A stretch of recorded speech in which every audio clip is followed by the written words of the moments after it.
interestingly enough, so we see over here that the Brisa calls the Sim Shtaliach that it is Roi to be brought inside the Or Moed. The Mishnah says that it's not Roi to be brought inside the Or Moed. So which one is it? Lokashya, Kan Kodem Hagrala, Kan Acha Hagrala. So I'm going to say, oh, here's the distinction. One is before the lots are drawn, one is after lots are drawn. One before the lots are drawn, remember again, you have two identical goats. So they're both fit to be brought inside the Beis Hamikdash. That's what the Brisa is talking about. After the lots are drawn, and one is designated as the Seir La'azazel, it's no longer fit to come in. The Gemara says, 1 second. After Hagrola, not Miha'ika either, but it's not true. Even after the lots are drawn, the Seir Mishtalech is still brought inside the Beis Hamikdash. Why? Because Halacha L'Maisa, that's where you do the Vidui. That's where the Kohen does the confession inside the Beis Hamikdash. Amrav Mani, Lokashya, Kan Kodem Vidui, Kan La'achar Vidui. You're right. The Seir Mishtalech before Vidui is considered to be fit to be brought inside the Beis Hamikdash. Therefore, if you were to slaughter it outside before Vidui, there would be liability. After Vidui, it's no longer fit to be brought inside the Beis Hamikdash, and therefore, if you were to slaughter it outside, you would not be liable. Incredible. So remember again, an animal that engaged morality. Remember again, I will say that animal is unfit to be offered up as a carbon. Therefore, what? Therefore, if you offered it outside Bachutz, you would not be liable. So the Gemara says, remember again, what ended up happening over there in the Mishnah is that the Mishnah quoted a separate pasuk. Right, the Mishnah quoted the pasuk of Mifnei Mishkan Hashem. So the Gemara says, I don't understand, why are you quoting a new pasuk? Why don't you just use the same pasuk of Al Pesach or Moed Lo Hibidu? You know, so I'm not going to Pesach or Moed. I was like, $50. Say, good morning, Rashir. Right? Yes, 140 late. So Bishtama Lovea Benirva. So as I say, in the case of Lovea Benirva, Mishkat Hasla, that the Shinu made Kara, the other Rav. So I understand how this case could come up. How so? Because also in the case of Rovea and Nirva, here is interesting. And also, we're going to discuss it as follows. There are some times where halacha l'maisa, the animal is consecrated. And once it's consecrated, you can't do something which will change its status. And then there are other times where after consecration, the status can change. So an example is where an animal was engaged in an act of immorality, where even if the animal was initially consecrated, halacha l'maisa, again, if it was engaged in immorality, it can no longer be used. So the Mishkat Hasla, that the Shinumei Kara, it was originally consecrated, the other level, and then it engaged in immorality. Ela Muktzah, the Ne'avad, Rabbi say, in the case of where, let's say, the animal was designated for idolatry, or for that matter, again, worshipped for idolatry, I don't understand. If the animal was originally let's put this out. If you have an animal that was designated as a karba, right, and then someone comes along and worships that animal, what's the impact of the worship on that animal? Zero. Why? Because once an animal is consecrated, you can't undermine the consecrated status. So the Gemara says, I don't understand. The Gemara says, Muktzah b'ne'abat ein adam osar davar she'eino shalo. So let's say, so the Ma'aseh, the person cannot prohibit something that does not belong to them. So how can you go ahead and undermine something that was already consecrated? Because remember again, we're just trying to figure out what would be the case of shchutei chutz. We're trying to figure out where would there be liability in these cases for sacrificing the carbon outside. You had a carbon that was then offered up outside for the sake of avodah zarah, but that wouldn't work because once it's a carbon, it can't be offered for avodah zarah. But I sort of point out that phrase, "Ein adam oser davar she'eino shalom." The person can't say that does not belong to them. Is one of the most important concepts we have hashkafa in. I was like, this concept is the yesod for tshuva. Why is tshuva possible? Because I will say, I have a neshama, and my neshama is uncorruptible. My neshama is untaintable, which means that no matter how badly I mess up in life, there is always a piece of me which remains holy, kaddish, beautiful, and incredible. Why? I don't understand. Why can't you paint your neshama? I make a really big mistake, like, why can't? What's the answer? Ein adam oser davar she'eino shalom. Because your neshama is not yours. Elokai, neshama shenasata bi tohu. Like the Baal Tanya says, the neshama is the chelas elokah mima'al manish. The neshama is a piece of Hashem. The neshama is a piece of God that Hashem puts inside me, but it doesn't belong to me. The Laharaya, what's the proof to that? Hashem takes it back from me every single night, right? And cleanses it and again gives it back to me the next morning. I have a piece of me that doesn't belong to me. Because I have a piece of me that does not belong to me, it is simply uncorruptible, which means that no matter how badly I mess up in life, there is always a piece of me that is pure, pristine, and holy. And because of that, tshuva is always possible. Ein adam oser davar she'eino shalom. You can't mess up something which does not belong to you. The shalom, piece of HaKadosh Baruch Hu, uncorruptible. Incredible. Let's go right there. When it's the Kachin Kalin, so what are we talking about over here? We're talking about Kachin Kalin. The Amar, Kachin Kalin Mamon Bayi. As well saying, Yossi Agri, hold the Kachin Kalin, interestingly enough, a Mamon Bayi. And also, what that means for our purposes is that you can have an amulet. So let's take, for example, a shlamim, like Kachin Kalin. So Rabbi Yossi holds that Kachin Kalin remain the property of the owner. So on one hand, they have sacrificial designation. On the other hand, they're still considered to be the property of the owner, and therefore, if the owner were to do something with them, the change would actually be effective. Plus, he says he will do something, literally again, he'll commit me, he'll do something against HaKadosh Baruch Hu. The Rabbi's Kachin Kalin. This comes to include Kachin Kalin. So this only Kachin Kalin are considered to be the financial property of the owner. Therefore, again, Rova Venirva Devareva. So we'll say this is very successful to point out.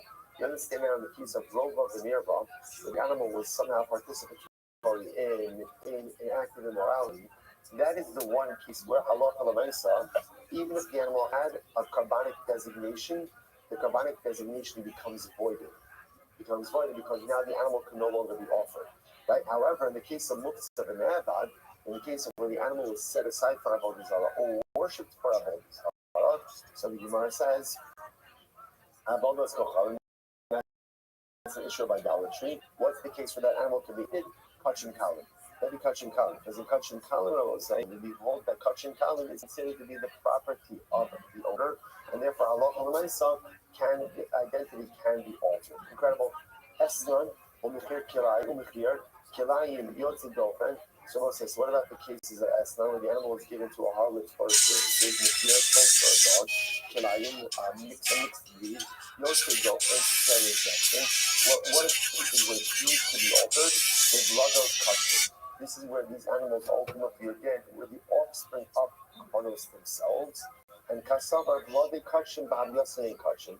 And ultimately, again, when the offspring of the carbon is in utero, it ultimately, again, is kaddish like the mother, can be offered along. But Allah, the designation can be switched as well upon her. Incredible. Bali woman, also the Espinosa, so remember again, the Mishnah then went on. I'm just going through the Mishnah a little bit over here. So remember again, the Mishnah then went on and spoke about Bali Mumin, right? So remember again, Mishnah spoke about Amum Over, right? A permanent blemish, a passing blemish, right? So once again, if you offered up these animals outside, ultimately you are pater. You are pater. Now again, I will say, now then afterwards, the Mishnah gave more examples. What are the more examples? Torin, right, which are turtle doves that did not reach the appropriate age, or B'nai pigeons that aged out. So you know what I'm saying? All of these cases, the Gemara quotes the Machlokes, Rabbi Shimon and the Tanakama. All of the Machlokes and the Tanakama.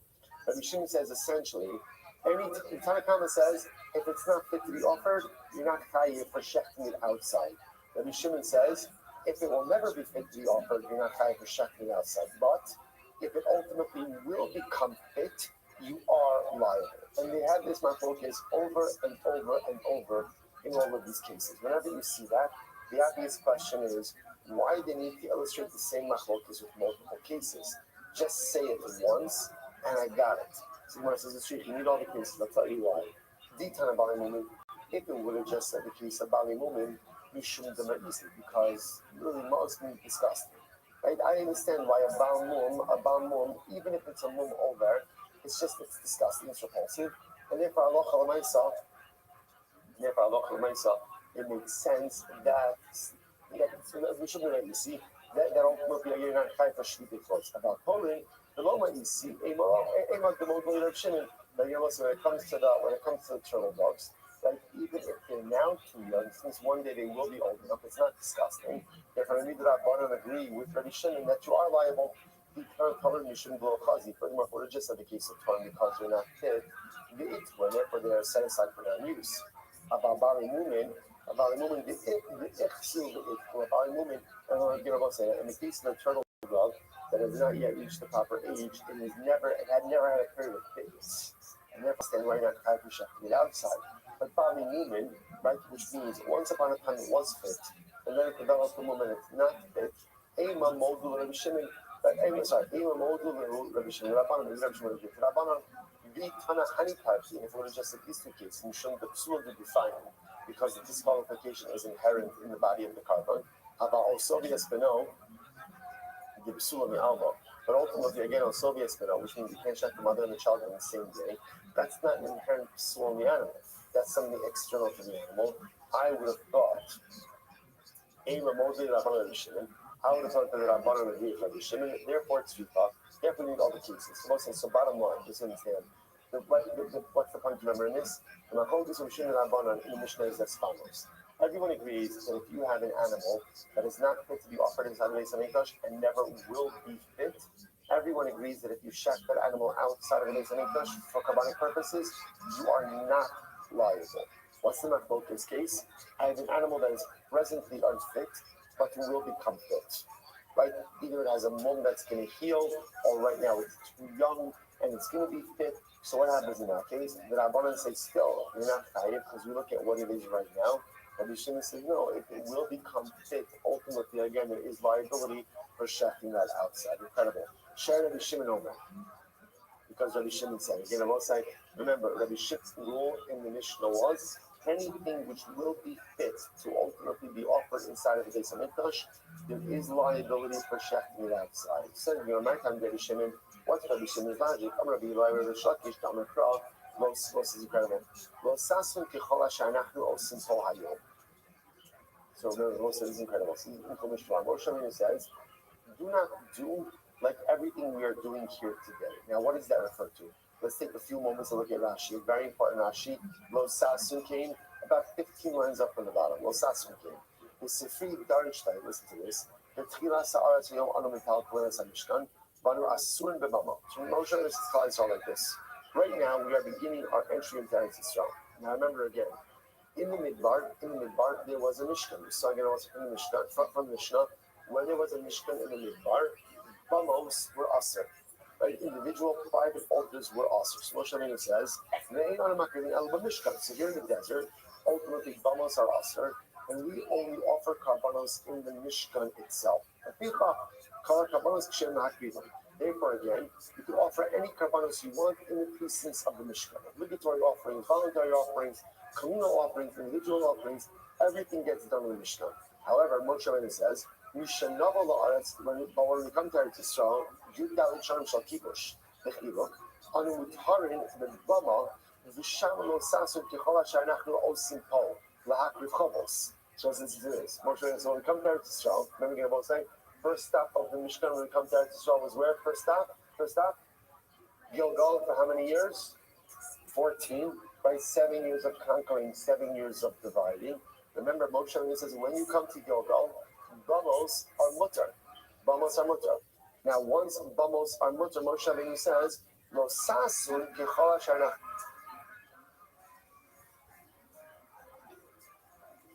Therefore, once bamos become mutter, you can't do then that which we are doing today, meaning lahakriv chovos. When bamos are mutter, you cannot offer obligatory offerings. What's the only thing you could offer up when bamos are mutter? Uma anu mutarim ba, ish kala yasha ve'enav, nidarim unidavos shiran chova alav, ela shiyashu ve'enav liznadev, kilobasan ad ata, achatavu kal menucha lishino, shava b'shnechazman. So the Bible says like this, the Klal Yisrael, about to enter into Eretz Yisrael with this Chevra. When we were here in the desert and bamos were also, because we had the Mishkan, we were centralized service, you could offer whatever you want in the precincts of the Mishkan. Obligatory offerings, voluntary offerings, communal offerings, individual offerings. Now they're going to Eretz Yisrael. Moshe Rabbeinu says, "Lo sasim kechol asher nachnu osim po hayom." You cannot do everything you're doing today, which means Moshe Rabbeinu says, no obligatory offerings during the 14 years that the Mishkan was in Shiloh. Sorry, in Gilgal. What can you do? Rest of the pasuk. Ish kol hayasher be'ena. You can do whatever is right in your eyes, which means voluntary offerings. Nedarim and Nedavas can be brought during the 14 years in Gilgal, nothing else. Okay, now watch this. Like the Gemara says, good. So I'm going to march on Isaac, and you come to Israel. Yisharos takribu. Actually, it's a very Yisharos means Nedarim and Nedavas you could offer. Almost no sakribu. You cannot offer obligatory offering. Now watch this. The Gilgal, Lagabe Shiloh, Muchosres Manu. Now both sides, interestingly enough, the offerings in Gilgal, when compared to Shiloh, are like Muchosres Man.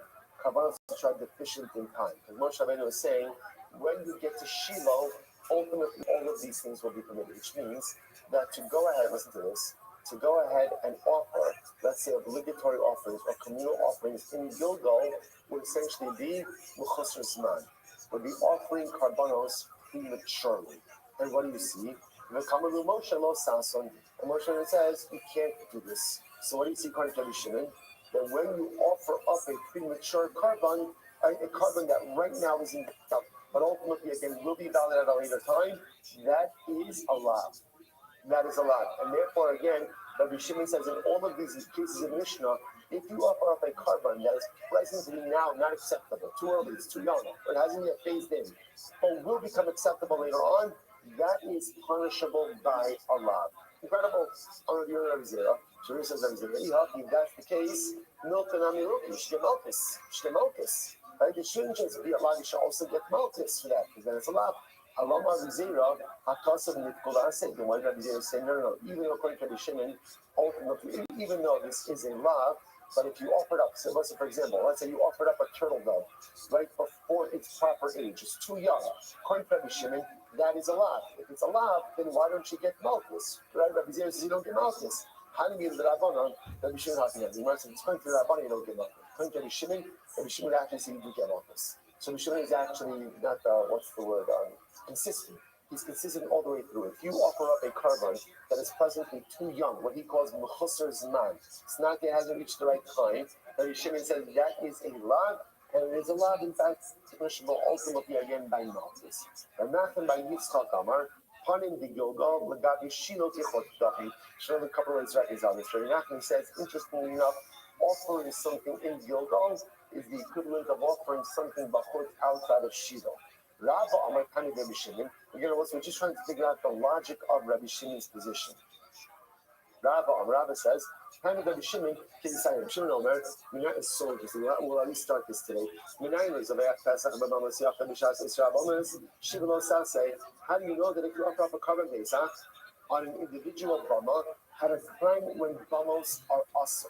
At a time when Bamos are Asr, how do you know that you're in violation of a Losase? Tamul Omar, Lo Suchal Mizboach Es HaPasach. It says there are times when you're not allowed to offer up the Pesach. So when can you not offer up the Pesach?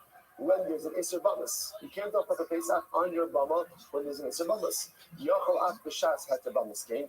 You would have thought that this is true even when Bamas are permitted. Maybe you still can't offer up a Pesach even when Bamas are permitted. Tamul Omar, Be'achad Sha'alecha. No, there are times when you can offer up Pesach even in one of your gates.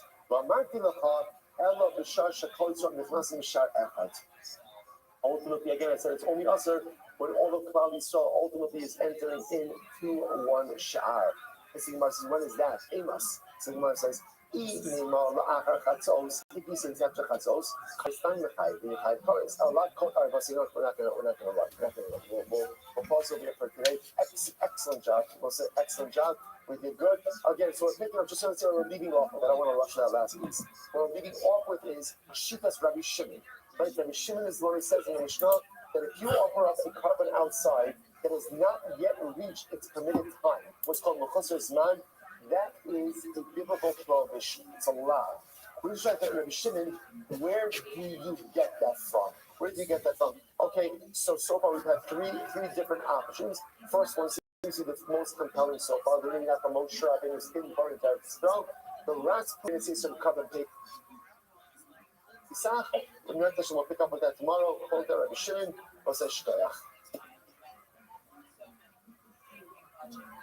everyone's another great day. get one. It's so beautiful to see. I think the majority, right? The majority now on the street, majority shop cover. It's just beautiful. Just beautiful. Incredible. Good to see it. Good partnership.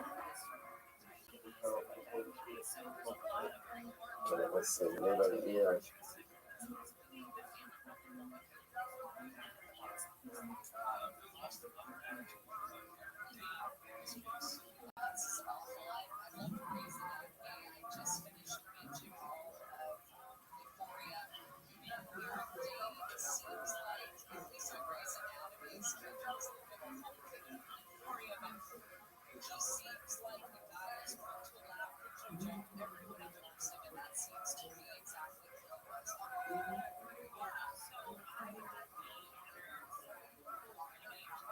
All right, go school as well.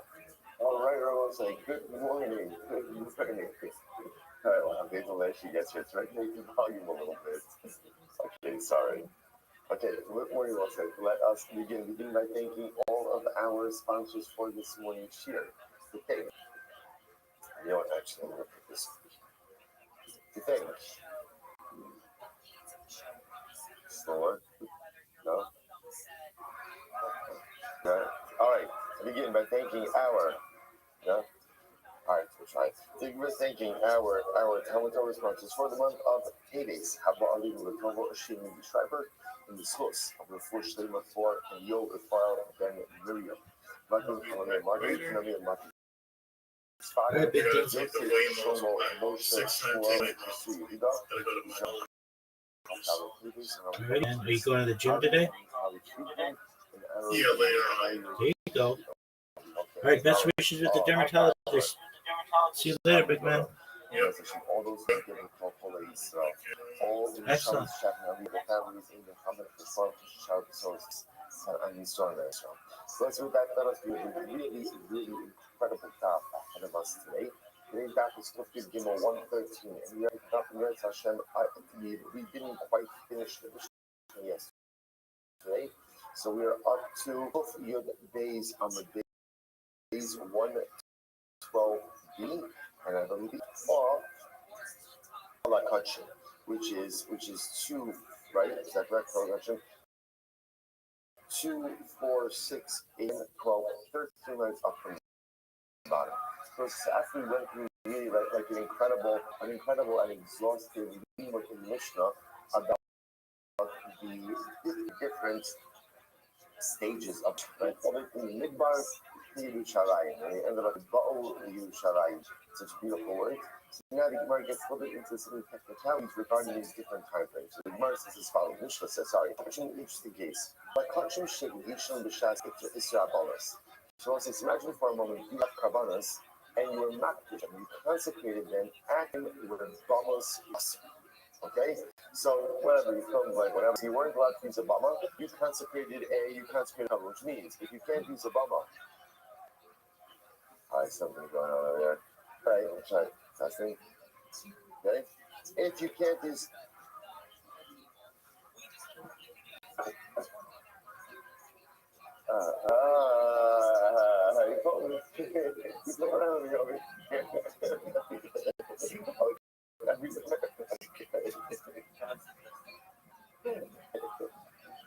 See, it's a good listener. There's always someone behind the curtain who's troubling this curtain.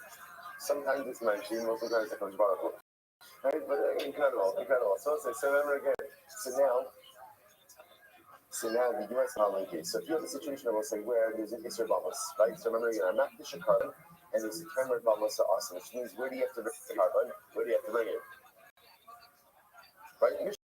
Mishkan Beis HaMikdash. Okay, so watch this case. I'm not the carbon at the time that Bamas were awesome, but by the time I got around to offering it, the Krivan Bishas Isser Bamas. Right? And by the time I offered it, there was still an Isser Bamas. So the first case is straightforward. I was makdish a carbon at the time where there was an Isser Bamas, which means again you have to offer it, let's say in the Beis HaMikdash or Mishkan. I offered it at a time that there was an Isser Bamas, which means same time frame. same time frame, and then I offered up bachutz outside of the base of Mikdash.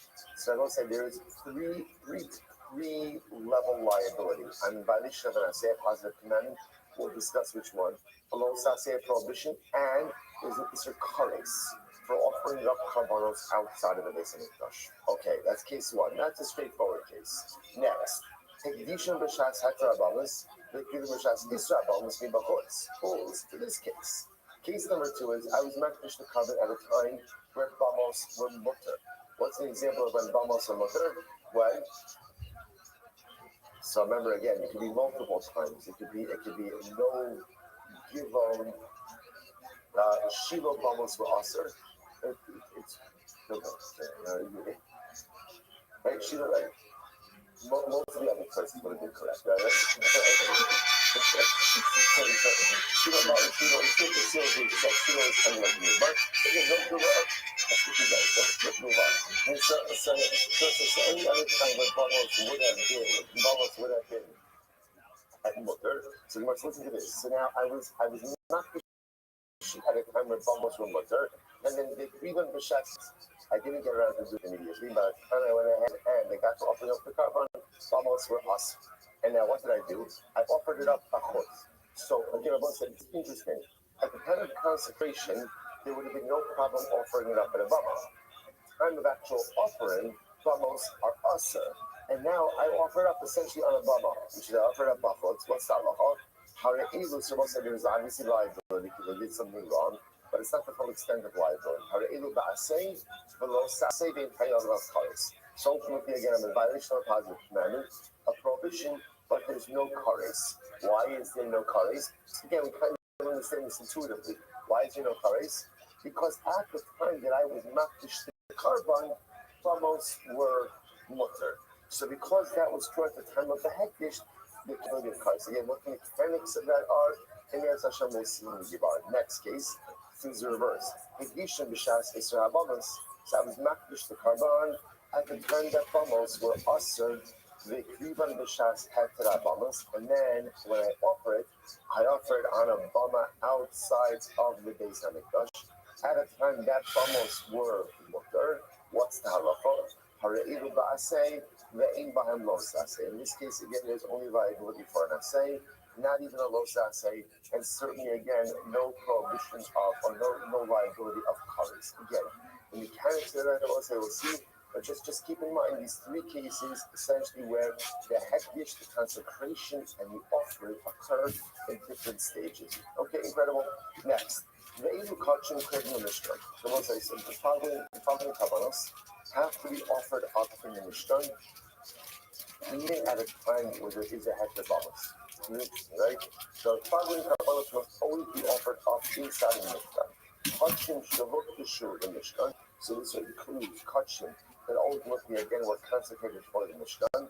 Karbanos Tzibor, again we'll discuss what that means. Rashi says over here, actually before we get to Rashi, right? Remember, it says Karbanos Tzibor, communal offerings, creating the Mishkan. The Karbanos Hayachid the Bama. So we'll say here pretty much is the fundamental distinction, right? Communal offerings have to always be offered up inside of the Mishkan. There's no such thing as a communal offering that goes on a bama. What does go on a bama? Karbanos yach. Now, again, that statement itself is also going to require a little bit of tweaking, because essentially what we're going to see is when we say karbanos yach, you've already seen this, but what does that mean? Really things that can be brought as like the dava, right? Really like the dava type offerings can be brought on a bama. Anything obligatory is going to be much more complicated, but certainly anything communal cannot be brought on a private bama. It can only be brought in the Mishkan. Okay, incredible. The Gemara says as follows: Karbanos hayachid shuk b'shul Mishkan. So this is actually an interesting case. Look at Rashi. Rashi is right across. Karbanos hayachid shuk b'shul Mishkan. Shedirish b'shasek amenas lak rivan l'Mishkan. So let's say again, I'm bringing a private offering. I'm bringing a shlamim. The shlamim is in a dava, but I stipulate in the consecration of the carbon that I'm going to only bring this in the Mishkan. So then halacha l'maisa is in the Mishkan. You have to bring it in the Mishkan. You have to bring it in the Mishkan. The karbanos hayachid the bama, but other individual karbanos ultimately can be brought on a bama. Karbanos hayachid shehut b'shul mishkan. If mishkan they make even b'bama pater. So again, nevertheless, individual karbanos that you pledged to bring in the mishkan, but you ended up bringing them on a bama, you're going to be kosher for doing so because technically speaking, they can be brought on a bama. So you're fine. Also, that discussion. Now, obviously, that's going to require a lot of definition in the Gemara. So also the Gemara ends up with a very important definition over here. I'm sorry, the Mishnah. So in general, now, what is the difference between a bama? Well, the Mishnah calls it a bamas yachid and a bamas sibor.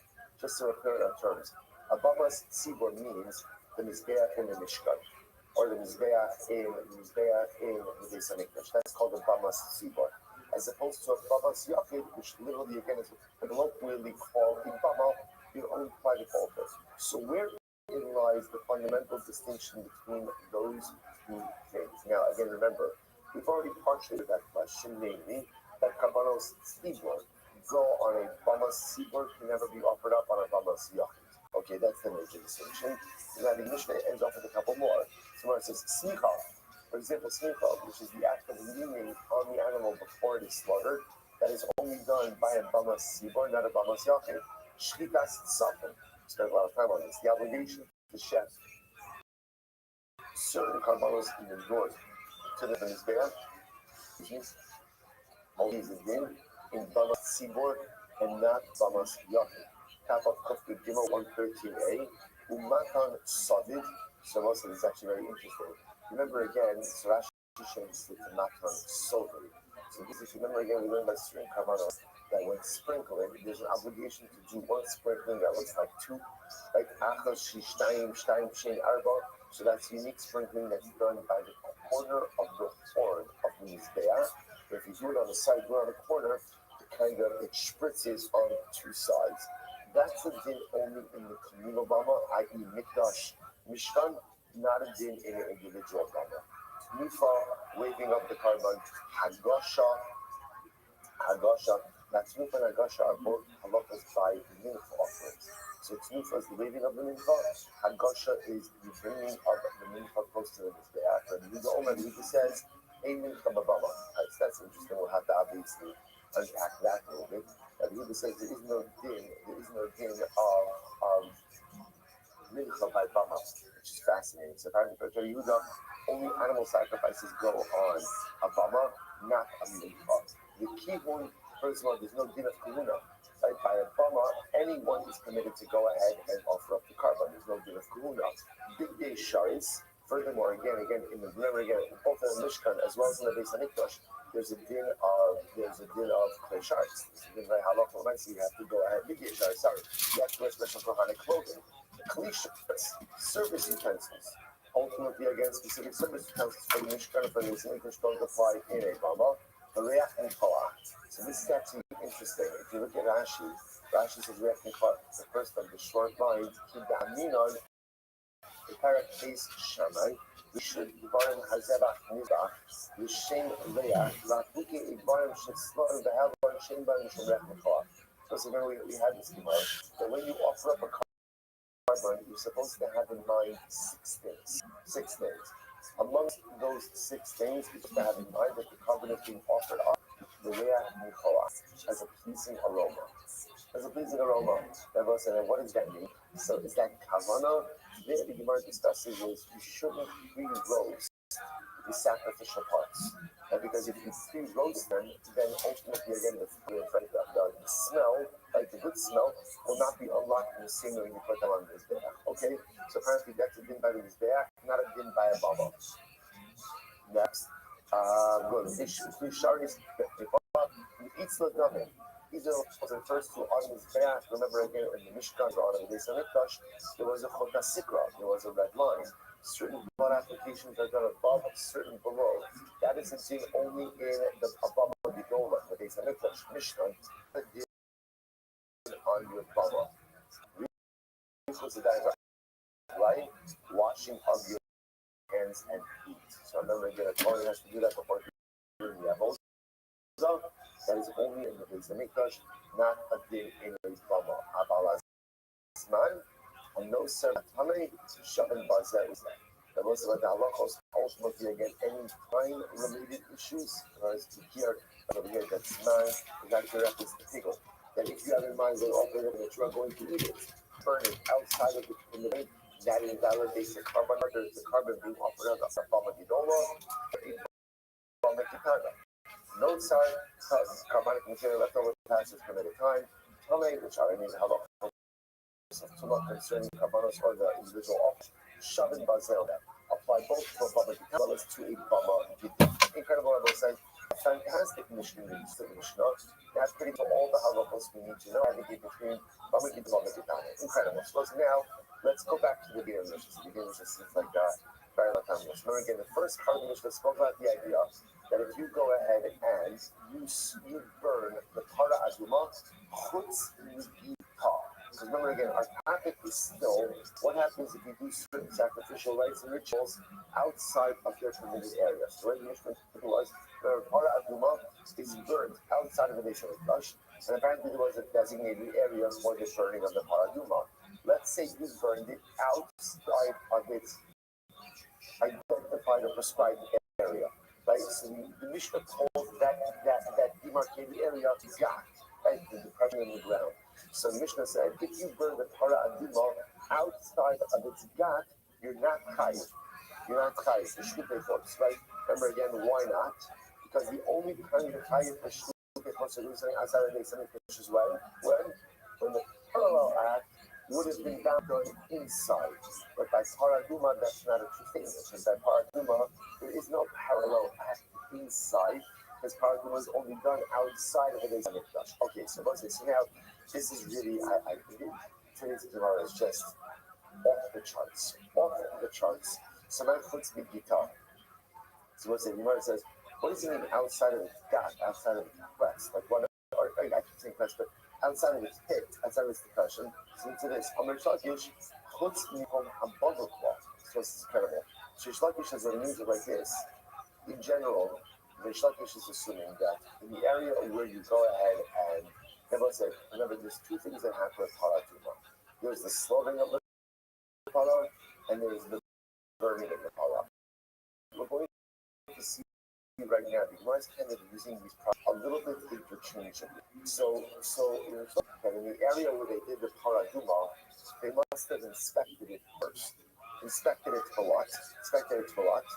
For bodies, right? Which must makes. Because you can remember, I will say, can you imagine you do the paraduma and then you find the bone? Right? You find the bone, the human bone, human remains, you find human remains somewhere over there. Can you imagine again that invalidates the entire thing?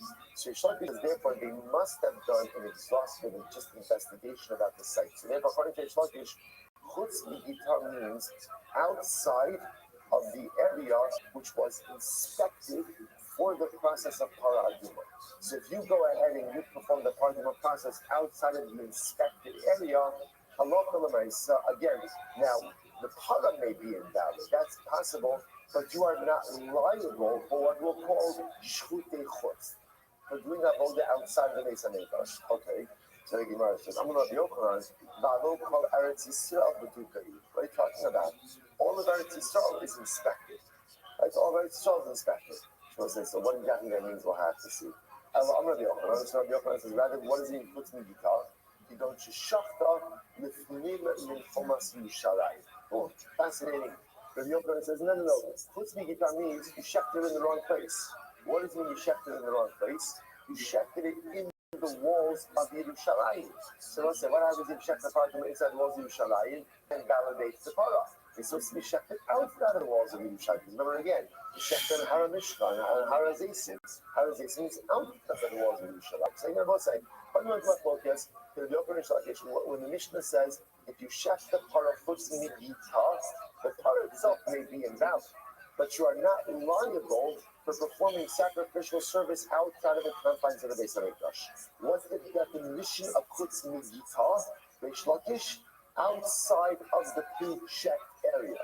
The Yochanan says, no, you're wrong, because all of Eretz Yisrael is pre-checked. Right? All of Eretz Yisrael is pre-checked. Right? The Yochanan says, what does it mean outside of its gat? It means you moved it inside the walls of Yerushalayim, which is an invalid space. Okay, let's see, here we go. I don't understand. But look more. כגון ששחת חוץ לחומה שלא כנגד הפסח, but Yochanan, why do you have to be so dramatic that you're shechting the covenant inside the walls of Yerushalayim? There's a simple case. You could stay outside the walls, but what? Not opposite the entrance. Because remember, again, I will say, the way covenant Pesach works is that halacha l'maisa is that the covenant is supposed to be shechted opposite the entrance of the Harabait, which means you're supposed to be standing on Harazayim. Remember again, Harazayim is so Beis Hamikdash, Harabait is on a note. There's a valley in between, right? Now, have to draw in between. So which means that when you say you could see directly into, well, depending on where you're standing, but you could see directly into the entrance way. You could see the entrance way of the Beit. I mentioned this before.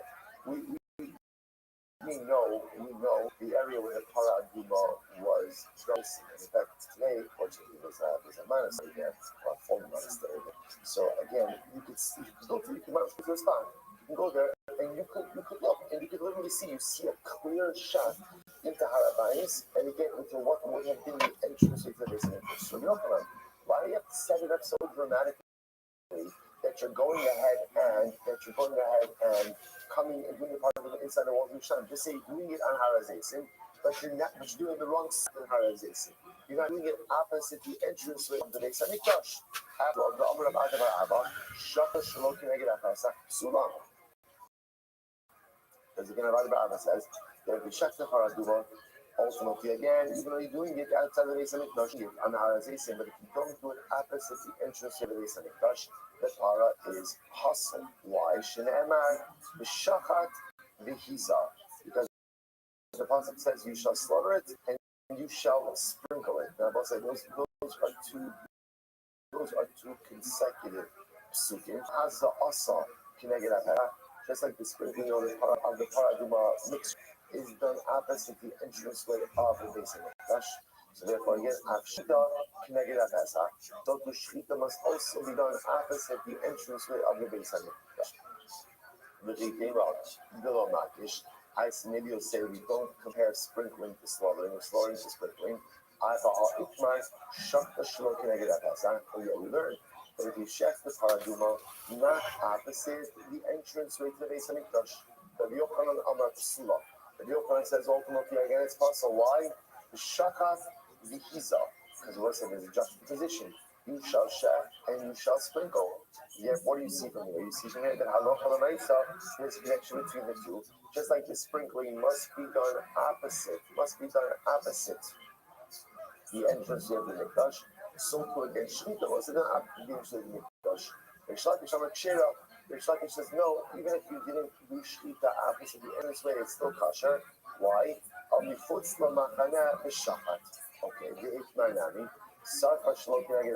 what if you burnt the paraduma not opposite the entrance of the mikdash? The Yochanan says that it's possible. The Roshaya Amar Kshera. The Yochanan says that it's kosher. The Yochanan Amar Psula. The Yochanan says that it's possible. Why? Misara Hiza, because he compares the burning of the paraduma to the spit like sprinkling is done after the entrance of the mikdash, so too burning is done after the entrance of the mikdash. The Moshe says it's kosher. Why? Even if you burn it not after the entrance, right? So this is actually very interesting. It says Al Yisrof. Sorry, looking again, it will say Al Shah literally means with its waist. What that means is when we see this actually by other kabbos, what often happens is after you start it up, they would squeeze out any waste from like the intestines. At paraduma, you don't do that. At paraduma, you burn the food. You got the carbon. You don't flay it and like cut it up into pieces. Instead, you just burn it whole. That's what it's called al pir shah. Interesting enough, the Moshe has an interesting drasha. Al pir shah yisrof makom sheporeshes nisa shampei shefasa. That's where literally again it separates from life and goes that's deeper. In other words, that must take place the same place as Shechita. In the same way that Shechita ultimately again, has to go ahead. The same place where the animal dies, that's where it can be burned. Now both sides. Even if there's a din that shkita has to be done opposite the entrance of the base of the Mikdash, there's no din which dictates where the animal itself actually dies. In other words, let's say you shut the animal and it moves to a different spot, and that's where it finally dies. That's fine. So Shavuot, that's where it's going to be burned. I mean, just like again, there's no hakpada, there's no insistence that it die opposite the entrance of the Mikdash, so you can burn it anywhere as well. So what's the point of that is, remember again, let's just keep on. What's our question? Remember that if you go ahead and you slaughter the para aduma, put the gita, ultimately you're not liable for shusei chutz. We're asking fundamental question, simple question: what is gita? What does that mean? What does that mean? It's prescribed area. So Shalkish says the area that was pre-checked for tumah. The Yochanan says, no, you don't need that because all Israel is pre-checked. We don't know what it is. We'll come back to that in just a little bit. But the Yochanan says, you shefted it inside the walls of Yerushalayim instead of outside the walls. The only Gemara was just bothered by Rabbi Yochanan. Why such a dramatic definition? Just say instead that what? You shefted it outside of the walls, but not opposite the entranceway of the Beis HaMikdash. Because what we've just proven is that the Yochanan requires para aduma to be shefted outside the entrance of the Beis HaMikdash. So just keep it simple. You shefted it outside of the walls of Yerushalayim, but not opposite the entranceway to the Beis HaMikdash. Which the Gemara says, you're right. Here we go. Lo mi boy cover. Lo mi boy fits in the former. Look what's the former. So it goes without saying in front of Yochanan, if you shefted the para aduma outside of the walls of Yerushalayim, but not opposite the entranceway of the Beis HaMikdash, that is possible. That is possible. And by the way, that's how you ask the Allah for the Maisa. Right, Paraduma must be shefted on Harazisim, on the Mount of Aretz, Hara Mishka, on the elevation opposite the entranceway of the Beis HaMikdash, and if you don't do that, it is possible. That's how you pass it. So what's the Yochanan Chiddush? Alafim l'fnim min hachoma, v'karu be'karka, v'imar piskasha. I would have thought like this. Let's say, instead of checking it outside the walls, you brought it in the walls, and you checked it there. I would have thought that maybe it's only going to be kosher, right? Why? Because you're bringing it closer. In other words, it's a pretty beautiful logic. If the paraduma has to be on Harazesim, opposite the entrance of the Beis HaMikdash, and a lot of walls and check the entrance certainly be good because it's even closer to the entrance of the Beis HaMikdash. Kamash Malon, no. Kamash Malon, no. Kamash Malon, no. Say what? That's the halacha is paraduma is only kosher if you go ahead and you check outside of the walls of the Beis HaMikdash, and ultimately again opposite the entrance. Incredible. So both say. So and as I mentioned, that is halacha. My source there's a trend which has on that also. Like sometimes one of the most interesting and sometimes difficult things in Yiddishkeit is there may be many different things that make sense to us intuitively, and sometimes we feel like certain things should be a certain way in Yiddishkeit. And Hakadosh Baruch Hu tells us, no, do it like this. It is important. One of the most important yisodos in Yiddishkeit is the ability, the willingness to sometimes bend our view of individuality to the framework of conformity of the Ribono Shel Olam. Hakadosh Baruch Hu asks us to do things in a certain way, even though again I say, but wouldn't it be so much better if you do it like this? Maybe there's logic to that, but sometimes what it means to be a Jew is to be a good soldier, to execute the orders of the Ribono Shel Olam as they are given to us. Incredible. You would think so much nicer to bring the paraduma inside of the Beis HaMikdash, inside of the walls of Yerushalayim. It's even closer to the entrance of the Beis HaMikdash. Beautiful thought, but that's not what God wants. Don't do what you think God wants, but do what God actually wants. Big tension that all of us encounter in Yiddishkeit. One of the hardest things about giving us a good Muslim. And we're mad. So now we got it. So remember, the Mishnah says, you have to check the current things that you have to check the paraduma in its place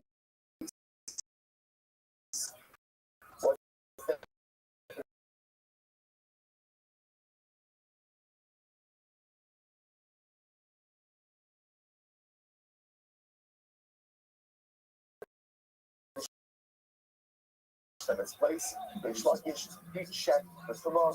Rabbi Yochanan said, no, they said opposite the entry. Reish Lakish said, what's the definition of gat? Area pre-checked the Tumah. Rabbi Yochanan said, all the very Yisrael is pre-checked the Tumah. Right? So what's going on? I'm a Rabbi Yochanan, but I'm so so we'll say, what is it? I obviously want to say right now, understand what's happening over here.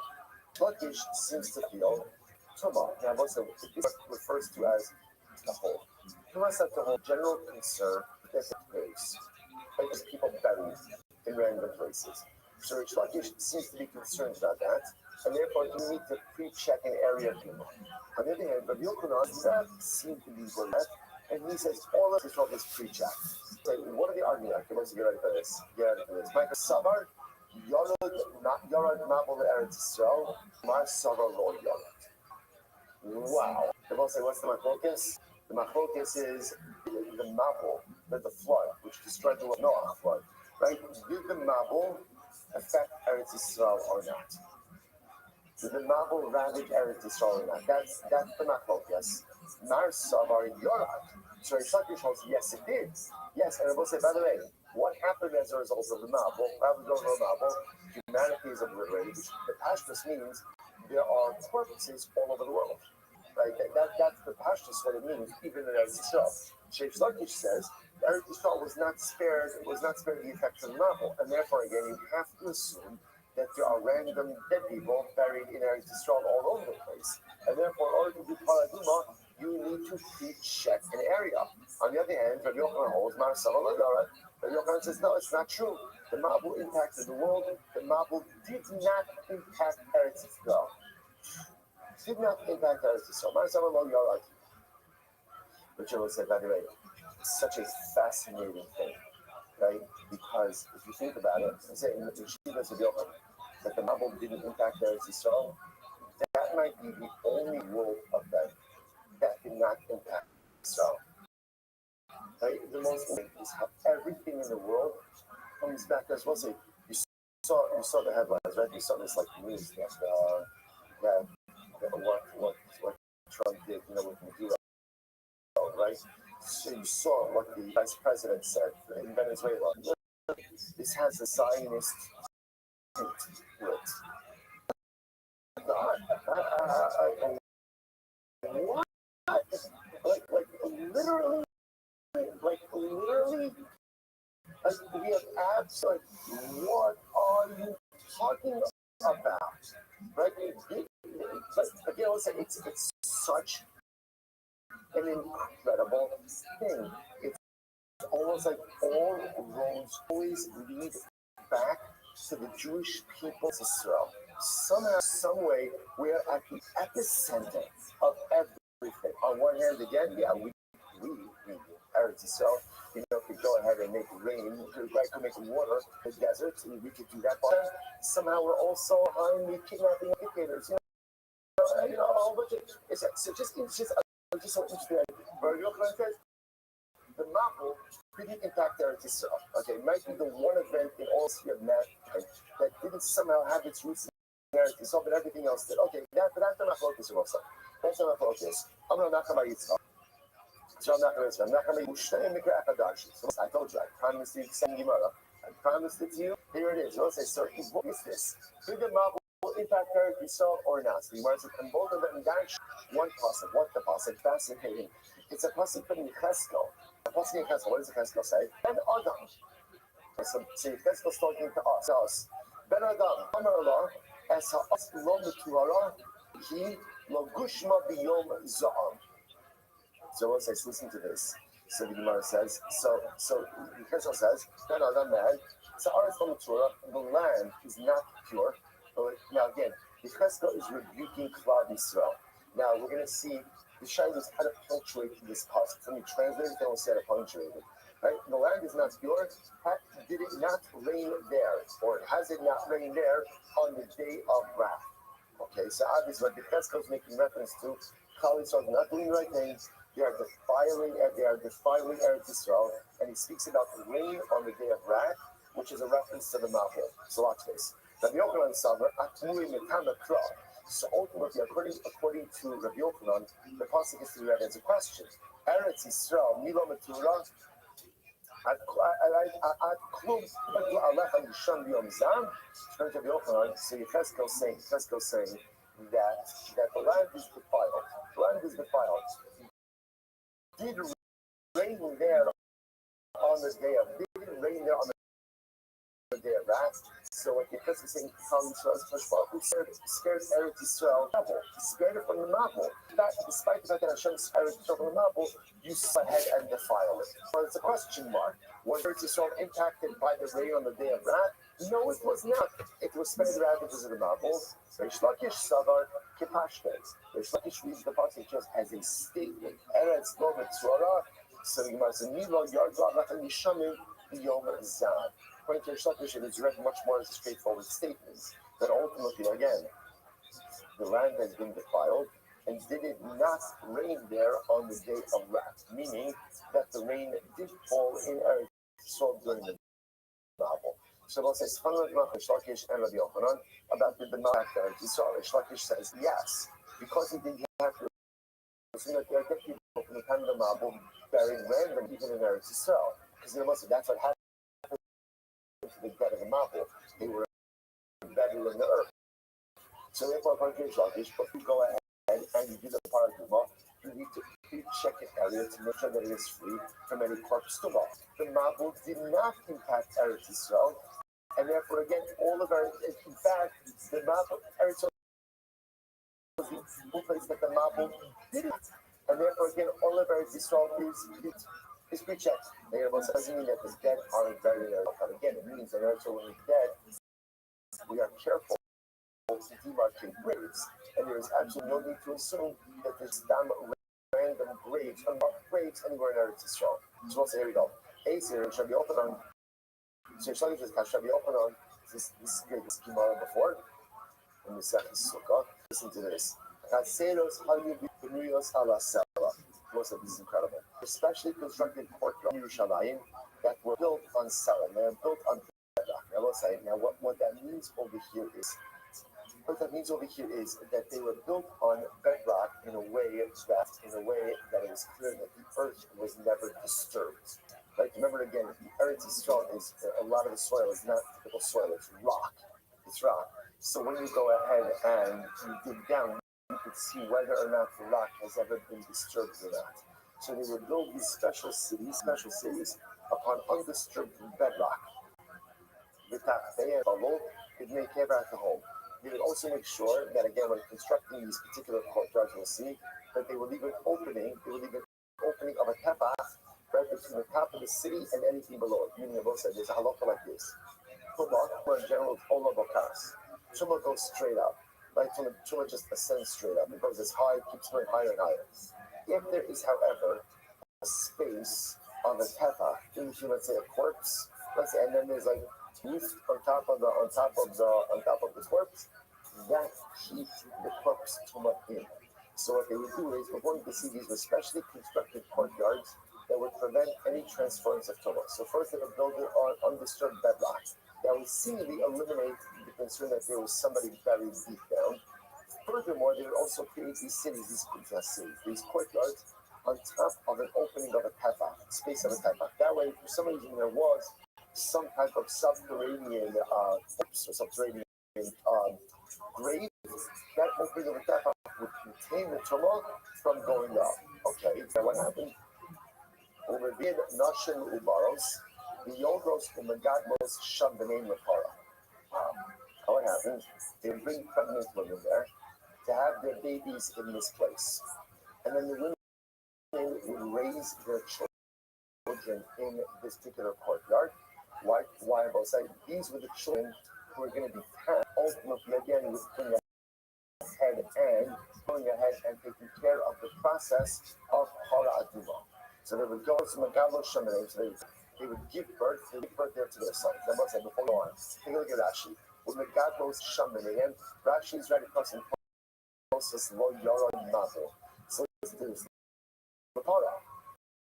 משום דמתמנס הכהן השורף הספרה מפני שאר מעלוס הרבה שאין אחד הכהנים נוגעים בו כל שבע סביב ראשונו והבאים תינוקות נוגעים בו ומאזינו. Okay, so let me just tell you what's happening with that. There's a lot to unpack here. A lot to unpack here. So there was a ridiculous thing that they did by Paraduma. What was the ridiculous thing? Okay, just get ready. Let's take a deep breath. Right before they went ahead and the coin did the process of the Paraduma, they would be the Tameis. Specifically, they would make him a Tvul Yom. Now, again, remember what the Tvul Yom? So let's say, for example, they give him a sheret. They say, here, hold this. Right? You hold the sherets. What happens when you hold the dead sherets? Become Tameh. How do you rectify that Tumah? Go to the mikvah and what? Wait till nightfall. The halacha is a Tvul Yom is permitted to do the process, to do the avodah of Paraduma. That's the halacha. We're having it to do that's the halacha. Now, this was a big point of contention, right, between the Sadducees, right, and the Rabbanim. So let's just listen to this.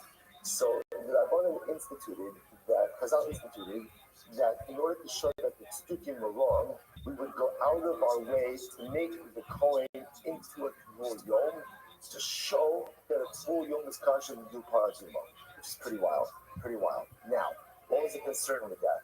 The concern with that was that if you're going to allow a Kohen who's a Tvul Yom to do the Avodah Paraduma, then people may end up treating the whole thing leniently. How do you avoid that? By essentially being super ridiculously machmir by the rest of the process. So that's how you balance the. So on one hand, we need the Kohen to be a Tvul Yom, but we don't want the fact that the Kohen to be a Tvul Yom to be something that disparages the general city of the Avodah. So instead, it will just be ridiculously machmir about the Paradis of process. To the point that we'll say that during the days leading up to the Paraduma, when the Kohen Gadol, when the Kohen was tar, none of the other Kohen could touch him. Who would be the ones who would sprinkle Paraduma ashes upon the days of the lead to the new Paraduma? These children. These children who were birthed in these specially created Tara courtyards were the ones who essentially handled the coin up temple and right the skull coin level, who's supposed to be part of the and so these children would be the ones who would handle all of the processes in the upper part.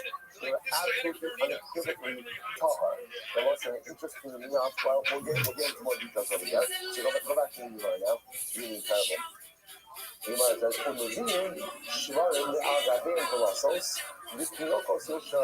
How would they transport these kids around the course? That's what it is.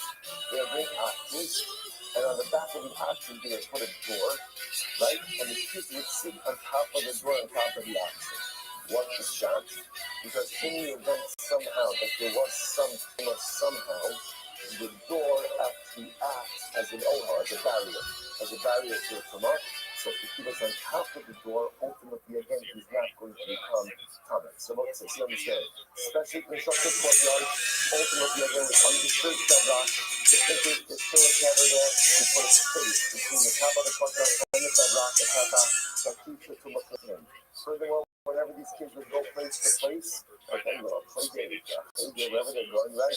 On the shmarn, they have a door on top of it. You can only sit on top of the door. That is no problem. These would be the children who would be actively involved in the Torah of Duma process, and the leverage the fact that he would be the time of the Kohen as a Tvul Yom. The Kohen shall have been Yagan, and ultimately, again, they only stone utensils. Only stone utensils, ultimately, again, for the process of the Torah. Because it was another, that's what he points out. Not simply stone, it's actually utensils made out of dried dung, because they're not Makabel Tumah. Will be Yagan, will Mama be Yakin Koban. And ultimately, again, they will go ahead and look at that. Those to be essentially requires two ingredients. Well, a couple more ingredients. Primary ingredients, the ashes and spring water. They will draw the water, and then again, look at when are they going? When are they going on these axles with the doors on the back, when they have to draw the water for the paraduma. That's pretty much what these keys are primarily used for. The drawing of the water and some of the sprinkling on the Kohen. So they would go down to the spring on these axles with the doors on the back. Like that we prevent tuma, and they would use these stone utensils, which could not be makabel tuma as well. So what's that? So really, actually, I'm not going to make it a short. So Puna said, ultimately, I'm going to know this. So bottom line, so obviously, remember, sometimes like something is so visible that you kind of use it in a problem. So I don't know, I lost the train of thought. What are we talking about again? Oh, remember again. The shortage like the pasha or the milk, right? Because the shortage says the map will happen in Eretz Yisrael. You have to be concerned about random dead people buried in Eretz Yisrael. What's the proof to that? These specially constructed courtyards. Because the milk if you were right that halacha l'maisa, if you had halacha l'maisa, the map will be impact Eretz Yisrael. Therefore, there's no random buried dead people in Eretz Yisrael, then this whole thing is unnecessary. And you have to be concerned that there are just random graves. But I don't know, you see what you are. Put the milk on the will respond to the other. So I'm going to be here, I'm going to be very sure. Myla Asiba Para. This is the Kumra, that's Para. So again, the person arrives with argument just because we said before. Since we're making the we go out of our way to be ridiculously machmir by other aspects of our argument. Okay, so what's the value that it happens to be? So like that's something amazing. Remind me, I'm going to come back on this today. I need to ask this. Okay, so again, there's a beautiful honor. We're there on these miracles in the time when they come back to it. We're not time today, but we'll get back to it. Let's go over the Bible.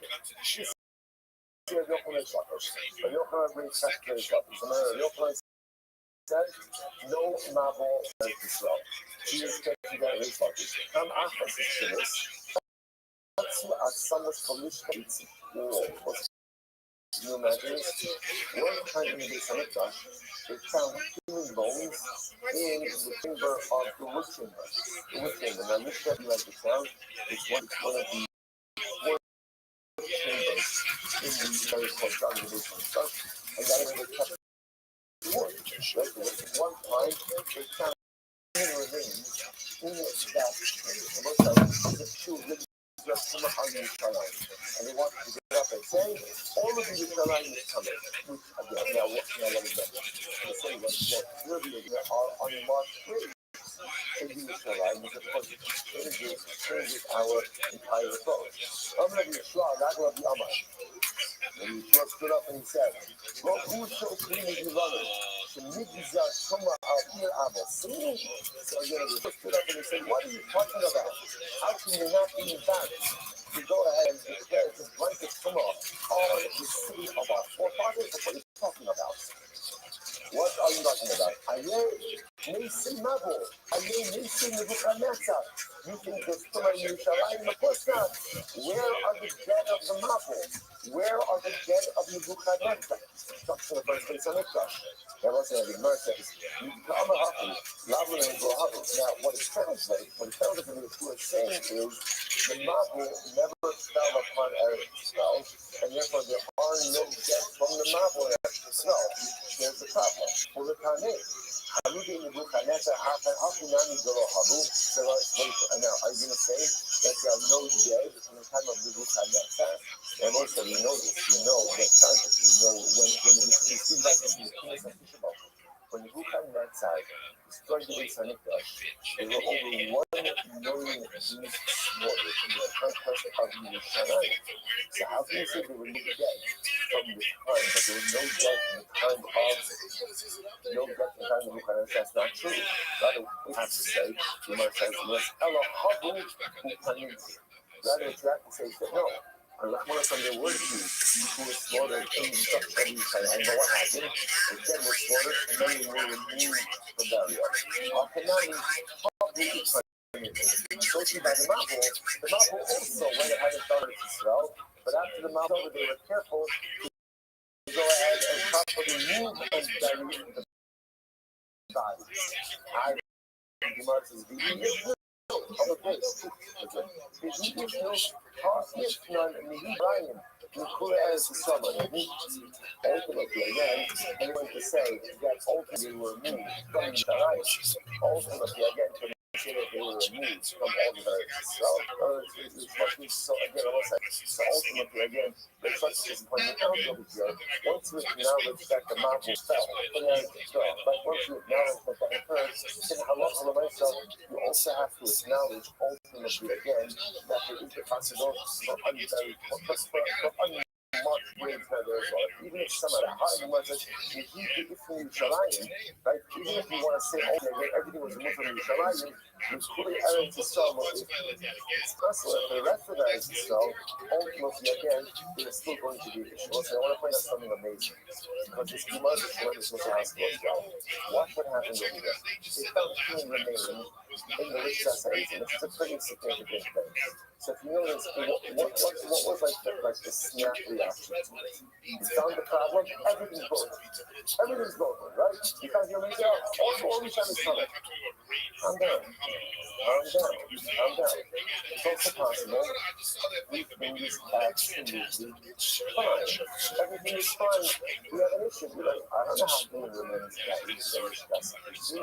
But it does not automatically mean that all of you Shalayim, that all these Shalayim is not coming.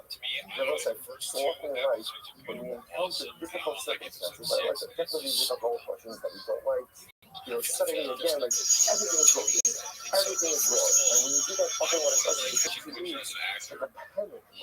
And nothing good ever happens in panic mode. Sometimes when a problem or challenges arise, the best way to deal with it is, everything is fine. Everything is fine. We have an issue that has to be dealt with, right? Cool, right? Like this topic, this position, whatever the challenge is, will be fine. If everything is broken, that leads to panic. Panic is usually never conducive to true problem solving. Everything is fine. There's a particular issue that has to be dealt with. Okay, then we can deal with that a bit more rationally, and actually reach the conclusion. So fascinating. You got me. Você não vai não estar comigo. Tem que ser só de saber agora.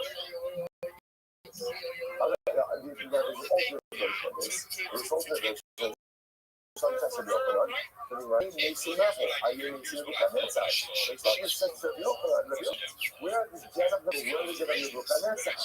My life is the honey hubble. The same way you can't deny that Jews slaughtered by the Nebuchadnezzar, bodies in Yerushalayim, and Eretzel, there must also be bodies from the Mabul, which the Egyptian Yochanan would answer, Nibiria, Yochanan would say no, two different things. Of course, I agree, I can't deny that they were the dead from the Nebuchadnezzar. That is an historical fact. But obviously, again, those that were taken care of, that is appropriate. But I still hold that the Mabul itself never fell in there. I will say, so we're going to stop over here for today. Don't worry, we are fine. Tomorrow is a super short fast. The day after is pretty much not even like a full fast. The day after that, nothing. Right? Yeah, we're fine. As I was like, again, it's like fine wine. It's like fine wine. You could gulp it and feel the same intoxicating effects, or you can actually enjoy it, taste the notes, appreciate the subtlety of it. One way or another, you're going to finish the bottle, right? So one or another, and then we're going to finish. But let's at least enjoy every step of the process. What's that? Tremendous. Very good looking person. So maybe like Matt Rife, or I guess like American Psycho style.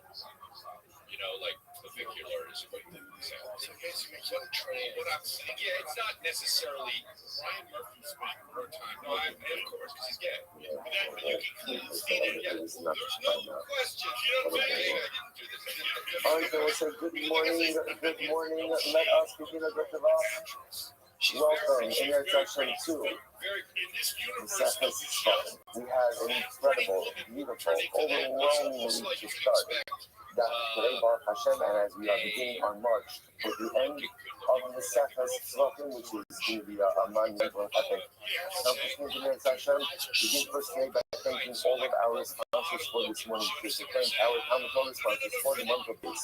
Habar Ring Retorval, Ishi and Mindy Schreiber, and Sons of Refushman, and Yor Val, Ben Miriam, Martin Chamalea Martin, Mary of Moshe's father, Yosef Shoma Moshe Shmuel Ben Yekusu Yehuda, Yarkei Tizan, Chakdal, Tarika Learning sponsors, Ali and Michali Friedman, in honor of the entire Yeshiva and beautiful Rosa, of course, look at the match about Kamatora, all of the Neshama Savan Ali, the Tani Zayna Kama, all those who need to report, that one together with Kol East, the Imagine continue to shower. So it's help us upon our people, upon our land, and let's just check in the English. Mostly that's what you do. Today, that was continued. I know there is some gaps at the Gemara, but let's just quickly do the Mishnah again. On Kofi Dalet or Base 111D. Again, we're going to finish off the parak, and this time coming attractions. Next parak, ridiculous. And not like ridiculous, like you feel like the rest of the set is something. Like this, like I usually like ridiculously amazing. Incredible. I love this. Let's go. Mishnah. Taka Shahiro Gamaba host, because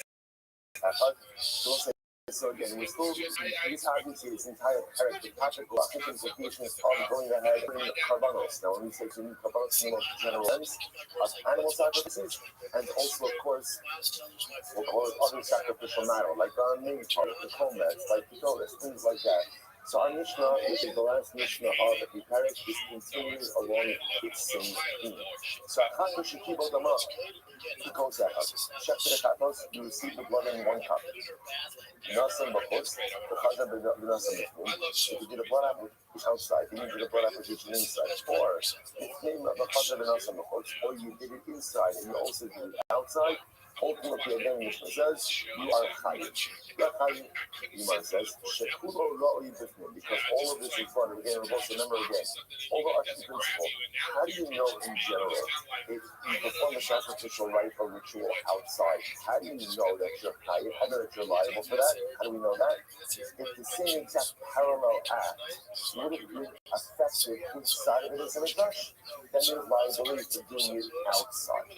If what you did outside would not have been valid had you done it inside, then there's no liability for having done it outside. So in this case over here, we're doing a blood application of the katos because the parallel act would have been permitted or would have been effective inside, therefore there's liability for doing it outside. Next, he goes on to say also, if you went ahead and you received the blood in two cups, nothing Shneim Yifnim partner. If you did again, about to take the blood of both cups and you applied it inside, ultimately your partner. Obviously, that statement is an unnecessary statement, right? Because remember, that's talking about if you receive the blood of the cups and two cups and your blood application inside of it, and just say, in our mouth, that you're going to be talking about that's obvious that there's not going to be an issue because that's just blood application indoors. Next thing, and outside, if you went ahead and you did both outside, you kind of between the akabakos. If you went and you did one on the inside, one on the outside, ultimately again, you'll be pasha akabakos, the akabakos. If you did one outside, one inside, you would be liable ultimately for the blood application done outside of his windows. But interestingly enough, the one done inside would actually be effective. Incredible. Welcome. And this is compared. So the matter also, this is like somebody went ahead and how are you? An animal as a double sacrifice. Then the animal was lost. Yeah, go ahead. This takes us back like literally to the beginning of our life. So what happened? I had a I guess there is like a then I lost the carcass. What do you do with the carcass? What do you do with the carcass? Again, what do you do? What do you do? It's very important. If you notice by the way, what is it? So if you notice, there's a very consistent piece. There is like some advice they even say, like any electric also there is like Shabbat, they feel, even they say music is kind of absolutely. The thing that if we are being honest, as rabbis, no one else. So that's what I want to say. The second thing is No one says that you can't use it. No one says that. There's just the prohibition of manipulating electricity on Shabbat. So we use timers. With that being said, okay, now additionally, there are some major questions on what is that are many rabbis don't want to address, but I'm comfortable enough in my Judaism addressing them. And let me give you the example. Hashem made the seventh day the day of rest. We agree on that, right? But we don't know when that day was. We don't know exactly. I mean, we know that traditionally we say that the world is 5,786 years old. But truthfully, we don't know what day Shabbat was the first Shabbat. So what I'm saying is that there is a 1 in 7 chance, because there's one day out of 7 that we could be right on when Shabbat is. So there's a 1 in 7 chance that today's Shabbat, or tomorrow's Shabbat, or Sunday or Monday's Shabbat, 1 in 7. So basically there's an 86% chance that Shabbat, Friday night to Saturday night, isn't even Shabbat. There's only a 14% chance that that's correct. Is that?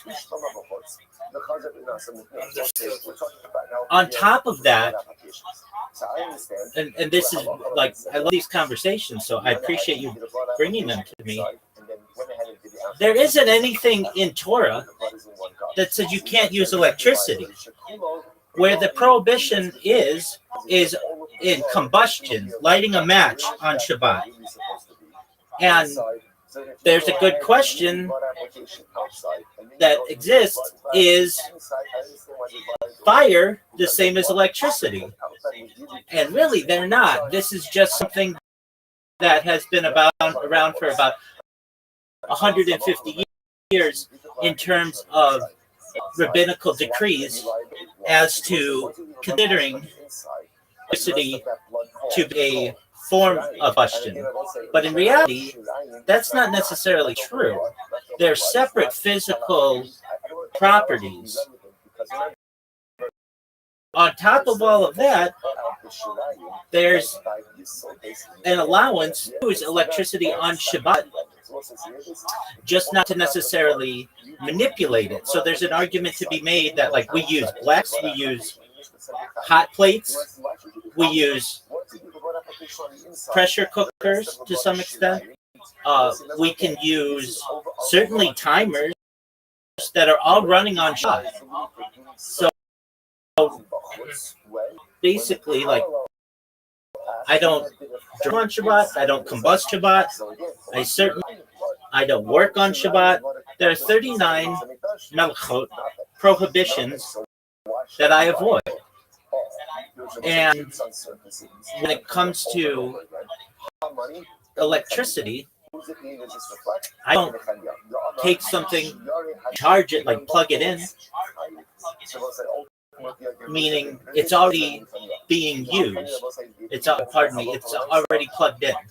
So for these reasons, it's very similar in a lot of ways to a black, a hot plate. Now, a black generally stays continuous, but there are still nevertheless slight variations. Now, it comes into terms of, well, is this being manipulated purposefully? But in reality, the electricity debate has only been a debate for the last 150 years. It hasn't been something that goes back 2,000 years, back to the fall of the Second Temple, and certainly not to the Torah. So for these reasons, recognize that I'm not doing anything that is in the Talmud that is prohibited. These have just been further decrees of rabbis who really didn't know. I mean, really, no one knows. So in answer to your question, how do we really know? No one does. We have tradition. So there are. It's coming from a tradition. Absolutely. And especially with the certain innovations like the electric car. I can tell you this: there are rabbis that I know, Orthodox rabbis, who I would say perform prohibited functions that I would not. They take Uber to shul. I know of rabbis to take Uber on Hagim for certain reasons. Maybe it had to do with maybe a medical issue or something like that. But I don't do that, and I wouldn't do that. I avoid, generally, unless my life depended on it, like an ambulance. I avoid driving. I certainly wouldn't drive on Shabbat. But in terms of electricity, it's not like every Jew, Orthodox Jew, shuts down their security system on Shabbat. They still have their cameras going, right? Yeah. And that's what I'm doing. I just have my cameras going. I don't create on Shabbat. I don't strike a fire. I don't cook on Shabbat. I certainly don't combust on Shabbat. And the other 39 different prohibitions that we have. For anyone out there who ever says to you, use electricity on Shabbat, that's incorrect. All Orthodox Jews use electricity, but we just use timers. And so it's a mitzvah to have hot food on Shabbat. That's why we have blacks. That's why we have hot plates. Cholent essentially is prepared before Shabbat, but stays warm into Shabbat on Saturday using electricity. So, even rabbis, one in particular, Avigdor Miller, who did not necessarily see having a television on Shabbat, so long as it's not manipulated. So meaning you could turn a television on Friday and just leave it on all of Saturday, so long as, absolutely. Now, the argument that is given is that this goes against the spirit of Shabbat. And that's what you're going to hear from rabbis. This goes against the spirit of Shabbat. It's just basically a catch-all that says that's not our mincha, that's not our tradition. However, our tradition hasn't even been around that long. The Orthodox way has only been the way in the avoidance of manipulation of electronics for 150 years. And so, and on top of that, it is a major prohibition to celebrate Shabbat on the wrong day. It's actually, death is permissible. It's a capital offense. So for us to say, as Jews, Friday night is when Shabbat starts. Saturday night is when it ends. There's only a 1 in 7 chance. That's only a 14% chance that that's correct. There's actually an 86% chance that we're doing it on the wrong day. And then with all of that being said, what do you do if you are perhaps in an area of the world where the sun doesn't set? What do you mean? Some places of Alaska or Iceland, the sun does not set for 6 months out of the year, and we're there. How can you celebrate? So rabbis have had to come up with enactments that say, essentially, you follow the tradition of where your is in particular, or of where you would be perhaps at the equator for when you start to light candles minutes beforehand and such. But nobody knows, and anybody who tells you that they do know, and any rabbi in the world, I'm going to say, how do you know? Because you don't. And I know you're lying to yourself. I know you're lying to your congregation. And let's put perhaps superstition aside, and let's get down to facts. Let's get down to science. Fire is not the same as electricity. Firefighters are not electrical engineers, and electrical engineers are not firefighters. These are separate realms. This is something that's only been around for 150 years, and it's really to preserve the sanctity of Shabbat, and I totally understand that. And frankly, prior to the pandemic, that's how I lived my life, with just timers. Certainly still don't drive on Shabbat. I certainly still don't work on Shabbat, and I have fought very hard for the ability not to be able to work on Shabbat, but I would never be on camera so to speak, knowingly on Shabbat. But here's what changed as well. During the pandemic, particularly in the Sephardic tradition, now I'm Ashkenazi, but the Sephardic tradition, because families couldn't be together on Shabbat, would just open up a Zoom call and leave it on for 4 hours. And this was seen as a lead in the Sephardic community that was permitted. And in my own way, I recognize that already having modern advancements, like which I understand happened during the pandemic and such. So and nothing happened to the Sephardic community so why can't I essentially, for the good of the world, share my life with everyone, give people a portal into what I do? If I may ask, did you find me from the guild? Yes. Excellent. Do you mind if I tell you about myself and what I do? Excellent. Well, I'm Rabbi Rothschild. I stream my life 24 hours a day, 7 days a week, 365 days for world peace. I've been doing so for more than 4, seeing the death of a queen, the birth of the coronation of a king, and everything in between. Oh, 100%. Ever seen the movie The Truman Show or the television show Big Brother? Well, it's essentially the story of someone's entire life on camera, and that's what I do. In the 1990s, the phrase "content is king" was coined, and I'm making it today. I'm king of the internet. It's the biggest event in global history. Here's why. In 2020, The Economist magazine stated that data had overtaken #1 resource. I have more data archived on the internet than any person ever, which is making me very influential. I'm going viral, and when I do, I want to make you, your friends, your family, all financially independent if you're not already. I want to ensure that you have generational wealth if you don't already, and I want you to be able to start charities and philanthropic organizations of your own. How does that sound? Interesting, actually. Most certainly. So I have not just been on a live stream 24/7, but I archive my live stream, so you can literally go back to any moment of any day. Essentially, for the last 4 years of my going back to the pandemic, not only know what was going on in my life, but what was going on in world news, because I keep a record radio on in the background. It's the global news. So it's essentially a timeline or a time capsule. Additionally, I have more human data archived on the internet than any person ever, which I previously said is extremely valuable. But in addition to that value for the people today of just learning about a human, in the future, people will study me from a medical standpoint. They will study me from my behavior patterns, my eating habits, my drinking habits, my bathing habits, my hygiene, my sleep habits, my circadian rhythms, everything about the human being that currently we just don't have the amount of data to be able to study.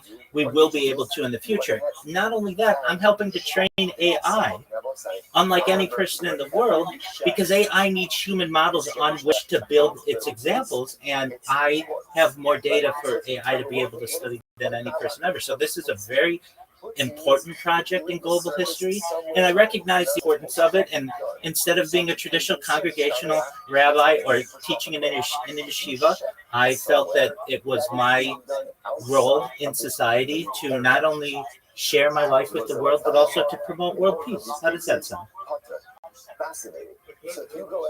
Excellent. Can I ask a question? Go ahead. So actually, my question about Christians and Muslims. So we know, like Christians, they're not like Muslims. Like they actually, I don't know what because also there is different opinions. When I used to ask you, and he was said like, I don't see Christians as an idol. I don't know what you think. Yeah, this is an excellent question. Frankly, again, nobody knows. I recognize and have spoken with Christians on the pick. They don't see them as idol worshippers. As Jews may see.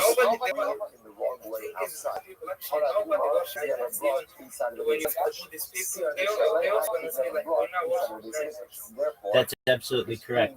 And I don't know if you're familiar with Kabbalah, Jewish mysticism, but There have been amulets. If you know what an amulet is, it's basically a Jewish trinket, a tchotchke, essentially, that many rabbis sold, 200, 300, 400 years ago, that arguably were this in similar ways an idol in some terms. If you're going to consider Christians to be idol worshippers, well, then in the same way, many of these amulets may have been considered to be some type of item as well.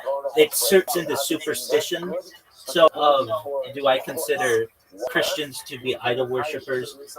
In many ways, what they may pray to, I don't necessarily abide by, and I certainly wouldn't go into a church to pray like I would in a mosque if I needed to. That is allowed within Judaism. If you have nowhere else to pray, you can pray within a mosque, because within Islam, we recognize as Jews that it's very monotheistic. Everyone prays to Allah.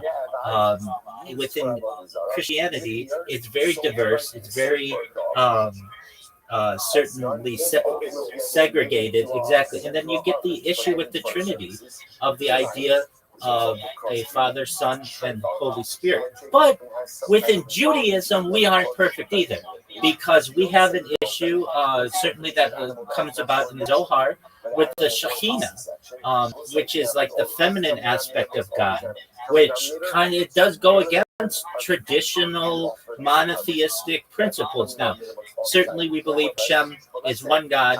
That's a principle that is a fundamental principle of Judaism.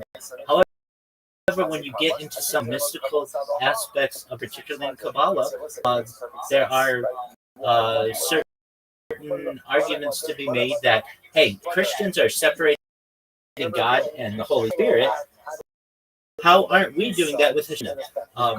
Really, the answer, no one knows. Do I deplore Christians in the street or Muslims in the street? Really not. I feel that people are entitled to whatever they want to believe, and I don't deplore even people who consider themselves Jewish, who I may not consider practicing Judaism, and that includes conservative Judaism and Reform Judaism. I don't consider those to be Judaism. Now, perhaps some of the congregants of those different denominations consider themselves to be practicing Judaism, but I don't. I believe in halakhic Judaism. That's Orthodox Judaism.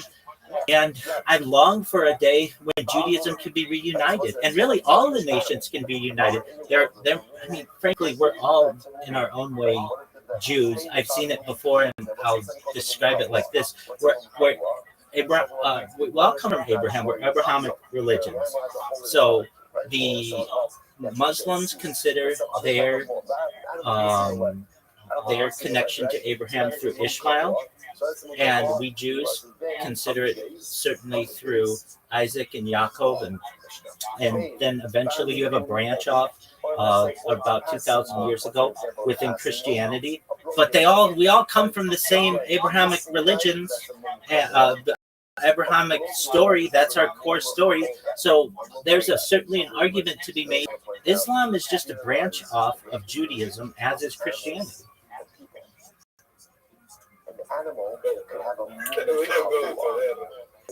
Oh, yes, we do. Yes, we do. Most certainly. That's how it is historically. So you're thinking like, okay, so what's do you know? Some, and it's biblical. I prefer English if possible. No problem. I just what's the best explanation of Torah, like for someone for learning simple and like learning Hebrew? Absolutely. Great question. So I will respond by a phrase in Talmud. It's by Hillel the Elder. It says, teach you the entirety of the Torah, basically standing on one foot. And that is, do unto others as you would have them do unto you. And that's how I try my best to treat fellow Jews, non-Jews. I still certainly refer to Goyim as Goyim. That's the nation. It doesn't necessarily have to have a negative connotation. It means essentially not who we are, not the family, not my mashpucha, but that's basically that's how the sages would respond to your question. Now, if you want to know, like, how do I start to learn Torah? Boy, that's a question. Okay, so I recommend going to the Chabad website. If you're familiar with Chabad, it's a Hasidic dynasty, and really they have some wonderful documentaries. I watch them. They have bits, or how would I would say, like entire lectures, and it goes through starting with Bereshit and all through Tanakh, and then even into Kabbalah. Now, I personally teach a class every day on Kabbalah, but we do cover a lot of things that are certainly rooted in Tanakh and Talmud, and then working our way into Kabbalah. But if you're looking for a good resource, the best resource that so Sefaria.org is the best website, probably. I mean, if you want a book, I'm giving you like digital versions, but that Sefaria.org is the best version. It has the Torah there, and you can read with footnotes of multiple different commentators. I mean, but that's only going to give you the 5 books of the Bible and the rest of Tanakh. What you really need is the 2,711 folios of Talmud if you really want all of the commentary. So the best way to do that is to participate in a Daf Yomi class. Do you know what Daf Yomi is? Okay, that's absolutely fine. So Daf Yomi is something that was started in the 1930s and is done exactly the same way in shuls around the entire world and yeshivot. And what it is we study one page of the Talmud every single day. It takes about 7 years to do. And everywhere in the world, every Jew who learns Daf Yomi in a Daf Yomi program is on the same page. So Yerushalayim, you could be in London, you'd be in Cape Town, you could be in Sydney, you could travel the world and still keep up with it. It's not like every class is a different class. Nope, you'd be on the same page anywhere in the world every single day. And if you're interested, Chabad Daf Yomi app, but you can also look up Daf Yomi apps. Will through the page, they will go through certainly Talmud, and then there are versions of this that have references on certainly Tanakh as well. So, but I know you said, what's a book? The best book is the Torah. The best commentary on the Torah. But some people actually they say that reading Rashi. If someone gonna read the first, let's see how if you read with Rashi, actually they say that's absolutely correct. Yeah. So that's Kumash. That's what I'm talking about. I say you ask for a book, that's Torah. That's Kumash. So yeah, just read the Rashi's commentary. So let's say you offer up this type of offerings outside the Beis Hamikdash. Now the script is a little bit different than your traditional Hebrew, but you should be able to overcome that. It's a specific script that changes the font. Okay.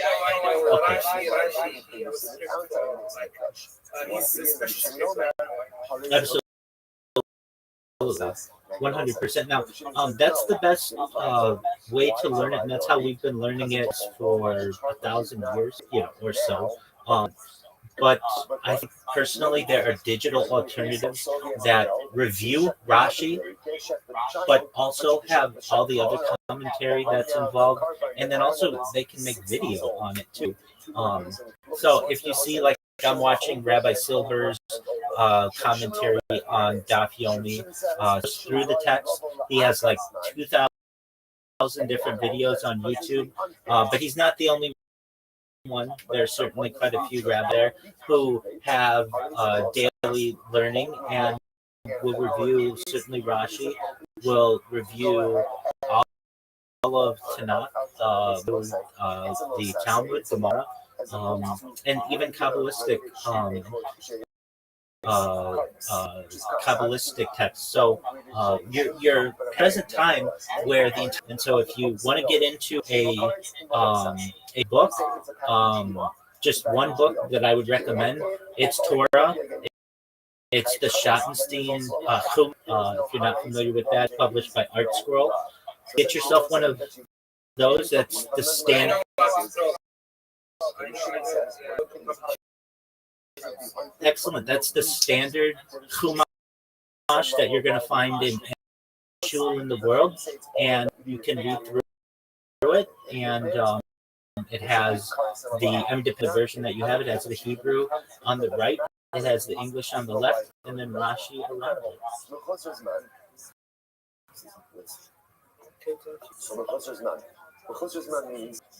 Excellent question.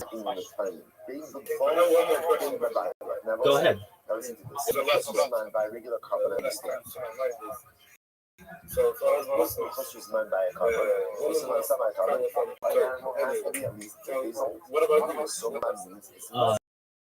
What do I think about it, or what do you?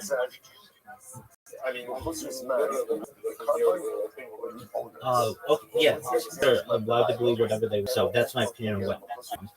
For Jews, we have something called sneaks. It's known as modesty. So, for instance, a married woman does not show her hair. She wears something known as a shadel, which is a wig, or some other kind of covering. It doesn't have to be. It can be only like a scarf, but basically, or hat. But basically, something that doesn't show hair. We consider a woman's hair to be her crown. In terms of clothing, generally, we don't have anything that's low cut or too revealing. Generally, clothing should be from the elbows downwardly. So that means no open shoulders. And then in terms of from the waist down, women generally are not permitted to wear pants. That has changed some within modern Orthodoxy, especially in the home. But publicly, women wear skirts, and then generally will wear stockings. In terms of their footwear, generally open toes are avoided. Though again, it depends what community that you're in. And everything should generally be of modest colors. To some extent, red is avoided just due to the passion that it can invoke. In terms of tattoos or any kind of permanent mark on the skin, those are to be avoided. So while we don't have a woman who wears literally a burqa, there are communities that do that. At least one, though, only about 180 individuals do follow that, but it is in Israel. Yes, but generally, we in the modern Orthodox community have women cover their hair, dress modestly, act modestly, while not exactly what you are with one cloth that covers everything. In much way, modesty is very important with Orthodoxy, with especially within the Vedic culture. And what's my opinion on it? I feel a woman should be able to dress the way that she wants. I'm not going to tell anybody else to do something with which they're uncomfortable. But for women who want to live of the Orthodox way, of our minhag, of our tradition, she covers her hair when she's married. Now, prior to being married, she doesn't need to cover her hair. She can wear it downwardly. She certainly, though, wouldn't wear low-cut clothing or high-cut clothing on the arms. However, if she's a house behind closed doors with her husband, she can wear lingerie. She can wear whatever she wants. That's a different story. And more than anything, I want people to be comfortable. And there are many women, and Jewish women, who didn't grow up Orthodox. They may have grown up secular and they're working towards a process that we call Baal Teshuvah, basically returning to the master. And it's too much to take on all at once. But eventually they will work their way up to the point where they have their head covered, where they dress modestly if they want, but behind closed doors, they wear lingerie. They certainly, we believe in making love completely naked, so we don't necessarily wear clothing during that time period. And for any woman out there who wants to wear pants in the home, I've known Rebbitzins, wives of rabbis who do so within the home. And frankly, if she wants to, she should be able to dress in it. She wants to feel comfortable. I'm not going to judge her, but if she wants to know what our tradition is, it is to dress modestly.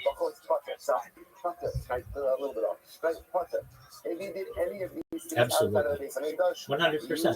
I'm always here if you need anything, so feel free. If you have other questions, I'll be happy to help you.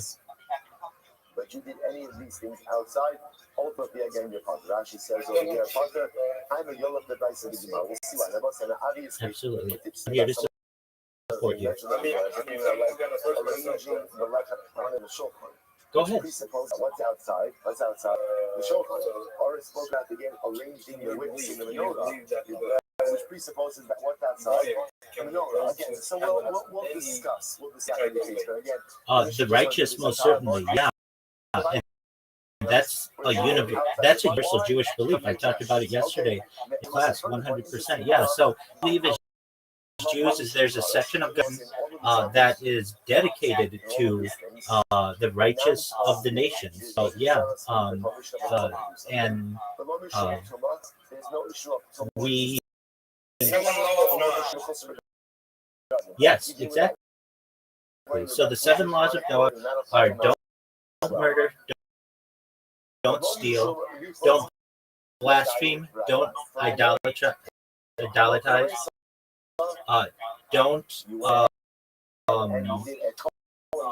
have sexual impropriety, don't eat the blood of a living animal, and to set up a court system instead of laws.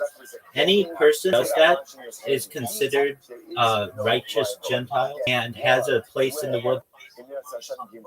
And not all religions are like that. We believe, and if there is no place for you in the afterlife, Judaist Rabbi Rothschild, this is an absolute core of Jewish belief and has been for about 1,800 years.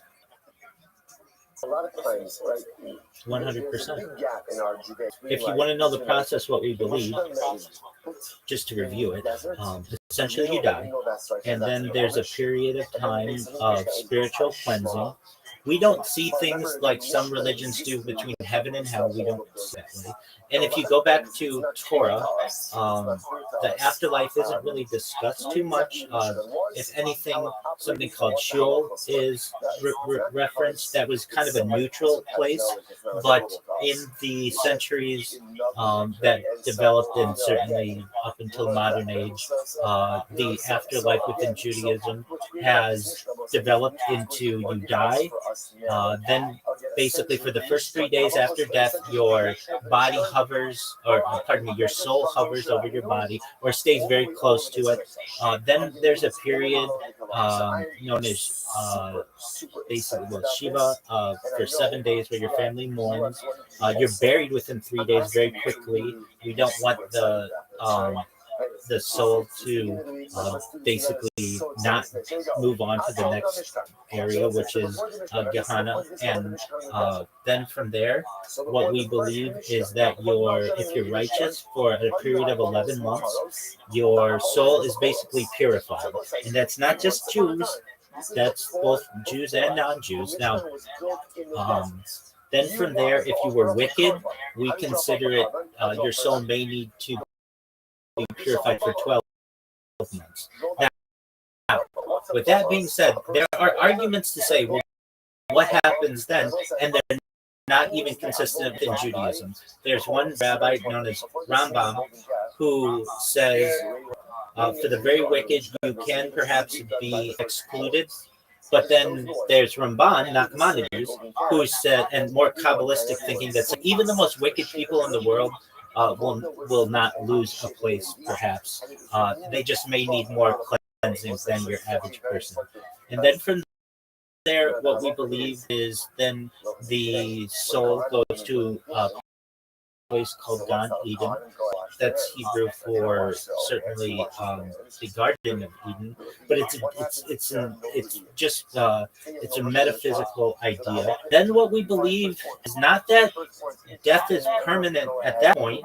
That you're basically in a place where you are waiting for resurrection of the dead, and all Jews who follow Orthodoxy, going back to Rambam, Maimonides, believe in something called the resurrection of the dead, and we await Mashiach, our Messiah, to one day bring in that world. And what does that mean? That essentially the body and soul will be reunited someday. Now, perhaps your body, once you die, it certainly decays. But we think that perhaps somehow, some way, in the days of Mashiach, what we consider the world to come, that your body and soul will be reunited, and then there may be eternal life after the revivification of the dead into the world to come. So it's a different afterlife story than some religions. Some religions say there's heaven, there's hell, and you're there permanently. It is in Judaism. Within Judaism, it's a process. And then if you want to know, well, what happens in the world to come, it's really considered a time when Mashiach will be able to people from the dead. And Kabbalistically, in everyone's body, it's basically at the tip of their known as the loose bone. And traditionally, we feel that Mashiach, it's arguably the hardest bone in the body, and we believe that Mashiach will use that bone to be able to unite the souls of the dead with their bodies and be able to keep them. And from there, that's just tradition. But that's basically what happens. But the idea of Gehenna, the idea of the spiritual cleansing, that is done for both Jews and non-Jews. And for those Jews of the world, for those non-Jews of the world who we consider to be righteous, there's a place in the world to come from, which is different than a lot of religions. First war. Absolutely. But after Yericho, they were 14 years. Yeah, I used to 7 years of conquering the land, 7 years of dividing up the land amongst them. During those 14 years, that's okay. Jerusalem was situated in a place 100%. called Gilgal. That's where it was. Gilgal, Hutra. So again, interestingly enough, if you ever have any questions, and come to me. Absolutely, I understand that, and I will give you my opinion on things. If there's anything, I don't know anything in the world. Anybody who says that they do is lying to you. If we don't know something, look it up. And so we'll go to the text, we'll review, and we'll make sure to as satisfactory an answer as we can. I can tell you this: religion is full of paradoxes. So many times people want things to be really clean and easy and simple. It doesn't always work out that way. But we'll do our best to find the correct answers of what we consider to be the correct answers for any questions that you have in the future. And just know, if you need anything, not just from a religious standpoint, but you just need someone to talk to, I'm here to help you, okay? You're welcome. Because also this problem, so there is actually, especially the Orthodox and ultra-Orthodox people, you can find them in internet, that's the problem. So you can even if you want to understand, 40 years, you can ask them, because there's not so much, there's not so much. 40 years in the desert, no promise. Inside the curtains. I didn't see that. You come to Eretz Yisrael. You're right. You're saying we generally are very inclusive within our own communities, but exclusive to the world. That doesn't necessarily mean that we as Orthodox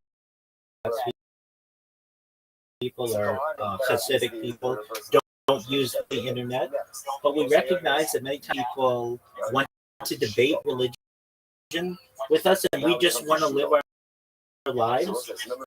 I personally think that it's a beautiful to give people the opportunity to view my life, to watch me dance, to fill in, watch me say blessing foods, and to learn. And as Orthodox fashion is can be done under these conditions and give people the life of an Orthodox Jew. And I hope that I help to motivate people in the future to perhaps do the same. If anything, I know that I've made a lot of really great friends, and I have archived a huge amount of data that I think people will be able to learn from in the future. Just like we have people of the past who would write diaries and they'd be a diarist, or write journals and they'd be a journalist, people will study my streams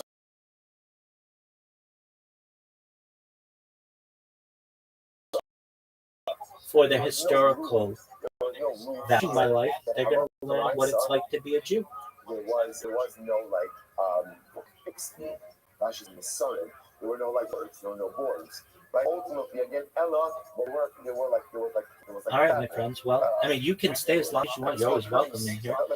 If you don't have anything else, then I like to program. I'm building robots right now, so I'm going to go back to that. But if something does come to mind, feel free to come in here.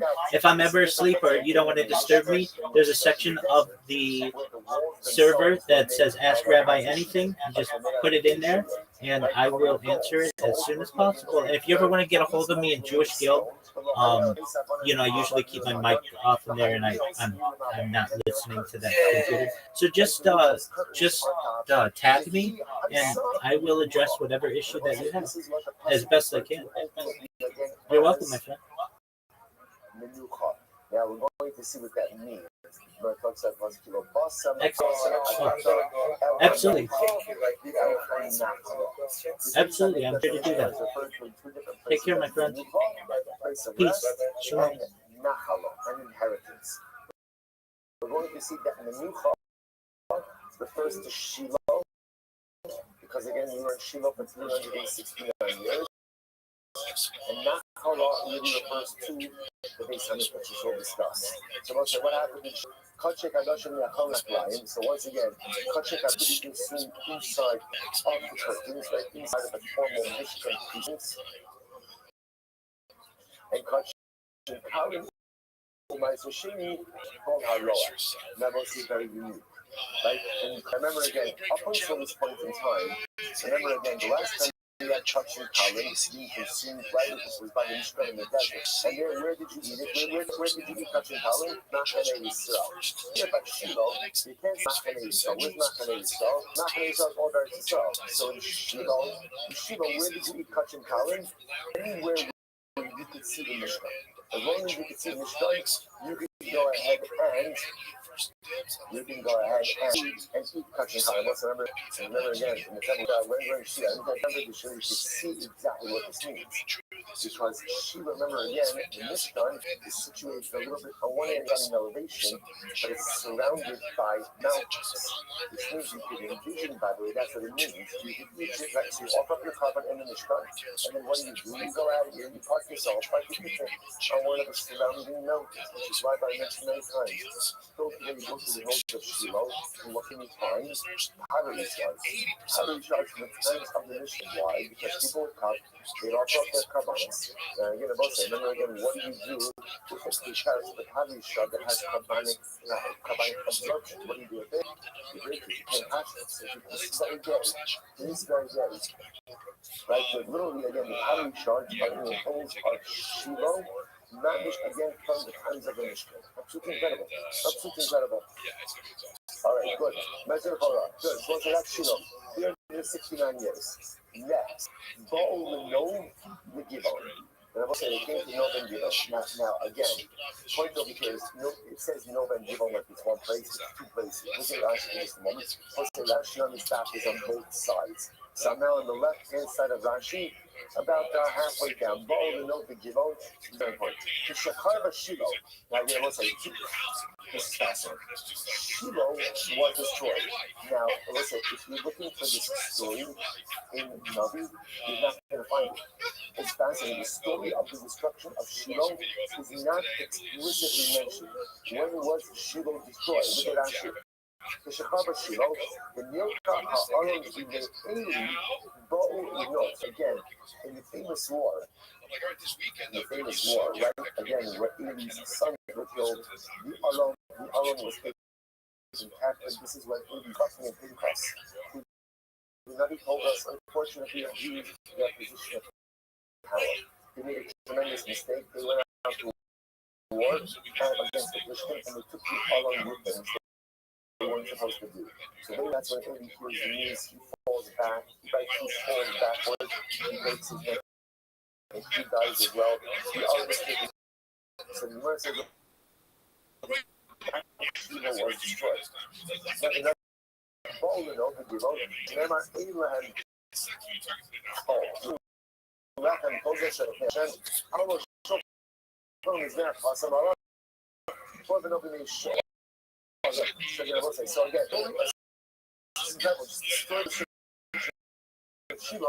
is not mentioned explicitly. So Shiloh was right. Then what happened? The Mishnah transfers over ultimately again to the city of Nov. And again, was also destroyed. Who destroyed Nov? Shaul. And what's the tragic story of American when David Melech is on the run from Shaul? He comes to the city of Nov. Nov was known as Nov Yekon. Now again, I want to remember again, the Bible of David Melech is he would not fight his father. He would not fight Shaul. Even though David was the anointed king, he would not fight against Ket. He chose to go to the city of Nov. Now, no, he lies. He says, I'm on a seek from the king, I need weapons, and I need food. And food, they said, we have no. So the only weapons that we have, the weapons that we have were the sword and shield of David's light. That David himself, they kept the sword and shield as like a testament to the victory of HaKadosh Baruch Hu. Shaul he told Shaul that the city of Nov has turned against you. The Maharaya wants the proof. They're aiding and abetting fugitive David.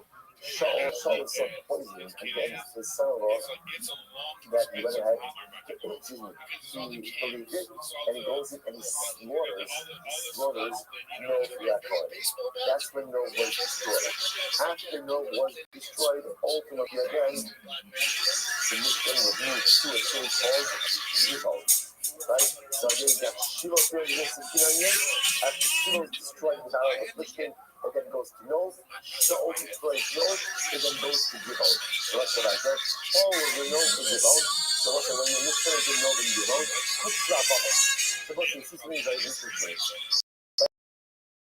Any time that the Mishnah is not really like embedded and settled, open up the middle, right? So you notice it's right in Gilgal, when there's like going on, right? Again, there's war on the land. So again, fights are permitted. They come to Shiloh, Mishkan is 369 years, Bamos are prohibited. Nov and Givon, not as settled, Bamos are permitted. But Bamos are permitted.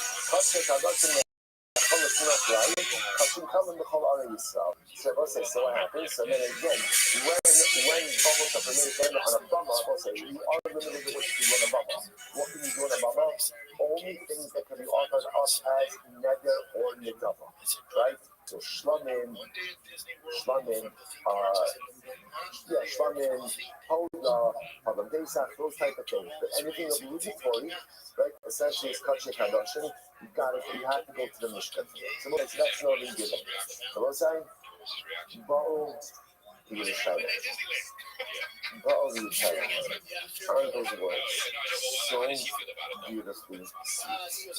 When it came to Yerushalayim, so it finally came to Yerushalayim, Shlomo HaMelech builds the Beit HaMikdash. What happens? Yes, you have bonus. Then of us like bonus becomes absolutely. Now again, this is we're going to see this becomes an irreversible band. At this point, after this Hamikdash is built, ultimately again the bonus become awesome. Below Haya Lahan Heter. And after this, ultimately again in the Shibin Mikdash changes it to below Haya Lahan Old Heter. After this, it was no longer permitted to use bombs. So even after the Beit Hamikdash was destroyed, never again will there be a heter bonus. Something shows that tells you the power of the Beit Hamikdash. The Beit Hamikdash fundamentally and profoundly and reversibly changed us. After it also tells you, by the way, because if you think about it, that Obama is very personal. Once the Beit Hamikdash came on the scene, it almost concretized a certain collective identity that is irreversible. To the point that there's a Beit Hamikdash, there's no longer heterodox. Even the Beit Hamikdash is destroyed, there's a certain irreversible, concretized collective identity that the Beit Hamikdash created for us. It's incredible. And this is what the pasuk calls Nachala. Again, we'll see. You might going to explain down what that means. That's the pasuk. So whereas the Mishkan in Shiloh was in the Mishkan, the resting place, ultimately the Beit Hamikdash is in Nachala. What happens in the Beit Hamikdash? Kachek Hadashim Nechalayim. So Kachek Hadashim in the Beit Hamikdash are consumed within the curtains. Again, remember, curtains never means curtains. Rather, what does it mean? It means precincts. Right? It means area. We'll see exactly what areas it was. But again, Kachim Kadashim can only be used within the Beit Hamikdash compound itself. Kachim Kalim or Ma'is Sheni, Lifnim Minat Choma. But ultimately, again, Kachim Kalim or Ma'is Sheni, they can be consumed anywhere within the walls of Yerushalayim. Right? So as Kachim Kadashim have to be within the precincts of the Beit Hamikdash, Kachim Kalim and Ma'is Sheni, ultimately again, can go ahead and be consumed anywhere within the walls of Yerushalayim. So we'll have to stop a little bit for today after we finish the Mishnah. No, was that not the most terrible Mishnah? But we're not finished. We still more of it tomorrow until we get to the 12 side. What a start to the week. Last full week of Nesachas Svachim. Let's take it in. Shkaya, everyone. All right, have a great day. Yeah, exactly. That's different. It's like, wow, why did you do that? But it's like, it is what it is. Well, so it's easier, right? I just think things happen when they happen. I'm not worried about it. No, it's not. Yeah, this thing right now is easy. Just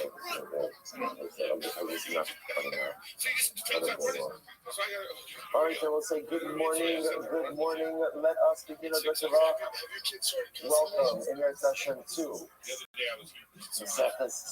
We have an incredible, beautiful, overwhelming week to start.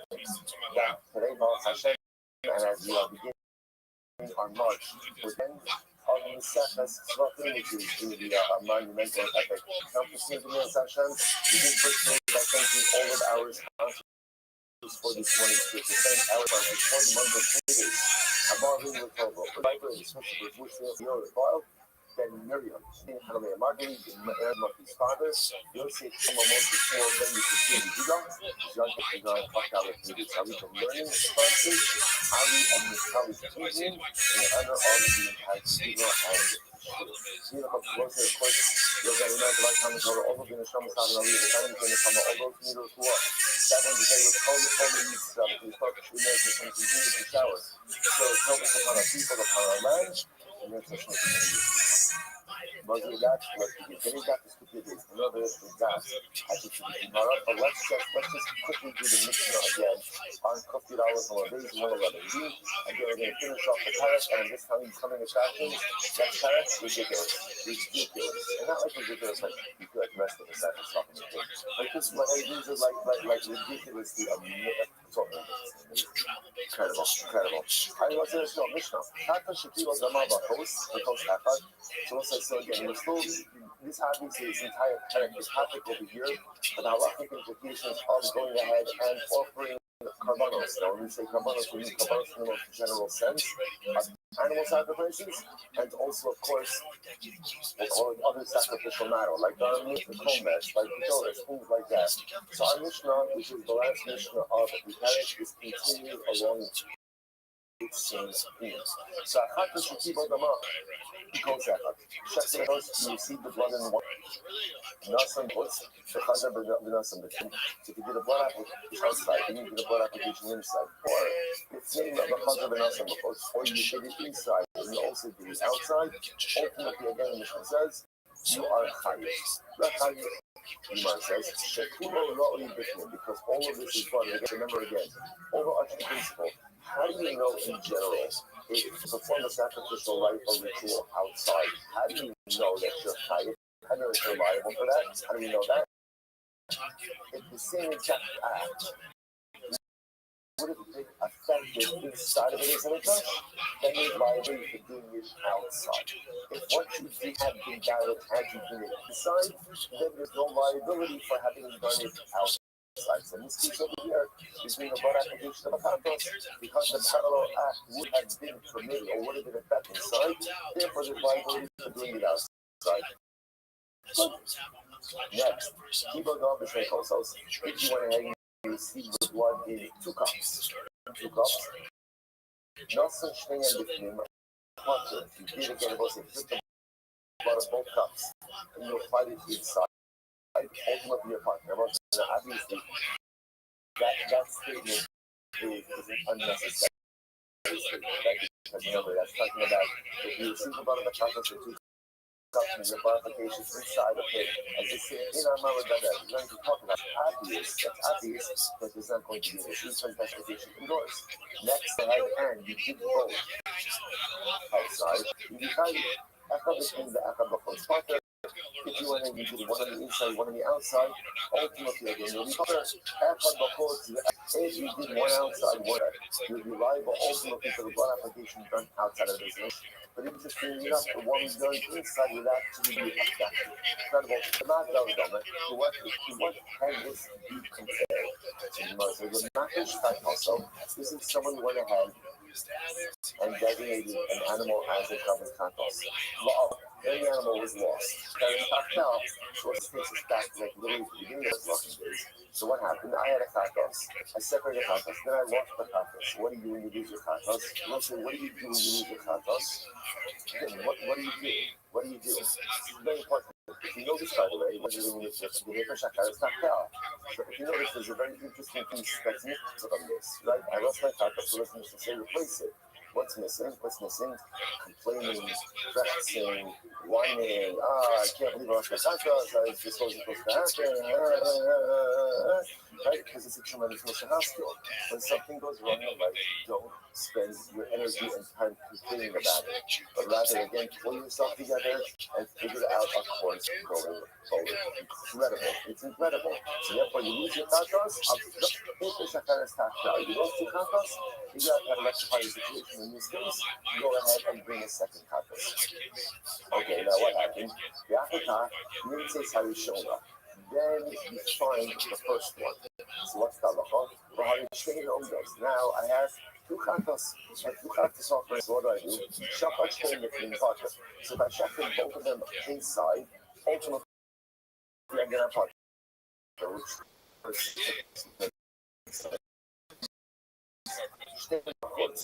Has already slaughtered both of them out. If I do one on the inside, one on the outside, potter, ultimately again, I know to be passing. I will say that interestingly enough, the halacha is, remember, once you've done one on the inside, then you satisfy your katas obligation. Once you satisfy your katas obligation, what have to be done outside is, and I want to say meaningless, but it's not sacrificially irrelevant. That was the thing. But if you did tag anyone inside, that means there would be liability for the katas outside. Interestingly enough, they offered back effect. Incredible. as in the same way with the blood application. When it says literally exempts the meat, how comes once there's blood application, the meat is no longer substituted to blood. So ultimately, again, whatever the blood does for its own meat, it also does for any other system. Okay, like I said, I know you did this yesterday, so just a quick review of that. Here we go. We're talking about now here with the blood application. So I understand, we're halacha again. You went ahead and you did a blood application inside, and then you went ahead and did the outside, just in case of coach echad, where the blood is in one cup. So you might say that is vital. And so kulo raw in was because if you have all of the blood ultimately in one cup, where is that blood really supposed to be?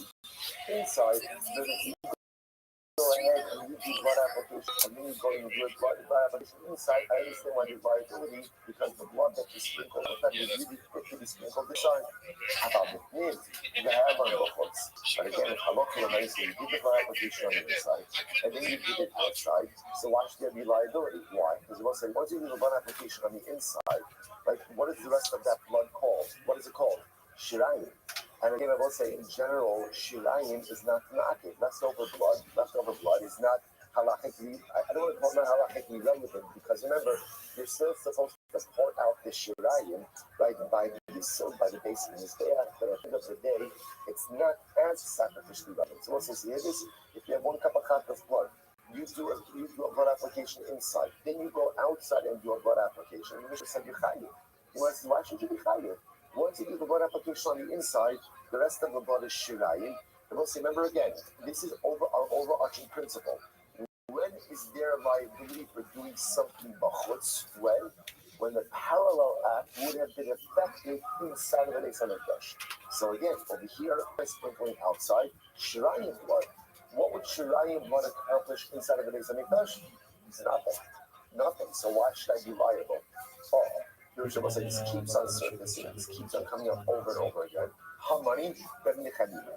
Whose opinion does this reflect? Rabbi Nechemiah. Ya'amar, Shiyare Hadam Shekrivan Bachotz Chayiv. So we'll say, ultimately, again, whose opinion? This is Rabbi Nechemiah.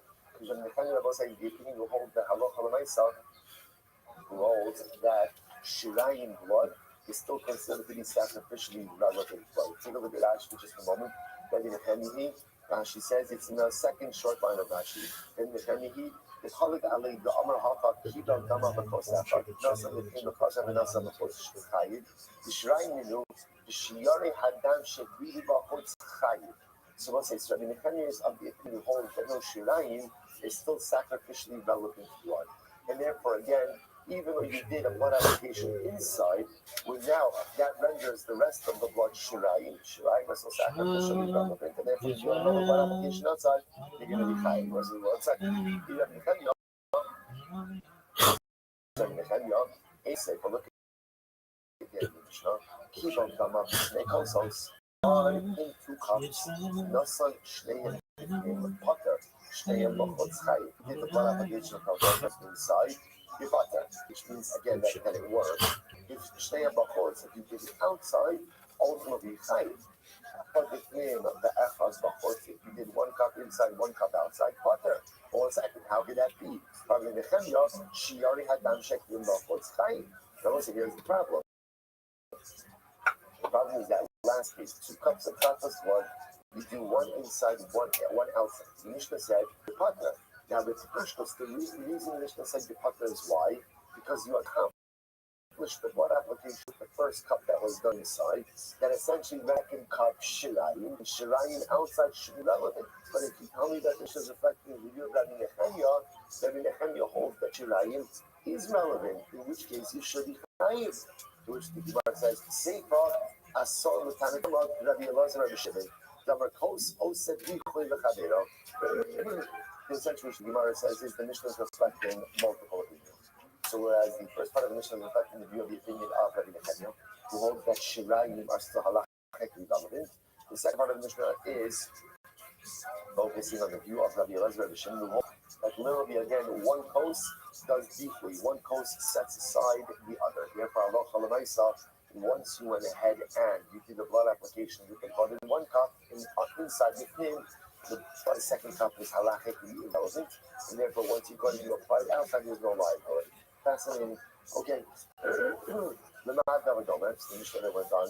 So the Gemara says, Lemad David Omer, Lemakish Hakas will be up the Hitish Akaris Tafel, Yakakak Mintes Rishos. Again, we'll say, remember the Mishnah wanted to compare the case of the 2 cups of Katas blood to the case of a guy who separates the Katas, then goes ahead and loses his Katas, and goes ahead and separates his second Katas in its stead, then subsequently finds the first. So the Gemara says, I don't understand why. What was that? It's not exactly like this example clarified things for us. Oh, thank you for that example. Now the whole thing makes sense, right? In fact, like, come on, like I don't need another case to complicate things more. So the Gemara is asking actually that question. The Gemara says, why? What exactly does this mashal do for me? So the Gemara says, Hamani, let me give the Amar, Avuda Vishas Haflasha, Mesa. This was the perspective of Rabbi.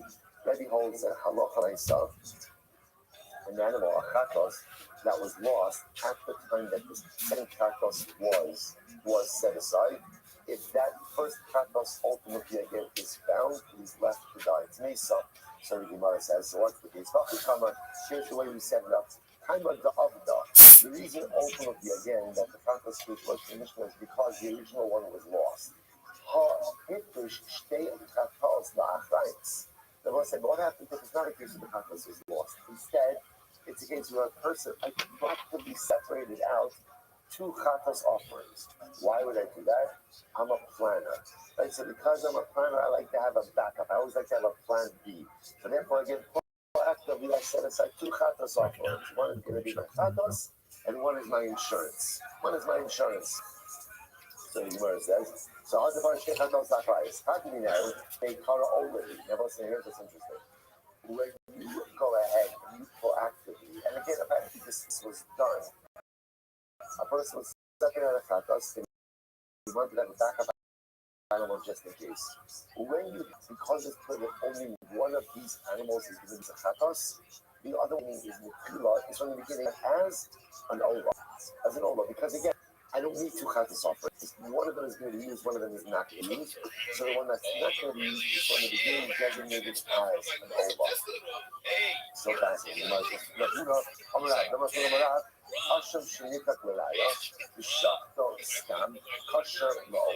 So if you have an asham, then it was put out to pasture because it's no longer needed. Rashi says over here, if you go to Muras Asham, all this type of and when you have an asham that was put out to pasture, when either it was a tumor, it was an exchange, or exchange for another animal, or the owners died, therefore you can't offer a posthumous asham. Or the owners went ahead and retrieved it home with another animal. In all of these cases, if you went ahead and you checked its stem, it works as an How'd everything go? Excellent to hear. That works because halacha l'maisa both an asham and an olah same gender. Both male animals have a chatas, we also have a stam chatas. Remember again, is mitzvah, schema. So how can we say that a chatas is going to be used as an olah? On the piyam mistanya is seer nasi. Talking about again the chatas of the nasi sins, which ultimately again was brought from a mitzvah. I'm sorry, which was brought from Zachar. Sorry. Therefore, that's the type of animal where if you ended up designating 2 from the beginning, one of those animals which retroactively becomes clarified as the one that was not used can be used as an olah. Incredible. It's like incredible. What do we start to eat? Good. Okay, let's say now get ready for this mission. First of all, this Mishnah is the rest of our morning this morning. This is one long Mishnah. But this Mishnah is going to go from the bottom of Kufyud days to the top of Kufyud Chomer. I don't know if this is the longest Mishnah. It's going to be like the longest Mishnah. Once I get ready for it, because it's going to be ridiculously amazing. Probably one of the best Mishnahs you've ever learned in your entire life. Here it is. Really, I'm not kidding. That's serious. There's a lot of incredible historical information, a lot of hashkafic information, a lot of halacha. Here we go. Parastatos shesarta chusni divat. As I was saying, so to a certain degree, we are still continuing a little bit along the concept of doing things outside of their normally prescribed areas. Okay? So now what? Parastatos. So now paraduma. Again, remember again, paraduma is unique because paraduma is offered where? It's remember again, paraduma is not offered to mikdash, it is offered up in which is why, by the way, is paraduma a carbon? No, what is it? So is that it? Tell me, also what do you call it? Betekabais. Right? So again, paraduma is not, it's not kachim hadashim, it's not kachim kalim. It's Betekabais, it's Shibusha stone, which sounds strange, but again, just let's go with it for now. Shesarpa puts in detail. But interestingly enough, the Lashon down, so Rashi points out that there is Bishal Lashon Gat Lomar. Interestingly enough, Gat normally is what? A wine press, right? Or a wine. That's how it's being used. So we're going to see that the Duma was burned in a depression in the ground. Again, we'll discuss where exactly this was, how this was done. So even such a thing like this. If you burn the paraduma, you burn it outside of its gas. Sir Mishkaleh, Shikrid Bakot, or was it Mishkaleh? What's Mishkaleh? Mishkaleh open up the again of Kippur. You don't remember what's Mishkaleh. What is your thing? You push it over the cliff. In this case, what did you do? What did you do? You went ahead and left something. Now, remember, wherever you shout, the Sir Mishkaleh from this prayer, which is, it's right. So what is the halakhic term puts mean? Puts means you're doing the service somewhere where it's not supposed to be done. So the thing is, Sir Mishkaleh is supposed to be pushed off a cliff. If you chef somewhere, that is being done outside of its community area. So what's halacha? In both cases, fascinating. So if you go ahead and you bring the paraduma outside of the area, or you end up chefing the Sir Mishkaleh instead of pushing over the cliff, you're tired. Sorry, you're potter. Why you potters the Shemar, the Pesach, or Moed Lo Yibim? Because let's remember again, this goes back to our overarching principle. When are you tired for doing something bachutz? When? As a parallel act, would it affect the had you done it inside? And therefore, the passage says, you did not bring it to the entrance of Moed. What do we learn from here? Kosher in law, you love all the Pesach or Moed in Chayav. So anything that is not normally brought into the Moed, there's no liability for doing it in the wrong way outside. Remember again, never brought inside of the Mikdash. Sir Mishkaleh is never brought inside of the Mikdash. If you mess and you do the service differently, obviously there's no liability. Now, when there's no liability, it also might be like you messed up the service entirely. If you go ahead and you check Sir Mishkaleh, while it's true that you're not paying for Shlita food, but you've also done an act of Shlita on your keeper, right? An unwarranted act of Shlita Gibber, which comes with its own liability. But again, we're not talking about secondary liability as well. We're just talking about short. So here it is. So you go ahead and you bring the product into the wrong place, you check the service directly in because it's thrown off a cliff. Again, obviously not good, but there's not liability for hooks. Why not? The only thing is how you put this in hooks is when there was an obligation to bring the carbon to the base on Mikdash, and you do it in a parallel way that had you done it in the business would have been effective. Incredible. Next. That's category one. Good. So, exciting, right? I told you. Listen to this. This Halova Bahanirba. So you're going to say this is an animal that sodomized or was, right? Was violated, or that violated a person, or was violated, or set aside for Avodah Ne'avad, used for Avodah Zarah.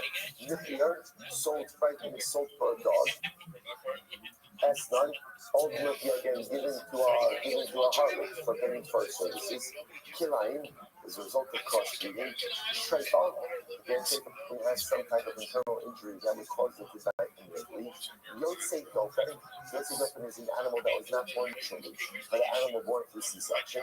We'll say, now, what's the common denominator amongst all these animals? Common denominator, none of them are fit to be offered as a carbon. That's the common denominator amongst all these items. Therefore, we'll say, but let's say, what did I do? I offered it up outside of the base of as a carbon. I did it. I used another carbon style so listen, but it makes perfect sense. Right? Why not partner? Because remember again, the past having been done inside would not be an effective carbon. So therefore again, because remember you only choose the quotes, the parallel act done inside would have been effective. So since all of these not fit for sacrificial use, therefore if I do it outside of partition, לפני משכן השם. זה בפון משכן השם. all שאים לא ילבו לפני משכן.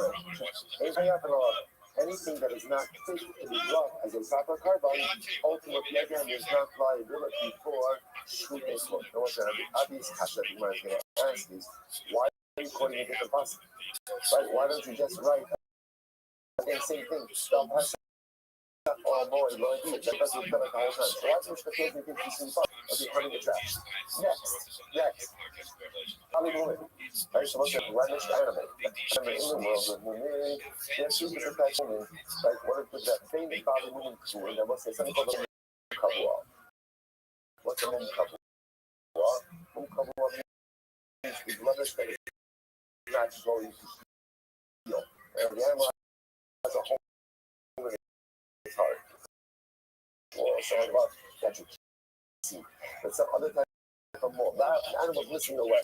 Right? So that is a mum kabua. So that's a mum kabua. You must do this on the base.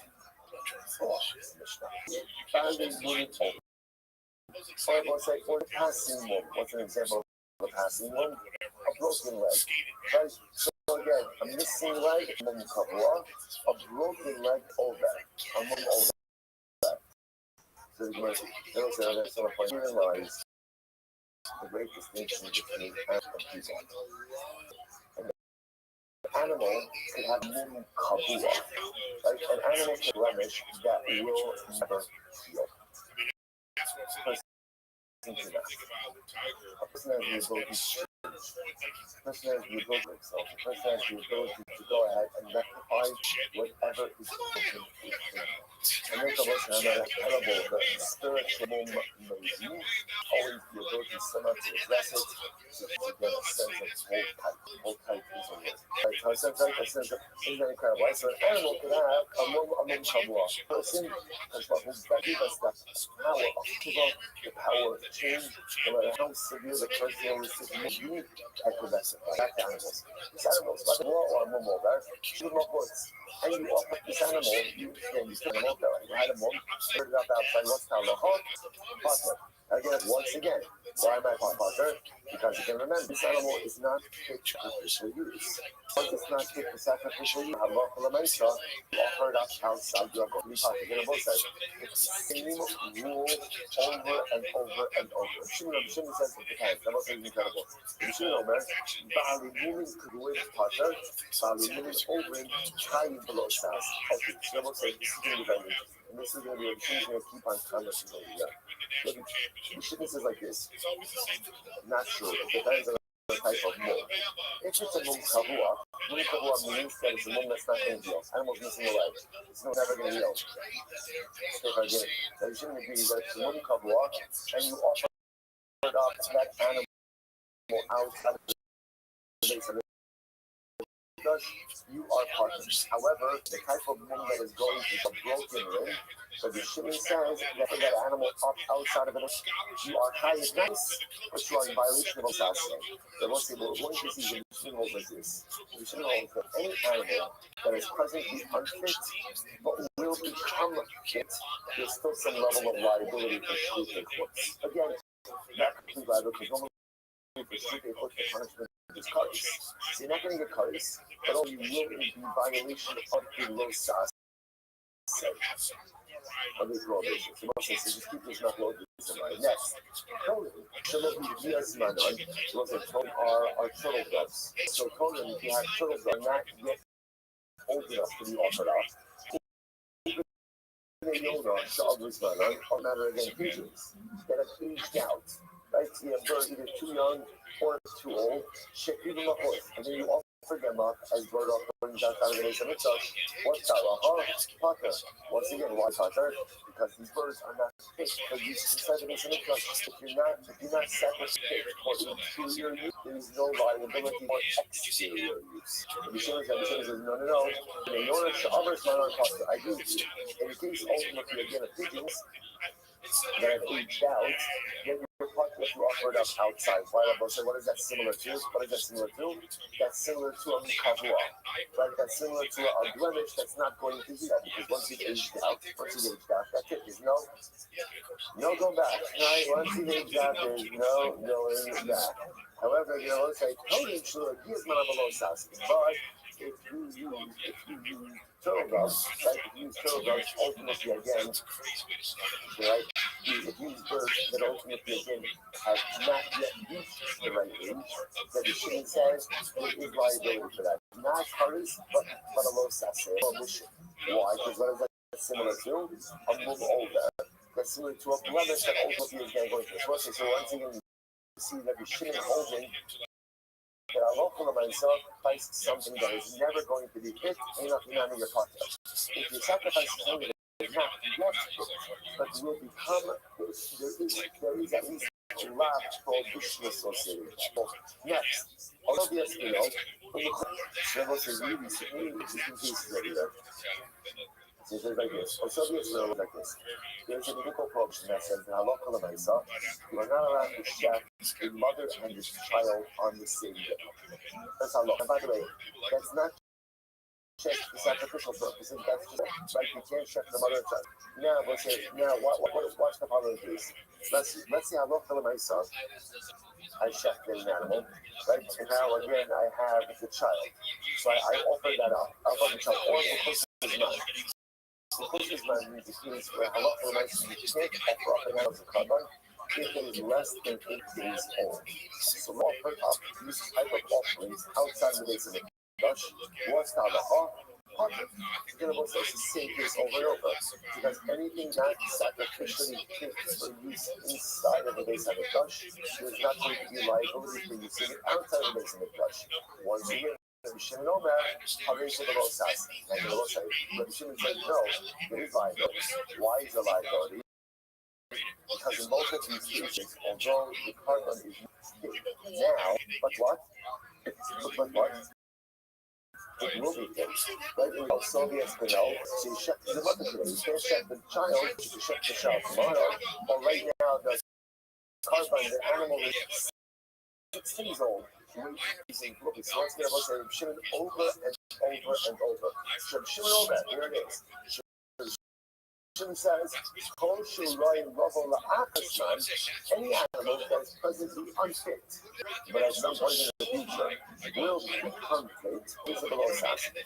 Again, although it is a prohibition to go ahead and offer it up outside of the business, it's a low sas, it's a lot.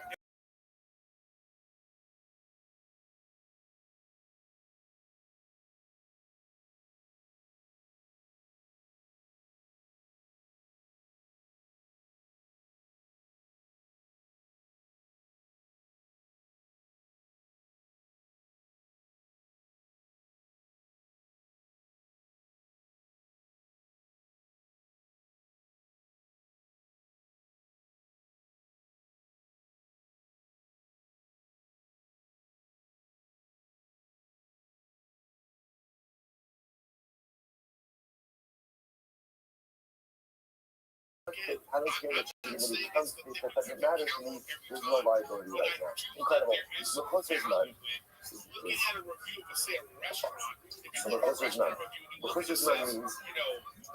that there's something lacking in the claim. Being the before, being the by.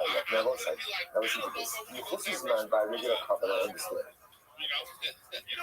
What's the Muslim's man by a carbon? What's the man by a carbon? An animal has to be at least 8 days old. So Muslim's man means it's less than 8 days old. So now the Mishnah says, Muslim's man, whether the carbon or the owners, Muslim's man by owners, is a Bible. What's an example ultimately again of Muslim's man by an owner? Hazav, Hazaha, Ayoredes, Mahamisorah, Sheshibu Kakasam, Ashamam, Bahutz, to. So listen to this, what we need to this. The example would be all of these people, Zav, Zava, Yoredes, Zava people have the various emissions, so that's in the reverse. With solar personality, all these people have to bring carbonos after a defined amount of time. If they bring the carbon before the appropriate time, that's called Mukhusar Zman Bedaiva. That's called the owner's right. In other words, the animal is fine. It's the owner problem with timing. So in all these cases, if they offer jump the gun and they offered up their carbon too early, and they did it bachut, they're potter. Which it makes sense. Once again, why they potter? Why again, not good, but why they potter? Because the parallel carbon inside of the base of matrix would have been ineffective because the timing is off. So incredible. However, again, if they go ahead and they offer up, interestingly enough, the reason for that is because it's Hashim. So many of us, like Chatas and Asham, one of the things about Chatas and Asham is that they cannot be brought as an Abba. But remember again, you can't wake up one morning and decide, you know what, if you feel a little guilty about myself, right? You can't, Chatas and Asham can only be brought for specific violations. So therefore, you're going to say it makes sense that if any of these people brought their Chatas and Asham too early, you brought it too early, it's meaningless. It doesn't come in as meaningless, and therefore, even if you offered it up outside, there's zero liability for that. Now remember, these individuals also have to bring an Ola and the Shvanim. If they brought their Ola and the Shvanim before the prescribed time, what's halacha?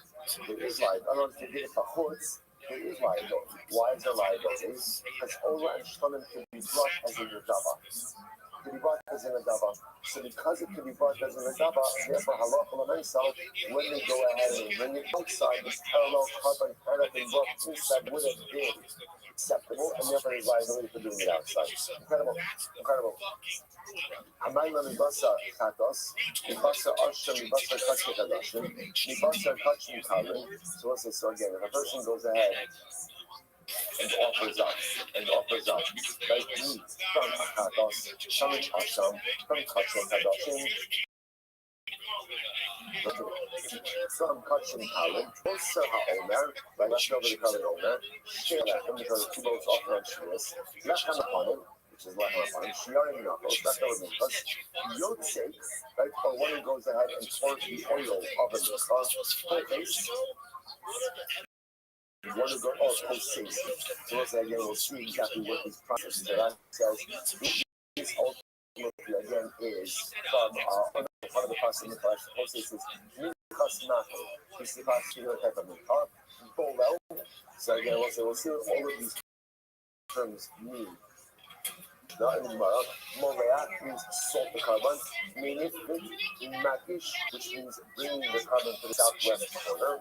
Sadeh as a shulchan, you go ahead and you organize, select them upon an on the table. Mikveh Saneros, you arrange the candles or the wicks in the menorah.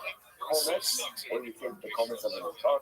The Kabbalah drumming, or you do Kabbalah, see the blood in a cleat. Bachutz. So I said, okay, so just understand this is what happened over here. The Mishnah just went through pretty much the entire list of sacrificial rites and rituals you could do inside of this. So the Mishnah then says, if you did any of these things outside of this Mikdash, I'm sorry, Potter, I put a little bit off. Potter. If you did any of these things outside of this Mikdash, you are Potter. Again, I both said, we'll discuss exactly why that is. But if you did any of these things outside, ultimately again you're Potter. Rashi says over here, Potter, I'm a young of the dice of the We'll see why. Obviously, think about some of them you mentioned over here. As a talking about like arranging the left hand on the shofar, which presupposes that what's outside, the shofar. Or it spoke about again arranging the wicks in the menorah, which presupposes that what's outside the menorah. Again, so we'll discuss exactly the case. So again, the mission just went through this entire laundry list of items. Where if you do it outside your pocket. Why coming attractions? Okay, so we'll say furthermore, interestingly enough, furthermore, I can have also these items and all of these things. But non-calling did it, there's not liability. Zaras means the permission of a non-calling to do something. For there's no issue of filming with these things. For or if you do without wearing the requisite Quranic clothing, not a problem as well. The furthermore, if halacha l'maisa, you went ahead and you did, and Cohen did any of these things without washing his hands and feet. Also not a problem. So let's say this entire list of avodos, if a Cohen did so in a state of tumah, or he did so without wearing the requisite clothes, or he did so without washing his feet, there is no liability. Again, why, where, how? But you can tell that's going to be an exciting subject. Okay, what's that? Now, Now I'll get ready. Okay? Everyone's got to say it back for this. Okay, right? No, so now here it is, because this is good. You got to refill it.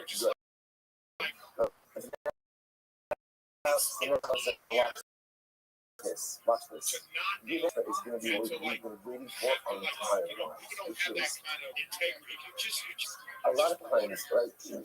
There's a big gap in our knowledge between something that was in the desert, because we know that story because that's in the Chumash, and then the base of English that was built by Shlomo. Right? But remember again, Mishkan existed in different ways throughout all of those years. So a lot of times it's not clear to us where exactly the Mishkan was, how it operated, and what the halachos were. Now, it's not because it's some like esoteric knowledge that's not available to us. It's just in nothing, right? And so, again, we learn that. So what's great about this Mishnah is that this Mishnah is going to organize for us now. Again, essentially the Mishkan, the halachos, essentially the progression of the Mishkan from the desert, from Moshe Rabbeinu, over to the Beis Hamikdash. And going to give us all of the relevant halachos. So I am super excited about this, and I know that you are going to be also. I'm asking you to really be super excited about this, right? It's the beginning of the week. I'm so excited. So go. Achol Mishkan. So before the Mishkan, and this is before the Mishkan desert. So before the Mishkan, right before the Mishkan, you have Bamos Mutaros, once upon a time. This is before Mishkan was built in the desert. You wanted to offer up a carbon. How did you build yourself a bama? Build a bama. What's a bama? A personal altar? Let's build a bama. And everyone's like, who is the avodah done by? Bechoros. And then what's very important, the golden calf, the way it was supposed to work is that avodah later on in Mishkan Beis Hamikdash would be done by the firstborns. Right? Those are the ones. After the sin of the golden calf, and everyone sinned except for Shevet Levi, avodah was given over to Shevet Levi, and it was removed from the Bechoros. So it's actually very important because the halacha is today. When Kohanim, when you get them, so what's Kohanim go ahead and have to wash their hands? But they don't wash their own hands. Who wash their hands? What happens if you are no reveal? Say you're no reveal, so the halacha is before it. You find firstborns. And firstborns, interesting enough, go ahead and do the washing instead. Fascinating. So again, the Gemara says, so again, if the Mishnah, before the Mishnah was established, Kabbalos Mutaros, you can offer Kabbalos on Bamas, not the Bechoros, and the Avodah be the firstborns. Okay, so you want to say, so that's the first stage. The whole Kabbalah Mishnah, then the Mishnah was elected, so it's very important. Moshe Rabbeinu built the Mishkan. The moment he builds the Mishkan, you can't use a Bama anymore. That's it. Bamos are the Avodah the Bama. So two things happen with the creation of the Mishkan. Number one, you can't use personal bubbles. Number two, avoda transitions over to the kohanim. And we're kind of, whenever you see about kohanim means kohanim in the different roles. Next, so when the Mishkan stood, Kodesh Kadoshim, Chatas, Asham, Kodesh Kadoshim, have to be inside of the curtains of the Mishkan didn't have, it had curtains, but it had walls. Whereas this kind of walls. And it had to be eaten within the walls, right within the walls, the Kachim Kala B'chol Machane Yisrael. Kachim Kala, on side, Kachim Kala, ultimately again, within the entire camp. Right? Ola, Shlomin, Khan Pesach, right? Then he's literally able to visualize this with the Mishkan desert. Why? Because remember, how did we camp? We camped around the Mishkan. Remember, again, it was a big rectangle. We all the Shvatim, all the tribes were situated around. Machane Yisrael really means the camp of the Jewish people. So Kodesh Kadoshim have to be eaten within the precincts of the Mishkan, Kachim Kalim anywhere. Okay, can I say right? Fantastic. Next, that lasted for how long? 40 years. 40 years. We come into Eretz Canaan. Bo Megilgal. We come to Gilgal. Not Shiloh yet. Shiloh's later on. Right? Shiloh's later on. First step in Eretz Yisrael, Gilgal. Rashi says,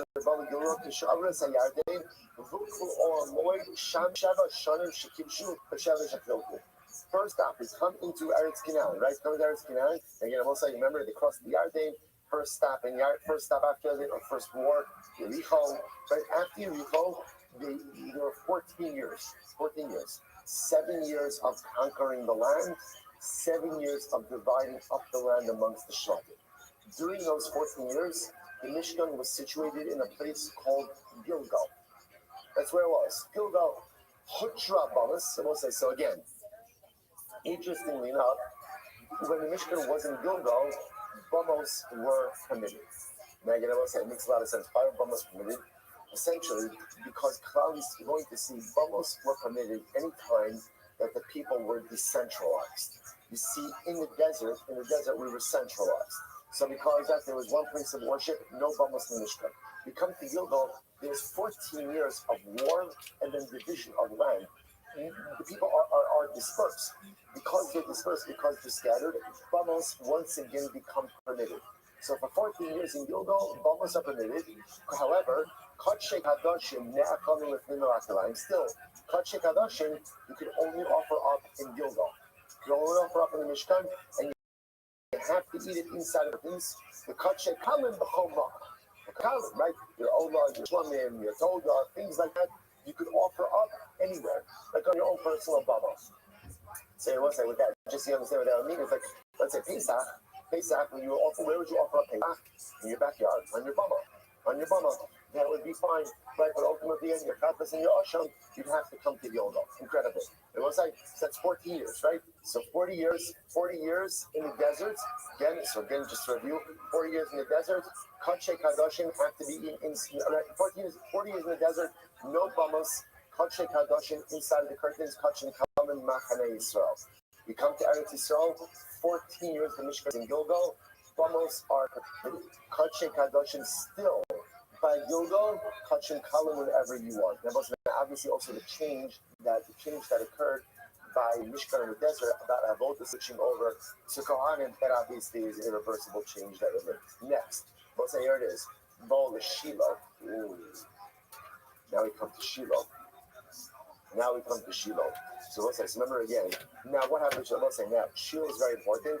The Mishkan was in Shiloh for 369 years. So that is a long time. 369 in Shiloh.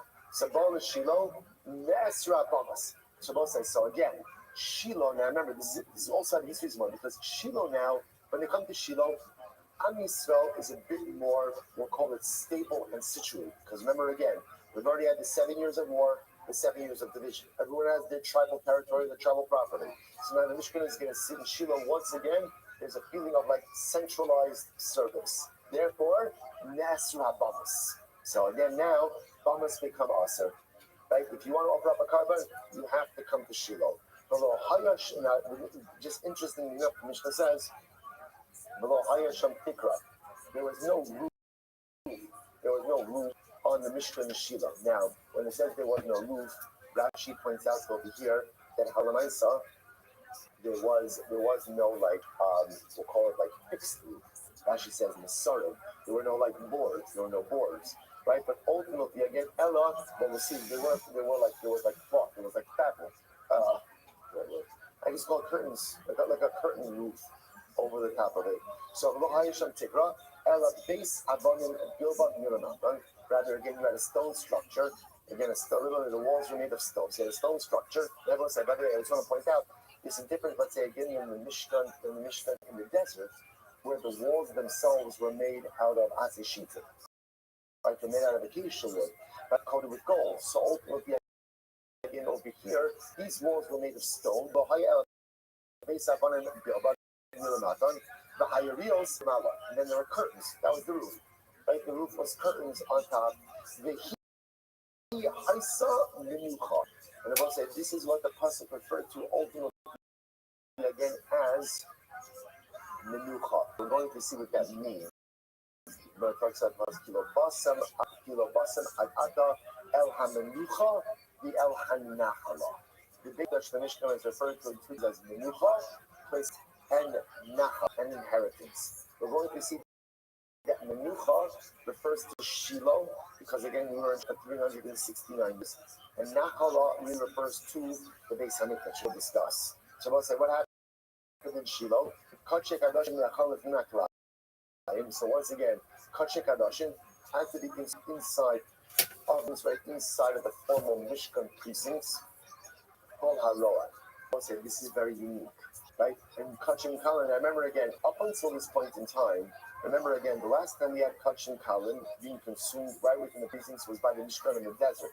And there, where did you eat it? Where did you eat Kachin Kalin? Machane Yisrael.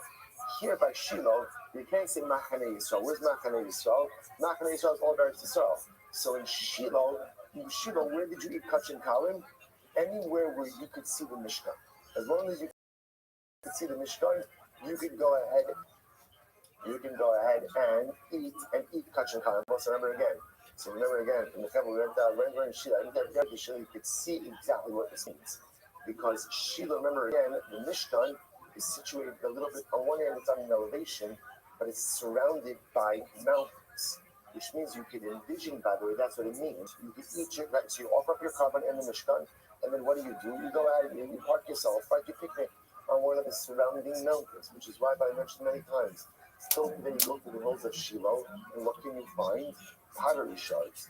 Pottery shards in the times of the Mishkan. Why? Because people would come, they'd offer up their karbanos. And again, also remember again, what do you do with a klicher, the pottery shard that has carbonic absorption? What do you do with it? You break it, you can't hash it. So to this very day, right? That literally again, the pottery shards are in the hills of Shiloh, mamish again from the times of the Mishkan. Absolutely incredible. Absolutely incredible. All right, good. Good. So that's Shiloh. 369 years. Next, Baal Lenov the Gibon. And I must say, it came to Nov and Gibon. Now again, point over here is, it says Nov and Gibon like it's one place, it's two places. Look at Rashi for just a moment. Let's say Rashi on the staff is on both sides. So I'm now on the left side of Rashi, about halfway down. Baal Lenov, this is very important. Kishachar, again, I will say, Shiloh destroyed. Now, if you're looking for this story in Navi, you're not going to find it. It's fascinating. The story of the destruction of Shiloh is not explicitly mentioned. When was Shiloh destroyed? Look at Rashi.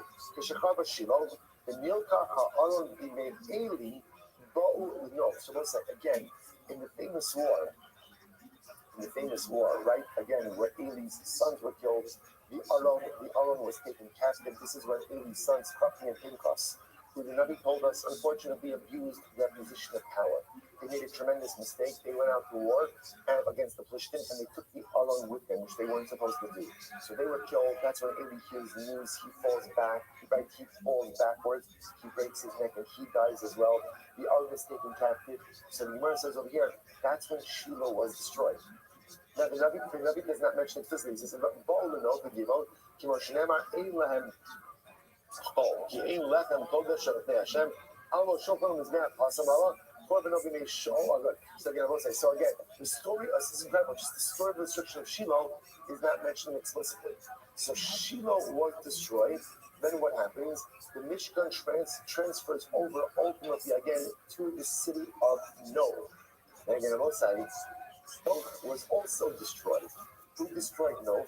Who destroyed Nob? Shaul. And also, this is the tragic story of American named David Amalek. Is a run from Shaul. He comes to the city of Nob, which is known as Nob Ir Hakar.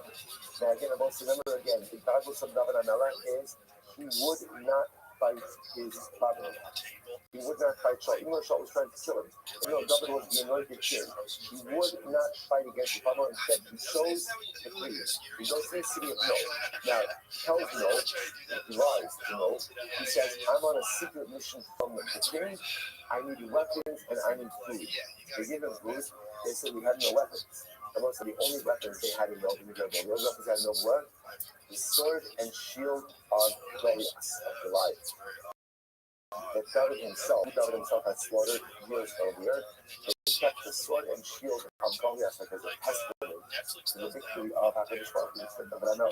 So David takes the sword and shield. This is a very exciting story. Shaul has an advisor by the name of Doeg Edom. Doeg was not a good guy. He told Shaul that the city of Nob has turned against you. Vaharaya, what's the proof? They're aiding and abetting fugitive government.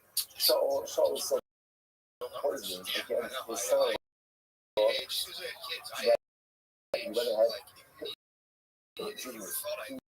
he believed it, and he goes in and he slaughters Nob Yaakov. That's when Nob was destroyed. After Nob was destroyed again, the Mishkan was moved to a city called Givon. Right? So there's that Shiloh 369 years. After Shiloh destroyed the battle of the Christian, it then goes Nob, Shaul destroys Nob, so then goes to Givon. So let's go back here. Oh, we know in Givon. So when the Mishkan is in Nob and Givon, put drop on us. So this is something very interesting. Any time that the Mishkan is not really like embedded and settled, right? So if you notice, it's like in Gilgal, where there's like so much going on, right? Again, there's war, there's division, some land. So again, both are permitted. When it comes to Shaul, Mishkan is 369 years, Bamos are permitted. No in Givon, not as settled, Bamos are permitted. When Bamos are permitted, so I have. And then again, when Bamos are permitted, that means, remember, you are limited to what you can do. What can you do in a Bama? Only things that can be offered are Neder or Nidama. So Shlamim.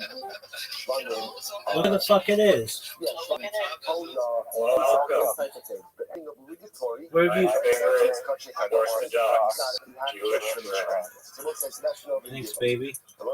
Who's your second favorite?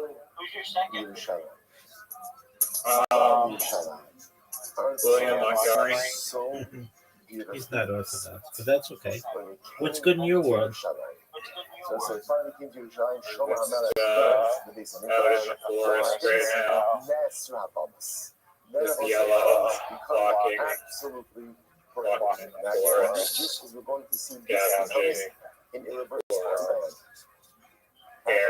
After the Like Zayt was built, ultimately, Are there any? There's a lot of moss here. Is there any and after this, ultimately, chicken of the forest? After this,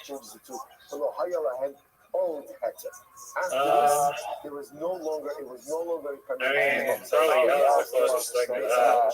I mean, actually, no, I mean, there's birds. Chicken with birds. There's birds in the forest. No, dog. It's a type of mushroom that tastes like chicken. Found it irreversibly changed. It also tells you, but because if you think about it, I've never heard mushrooms here. I don't even know exactly what the fuck. I know why this is doing mushroom season like September, December or something. I'm not seeing any mushrooms, but there is a forest lodge that's pretty diverse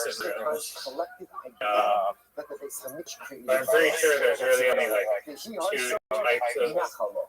And this is what the mushrooms pasuk that you calls can nachala. Again, I'll say eat here mainly. One is like so whereas citron something, I forget the name of it. so whereas Another one is like Mishkan in Shiloh known as like red lobster or oh, something lobster. What And happens in the Beis Hamikdash? Kodesh Kadoshim Nachala Nachalaim. So Kodesh Kadoshim in the Beis Hamikdash are consumed within the curtains. I must again remember. Is it good? Curtains never means curtains. Rather, what does it mean? It means precincts, right? It means area. We'll see exactly what areas it was. But again, Kodesh Kadoshim can only be eaten within the Beis Hamikdash compound itself. Kachim Kalim or Meiser Nim Minat Choma. But ultimately, again, Kachim Kalim and Meiser Sheni, they can be consumed anywhere within the walls of Yerushalayim. Right? So as Kachim Kadoshim have to be eaten within the precincts of the Beis Hamikdash, Kachim Kalim and Meiser Sheni, ultimately, again, can go ahead and be consumed anywhere within the walls. Alright, well, so I have to stop over there for today. I thought the Mishnah. No, was that not the most incredible? We're not finished. More of it tomorrow, so we'll get to our side. What is the week? Last full week of Mishvatim. Let's take it in. Shkoyach, everyone. All right, guys, have a great day.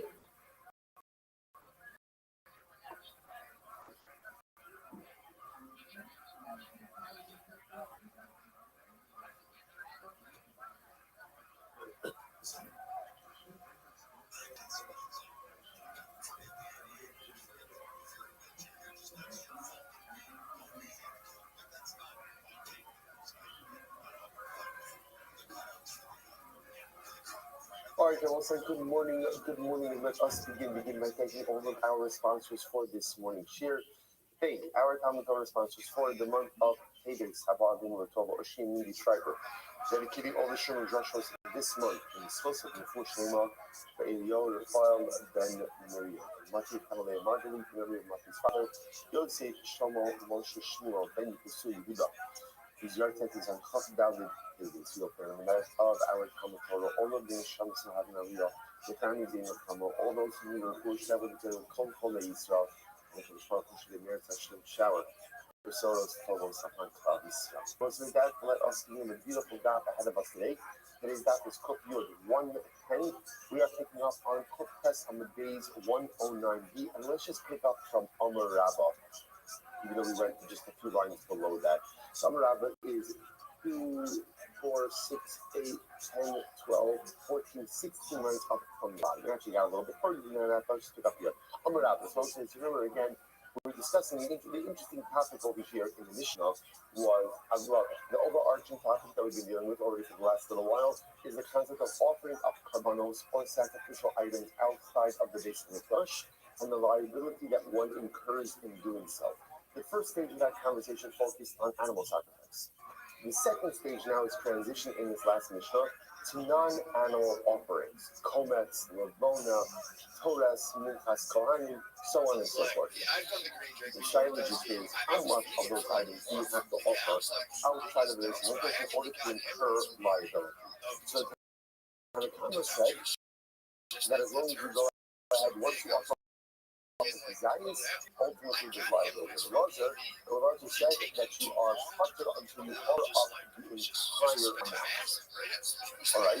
Now it's on the most says here, talking about this idea regarding Torres. The most Amarabah, everyone agrees that when it comes to the Hashpara, when it comes to Torres offered up inside of this English, everyone agrees that halakha myself, there is no biblical shear, and the shear that is given ultimately is revenge. Deeply, you is not broken, but part of it, which is the part of Yom Kippur that's given inside the Kodesh HaKadosh. The Mansar, as well say there, the Torah does say how much does the Kohen offer up. Below Chafnav. Now, below Chafnav really means 2 handfuls. So the Mansar, below Chafnav, one says below Chafnav is a shear. It's a shear. Right? And then also remember again, if the Torah gives a shear, that means that that's the amount that the Torah wants you to offer. And if you offer less than that amount outside of the Beis Hamikdash, there would not be liability. Because remember again, about the way it works is when is there liability? There's liability when a parallel sacrifice done inside would be accepted. Like the parallel inside sacrifice would not be valid, then halacha l'maisa there's not liability. The Gemara says it's all. Melo kopnov dafka, Masa melo kopnov lav dafka. That's my focus. My focus is melo kopnov. Is that terminology two variables? Is that dafka? Is that literally a precise shear that the Torah is telling us that we are obligated to bring or not? You're hard to see the hookah that target things. Guys, 1 second. How can you say that melo kopnov is not an explicit and necessary shear? After all, the Torah uses the word hookah. Hookah means an everlasting statue. Everlasting statue means this is what the Torah tells you you have to do. So again, the low kafnav is not the suggestion, but rather it would seem to be the obligation. Which the words Allah, I'm not buying that Torah is rather by is like this. When it comes to the offering of the Torah inside of the Kodesh Hamashim, i.e. of Yom Kippur, everyone agrees that you require a shear. And what's the shear? Below kafnav two hands. What's the matter? That's part of the chutz. We're only again the pillars of the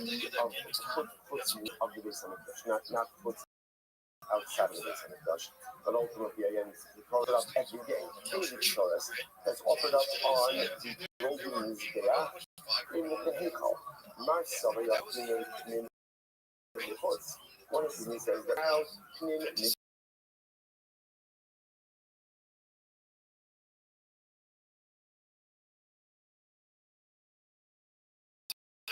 course, we learn after the first from the unity offerings, Amarala, hashtag, that doesn't make any sense, because hashtag, so we put what we we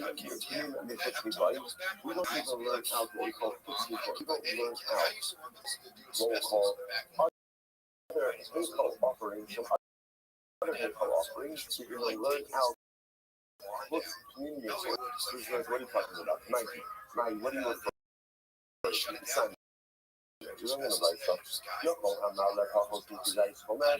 For prophets, we can design this moving. I'm at a club like this. I'm at a club that one offers up less than a desire of a coda. Right? Or less than a desire of a meal, which are sacrificial parts. Or Hamanasses and Shoshas moving yai. Or when he offers up less than 3 load of wine, or Pachol is given wine, or less than 3 load of I would have thought that such a person would be fighting. They will say 4 lines up in the bottom 109 G. I'm a woman, La Asos. Yes, it says you shall perform Al Hashari time. So let's say this is important. So let's say, and this is energy as well. When is their liability? The liability means the carbon complete before there's been a decision, then there's not going to liability. The hot is the real issue. The hot and explosive movement. These two combinations below Yaki that one of the foot. Let the most interestingly enough, let's say again with a wine libation. A wine libation is normally made up of 3 movements.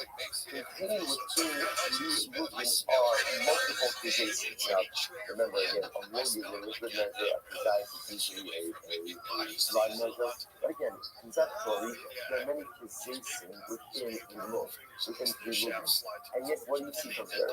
That halacha l'maisa, the only time there's liability for offering up a wine libation outside of the basin is if you do all 3 movements.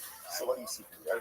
But on Yafi Rabbanan put inputs, and Rabbanan are not learning out what's in as opposed to, let's say, other sacrificial items where, let's say, for example, let's say by Kedoras, where if you did offer up a desires that would be enough, yet Rabbanan are not learning out one case from the other. Amarava, obviously, what's the case? So, it's very interesting. Because in Chatzoi Kras, good money. What's the case? The case over here is as follows. The case is Migelash for just a moment. Amarava, the over Maslisim events at the Hakara that they Pahaya, Hakara the Dukha, the desires. The Adikatari the Rice, the Kai the Rosa, Moda, Kidrapatari, and you say it's outside. So the other Rosa is we took 2.5 measures of 2.5 measures.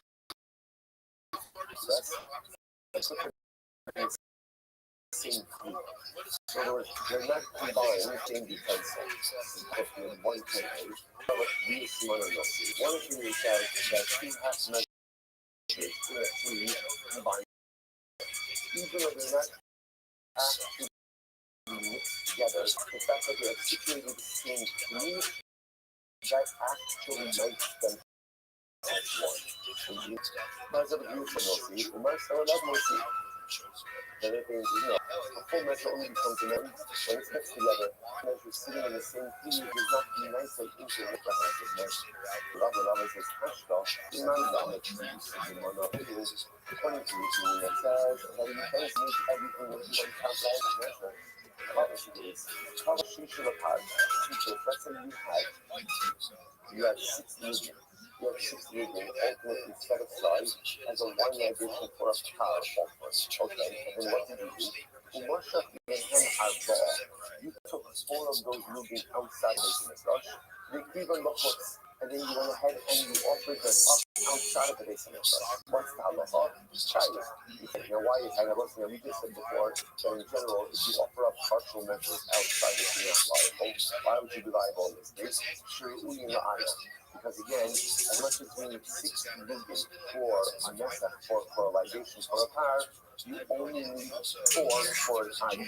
So therefore, if you had 6 designated for a power, you took 4 of them and offered them outside for an ion, ultimately they would be liable because this performs this proper complete vibrational service. Similarly, cover a ball of ion. If you went ahead and you set aside 4 movements for an ion, and you put 3 of those moving outside, the 3 of them operating outside, will be kind as well. Why? Because ultimately, again, that is suitable a sheep walking. Looks like it's just happening over here. As much as we were saying before, that in order to incur liability for doing things before, performing services, doing interesting systems. So let's say you set aside 6 million of one for libation for a cow, and you took so you offered up outside, you would be liable. Why? Because 4 is proper for an iron for a lamb. So when you set aside 4, and you put 3 outside and offer them up, as much as that looks like it's deficient, it's not because it's a complete libation offering for a cow. That's what culture is utilizing the whole children. However, if you only have 3, and you went ahead and you put less than 3 out and offered that up outside of the system, you would be talking why? Because there is no such thing as a libational offering less than 3 movements. There was a case, I want to point out what's happening over here. We're going to talk about this more here. We're getting around this moment. What's happening over the power? We're using a rule. The rule is that the only time that there is liability, the offering up or called a carbon bucket, offering up something either a carbon sacrificial matter, unsubstantiated items, is when you are performing the complete service.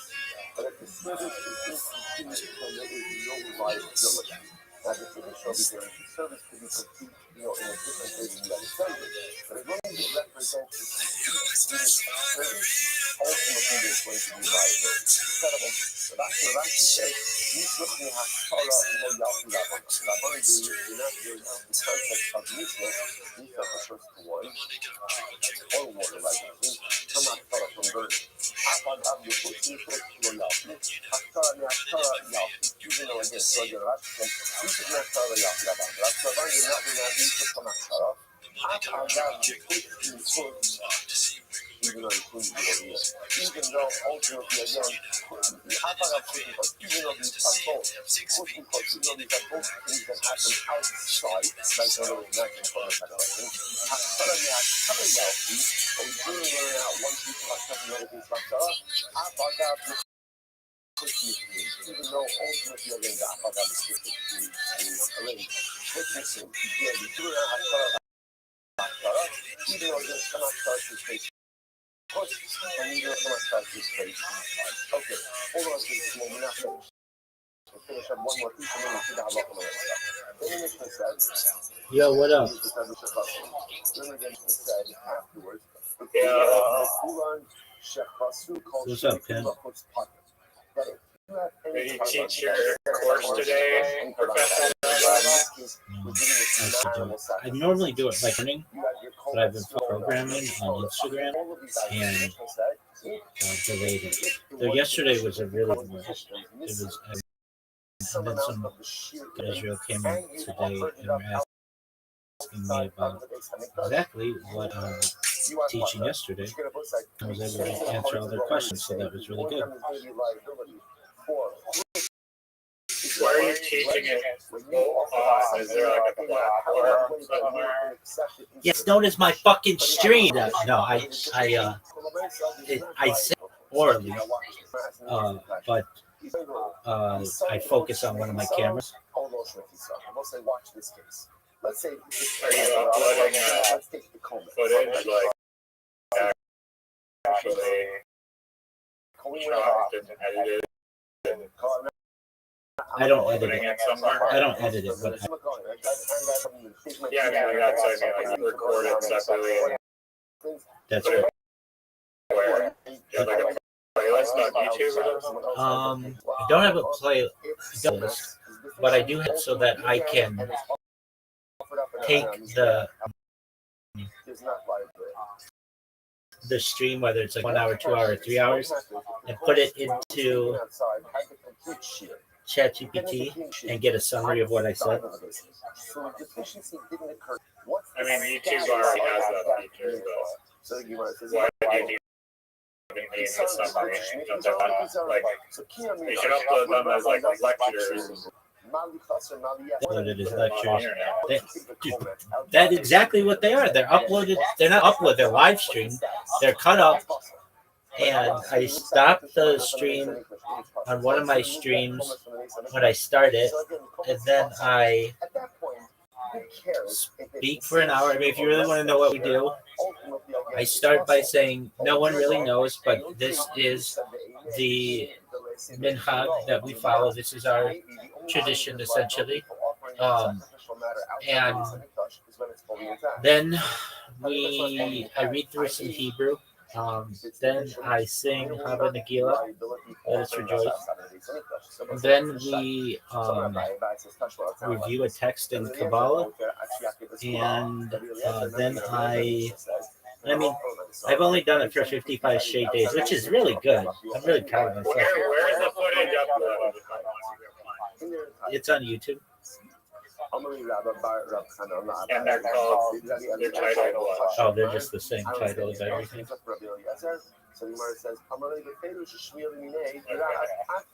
I don't go through and do all that because YouTube's getting so good that it'll be able to do all that stuff for me.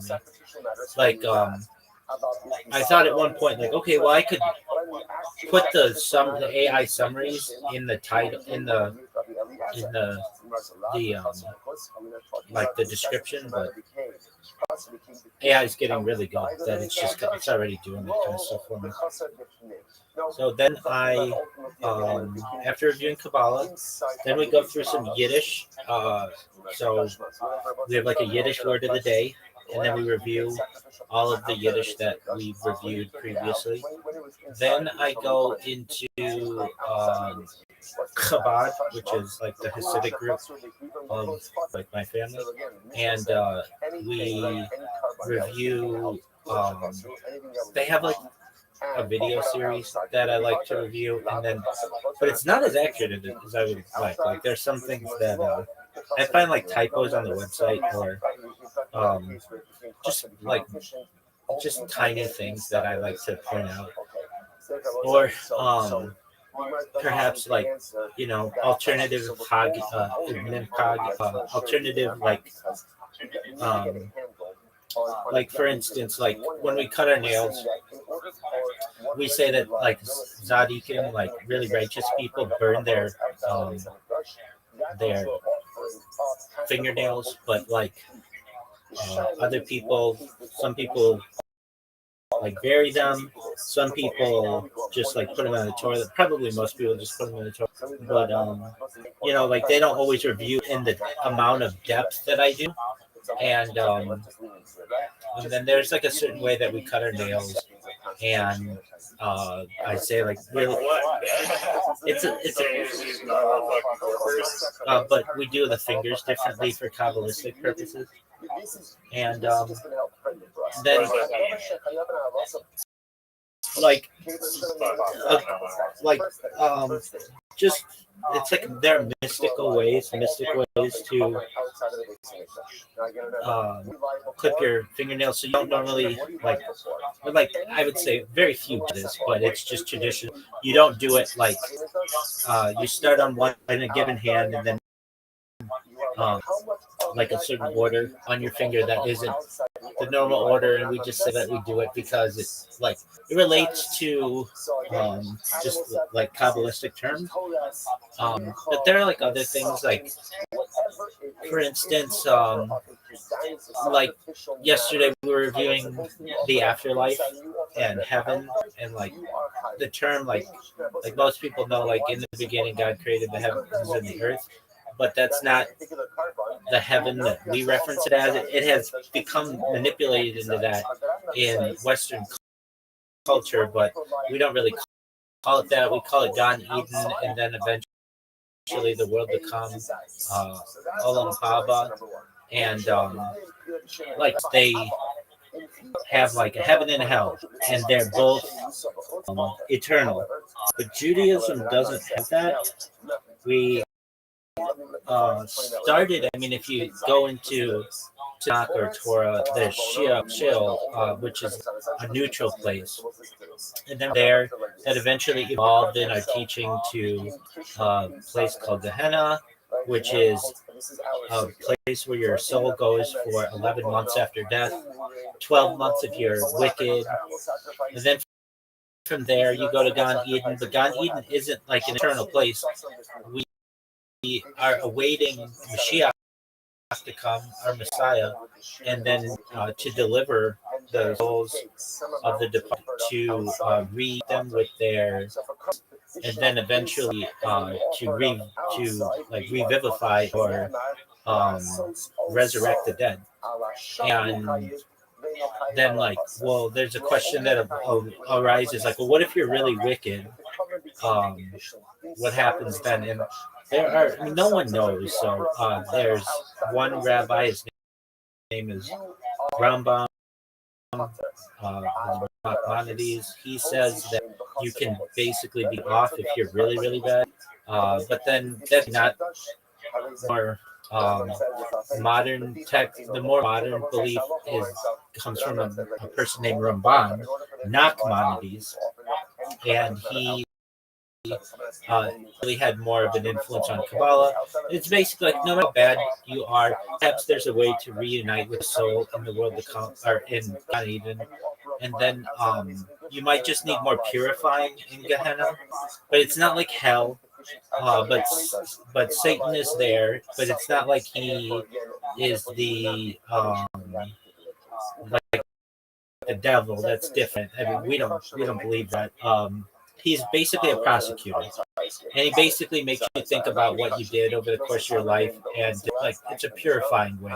But it's also not like God and there's Satan. It's not true. We think of Satan as working for God, and we also don't see him as like a fallen angel. The word Satan really means adversary, and he's not like Lucifer. Like that's all not Jewish belief. And then basically we're waiting for Mashiach to come, and when Mashiach comes, there'll be a new world called what we reference as the world to come, Olam Haba, and the dead will be revivified, death will be escapable, and there'll be like almost like divine knowledge, like not being God specifically, but many of the or the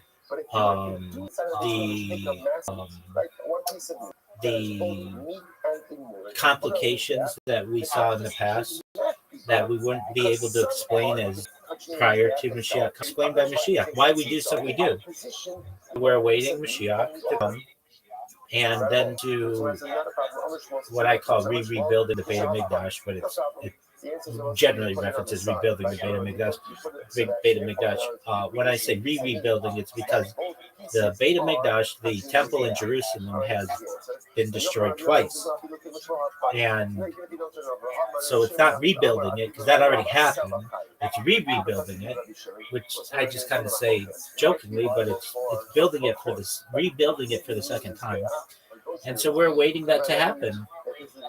And I personally would like to see it done in a peaceful way, but then it's going to get done. If I could tell you anything about the Futurizer, we as Jews are going to rebuild our temple. We're very motivated to do it, and we have been for 2,000 years. And that means that the Dome of the Rock's got to go. And I want to see it occur in a peaceful way without anybody getting hurt. And the person who rebuilds it generally is considered a Mashiach. Now, there are other roles that he has to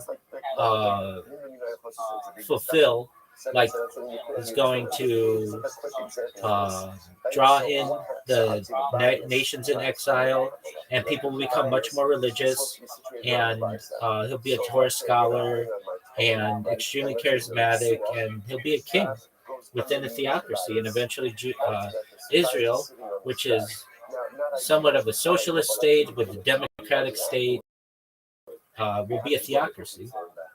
And that's kind of like what we talked about with the world to come. So anyway, we reviewed it yesterday, and just the different levels of how your soul is purified, and that was just yesterday's discussion. We talked about like what happens when somebody takes their own life. Generally, they were buried in a different of a Jewish cemetery, but that doesn't normally happen anymore because we consider them to not have like have had mental issues. So generally, they're able to be buried in with their families. And then the role for non-Jews, and many religions say you have to be our religion or you don't have a place in the afterlife. But Judaism does not say that. We believe that if you live a righteous life as a Jew, you can have a place in the world to come. And that's generally what we think. So, yeah, I'm going to do that again. What are your plans for tonight, Riser? Today, working on the crypto. Honestly, I could use a robot to hop into this hologram group of bird communities and try to pursue. Why do you call it purge? That's nothing. Yeah, no, I didn't library. Excellent. Hey, welcome, Hanba. How are you?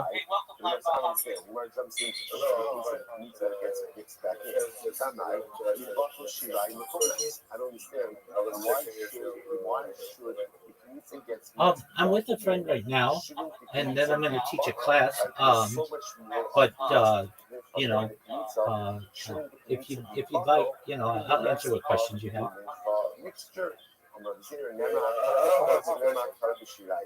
The Torah uses the lotion of burning by the comets and by the leftovers of the Kabbalah Mincha. Mahak paras comets in comets mebato chaleo, just like the Lord said by the burning of the comets. Like one comet ultimately again is not negate another. So too again, when it comes to the shrine, the burning of the leftovers of the when it comes to the leftovers of the mincha, the leftovers are not in the back. Yeah, Rabbi, I have a question. Go ahead. Does the book of Talmud or whatever it's called, isn't that a book on explaining like the rationality behind the Bible? Or it's not the Bible, it's Judaism? Yeah, it's not one book though. It's a series. It's 2,711 folios. If you see that other stream that I always have going, it's a rabbi who does basically a video on every single page, and so I always have that going. But yes, that's what it's. What are they? Number one, again, the comments. Can you explain Sure, it's Talmud, and Jews believe that there is written Torah was given by Hashem to Moses at Mount Sinai. Well, I should say the entire Torah was given to Moses at Mount Sinai, but the written Torah is different oral Torah. Written Torah, the 5 books of Moses that you're probably familiar with. So in English, that's Genesis, Exodus, Leviticus, Numbers, Deuteronomy. But then there is an oral Torah that was not written down, that was passed basically from one teacher to another, and that was passed on until about the 2nd century of the Common Era, when there was a lot of persecution that occurred to Jews following the fall of the Second Temple in 69 of the Common Era. And there was a fear amongst the sages that the oral portion of the law was going to be forgotten, and thus it was put to writing, and that's what the Talmud is. And it's basically a discussion of how to live and explanations of the Torah that weren't written by Moses. And I mean, historically, we believe that the Torah was given by Hashem to Moshe. We say Moses, our teacher, but eventually to Joshua, Moses' successor, and then through the sages into the 2nd century. So there are some nations in the Talmud that aren't in Torah. For instance, like some aspects of kosher slaughter. Yes, we keep kosher in Torah, but it doesn't necessarily how, not specifically. So the explanation is in Talmud, and like how we need to slaughter an animal, how we, what type of perhaps animals are kosher versus non-kosher, what rules and what determines an animal to be treif, which means torn. Basically, maybe a kosher animal. It may be, what makes an animal kosher has split hooves and it chews its cud. But if it died in a violent fashion, or it has any type of imperfection, especially in the lungs, then it is deemed to be treif, and then it's not kosher. So like all of the specifics are reviewed in the 2,711 pages of the Talmud. And originally it was oral law that was eventually written down. Does that answer your question? So it's like very critical, like universally critical to understanding Judaism.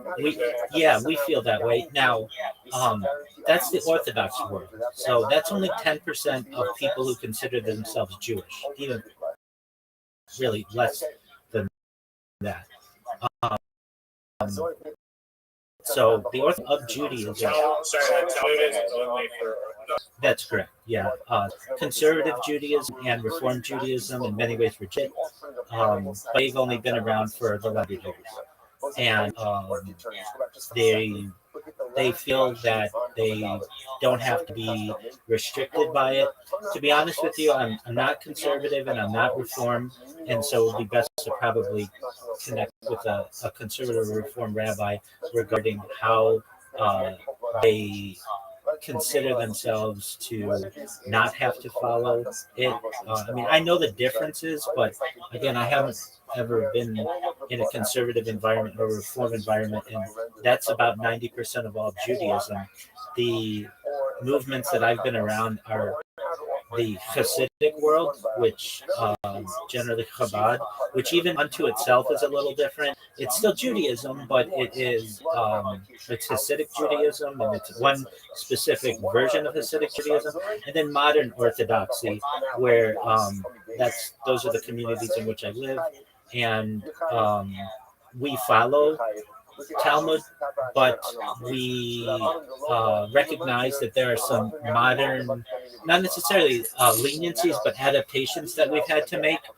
So, for instance, you will find someone who is modern Orthodox, perhaps, I mean, depending whether they're Sephardic or Ashkenazi, perhaps dressing differently than you might find someone who is Hasidic. They may wear a suit and tie, which I mean, Hasidism do that as well, but you might see them in a t-shirt and blue jeans as well. And usually in the Hasidic world, people have a higher level, generally, of modesty, and so they may not wear those kinds of things. It's basically the more liberal version, but it's certainly still considered Orthodox. But in terms of the Talmud, only about really 10% of religious Jews follow it. Of that, I mean, there's even fewer who actually really follow it to the letter of the law. But 90% of Jews do not, and that's at least in diaspora outside of Israel. Within Israel, Israel is generally a secular country, and like probably of Israel that's secular, like of Israel, something like 70 to 80% of the people are non-Jewish or of another religion, either Muslim or Christian, or perhaps some other type, Baha'i, something like that. And then of the Jewish population is there, many of them consider themselves to be secular. So we're talking about not a huge amount of people who follow Talmud. However, it is very important in the creation, or I'd say the creation of what is today known as Orthodox Judaism. Does that answer your question, Riza? Yes, and I have another question. Go ahead. That's okay. What's the stance from the Orthodox Talmud perspective on Jerusalem? Because I can see how it could be a little blurry and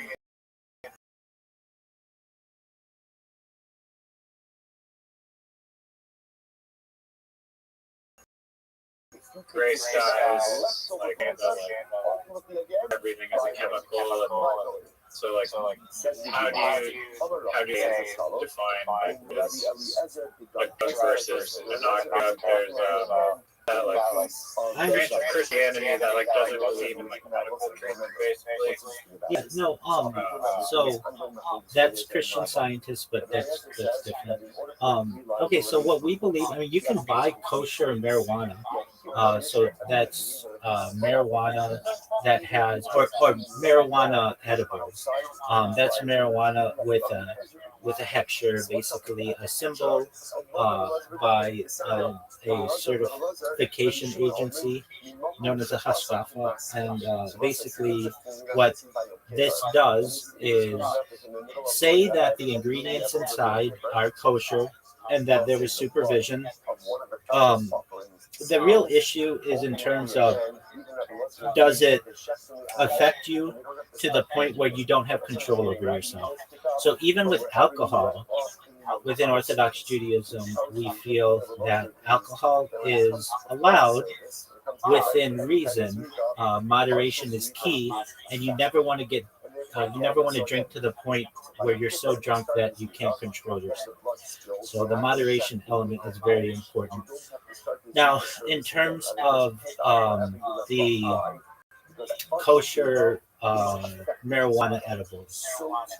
That is still new, and traditionally, certification agencies would not um, give their hecture on any type of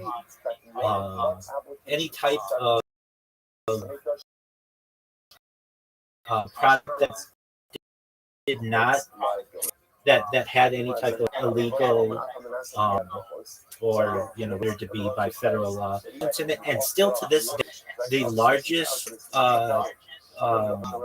certification agency, it's known as the Orthodox Union, still will not. So it's kind of a split. The largest Orthodox Union, the largest certification organization, the Orthodox Union, still will not do it. But there are some smaller ones that do, and it just depends. It's really like it gets real specific in what you're going to eat and what you're going to allow your family to have. There's a list of what you'll find in an Orthodox community approved certification agencies, but that doesn't mean that everybody follows it. And some people follow all of them, but this new one, they'll also follow the new one. There are some symbols that maybe one family in a community will follow, but not the other people in the community.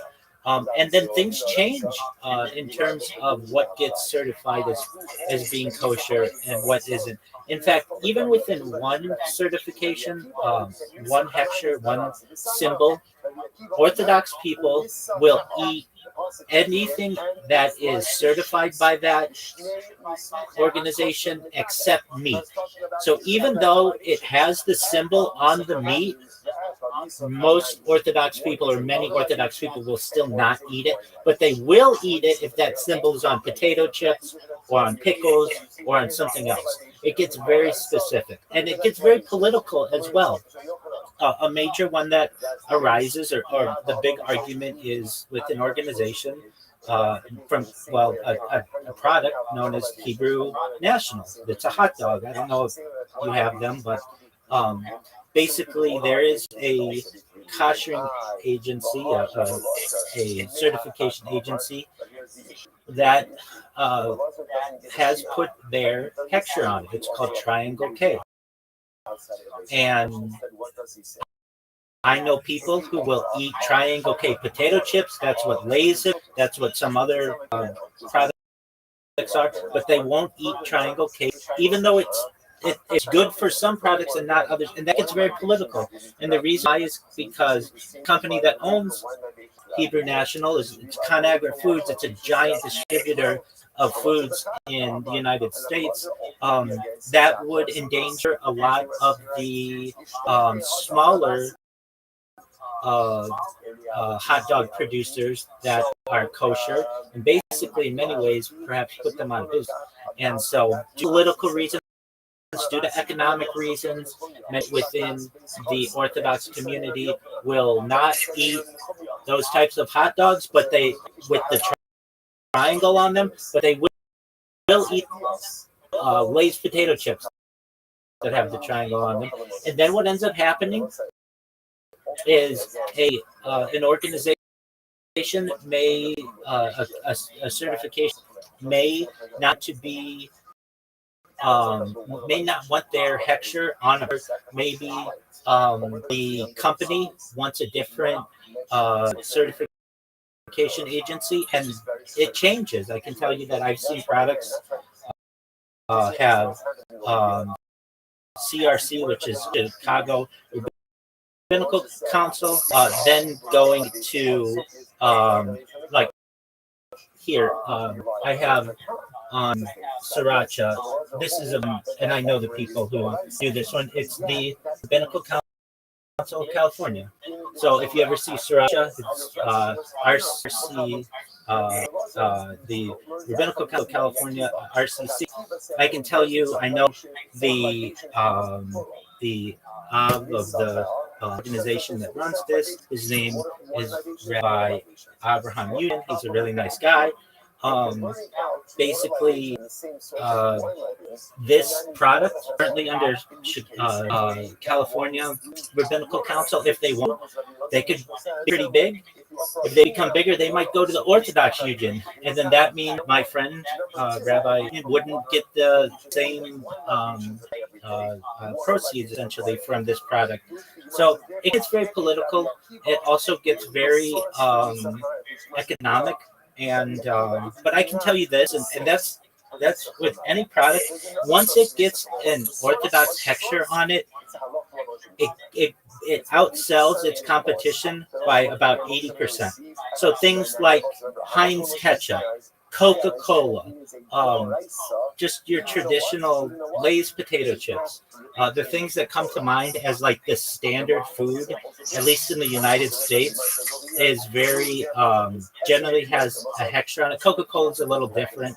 Coca-Cola is kosher, but it's a little different story. Basically, because the Coca-Cola formula is considered a secret, instead of being able to know the actual distribution, a list in the 1930s was essentially given to the chief rabbi of Atlanta, so to speak, but that just a high-ranking, highly respected rabbi in Atlanta, and basically he was able to ensure that all of the ingredients were kosher, and so it's considered kosher, a kosher product. But you can lab test the ingredients. You just can't reverse engineer exactly how it's cooked. Well, and the formula changes it just does in at least in the United States, starting in about March to April because of Passover. There's a prohibition within Ashkenazi communities against something called kitniot that came about in the 16th century. Basically, we avoid things like corn and other things like some types of grains as well. And because of that, there is special Coca-Cola that's produced that doesn't have corn syrup in it. That's available in the United States from about March to April, and it's got a yellow cap on it. If you ever see that, it's got Hebrew on the cap, and it's available like at a normal store. You don't have to go to a special Jewish grocer for it, but like even that one gets really complicated because there is not a hechsher on Coca-Cola generally, except during the period around Passover. Yet we still consider it to be kosher. Many alcohol doesn't carry a hechsher, but is considered to be kosher. So like just a whiskey, so long as it doesn't have any ingredients that would be considered non-kosher, it's going to be kosher. Yet not all alcohol distributors have to put a hechsher on it. It gets very political. So and with that being said, I hope I answered your question. If I didn't, please let me know.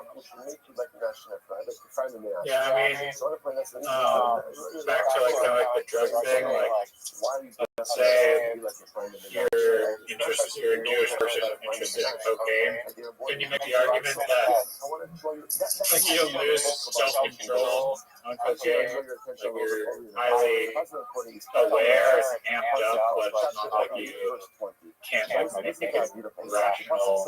I mean, that's debatable. Wait. You can still, Wait. Also like the line between self-control and It is. arguably on like cocaine, like on Cleveland's, you're at Wolf of Wall Street, and I really like just like trembling and like completely like disassociated from all reality. So cocaine, you're making snappy decisions and trading stocks and stuff. So cocaine, while not openly discussed all that much, is considered kosher by many rabbis. by you're not extra on it, but there isn't any generally in the process that would make it trade for or non-kosher. I mean, you're filtering it through like gasoline and sketchy chemicals. Yeah, that's Yeah, like the coca leaves itself, I can understand. that's fine. And Process is fairly inorganic. but koshering is not does not mean it's organic. Even with that, the end result has less than 1/60th, which is considered the allowable amount of any type of impurities in something. So basically, you could have like a big soup, and if you drop one drop of, let's say, pork, just one pork into that soup, you could still eat it and it could still be considered kosher because it's less than 1/60th the amount. And these are just amounts that these are measurements that go back to the Talmud basically. But basically the idea is that nothing is absolutely perfectly like molecules we understand may have some kind of so cocaine considered kosher. Now cocaine use generally isn't in the spirit of Orthodox Judaism, though that doesn't necessarily mean that you couldn't do it. But again, if it becomes an issue where it causes you to lose control, or you aren't able to continue your Orthodox life, or can cause you an issue. Riser, can you mute yourself? Oh, apologies. When you're I'm sorry. you're okay. There's some loading document. That's okay. So the idea is that if you can do cocaine responsibly, there's nothing inherently non-kosher about cocaine. LSD's only been a drug for 60 years or so.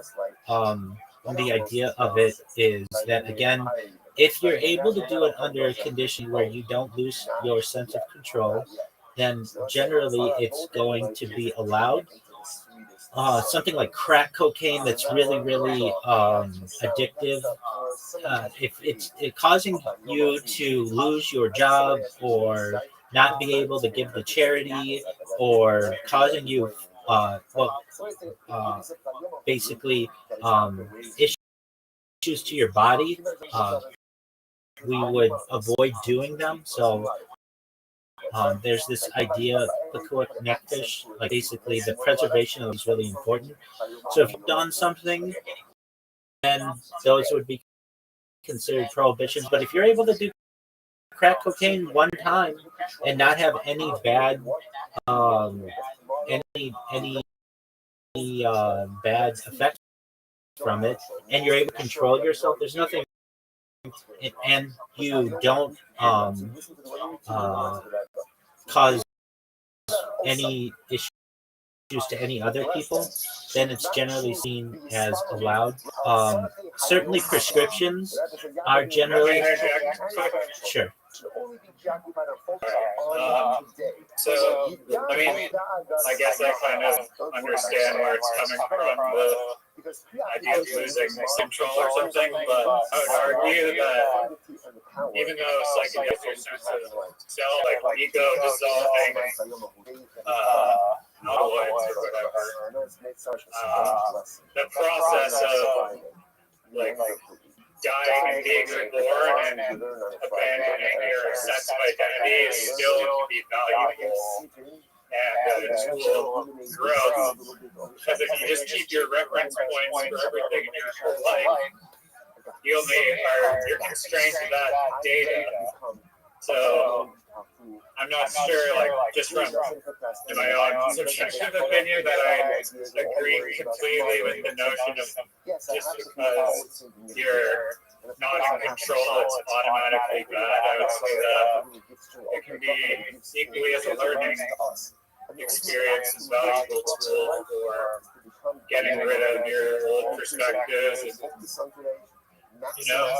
I understand. There's a separation here between what Jewish tradition is, and ego death and those types of things are not traditionally seen within Judaism. If you're going to, I shouldn't say seen within Judaism, but seen as beneficial within Judaism.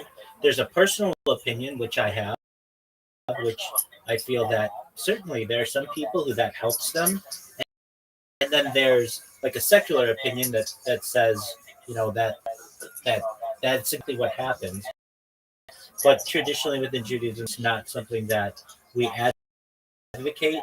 And even the way that we pray has gone through changes over the course of 2,000 years, up until just the last 10 years. So we've been doing this 6 years is how long we traditionally say since the beginning of the world.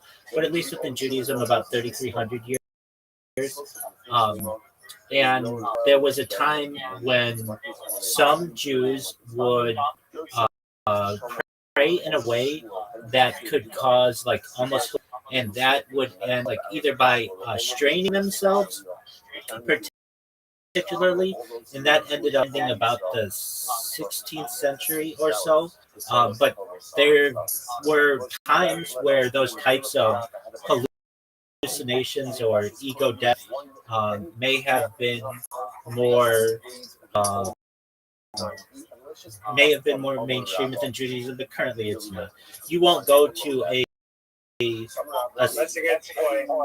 If you breathe deep enough, or just not sleep enough, like just stay awake for a long period of time, you'll be hallucinating, you'll be very distorted. That's absolutely true. But again, for the preservation of the body, we do our best to avoid those types of things. Alcohol is, so long as it's, generally the issue that happens with alcohol is with wine. There's a certain way that we, there's a certain kind of wine that maybe it's kosher wine.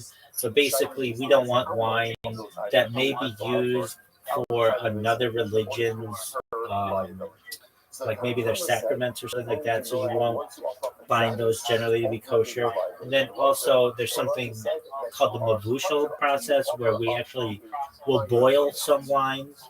It doesn't really change the taste all that much, but basically just for handling, because some religions use wine as in their sacraments, we don't want to be associated with that. So in terms of alcohol, wine has some issues within the world of kashrut, but like hard alcohol generally does not, but it does not carry a hechsher. Other drugs that are like pharmaceutical, I mean, other drugs I feel that like, sorry to interrupt again. I'm not trying to, I guess I am trying to interrupt, but I guess maybe you're at like maybe, I don't know if it's true, but maybe you find yourself in a little bit of a predicament or difficult position because like living, like trying to balance the act of like living in the modern age with scriptures that were written thousands of years ago and they don't necessarily add up, or at least there's speculation and disputes about rules and stuff. And I commend you for doing that, but doing perhaps like modern Orthodox views. I mean, I guess there are paths to navigate, but let's say trying to nitpick their religion or anything, but perhaps some individuals should be pushed away if they read something like anything that is an abandonment of yourself goes against the religion when really there's, or whatever the viewpoint is, they might not to become a part of a religion that isn't like encompassing their beliefs. we actively push people away. At least non-Jews, we actively push non-Jews away. In terms of Jews, there is a process where we it's called Baal Teshuva, where you become more religious. But that's right. Like we don't what's called proselytize. We don't missionize. I get people in here very often who are like, "Oh, I want to be Jewish." Okay, that's fine. Then you need to go seek your local Orthodox rabbi, and generally that person's going to reject them at least 3 times. It's been our tradition. And then from there, no person, no individual can make anybody Jewish. That comes from what's called a based in, a court. And there's a process of that. And so if you're like, well, it doesn't sound like it's that inclusive, or it sounds like people are pushed away, that's purposeful. And then we talked about the people in the conservative and the reform movements. That's 90% of Jews who feel the same way. So this is just like a really distinct group of people with whom I'm a member and have commonalities. But even I am much more modern Orthodox than some people. But, you know, at the end of the day, nobody knows. So no one way is better than another. It's just traditions and what people want to hold and what keeps them, what makes them happy, what makes them satisfied. Okay, so Riser, we have some other. You're okay. We have some other friends here. Do you mind if I take their questions? Yeah. Sorry about that. You're okay. Apologies, my friends. Yes, go ahead.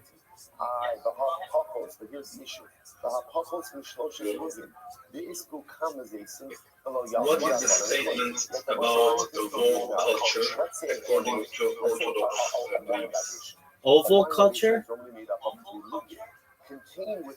No, the Western world culture. The Western world culture, according to Orthodox beliefs? Oh, Western Wall. Oh, the Kotel. Yes, that's right. Yes, absolutely. Oh, okay. I didn't hear what you said at first. Okay. So generally, it is the outer wall of the Second Temple. The outer wall that was built for the Second Temple by Herod, and it's approximately like 2,050 years old. It is not a remnant of the original temple structure, nor the rebuilding of the original temple structure. It's the outer wall. Generally, it's considered the holiest place within Judaism that currently stands. Pilgrims, with Jews, but even non-Jews from all over the world flock there to essentially. Maybe I didn't.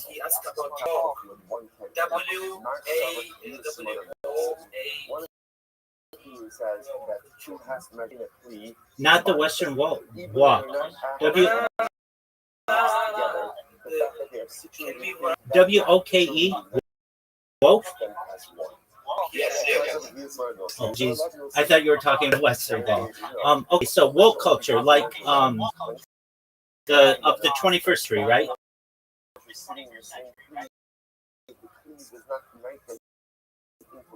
Yes, for example, we think Jews are better than them. Okay, I understand what you're saying. So we have to define what woke means. Do you mean like the LGBTQ plus community? Do you mean like Black Lives Matter? What do you mean? I mean, and if you don't want to define it, sure.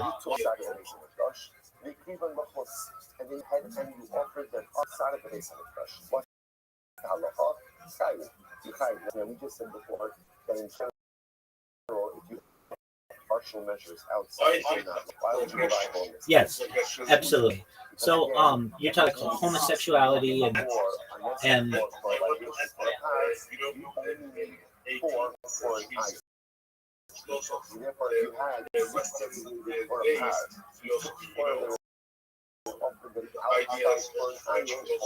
yes, yes, absolutely. So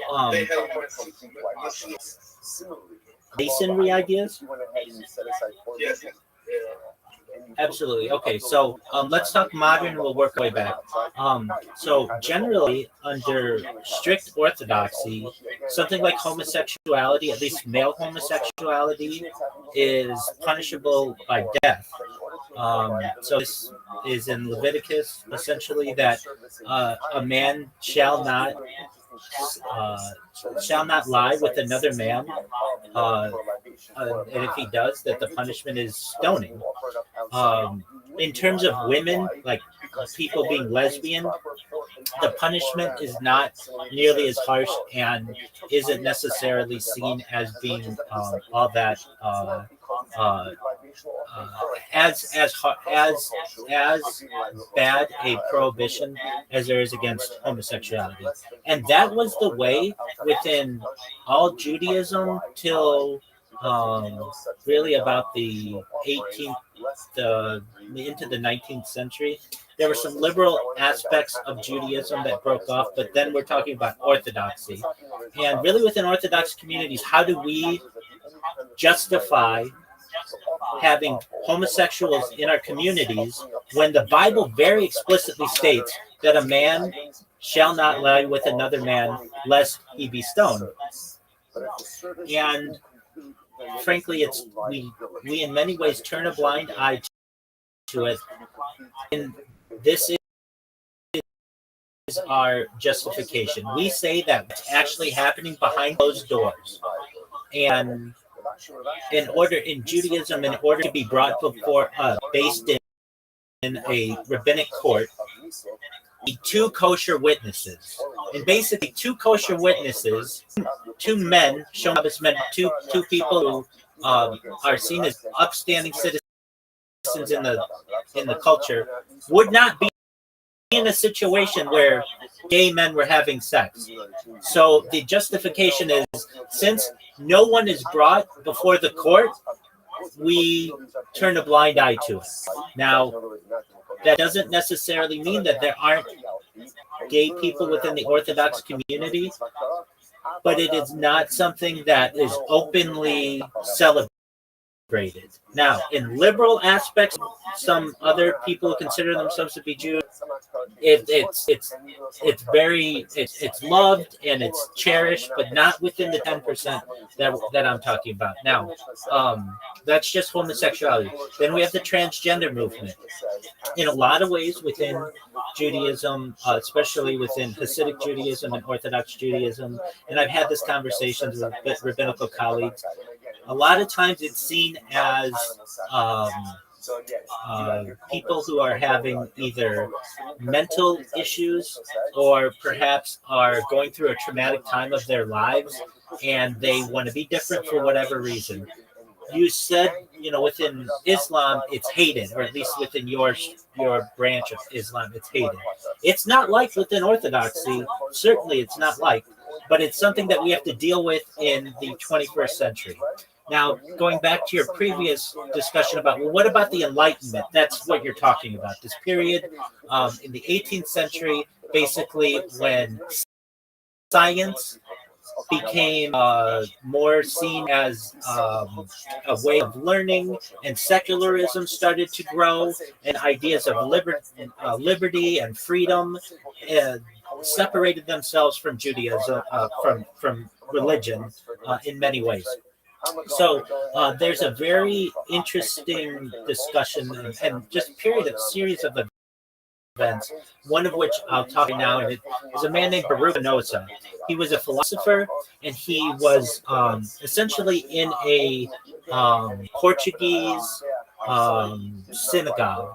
And he was a philosopher, and basically his idea of what God is was different than what traditional Judaism is. And he felt that God is everywhere, that God is in you and is in me, and God is in a dog or a cat or an elephant, and God is in the stars, and God is in the sun. God's everywhere. And this was separate than from traditional Judaism. Now, Baruch Spinoza was excommunicated. This was 400 years ago. To this day, he's still considered to be excommunicated. However, if you were to ask Albert Einstein, the great physicist, a quote of Albert Einstein's is, "I believe in Spinoza's God," which is God is everywhere. And I even struggle with this idea myself, and I don't see any real issue with believing that. But this was one of the first separations that we have in a movement within Judaism that arises, and then we get into free thinking, and we had some movements break off from Judaism. So Judaism was certainly affected by this, starting with the Reform movement that started in Germany in the early 19th century, that basically said, we are sick of doing things the traditional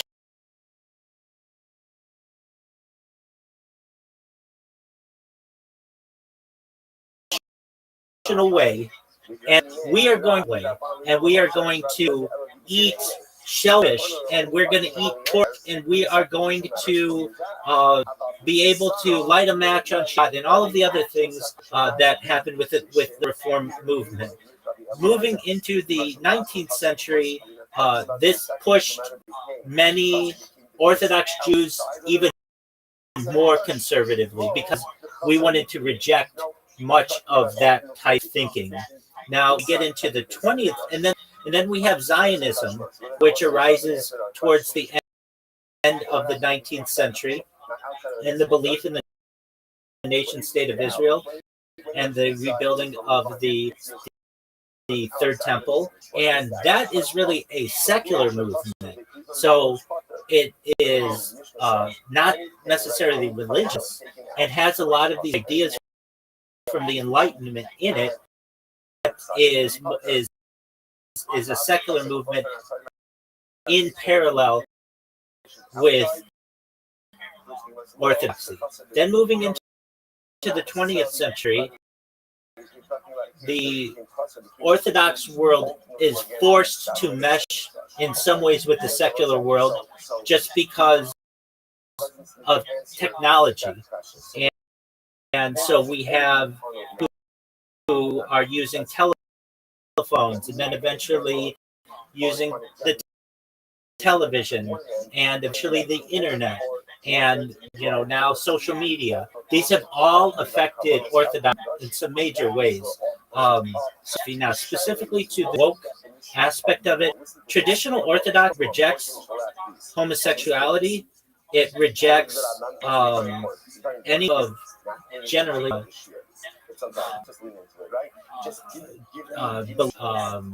perhaps transition to LGBT. There are some exceptions that do go back to like a birth, who were born either like literally born. Now, I'm not talking about a man who feels like he's a woman, or a woman who feels like a man. Not talking about that. I'm talking about people who were born perhaps with medical oddities.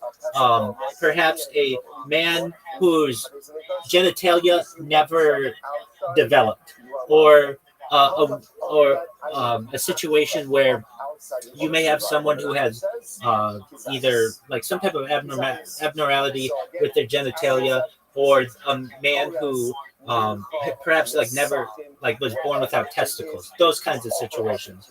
But those are really unique, and within that there are 7 different cases of what can happen.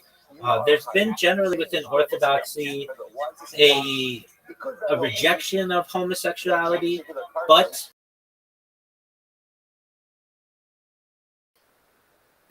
we move into the 21st century, homosexuality has become something that we, the Orthodox community, can't avoid. Some people have avoided homosexual people in their family, and so this has caused many people to write to poskim to famous rabbis and say, "What do I do?" And the answer has been that you are to love them like any other member of your family. And what happens when that person wants to marry, though, within Orthodoxy? That can't happen. There's been a hard line there. Now, I'll go back to the term that you use. We hate it in terms of what you like.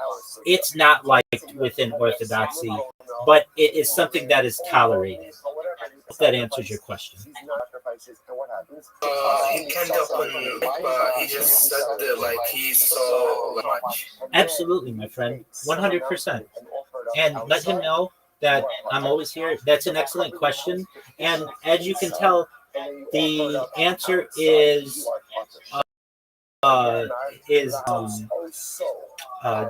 just one moment, adapting. So, we had the homosexual movement, and then we have the transgender movement. Who knows what the next movement will be? Transhumanism, and just like with anything, religion has to adapt. And we've had to adapt with different philosophies. We've had to adapt with different technology, and we will have to adapt with certainly different movements. And now, again, this is only 10% of Jews who feel this way. There's about 90% of Jews that are very liberal. If you look at just in the United States, 10% of Jews are very conservative, very Republican. 90% are very extremely liberal. So the liberal part loves the LGBTQ movement and loves homosexuality and be whatever you want to be. And maybe there's even more than that. But within strict conservative orthodoxy, it is not, I will say we are not aggressive towards it. We don't, I don't want to use the term hate, but it is not love. It is something that is tolerated, and it is continuing to be tolerated. And we recognize that if we were to reject it completely, we would go to war. It's literally in our holy book that we are to stone these people, and that would be murder. Yeah, can I ask like something so short? Also, like, because he have another question. Go ahead. So, like, do we need like 2 witnesses for like stoning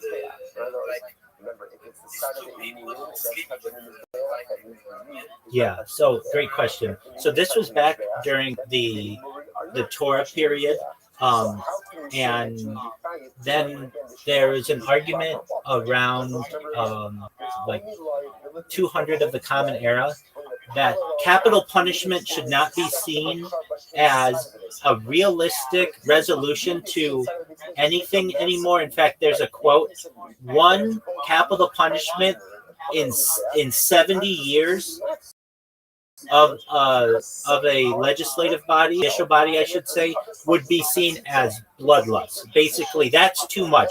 One capital punishment in 70 years. So we no longer perform capital punishment anymore within a religious sense. And in order to bring anybody before a court, you need 2 kosher witnesses. So what would happen in a situation where you did have, let's say, 2 really kosher witnesses, 2 Shomer Shabbat men? They are seen as people who are kosher witnesses, and they want to bring 2 homosexuals to the based into the house of judgment and bring them before the panel.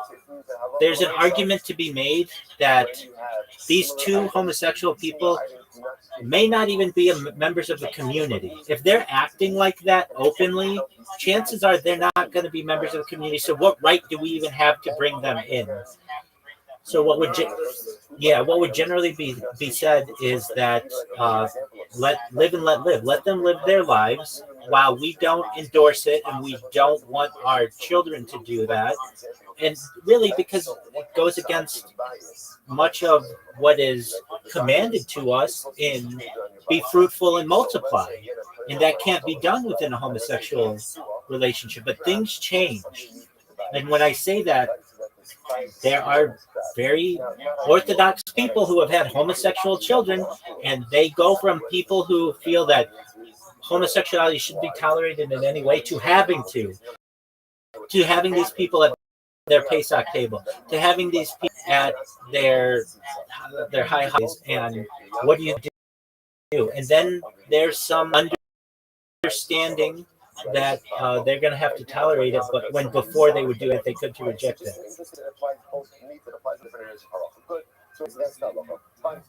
So, also your question about like what you think about Freemasons and how do Jews view the Freemasons idea of theism?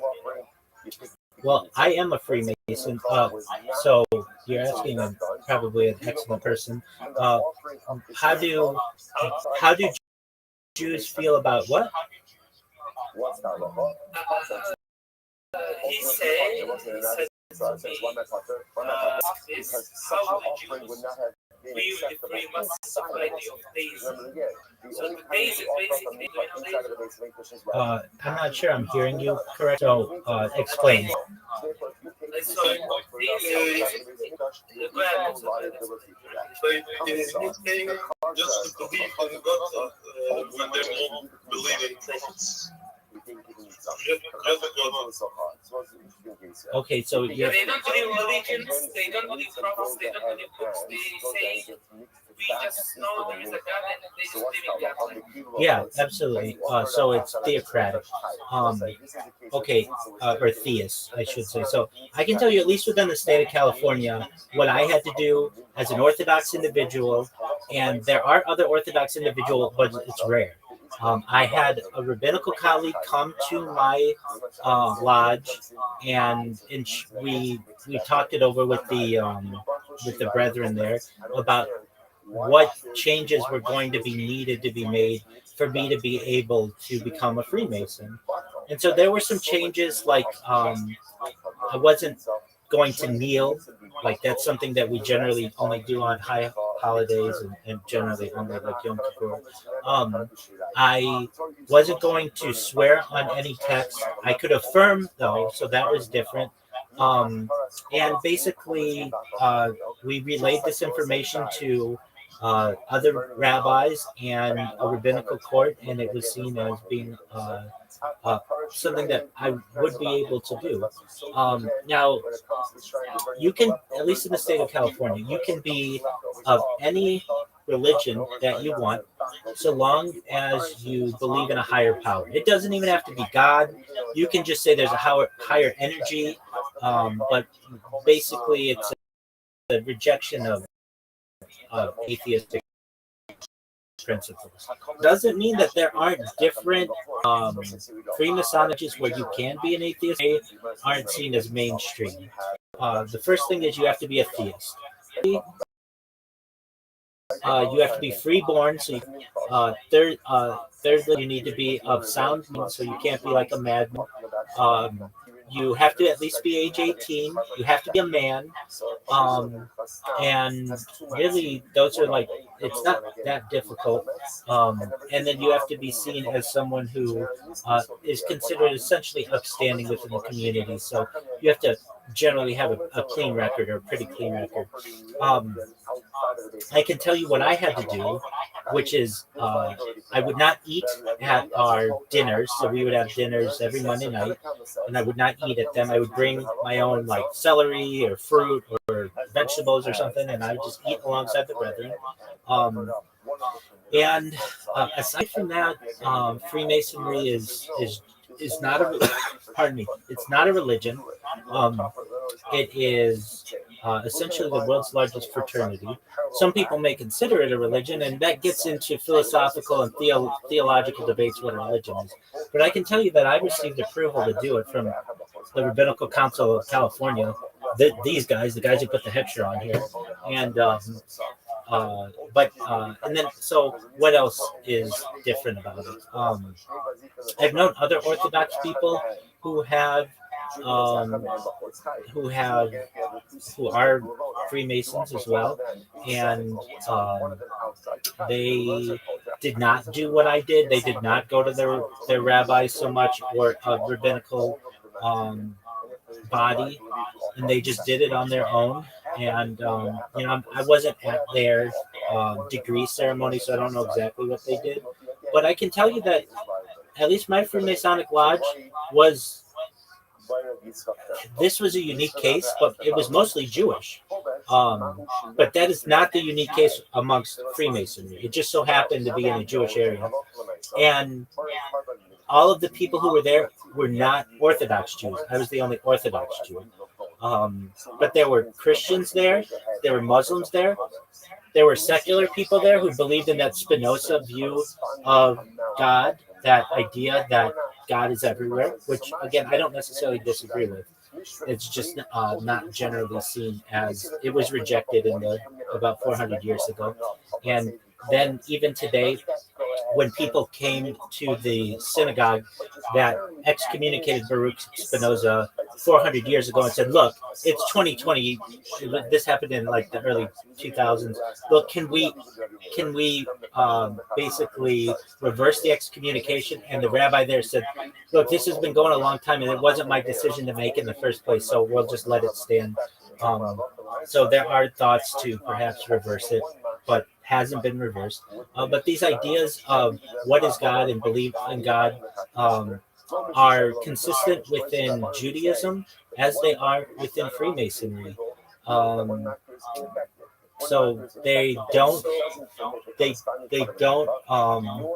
contradict. So yeah, another question. That's okay. Saying, do you believe in like you guys say book, I guess? There's like Torah? we will see Do I believe in Torah? No, like You mean basically demons? demons, Oh, like they yeah. like attract the people, you know. Yeah. So, okay, excellent question.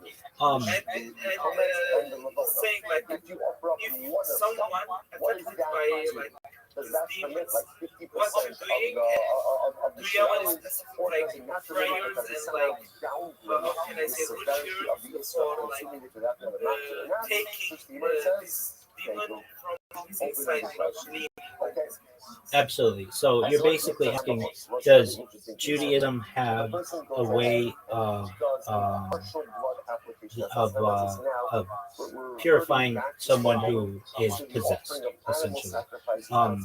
Generally, what we advise is that somebody seeks medical help in the modern age. About at least up until the 19th century, so maybe 200 years ago,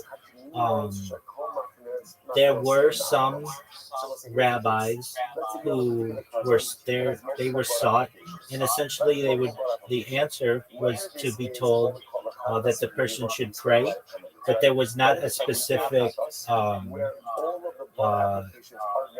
exorcism like you would have in Christianity to remove the demon. And this really came about within medieval Judaism. Prior to that, the answer was that, or the belief was that everything is from God, and if you were quote unquote possessed by some kind of ill force, maybe it was some type of punishment. And the way to get around that is to avoid that is to live a righteous life. But really, especially with the advent of modern psychology, we recognize that many of these people today have mental issues. And so we advise them to seek treatment.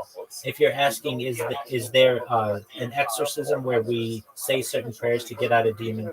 No, that's a Christian belief. like for example, what he said like he can talk to so he's saying also like we doing like in Islam For example, we know Holy Book, even if I say I again, guess, like Sufis, Quran. So we reading Quran to this a person, that would decide, Yes. and it's like there is like some things, how can I say, like some like knowledge, like we writing something on paper, these kind of things actually like a long process. Yeah, he just said to me like mention this. So you're not like reading Torah to this guy, or like you don't have this kind of things. Like Not today.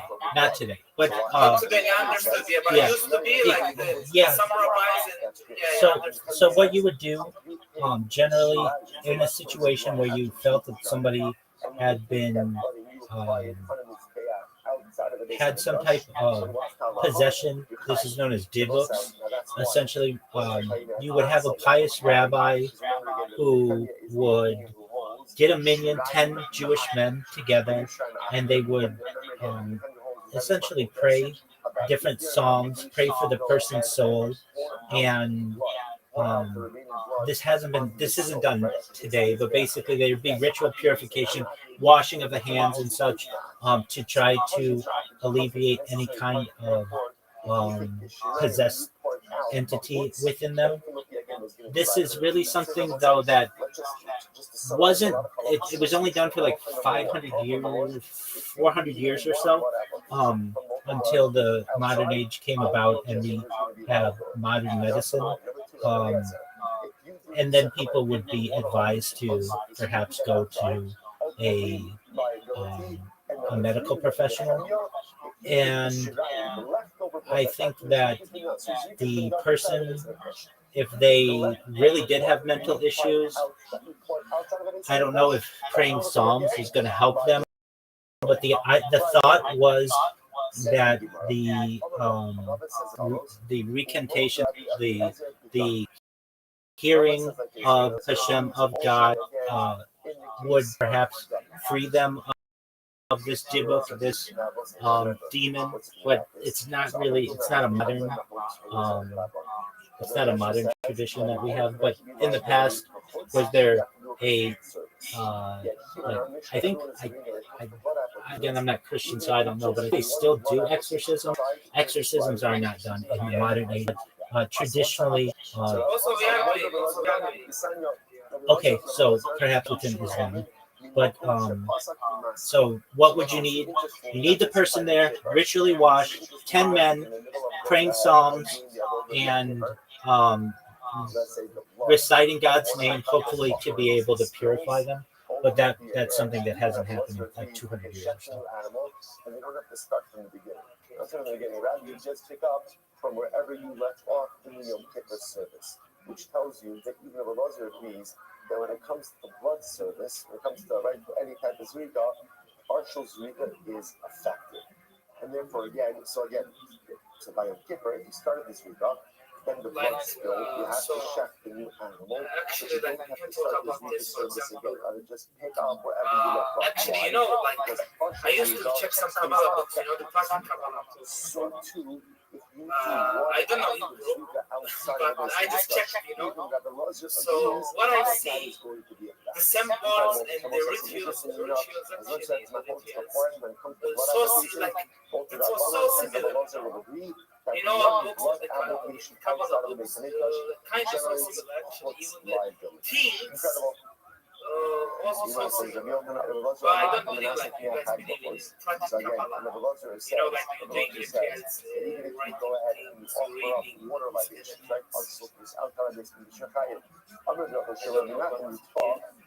Okay, so what's your question?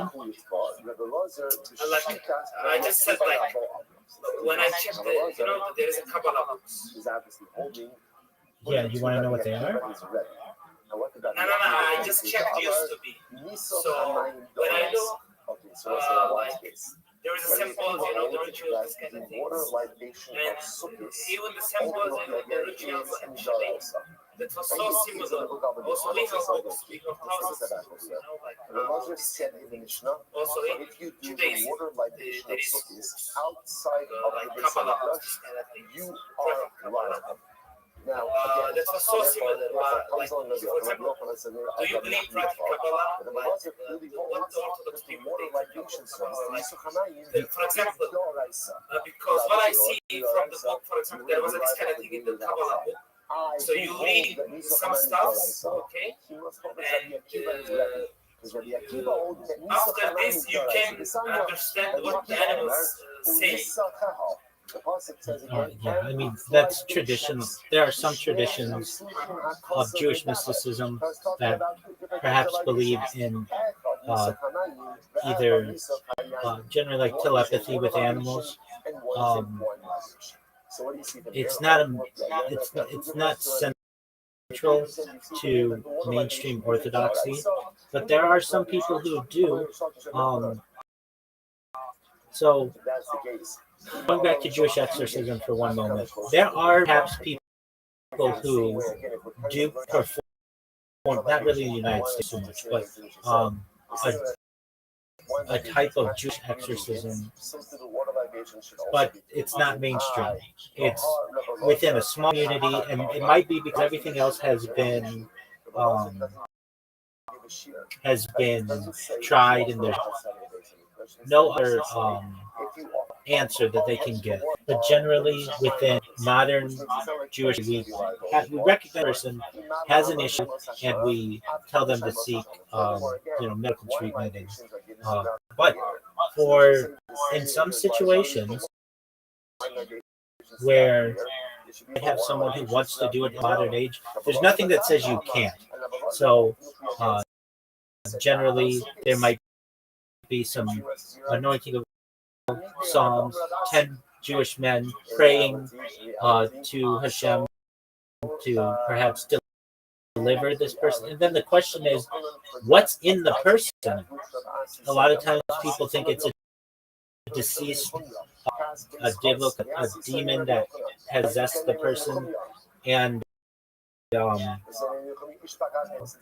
basically, it's very commercial, the whole process, because it's like, who are you to say that someone needs an exorcism and not? And but I did want to say that. Now, in terms of speaking with animals, the Kabbalistic aspects of life for just about everything.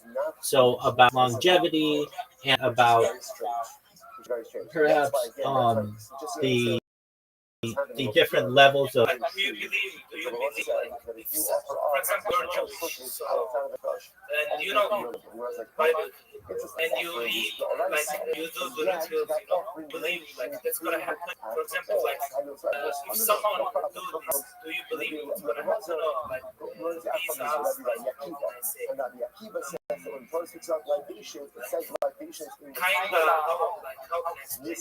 Do you believe, like, if someone does this, that's gonna happen, or like, you don't believe this? I believe it that there's a divine plan. I don't understand it. It's whatever Hashem has for us. And if Hashem wants me to read a book, then it's part of the divine plan, or perhaps have some kind of incantation or some kind of specific prayer to say, then that's part of God's plan. Do I think, though, that I think a lot of it, truthfully, just makes people feel better.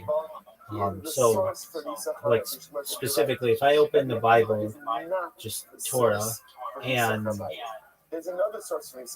just read, I mean, it's not like a spell book, but perhaps if I can read through, like, Psalms, and I can get some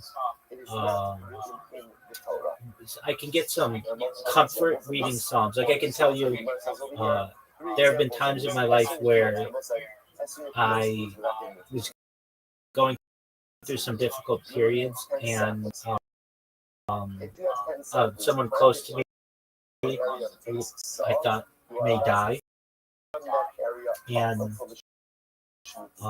I know that, like, reading of Psalms is thought to help this situation. Whether it did or not, whether my reading of Psalms helped this one, it helped me. and so there were like some psalms would read.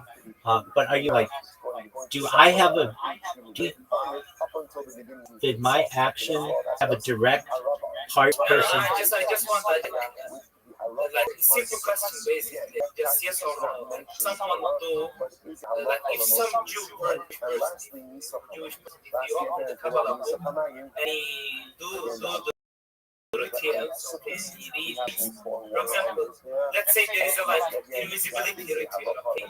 Do you believe that's gonna happen? Well, Kabbalah is not a book; it's a series of writings. No one of them overrides Torah. So, let's say, just for sake of argument, if there is a invisibility ritual in there, do I think that it's going to work? Only if it's part of Hashem's plan. If you don't mind, I'll be right back. I have to use the restroom. I'll be right back. No problem. Okay. That indeed, if you do a water libation outside of the Beis Hamikdash, ultimately, again, you will. Thank you so much for coming, and thank your friend. Thank your friend as well. Thank you for answering. Thank you. Absolutely. What is that? You're welcome. Strange. Right? That's what it is. Right? It's nothing. Like, it's, what are you doing? Right? It's nothing. It's nothing. That's not sacrificial nature. Only on your Torah subjects of Kabbos. And wonderful. Stop again for today. Shkoyach. What a daf. What a daf. Just share with you a short idea from the parsha. So one of the most riveting parts, so many riveting parts of the parsha. One of the most beautiful things that resonates with us a lot is, of course, this is the parsha. Yaakov Avinu goes ahead and benches his grandsons, Menashe and Ephraim, who later on then become Ephraim and Menashe. And again, this is the source that this develops into the practice that many of us follow, each and every Shabbos. We sin of Elohim, Ephraim, Menashe, as he blesses a person who's privileged to have children, to bless your children.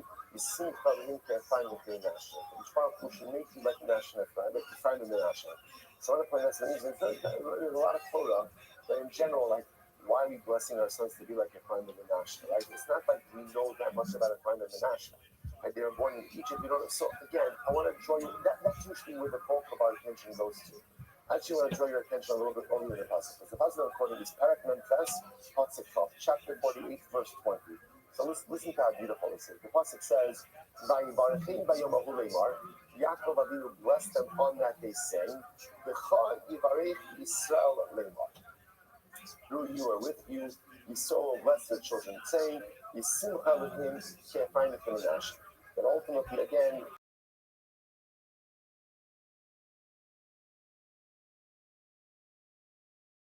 right? Hashem Shemekah Le'Ephraim Sukkosai. The Moshe Leibach Sasiyah says something so incredibly beautiful.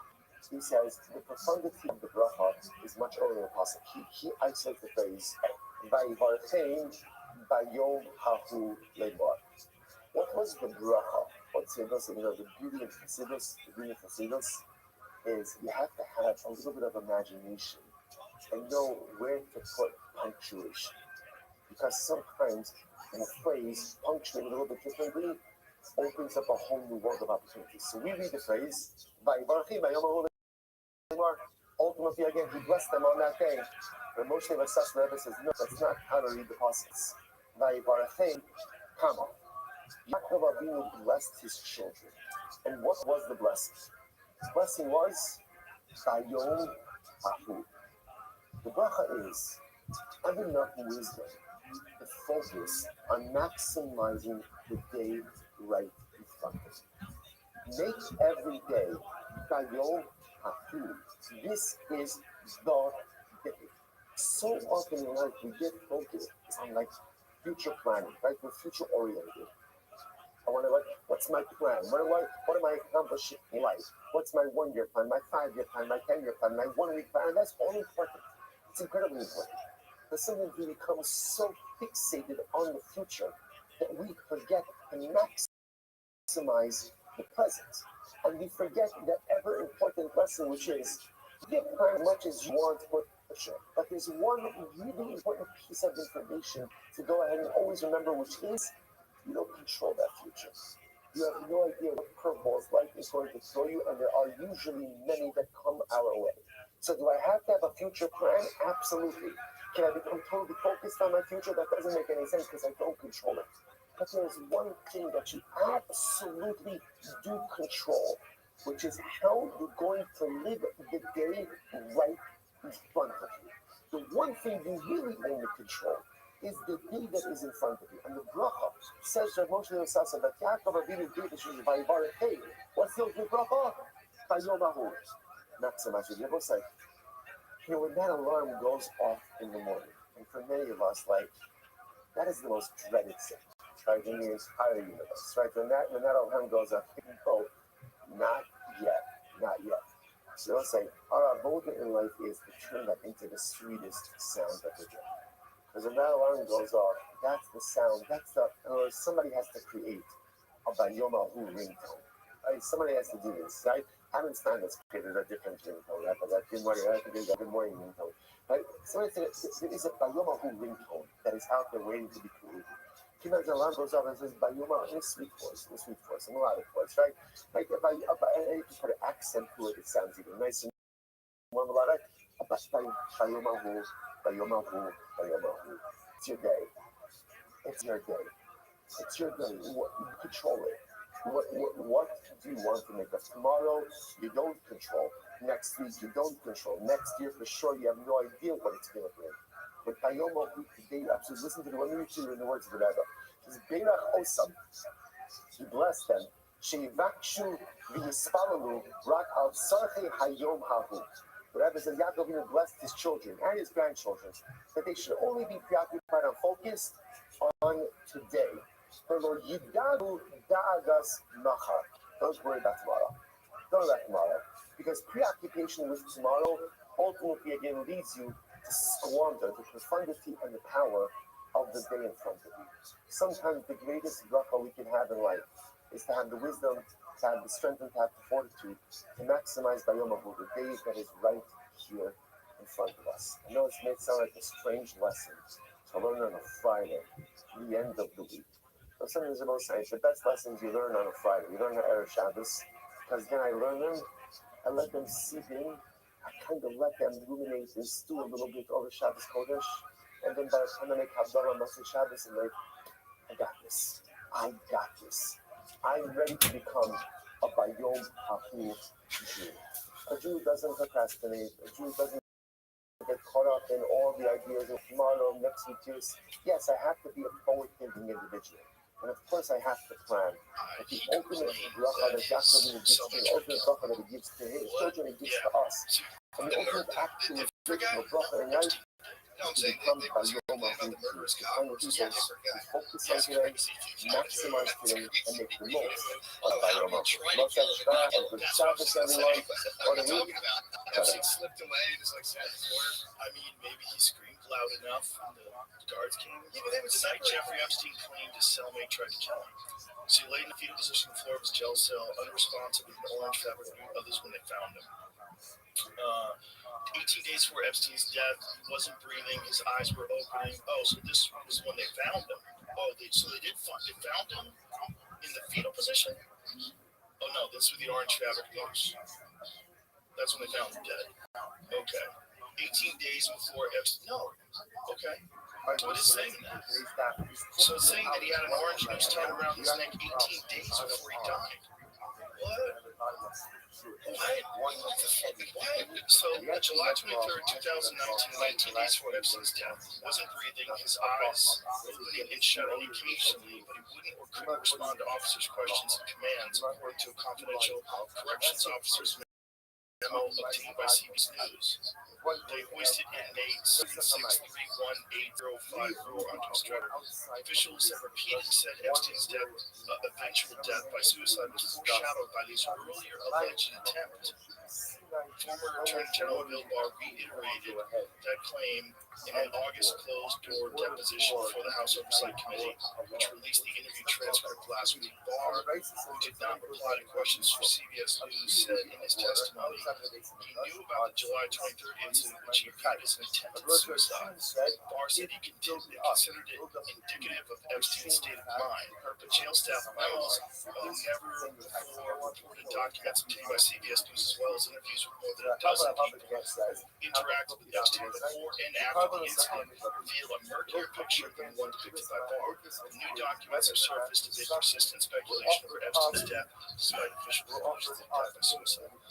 So he's laying on the floor and his bunkie is screaming, "I did nothing. I begged to get him out of my cell." The source said corrections officers carried Epstein to his cell on a different floor as he remained unresponsive.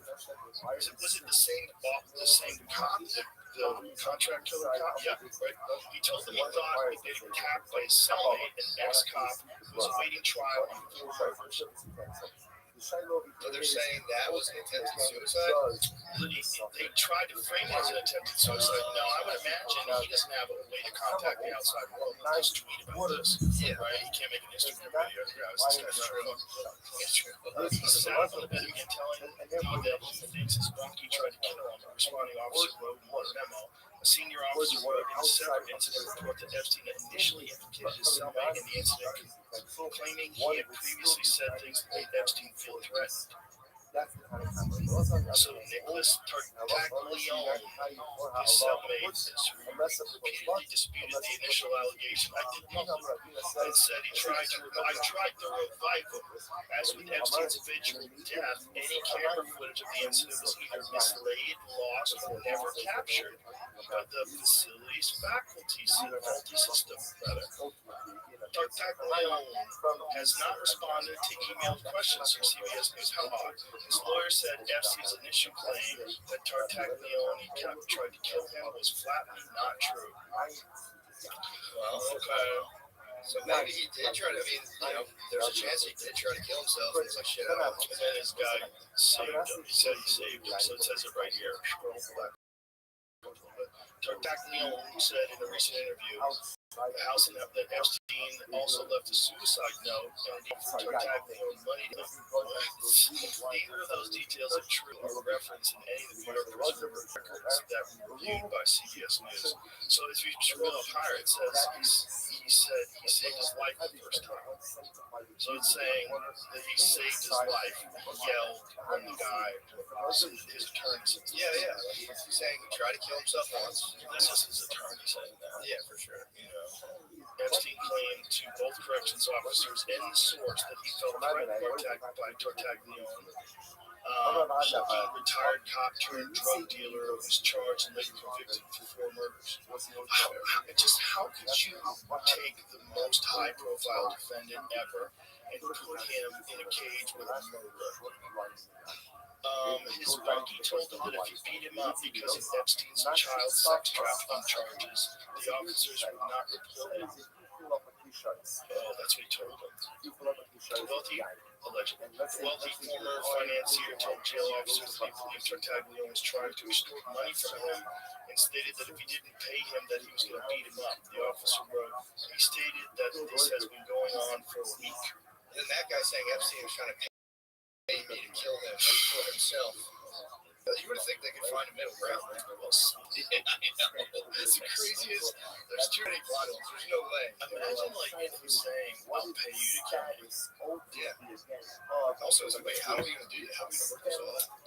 Yeah, but you guys already that. And then what's he going to do? Exactly. I guess you can give it to somebody. You love them, but Right? Does he have money? Or does all his money go to the victim's family so he can kill 4 people? Shit. Right? Yeah. So that would be like an offshore account that gets slipped over to the prison so you can buy cigarettes. if anyone can do it, it's Jeffrey Epstein, man. But it would have to be worked out in advance. Like you would have to have cigarettes in the commissary. Yeah. Okay, time to kill you. Dude, it's too, I think it's just one of those things. I don't know if people can, want to wrap their heads around it, but there's just people who do things in this world on behalf of, billionaires that we're just never going to know what's going on, for sure. They do horrible, terrible secret stuff. And they always have. This is the thing, is like you go throughout history, there's always been secret societies and people that get together, creepy meetings. All that eyes wide shut shit that Kubrick put in his film, that's not magic. No, that's always been the thing. The officer that discovered his body dead in August was originally charged with falsifying documents related to his death, but those charges dropped. is kadosh, but ultimately, I wonder what the falsifying of the documents was. but there was no assurance. I don't know. Who knows? Maybe people charged to try to open up the paperwork or whatever it is. Because Epstein was on suicide watch after the July 23rd incident, Thomas was required to record all observations about Epstein in 15-minute increments. Those notations were released by the Bureau of Prisons in 2023 along with just one entry he made in the log. A note made at 2:15 a.m., 45 minutes after the incident. 15 minutes later, at 2:30, Thomas wrote, "Inmate sitting on bed trying to remember what happened." So this is when he got attacked the first time that he survived. Once he got to the second cell, he was trying to fall forward on his head. Some said they had bed to get controls if he was still going to fall over head first. He was told to stop. Don't do it again. He gave a thumbs up. That's how they confirmed he was trying to commit suicide. So he's going to try to commit suicide by falling straight on his head. That's impossible. That's literally impossible. Might be it. That's great. Right. By the way, you can just do a sail. I was thinking about this the other day. I was walking up my steps. I was like, even if I tried, I could do like a swan dive on cement. Your body would let you do it. Yeah, you would resist just enough to be paralyzed for the rest of your life. And you would get fucked up. I don't know. I think you just kind of flatten out and flip. Yeah, guys die all the time in street fights when they get knocked out. Yeah, they fall and they're on the concrete. They die all the time. It happened before I left Philly a year or so ago. The guy just walking his dog off the leash. This guy was a big dog. The guy really, started arguing. The guy punched him in the head and died. And then my brother went on my date with the fiance who died. My daughter and a few other dates. Oh shit. Pretty fucking sad, actually. You like put it together and you go, oh fuck, you died. It sucks. How long after that was the date? I think it was maybe a year and a half. It's been some time, enough to stop the car. Yeah, I mean, you gotta pick it up, especially if you die like that. You got punched on a dog walk and died. I don't know. As long as I walk around. If I was a lady, I'd be like, oh, fuck, I dodged a bullet. Husband just died. Yeah, that's scary. The old thing of like altercations and people popping off each other and just like, I was walking down the street recently and I had the right of way. I walked and I just like rushed in front of the car. The car pulled up and was like, what the fuck? I threatened to shoot me in the face. I was just like, what the hell, man? Yeah, it was like he had pulled off far enough. I was like, I'll shoot you in your fucking face. And I was just like, please stop. No, I don't. Bro, you never know who's unhinged. You never know what's going on that. So we're going to have a bomb Gigola. We're going to have a bomb that is a centralized mechanic service. When you have that bomb Gigola, offer up the sucker bomb. So you might say, I told a bomb Gigola. Oh, ain't no element. I feel the wrong thing. Now the Gemara says, for 1 second, you're telling me that the thing is sucker applies to the bomb Gigola. Maybe it also applies to the bomb Gigola. I'll tell you why that's not possible. Yeshu Omer, El Eretz Moshe Sefer, Asher Anino Sing Lochem, Hare Bama, Ano Heges, the Kulchem Akosim, the Daraj Rebbe Shmuel. Rebbe Shmuel says, remember again, the physiology of the cusp is such, we're talking about Klal Yisrael. Kisavo, when you come to the land that HaKadosh Baruch Hu gives you, the Eretz Moshe Sefer, the land that you're going to settle, Asher Anino Sing Lochem. Everything is phrased as it applies to the collective. As such, when the first talking about something, it makes sense. Ultimately, that the second method is offered up on behalf of the collective. Where the second we offered up on behalf of the collective, that is going to be on the Bama Gedola and not on the Bama Gedola. That means the words of Rabbi Shmuel. Rabbi Kiva says, no, Ki Sava'u Lahakinon Nisachim the Bama Gedola Kosim Gedola. On the other hand, says, no. Allah Kalamasa. Allah Kalamasa. The process is actually coming to teach you that in the sun, when they come into Eretz Yisrael, the sun apply even on a public account. Even if you have your own private altar in the backyard, you're going to offer up not only animal sacrifices there, but ultimately in Saki as well. So that's what the Bazar Kidash, just a moment. It's about scan in national wildlife. Latino and second one of the channel. That you go to look, it's still here. But the key is going to be out the opinion. And I love when I say they were Bama Gigola. So as the pasuk now comes to the Kaddish side. Yeah, baby. If you like, what's going on? Elamite has to be that what? So once we come into Israel, the Sachem will This be is offered copying up about on like Bama Kipana. Therefore, going to be Kiva this Omer is day Kisavo, 56, but the pasuk of Kisavo, like even the Sachem Bama Kipana, and that's going to teach you that halacha the these Mesa, fucking when they come to robots Israel, we're going to offer up the Sachem, even on a have private been altar. taking up my time. Gemara says, "Atom in the Bama I Kipana." think it'll be worth it in the future to use for them, so So Rabbi Kiva says, I'm telling you now that this applies to the Baba Kedan, and if you'll say no, the alright, Pasuk is folks. coming to teach me that the All I Sachem know will is for offer sure, up on the Baba elevate, Kedan. elevate, elevate, kindly. This is the Umer El Masora. Eretz Moshe We Moshe. live. The Pasuk says that you will come into Eretz Moshe Moshe, and Hari Really? Bama, and the Heges, Yeah, and we do no have shovels. So this is amazing. So as Rabbi Shmuel understood, Eretz Moshe Zurich got Moshe 99 Zurichs and the bitch ain't one. applies to the collective. That the Gold people is understand Eretz Moshe true Moshe, stars, and bro. you will build a Bama, that is, Chachma, you will Bina, offer up the Dad, Sachem wisdom, understanding, wherever knowledge, Chala, live. life, The full Shechita, shovels, slaughter, Shochet, slaughter, Medika, examination of offer up the special Sachem call, even on your Bama. thin shred of surgical sharpness used to perform Shechita, Olcha, the body of Yeshua, Hawaka, giving according to the Chalakah, Number one, kosher, correct, fit, appropriate according to the laws of Judaism. so it's For installed. instance, kosher food. We Megillah, know we offer an animal that was not slaughtered by a Shechita,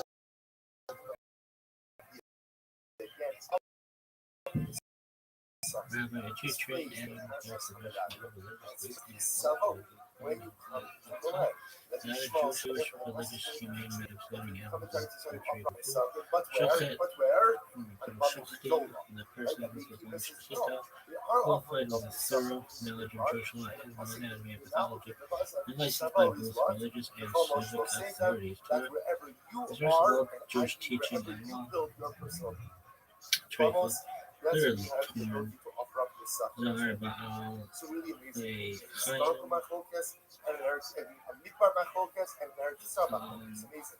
minimizing spiritual Gemara says, Kishatim Salama, the Dibra Bishmal, Lokirbu Nisacham Amidbar, and Dibra Yakiba, Kirbu Nisacham Amidbar. Therefore, most of the Gemara Shochet, so it turns out that initial machlokas that you have in the Chala, turns out it can be a dramatic machlokas, as we just said before, sharpening regarding the that flesh which and was the done nails. in the mitzvah. The ultimate Ludic is a checker, gay content off and on, but to Zion,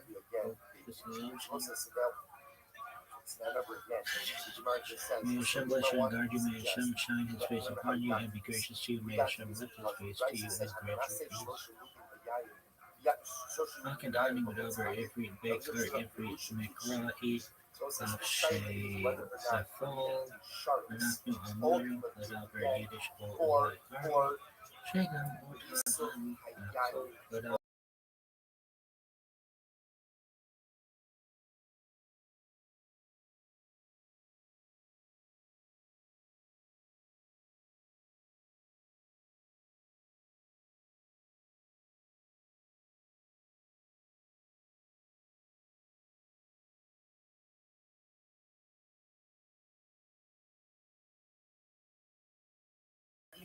everybody's scared. I have a little bit of a headache. Not exactly sure why.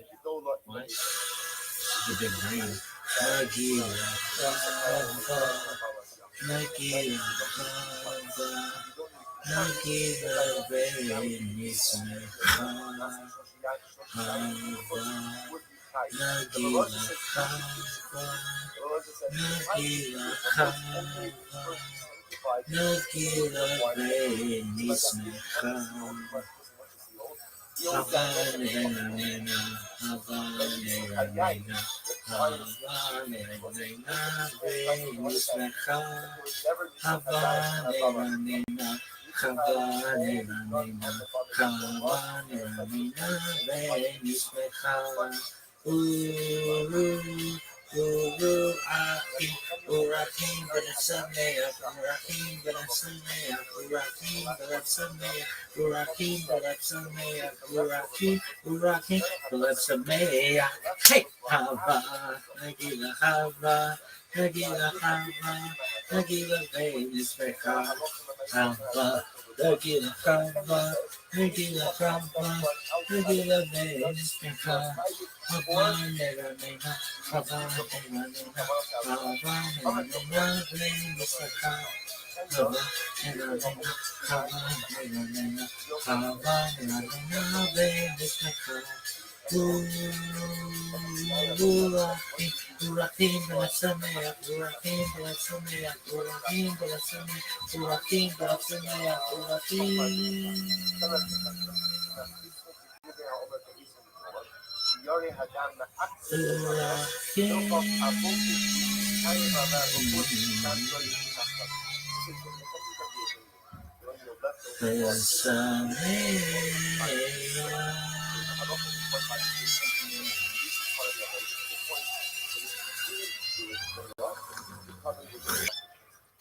Right, folks. Even though I already did the sprinkling on the inside. Now what? Summary and mindful of his death, soul separates Gehenna. So that about 50 times today. Purification done Eden. Initial spiritual reward. Possible reincarnation, spiritual repair. Resurrection. Body plus soul reunited. All of Bible. Therefore, if you take the leftover blood and you offer it up outside of the base of English, Body you eternal. will be chayv. Allah the Akiva. So the Soul, Akiva says this nefesh, was caption, hello. vitality, Shiari will, hadam, shiari mitzvah. So I said, emotion, I don't understand. But the leftover blood was a shiari mitzvah. intellect, chaya, It's not transcendent ma'akiv. It's life not force, ma'akiv. Understand that Shekhinah, it's nice to pour by absolute unity yourself. with But God. if you don't do so, it's not ma'akiv. Alright, folks, today So he said back to the Akiva. A barim u'kedarim yokiv. So we're going to review Merkava. I'll prove that chart to the environment level. So the Well, I got environment asked a lot about Kabbalah today, but frankly, We'll say, and remember, the it environment is is burning the leftover fats and if you fail to do it, is the carbon not compromised? agreed And upon the as answer much is as no. a lot of The answer other is no. The carbon is still valid even if you doctrines. fail. So you go ahead and burn the environment for that. Yet, Pierre will say if you offer them up outside of the base of English, you will be chayiv. So what do you see from here? You see from here that halacha l'maisa, even if you offer up something outside of the base of English, even if that item is not it's not necessarily integral for temple sacrificial service, you will still If be you keep chayiv. running, I want to look. This will be important in this level in future. Maybe not. See, here's the difference. Because one could claim that the burning of the Ibarim was at least it's an avuda unto itself. What he calls it tzuras avuda. In other words, that it's part of the sacrificial process. It's the beginning of another stage of sacrificial process. But dog, if that fucking thing comes up to rate Instagram one more fucking time, are you serious? How many fucking times? However, again, by the pointing out When they make me the chief rabbi of the world, I'm saying to everybody, you cannot give me random ass pops. You can put it in the corner, put a message in there, and I can have like a little red thing. I can click on it when I want to look at it, but not just rate Instagram. Why? No. Are really ma'akiv, then why doesn't Nehemiah just answer the backpack to Rabbi Akiva, which the Gemara says to you? It's a good repetition. I will say, if you want to know as follows, there's this argument happening between Rabbi Akiva, and yet again, the one piece in Alright, so where are we reviewing today? say, I don't understand why pouring out of the leftover blood outside of the offering it up is going to make you chayiv for Allah, but of course, after all, that blood is not ma'akiv. Rabbi Nehemiah starts arguing with him every way. The one thing that Rabbi Nehemiah fails to say is what would be the argument that I hold Shiari Hadam is not. And I will say that in other words, the 3rd, 7th century CE. In fact, the Jewish doesn't suggest that this because Yochanan is wrong. In fact, Rabbi Nehemiah may not text the Hashim of that Central prophetic vision is only about blood. It's offered up.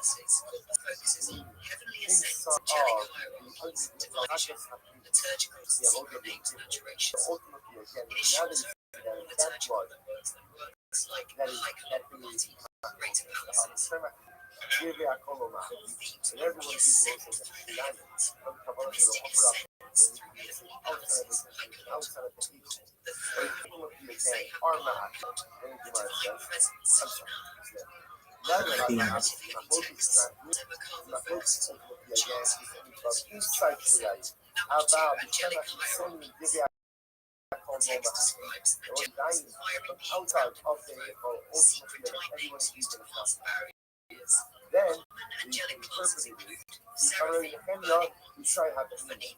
But ultimately, it was in the Nehemiah is in the Mishnah, and she died. She already had time to give up with Spanish. She's talking about what she died. She died meaning like less overblood was the Mishnah than the Bible. That wasn't right. Inside the instructions. That's the blood ultimately. Again, because the Nehemiah says, if you offer the rest of it outside of the but one will be tight. You can't be trying to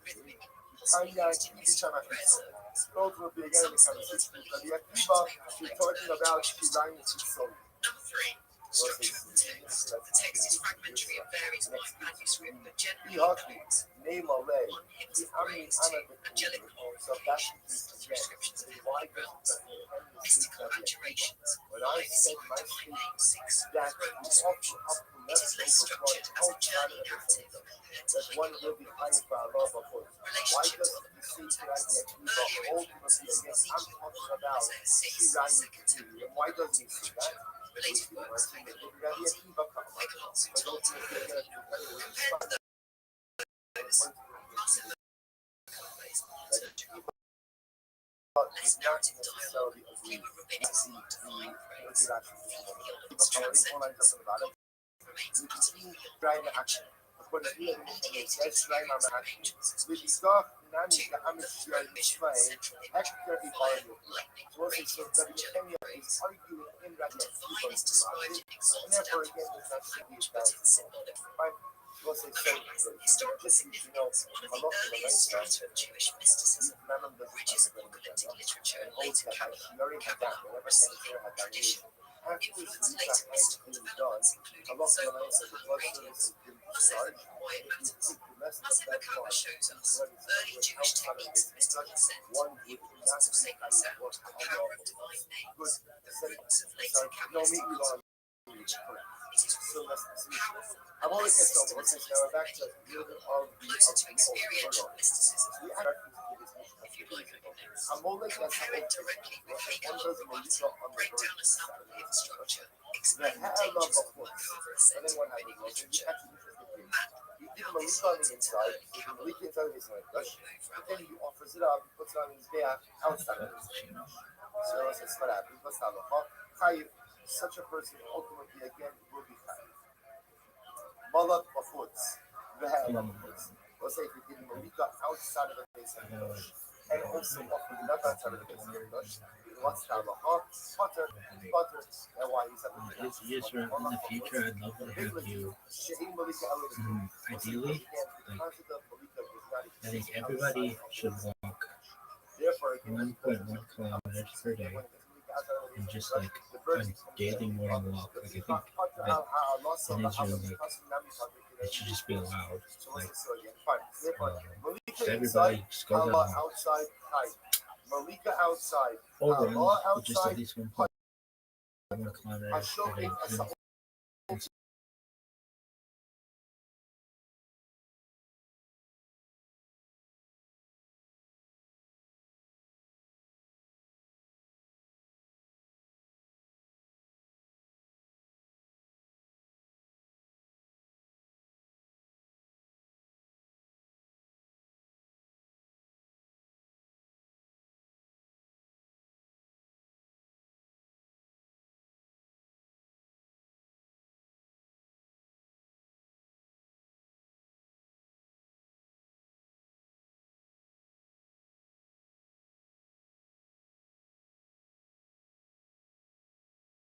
inside the base side. like So again, that light is years not and stuff. relevant because there's no such Also, thing when you eat as this shooting as a route, whole within. So therefore, again, before it's you take a irrelevant. bite, It's available. Therefore, again, if you or subsequently go yeah, ahead just offer about before you the eat, touch, not before you it's take a bite. irrelevant and your pocket. Everybody should just drink a glass of water before What's our every meal. base? It will Base. help you not Shachat eat as bachutz much. v'hela bachutz. We'll say what is it? A And then person went also ahead and every shached it day, outside every morning, and once like offered up Lena outside. video We'll say serve, watch when I this. take a woman Chai. shoot you, And do we'll say high now push this is ups. the novelty. You have pecs Now I up. shechted the bird outside, offered it up outside. I'm going to be chai. I So mean, we'll say minsa. So we'll if say you first split that, thing yeah. in Dutch is long. Shem shachat bachutz Okay, v'hela so bachutz if you chai. have fucking story. No, no, you got some news to review. Mike, come on. So what do you do when you have a bad headache? You drink water. Usually that's my body telling me that I'm dehydrated. Can it mean anything else? Yeah. Because we told you there's a viewpoint that we're going to see that includes sheet of a bird outside. So the great anomaly over here is if I check the bird inside, On occasion, it can mean that I have to throw up. One, I don't know. Well, like, it happened on the stream. Got my fucking Instagram crash when I did it. One time I made an entire meal out of beef jerky, and definitely not like that. Too much processed food. Oh, kosher, but yeah, and I got a headache and feel like. Alright, anything else? We'll put you on the outside. We'll see what that cloud means. I'm sure Shimon says, Shimon says, no, here's the principle. Anything that you are chayiv b'chutz, so you're only going to be chayiv with what? If you would be chayiv for the same avodah b'fnim. Alright, so If you would have done the same type of avodah b'fnim, and now you're doing it b'chutz, pleasure, that's what like you're that. chayiv. Chutz, almost like we say that Shimon just says, in order to be chayiv from anything b'chutz, the same valid is done with Alibi. one exception to this rule. It's what's the most shocking thing in my also the one Jewish that guy, yeah. It's kind of fetish and nice stuff. Tapas, brass tacks, nosh, beans, snacks, yeah, you checked it outside and offered up outside, you will be nosh, chayiv. That's the the only shirt, exception. the Says shirt, the email saying it's so a shirt I of have nuts on zero. fish mash, it's a mixture of breakfast and nuts, with beans, good amount of happy holidays, life, tracks, like kosher, smooth, ranch,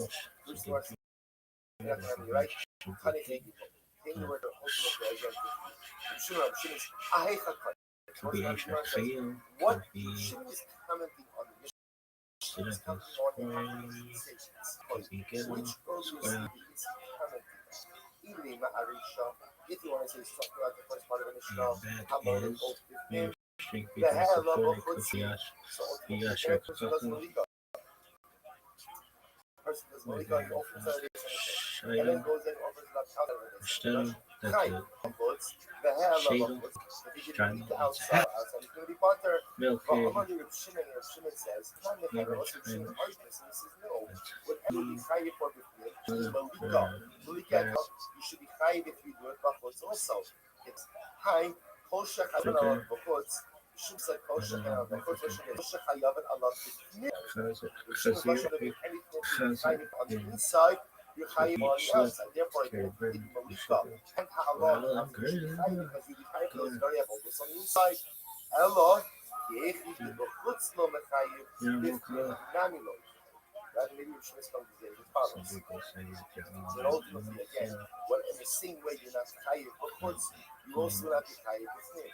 If that's the case, I kol she'in chayavin alav b'chutz v'yubay.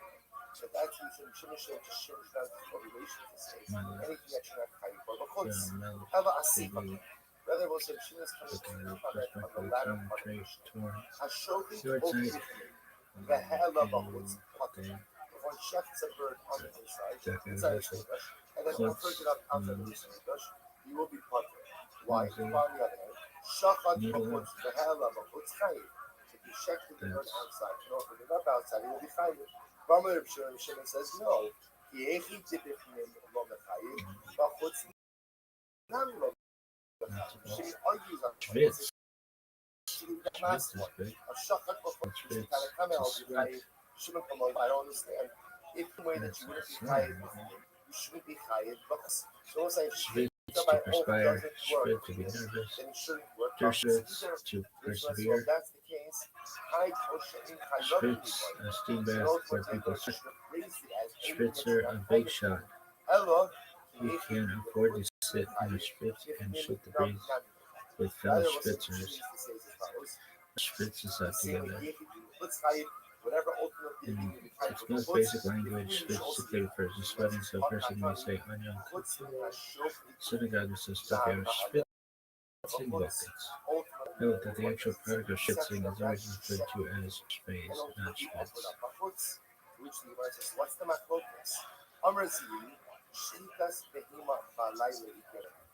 Now, in the synagogue, the cantor who has been preparing for his big day suspects are schwitzing for a different reason.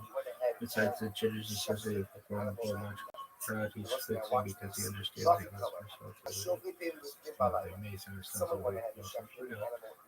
Amazing responsibility representing the community before God on this loveliest day of the age. The truth is that our friend with Spitzy Paul's there's nothing to worry about. Note that Spitzy is an English adaptation. When quitting is not an option, and he knows that he cannot do that, the only other path is Durchschwitzen, sweating it through. Before Yom Kippur, along with many other Jews, the cancer included the before that he used people towards Chazan. I hate the term Chazan. Immersed in a mikveh, a crying pool of water, he chose to go to the best mikveh in town. In addition to offering the people's fluffy, oversized towels, they also offer separate schwitz, a steam bath. So our cancer found themselves sitting with all the schwitzers, the high rollers of the community.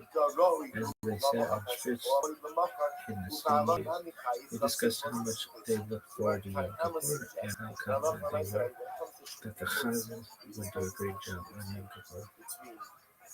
With the edifying memory in mind and no other option for success in front of him, he approached the lector, wiped the schweiz from his forehead and began listening. My people enjoy schwitz. If the pain had been during stifling heat or not enough, the authentic old-time schwitz experience was getting whacked on the back by a bath attendant holding a bundle of leafy branches, called a besom. In the summer of 1948, the late Rabbi Shlomo Gold was about to accept the first local position in Newark, New Jersey, also with a large Jewish population at the time of young Rabbi, was unsure of how to proceed as a committed Chazan. He wished to urge his flock to increase their observance and connection to traditional Yiddish faith. On the other hand, he did not want to alienate anyone. The sixth Lubavitcher Rebbe, Rabbi Yosef Yitzchak Schneer, said guided him as follows. Have you ever been to a schwitz? Asked the rabbi, how does it work there? Yes, my father took me many times into the Yavne who had spent every year in this old country. Everyone sits in schwitzes. There are various levels, and the higher you go, the more intense the heat. There is also an attendant who massages people with the besom during their time at the schwitz.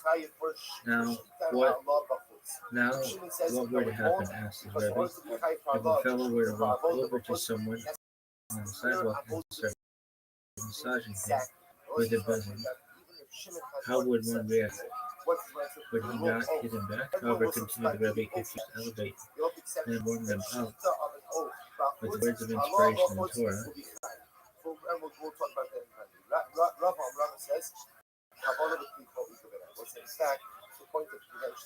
later make use of the besom. I don't get rid of the country, come back and ask for more.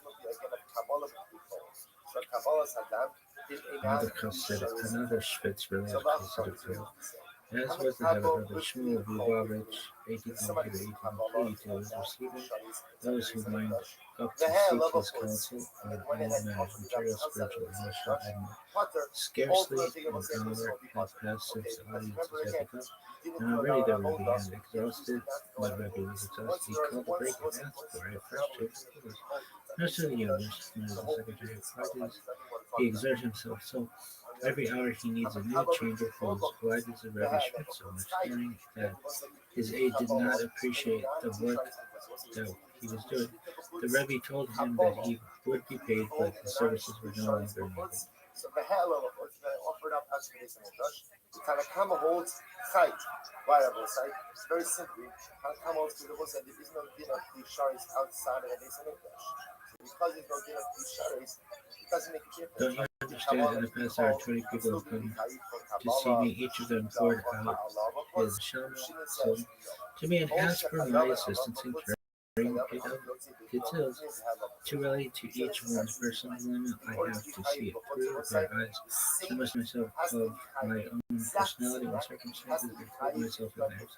Then, in order to answer them, I must reassume my own persona. Otherwise, why would they come to consult with me? Did you ever attempt to change your clothes 40 times in an hour?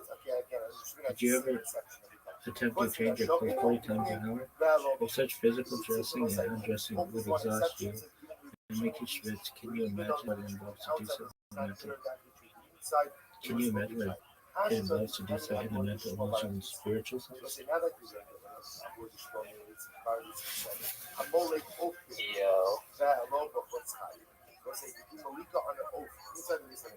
Yo, big dog, please come back in 33 minutes. So, that's schwitz. When did you have the schwitz? Mirrors that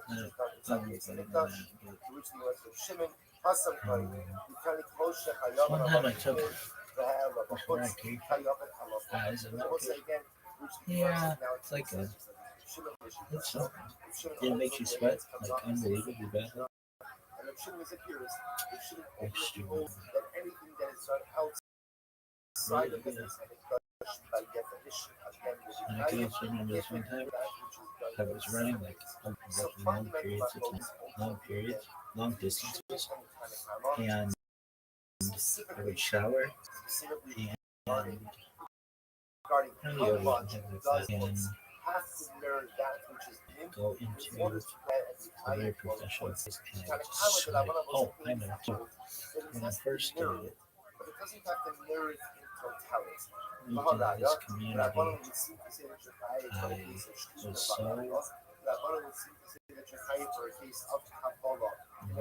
was sweating myself like in order to be chayiv for schwitz, mamish has the same exact avoda, has to be fit to the there was a video I wanted to see. and the Gemara ends off without fully resolving. Another generation, like kind of the Rebbe's. You are called the oath anomaly. The oath anomaly, which is why something that is done before it's done will be chayiv, yet the same act is done b'fnim will be part of the shvita. You check the oath before and offer up before you'll be chayiv for shvita in our law before. Yet, if you check the oath inside the shvita, what's that to the oath? The bailiff, nothing. So that will be stuff. You know, it's like when you see it. Not a shikito that mother post effort. The Nasran before was his reason. Now, you know what's it's a good day.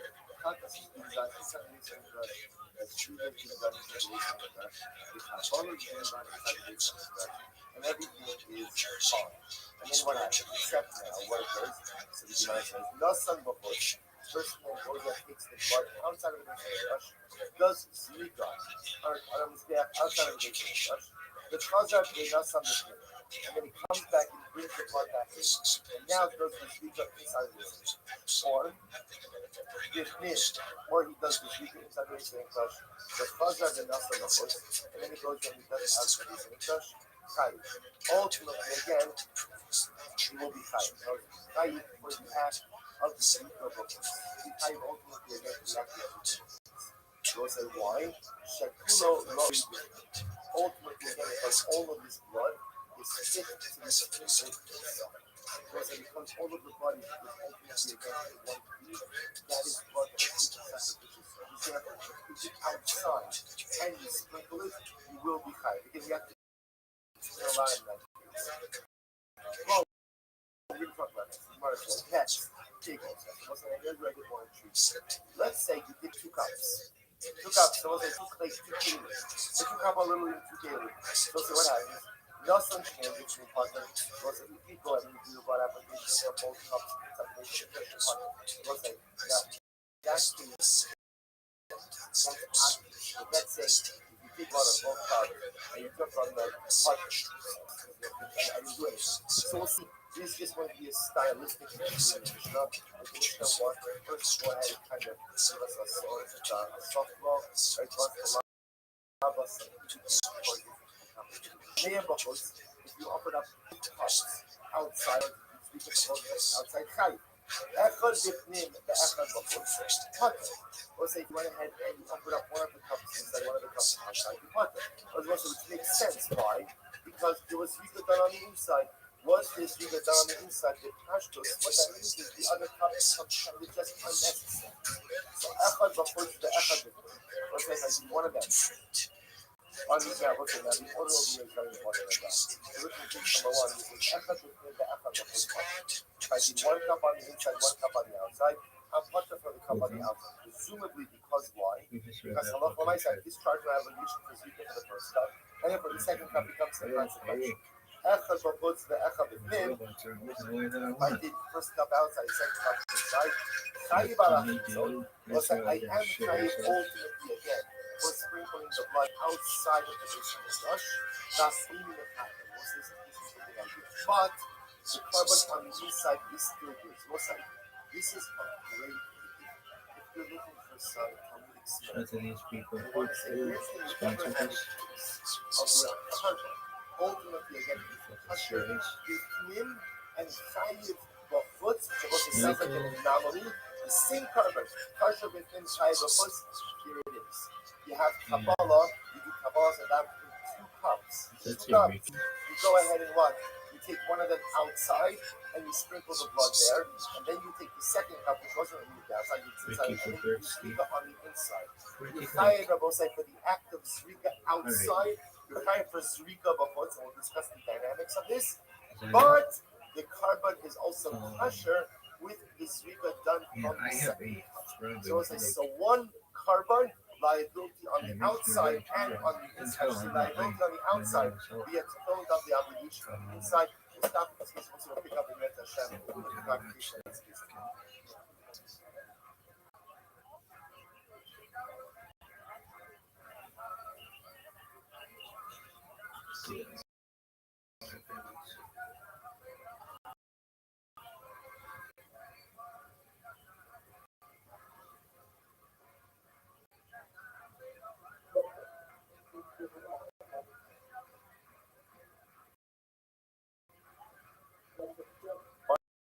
All right, I will say good morning. Good morning.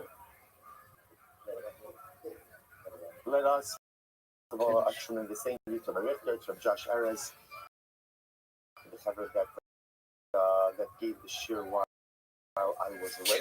The week is supposed to be back with everyone. Begin by thanking all of our sponsors for this book. All of our sponsors for this morning here. To thank our Torah sponsors for the month of 3 days. Above Restream, the Schreiber, the host of Restream of Fall, and Miriam. And Martin Hanaway, Martin's father, Yosef Shmuel.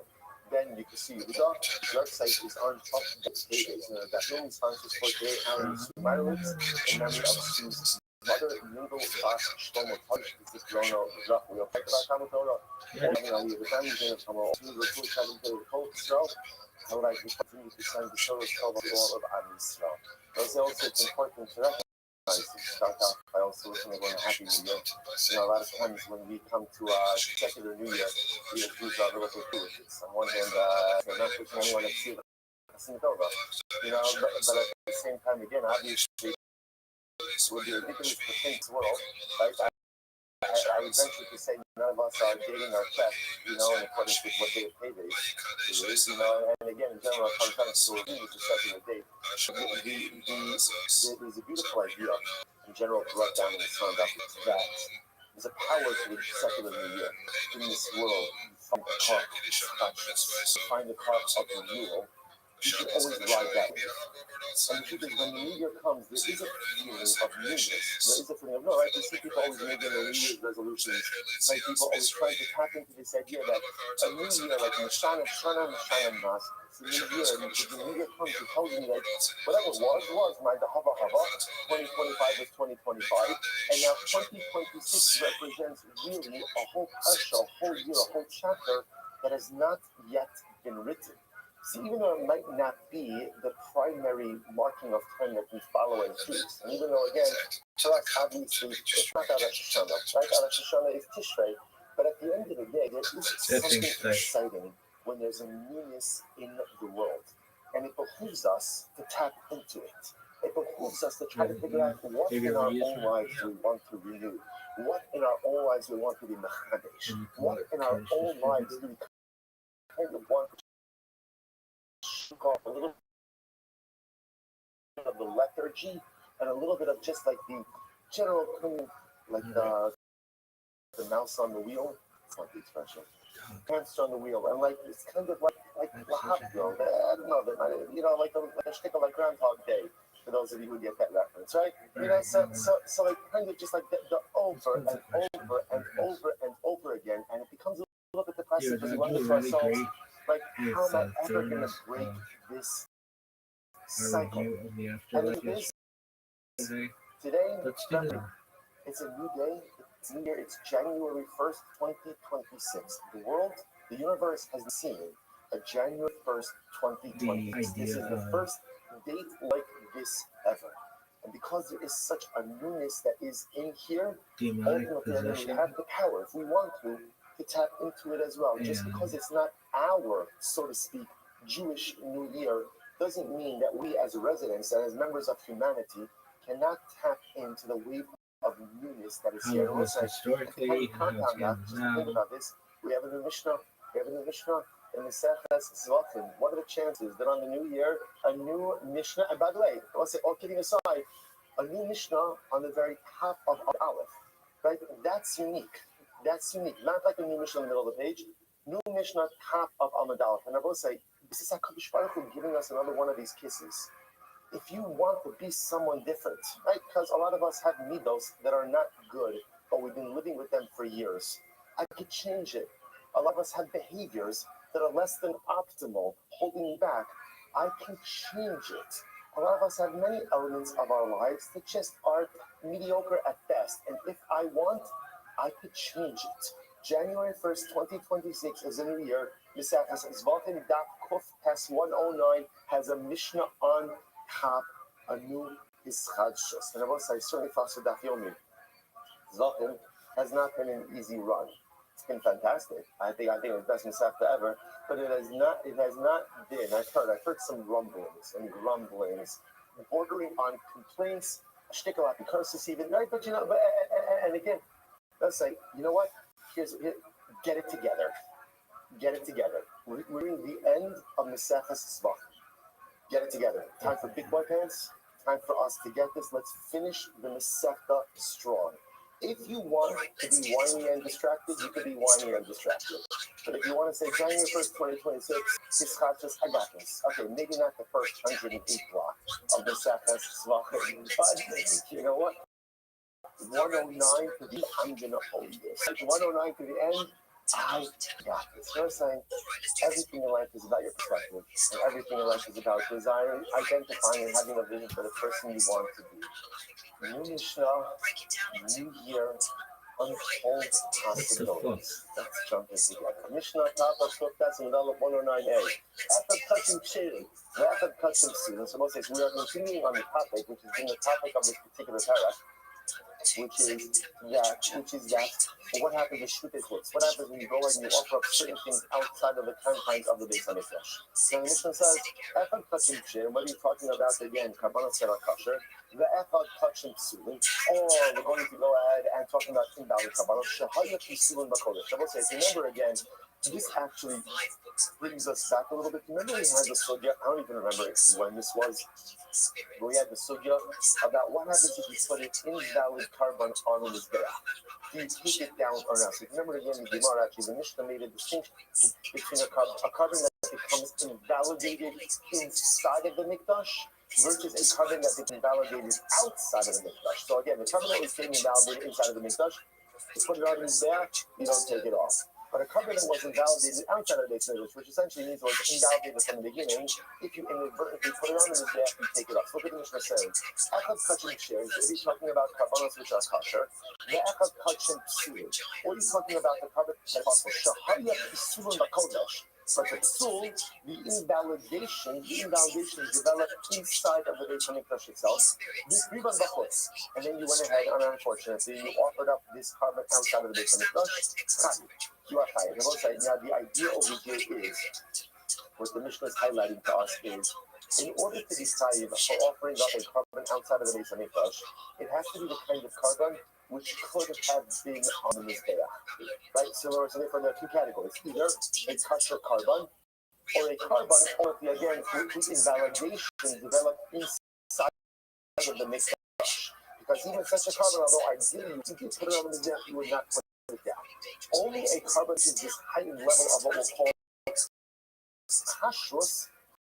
If you offered it up outside of the Beis Hamikdash, it is liability. The person offers up a kizayis of an olah and the imurim. Now, remember again, an olah is totally different means that imurim refers to these superficial parts. So Rashi understands over here that what this is talking about is as follows. If you offered up a half kizayis of an olah and a half a kizayis of the sacrificial part. So in other words, you have an entire kizayis, but half of it is the olah meat, and half of it is the sacrificial part, and you offer that up outside of the Beis Hamikdash. So there's two halachas that came part of it. Number one, you're only chayav for offering up a kizayis of carbonic material outside of the Beis Hamikdash, and the novelty that the Mishnah is introducing is that that kizayis is made up of two different carbonic materials. In this case, olah meat and olah sacrificial parts. Again, they combine to create liability. Good. We'll say that anyway. Ya'ala olah o zera. Amy ela olah. When speaking about shtutikos, of offering up outside of the Beis Hamikdash, it's interesting to note how the plus phrase, right? The Torah said, so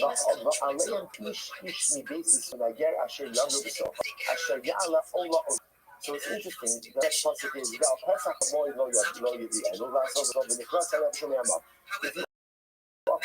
outside of the Hamikdash, the penalty is cut. It's worth pointing out, it's interesting to note that the carbon that is in the pasuk that's not allowed to offer up outside of it is an olah. It's olah. So therefore the Gemara asks a very simple question. So the Gemara says, Asher ya'ala olah o zabach. How do I know? So I only know that you can't offer up an olah outside of the Hamikdash. How do I know that you can't offer up? Now the Gemara is going to go through a whole list. The sacrificial parts of an asham. Ve'imurei chatos, sacrificial parts of a chatos. Ve'imurei kachim kadashim, or the sacrificial parts of kachim kadashim. Ve'imurei kachim kalim, or the sacrificial parts of kachim kalim. How do I know that there is liability for offering all these items up outside of the Beis Hamikdash as well? Shamubamar, zavach. Therefore, the pasuk says zavach. Zavach, I will say ultimately, or zavach, I should say. Zavach. Zavach is a word that means carbon. Carbon, and therefore again it comes to include all of these other sacrificial items as well. To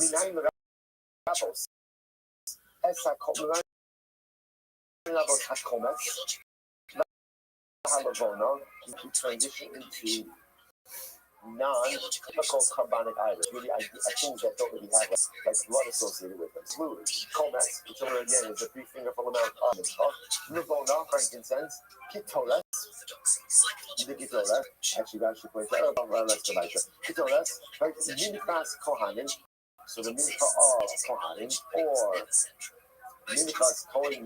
So let's remember again, this is the specific mincha that's brought by the kohen gadol every single day. The hananase shloshes lugin yayin, or a libation made up of 3 lugin of wine, or shloshes lugin mayim, or the 3 lugin of water. That's for Nisa Kamayim, that's on citrus.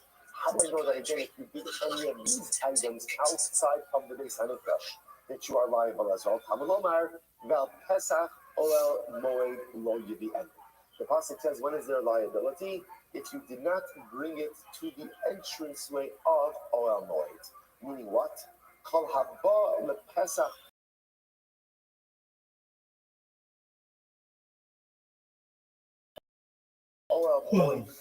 Anything that is supposed to be brought to the entrance of the base, anything that's supposed to be brought to the touch, and you do it outside, ultimately again is liability. So we'll say this is a very, very, very important subject, because remember again, what the psukim indicate to me is if you brought an ola outside, and remember again, also speak about bringing, as you saw in the previous Mishnah, or 2 previous Mishnahs ago, there's 2 levels of liability. There's liability for shita outside, and there's liability for halal, for offering, for sacrificing, for burning outside. So remember again, you might talk about it, so that's what we just learned over here. You might also the psukim, the concept of not being able to bring a carbon outside of the Beis Hamikdash, that's an explicit pasuk in the Torah. The problem we have is the carbon the Torah explicitly mentions is Torah. So I know I can't bring it outside of the Beis Hamikdash. I don't know that I can't bring other carbons outside of the Beis Hamikdash. Oh, there's another word. Oh, zebach. Zebach means an offering. What does offering include? Offering includes anything else under the umbrella of karbanos. But what about the other items that are functions but not karbanos? Ketoles, levona, mincha, all these things. That comes to al pesach or al moed lo. But ultimately, again, we'll say that it tells me anything that is supposed to be brought pesach or moed to the Beis Hamikdash, and you didn't bring it inside, but you brought it outside, there's liability. Come back in 20 minutes if you can. Just right over here. Incredible. The Gemara says, we have a kashin sheet. So by the way, this only applies to kabbalah that are kasha. Not the rabbis student. How do I know ultimately again that this indulgent, that this applies even to pasuk kabbalah? So most is very interesting. To go, for example, how long you'll say that so say for example, let's say I have a carbon inside of the Beis Hamikdash, and one means it was left overnight. It was left overnight. Now that's a disqualification. How do I know that even if I burn that carbon outside of the Beis Hamikdash, there is still liability? Or yotze. Yotze means a carbon that was taken outside of it from the boundaries. Or or a carbon that became coming. And again, it became coming, let's say inside of the Beis Hamikdash, and you burn outside, or shenishka kutzbis marav kutzbis kamal, or pickle. How do I know that even a carbon intention, when let's say doing that boga, you had intention to eat it outside of the permitted time or outside of the permitted place, that even that type of carbon, which is invalid, still there's liability if you burn it outside of the Beis Hamikdash, or you should give low sulin, or for that matter, again, let's say the avoda was done by someone who is puzzled. The Zarko asked Damo, and they went ahead and they did Isrika, or behind or we'll say, for example, let's get a sacrifice where the blood application was supposed to be done below the red line, but it was done above the red line, or behind or it was supposed to be done, it was done below the red line, or the blood application was supposed to be done outside of the Kodesh, but instead it was done inside, or vice versa. Or it was supposed to be done inside, but it was done outside. Or for that matter, again, the blood applications of the Pesach that were done outside. This whole list represents kabbalah that are invalid. So now, again, how do I know that even when you have, so we'll say all of these are cases where the carbon is being done inside of the Beis Hamikdash, but something happened, one of these things happened, and as a result, the carbon is invalid. How do I know that there is still a prohibition to burn this carbon outside of the Beis Hamikdash? How do I know that? So the Gemara says, Lo Yidi'enu Lasos. Oh, because the pasuk says ultimately again, you did not bring it to the Beis Hamikdash to perform it. Kol hamiskaba b'Pesach or Hamoed Chayav L'Bachos. Whatever is supposed to be done inside of the Beis Hamikdash, and you do it outside, there is liability. So this is incredible. So now, this, by the way, is probably one of the most important Gemaras that we've had in the last little bit, because this is a solid chunk of halacha l'maisa. So what I just learned over here is, number one, that the prohibition of burning a carbon, or even burning or burning a carbon outside of the Beis Hamikdash applies to any carbon. That only does not apply to carbonos, but it applies to what? It also applies to halacha l'maisa again, even non-animal sacrifices. Then it applies to all types of kachrim, all types of sacrificial items. Number three, it even applies to invalid carbonos. So if you have a carbon that was invalidated for some reason, whatever it is, like you just saw all the lists of reasons, right? There's no shortage of reasons for carbonos to become invalidated. Even so, you still can't burn that. If you take that carbon outside of the Beis Hamikdash and you burn it, you are in violation. You're in violation. So it applies to all animal offerings, all non-animal offerings, and even to invalidated carbonos cannot be burned outside of the Beis Hamikdash. Incredible. Also a solid chunk. Invigorating. Incredible. Let's go back to Hamalek Zaisman Ola. Remember again, how did the Mishnah end? It's actually very interesting. The Mishnah said that if you burnt a half of Ola and wood, which means that if you went ahead and you burnt a half a kizayis, ultimately again of Ola meat, right? Of Ola meat and sacrificial parts of Ola. Now again, this might sound a little bit confusing because Ola obviously is fully burnt on the Mizbeach. But even an Ola has Imur, which are the specific sacrificial parts that are burnt separate and distinct from the rest of the carbon. So the Mishnah told me was, and right, there's only liability if you offer up a kizayis of sacrificial matter outside of the Beis Hamikdash. So if you have a half a kizayis of Ola meat and a half a kizayis of Ola sacrificial parts, those two kizayis combined perform the requisite units for liability. Okay, so Marsh is fine. Marsh, but it's interesting. Ola ve'emura in Shana ve'emurehem lo. So some of it is not been by Ola, unless they not have been by Shlamim. Right, so let's say by Shlamim, let's say this. The fact that the Mishnah illustrated this example with an Ola makes it sound like this is unique to Ola. But for example, if you were to take a half a kizayis of Shlamim meat and a half a kizayis of Shlamim sacrificial parts and combine them together, that would not combine to form the shear. That's what it sounds like. Which the Gemara says. Anino lahal b'tanabanan. It's not indeed the verse. Let's listen to this. B'tanabanan. Ola ve'emura mitzarfen lekizayis. La'los v'mochos. Listen to this. Each price actually is a bit more expensive. An Ola, meaning Ola meat, and the sacrificial part of Ola combine to form the requisite share for kizayis. Which again means if you take a half a kizayis of Ola meat and a half a kizayis of Ola sacrificial parts and you combine them together, they form a kizayis. What are the ramifications of that? So for example, if you offered up that combined amount outside of the Beis Hamikdash, there would be liability. Furthermore, that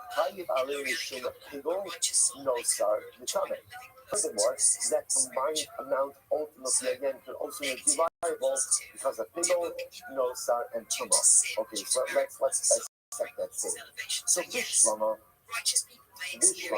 halas, ola, the color, flamim, low. So it says, I understand ultimately again why in terms of let's say offering it up outside of the Beis Hamikdash. So I understand why I have the kizayis of ola meat and I have the kizayis of all the sacrificial parts combined. Why? Because they all have the same what's the word? The same. That's the wrong word, but they all have the same steps. And that's what? They're all fully consumed on the Mizbeach, right? Because all the meat, the truth is treated no differently than all the sacrificial parts. All the sacrificial parts are burned in the Mizbeach, and all the meat is burned in the Mizbeach. So it makes sense, therefore, when it comes to, let's say, burning them outside of the Beis Hamikdash, that half the kizayis of all the meat and half the kizayis of all the sacrificial parts could combine together to form the kizayis. The Gemara says about shlomim law, but it makes sense to say that let's say a half a kizayis of shlomim meat and a half a kizayis of shlomim sacrificial parts don't combine, right? Why? Why wouldn't they combine? Because we'll say what happens to shlomim meat, what happens to shlomim meat? Eat it. Right? And what happens to some sacrificial parts? They're burnt during the death. I understand why those two can't combine. However, Elapigo, Savatame, might come. I don't know. When it comes to this, again, there's maybe a distinction. It comes to, let's say, again, attributes of sacrificial matter, right? Sacrificial meat and sacrificial parts combining. I understand why they combine in the case of Ola, not in the case of Shlomi. Because in the case of Ola, the meat is treated the same as a sacrifice. Everything is going to be fair. When it comes to Shlomi, however, meat is consumed, sacrificial parts, I understand why they can't combine. But in other areas of Allah, no side the tame, but when it comes about like the pigel, noster, and tame, why would Shlomi be treated any than Ola? In other words, if you're going to tell me that by Ola, a half a kizayis of meat and a half kizayis of sacrificial parts combined for a pigel, noster, then why in the world would Shlomi any different? So that's actually quite interesting. To which the Gemara says, Matinan we learned, Kala pigulim mitzdarfin, the Kala nosar mitzdarfin. So again, first of all, the rice explicitly, the Mishnah explicitly says it. When it comes to pigel, all parts of the carbon combine, and when it comes to nosar, all parts of the carbon combine. So we'll say, so just understand, right? In other words, you're only chayiv for pigel. Remember, again, we'll say, what's pigel? A little chazar, what's pigel? Pigel, right? Pigel is a mindset, right? Pigel is when I'm doing some type of one of the avodas of the carbon I have in mind to eat it outside of the permitted time. So, for example, when it comes to pigel, if you have in mind to eat a half a kizayis of meat and a half a kizayis of sacrificial parts, which now at the end of the day, right? If you have that in mind, they combine. Same thing with no sides. If you leave over from the carbon, ultimately, again, half a kizayis of meat, kizayis of sacrificial parts, the Mishnah says exclusively those combine. So, kasha pigel, kasha no, it's a contradiction.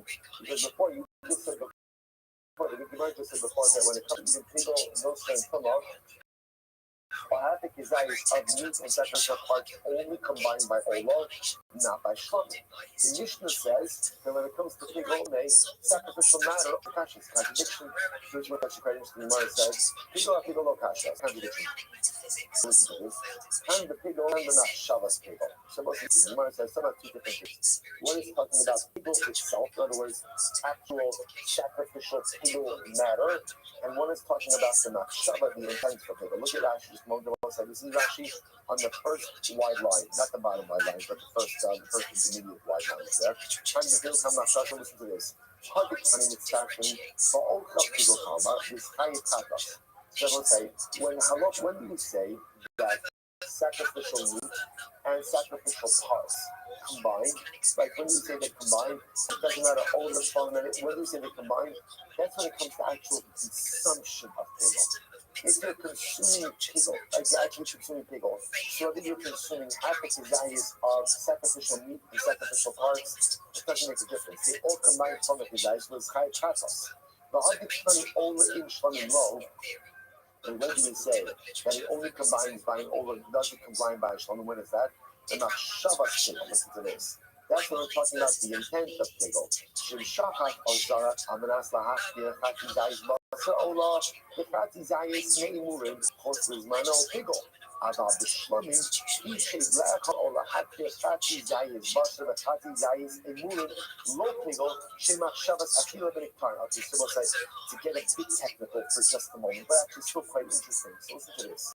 The Gemara says when it comes to pigel consumption, right? If you're actually eating pigel, then again, it doesn't matter what part of the carbon you're consuming, all the parts combined from the kizayis. So again, if you have a mass, right, a whole pigel combined material, right, and part of it is sacrificial meat, part of it is sacrificial parts, right, and you eat it combined kizayis, you're liable. It doesn't matter, shlamim, ola makes no difference.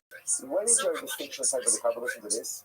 Well, let's say you're the Kohen and you're having a machshav table. So remember, you're not saying the Kohen's doing Kabbalah. He's doing Kabbalah. He's doing right? And he has in mind that he's going to consume this carbon outside of the limited time. That's Hegel. So what can I watch this? The Gemara wants to suggest it makes a difference if it's a shlamim or an ola. How so? If it's an ola and he has in mind that I'm going to eat half a kazayis of meat and half a kazayis of sacrificial parts in 2 days from now, that works. Meaning that works and that it's Hegel. Why? Because by an ola, the meat and the sacrificial parts are treated the same way. Everything is burned. So therefore, again, that will combine. By a shlamim, if he has in mind that I'm going to eat half a kazayis of meat 2 days from now, and half a kazayis of official parts in 2 days from now, that machshava does not combine. Why does that combine? Because by a shlamim, the meat and sacrificial parts are treated differently. Right, the meat is consumed, the sacrificial parts ultimately are going to put in his death. Interestingly enough, so for consumption of pigol, everything combines. From machshavas pigol, ultimately again by ola, meat and sacrificial parts will combine. By shlamim, meat and sacrificial parts will not combine. Fascinating. So the Gemara says, nosar lokash. This only again, not a contradiction by nosar. Kan benosar, kan b'shini sosru. Actual Mizrak Adam. Shabbos is also very interesting. A bit more technical for just a moment. Right? Furthermore, again, the notes is also not a question, also not a contradiction. One is talking about an actual, well, let's see Rashi. Look at Rashi. Rashi's in the wide lines, 5 lines in. Kan benosar, kan mishin, yososro, actual Mizrak Adam. Listen to this. Hadit kani mitztafen. What do we say? That ultimately, again, all forms of nosar combined. That's ba'ocham nosar combined. That's what I'm talking about, actual consumption of nosar. You have nosar meat in front of you, whether it's nosar of sacrificial meat, nosar sacrificial parts, everything combines. And when do we say ultimately, I'm sorry, and when do we say that nosar only applies to ola, not to shlamim? There's a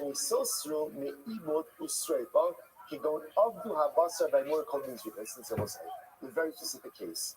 What happens if when the sacrificial meat was destroyed before Zrika? Then a shtayer chatzis dayis mizah, the chatzis dayis mizah. Oh, listen to this. I will say, okay. It's actually very exciting. In order for Zrika to be valid, there has to be at least a kizayis of sacrificial matter left over. In other words, let's say you had a case where you shechted a carbon, you did everything, but before Zrika was done, I don't know, the carbon was accidentally incinerated. Right? Somebody wasn't paying attention on the job, they put it on the mizbeach. Right? Or it was accidentally thrown out. Right? So accidentally destroyed. If there's no sacrificial matter left at the time of Zrika, the carbon is invalid. You need at least the kizayis of the carbon actually left over, actually in existence at the time of the Zrika. So watch this.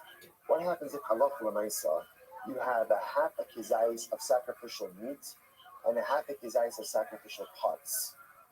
Do they combine to form the requisite kizayis, ultimately again necessary in order to allow for Zrika? And what's the answer? It depends. What does it depend on? It depends on the type of carbon. If it's ola, then indeed the sacrificial meat and the sacrificial parts will combine because again they have the same being, they're both part of them there. If it's shlamim, ultimately again, half the kizayis of meat and half the kizayis sacrificial parts will not combine so as to allow Zrika. Okay, quite fascinating. Let's go ahead. The money of Yeshua, and who's the thing is this friend of Yeshua? The sign of Yeshua Omer, called as Vasim Shabatola. She is trying to behind kizayis butter. So let's listen to this. It's actually really fascinating. So ultimately, again, the Gemara says, so this is from Yeshua. Don't say, by the way, clearly this is from Nachos, past Samadala. Coming attractions. Right, so when you get to the Nachos, that's when you're like, oh, I saw that already. And Zvatim, that's very exciting. So here it says as follows. One second. Yeah. There's a design in Shua. And Yeshua says, come on, welcome Shabbat Torah. So you're trying to decide. So any carbon you have, so again, we'll say, this is going in at Nahalacha, that I checked for the carbon, right? And now something happened to the carbon, that is completely destroyed.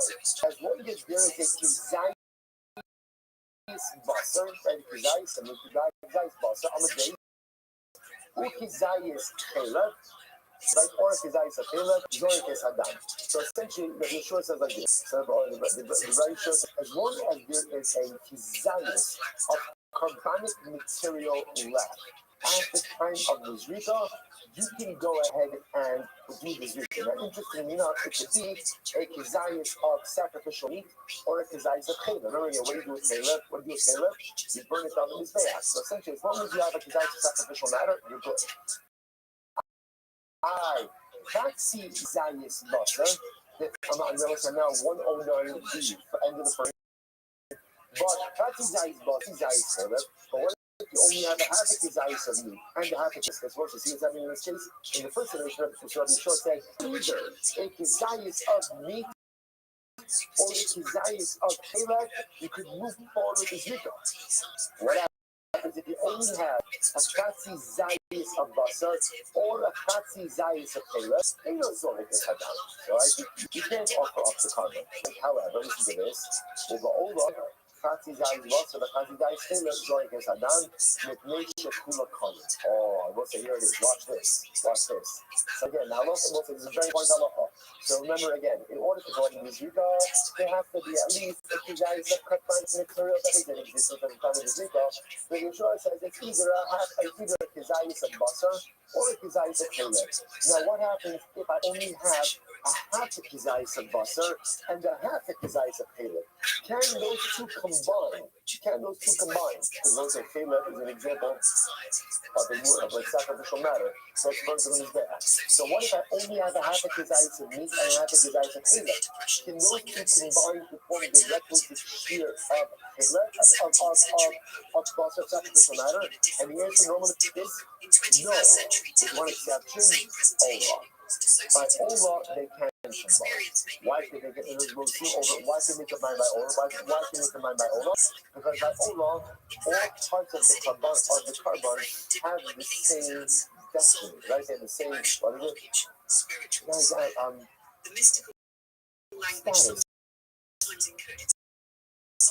And sounds very ominous, right? The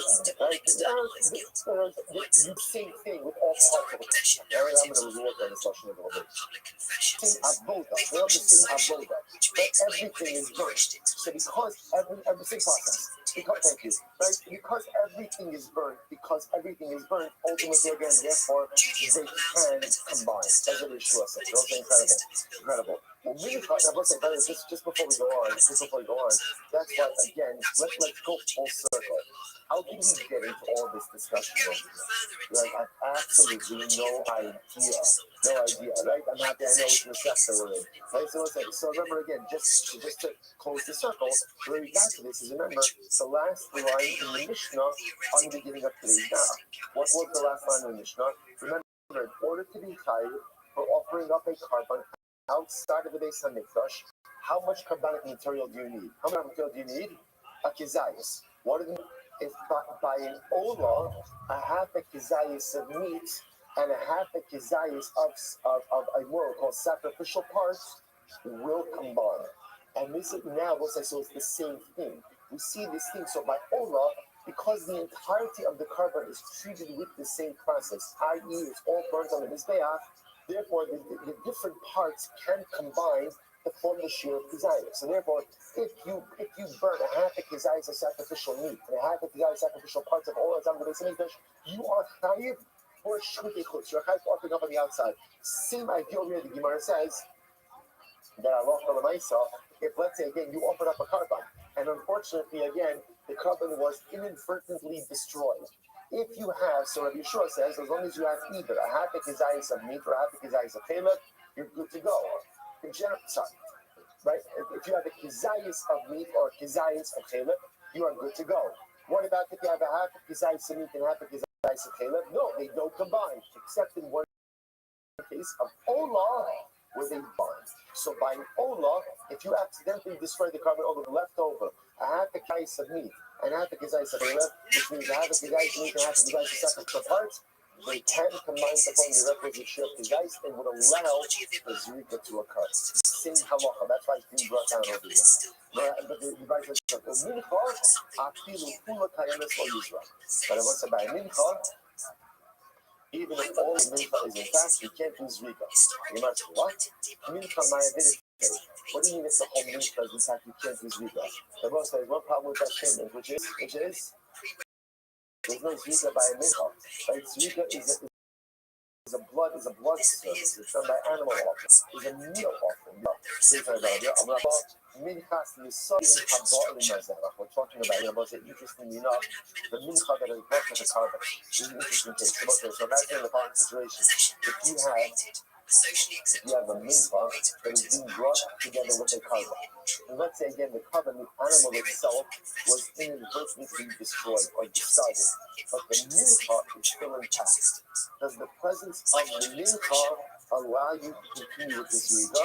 And the answer to that is no. The answer to that is no. The presence of the mincha does not allow for the zriga to continue. In order for zriga to occur, there must be a kizayis of actual sacrificial matter, sacrificial meat that is still left. In general, that means from all other kabbalos, it's either a kizayis of basar or a kizayis of kelet. Ola is unique in that again you can combine a half a kizayis of basar and a half a kizayis of kelet. Incredible. Incredible. Mishnah.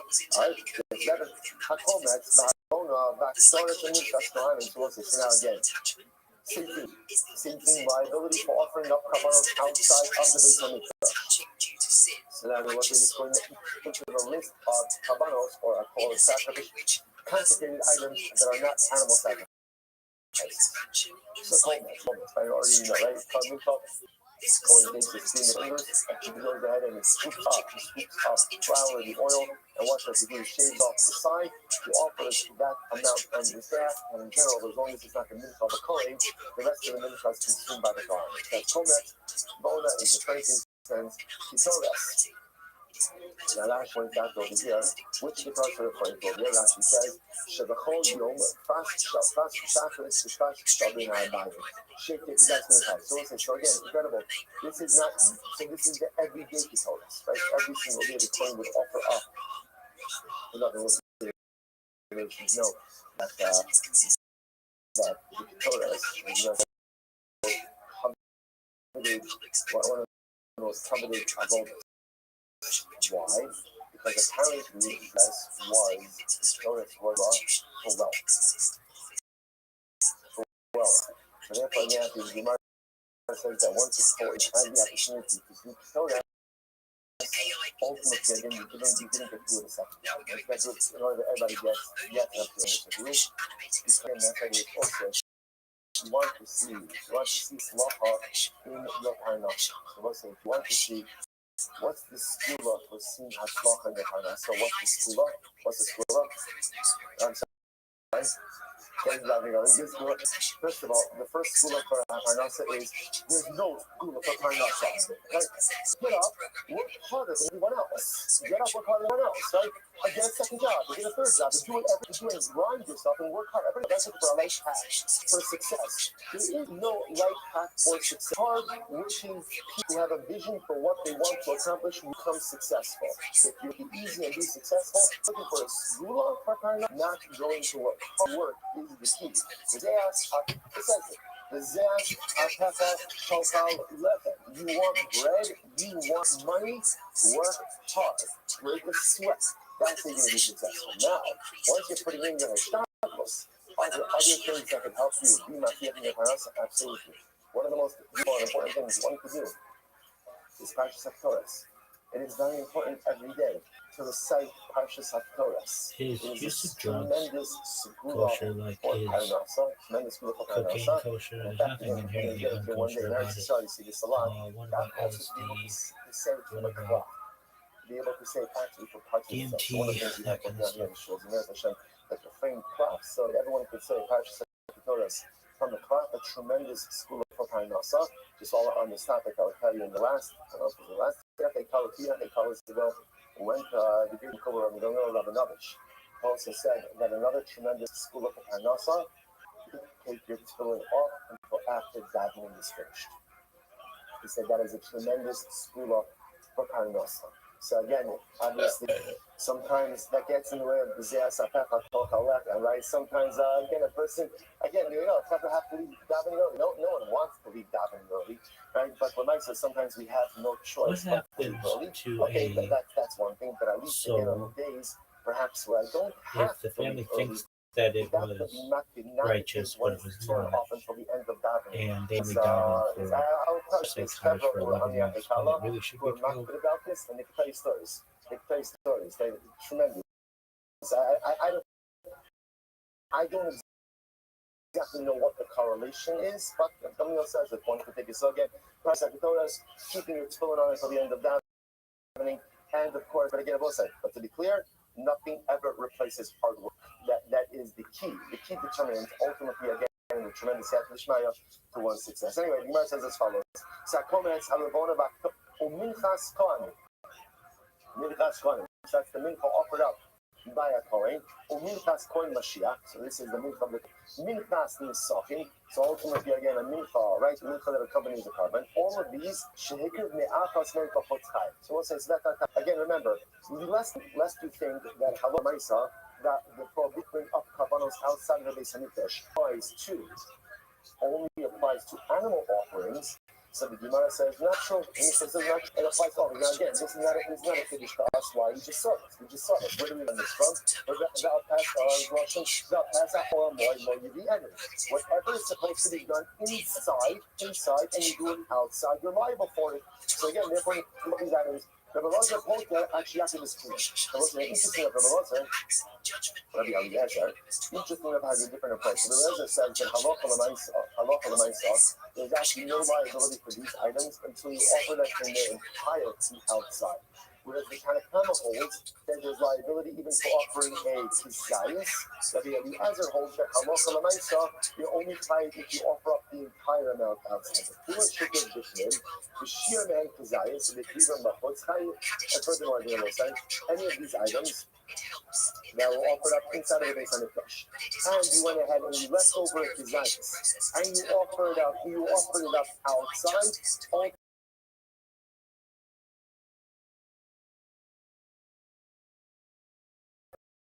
Again, you have two statements work together. The Kulor Shechasku Koshu, they can even and we'll say any of these items will be again Koshu, in other you left something off of the carbon. The sea which means you offer that outside, and not be kutchin, they would if you offer a kutchin and sacrificial parts outside of the Hamikdash, ultimately again, you are lying. Incredible. So we'll say something else. So first of all, there's a lot to unpack over here. A lot to unpack here, which we'll see in the Gemara. I went through this a little bit quickly, but we'll see it all in the Gemara. Hamakir Kizayis. And I will say, Shita Mekubetas changes this the years over years. Hamakir Kizayis Kitoras Bachos. Changes it ultimately again. If a person offers up a Kizayis of Kitoras Bachos outside of the Beis Hamikdash, Ratzi Pras Between. If you only offer them, okay, just note the change in Russian over here. If you offer up a Kizayis of Kitoras outside of the Beis Hamikdash, you are going to be liable for it. Ultimately, again, if you went ahead and you offered up Katsi Pas between, if you offered up Pas means a portion. So if you only offered up a half a measure of Kitoras inside of the Beis Hamikdash, you are potter. Okay, so let's say let's exactly this. The Gemara says it's not like a mic potter. Now, what does that mean?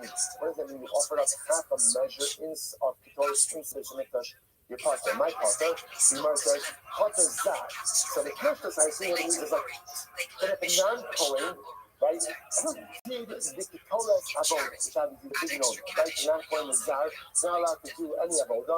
But if a non-Kohen did the Kitoras, but he only offered up half of the measure of Ketoras. So he didn't do the proper half of Ketoras, then he's going to be perfect.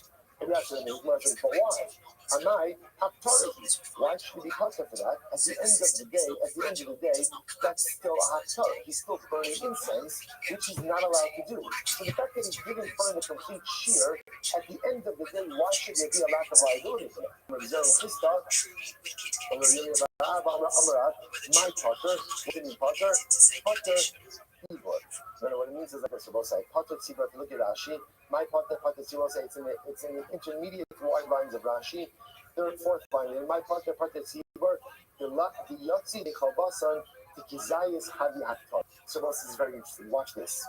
We're going to see the minimum amount of kitoras that has to be offered is a kizayis.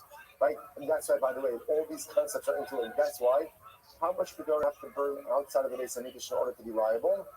Kizayis. Therefore, the Gemara is saying is like this: if you burn less than the required shear, let's say the Kohen burnt less than the shear, than the stipulated shear for Ketores, but he burnt at least a Kizayis of Ketores in the Beis Hamikdash, you don't say. You don't say. Or you don't have to do anymore. So if a Kohen doing the abode of the Ketores in the Beis Hamikdash burnt less than the requisite shear, but did at least the Kizayis, that's all the obligation, and there's no need to burn any more Ketores.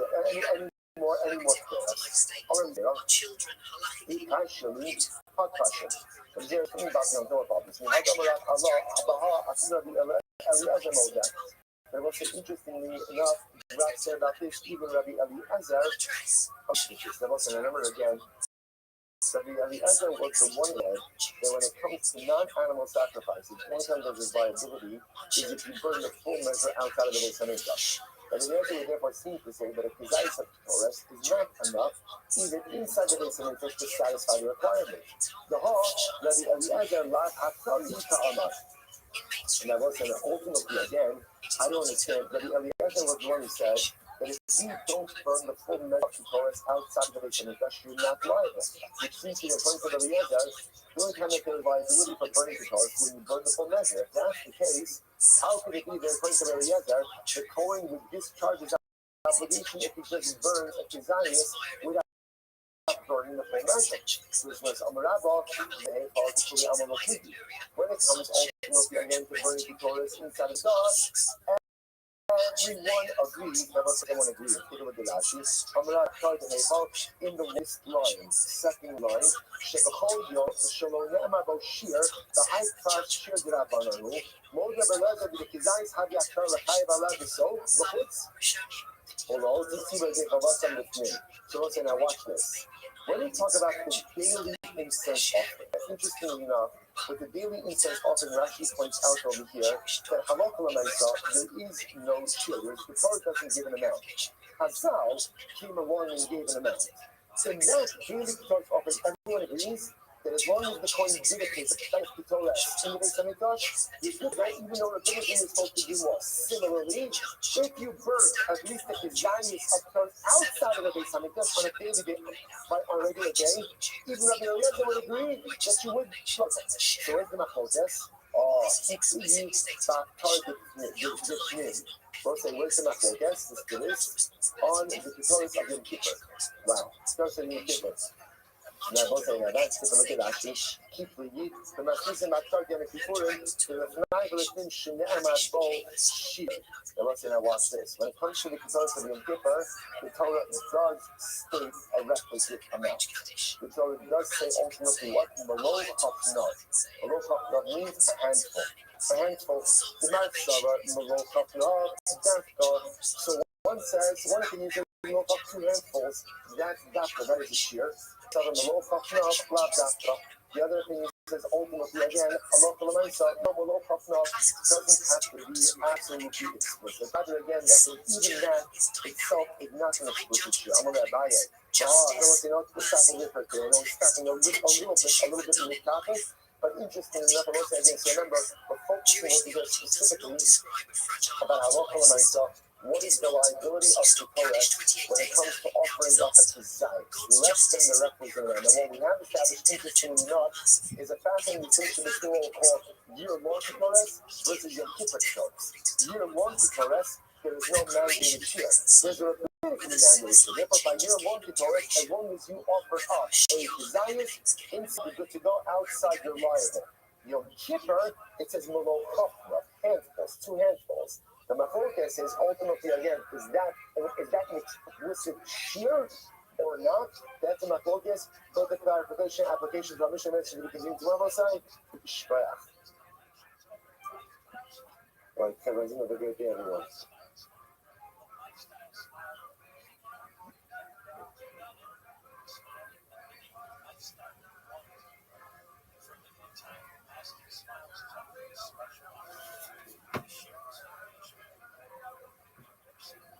Perfect. Let's go even deeper. Focus on what happens immediately after death on Hilchos Kabbalistic views. Effective cremation on the soul. Effective All right, I will say good morning. Good morning. Let us begin. First of all, a tremendous thank you to the research of Josh Perez, the cover that did share while I was away. It's be back with everyone. Begin by thanking all of our sponsors for this talk. All of our sponsors for this morning share. To thank our Kamitola sponsors for the month of paydays. About Ocean Media Schreiber, discuss over the fortune of the Oracle Ben Miriam. Margaret Pinamir Matis father Yosef Shomo Moshe Shmuel. Ben Yikusi Huda, his website is on top that name sponsors for today Marilyn in memory of other middle Bosch soldiers visit Lono Russia and America by Kamatola. All of the Nisham Slavin Ali, the Chinese and all those who need to seven to the whole Koma Yisrael, how like the partnership between the send the solos to all of Am Yisrael. As also it's important to recognize start out by also wishing everyone a happy new year. So a lot of times when we come to the secular new year, we as Jews are a little bit not sure exactly what to do with this. On one hand, obviously I'm not pushing anyone to see the things over, but at the same time, again, obviously it would be ridiculous to think we live in this world, right? I would venture to say none of us are dating our sex, in accordance with what their pay is, and again, in general, our times, so we're living with the secular date. So there's a beautiful idea in general brought down in the Son about what's up, dude? I'll be with you in 2 minutes. So just stay here. Why? Because in general, whenever in this world you find a koch of tzchachos, you find a koch of renewal, you should always ride that wave. And the truth is, when the new year comes, there is a feeling of newness. There is a feeling, right? You see people always making their New Year's resolutions. Right? People always trying to tap into this idea that a new year, like Mishana, Shana, Mishana, Mas, it's a new year. And when the new year comes, it tells you, like, whatever was, my Hava Hava, 2025 was 2025. And now 2026 represents really a whole pressure, a whole year, a whole chapter that has not yet been written. So even though it might not be the primary marking of pen that we follow and teach, and even though again, for us, obviously, it's not that Rosh Hashanah, right? That Rosh Hashanah is Tishrei, but at the end of the day, there is something exciting when there's a newness in the world. And it behooves to tap into it. It behooves us to try to figure out what in our own lives we want to renew, what in our own lives we want to be mechanic, what in our own lives we kind of want to shake off a little bit of the lethargy and a little bit of just like the general thing, I think we go through life a lot and we feel like what's the expression? Like the mouse on the wheel. What's the expression? Hamster on the wheel, right? The hamster on the wheel. And like it's kind of like Lahabyo. I don't know, like a stick of like Groundhog Day, for those of you who get that reference, right? So like kind of just like the over and over and over and over again, and it becomes a little bit depressing to ourselves, like how am I ever going to break this cycle? And the truth is, today represents an opportunity. It's a new day, it's a new year, it's January 1st, 2026. The world, the universe has never seen a January 1st, 2026. This is the first date like this ever. And because there is such a newness that is in here, ultimately, again, we have the power, if we want to tap into it as well. Just because it's not our, so to speak, Jewish New Year, doesn't mean that we as residents and as members of humanity cannot tap into the wave of newness that is here. And to kind of compound that, if you think about this, we have a new Mishnah in the Sefas Zvakim. What are the chances that on the new year, a new Mishnah, and by the way, let's say, all kidding aside, a new Mishnah on the very top of Amud Aleph, right? That's unique. Not like a new Mishnah in the middle of the page. New Mishnah, top of Amud Aleph. And I will say, this is HaKadosh Baruch Hu giving us another one of these kisses. If you want to be someone different, because a lot of us have midos that are not good, but we've been living with them for years. Change it. A lot of us have behavior and optimal, holding you back. I can change it. A lot of us have many elements of our lives that just are mediocre at best. And if I want, I can change it. January 1st, 2026 is a new year. Mesechus Zvakim Daf Kuf Tes 109 has a Mishnah on top, a new Ischadshus. And I will say, certainly for us, that Zvakim has not been an easy run. It's been fantastic. I think it's the best Masechta ever. But it has not been. I've heard some rumblings and grumblings, bordering on complaints, shtickle and curses even, right? But and again, let's say, you know what? Here, get it together. Get it together. We're nearing the end of Maseches Tzvach. Get it together. Time for big boy pants.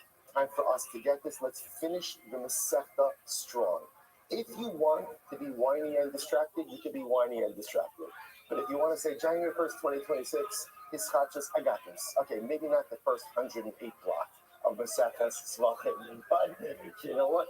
109 to the end, I'm going to own this. Right? 109 to the end, I got this. You know what I'm saying? Everything in life is about your perspective, and everything in life is about desiring, identifying, and having a vision for the person you want to be. New Mishnah, new year, untold possibilities. Let's jump in together. Mishnah top of Kuftas and develop 109a. Echad kachim ksherim, ve'echad kachim sulim. So Moses, we are continuing on the topic, which has been the topic of this particular parak, which is that what happens with shluchos? What happens when you go and you offer up certain things outside of the confines of the Beis Hamikdash? So the Mishnah says, echad kachim ksherim. What are you talking about again? Karbanos that are kosher. Ve'echad kachim sulim. Or we're going to go ahead and talking about invalid karbanos. Shahayat pisulim bakodesh. I will say, if you remember again, this actually brings us back a little bit. Remember we had the sugya. I don't even remember when this was. But we had the sugya about what happens if you put an invalid carbon on the mizbeach. Do you take it down or not? So if you remember again, the Gemara actually, the Mishnah made a distinction between a carbon that becomes invalidated inside of the mikdash versus a carbon that became invalidated outside of the mikdash. So again, the carbon that was invalidated inside of the mikdash, you put it on the mizbeach, you don't take it off. But a carbon that was invalidated outside of the Beis Hamikdash, which essentially means it was invalidated from the beginning, if you inadvertently put it on the mizbeach, you take it off. So look at the Mishnah saying, echad kachim ksherim. So are you talking about karbanos which are kosher?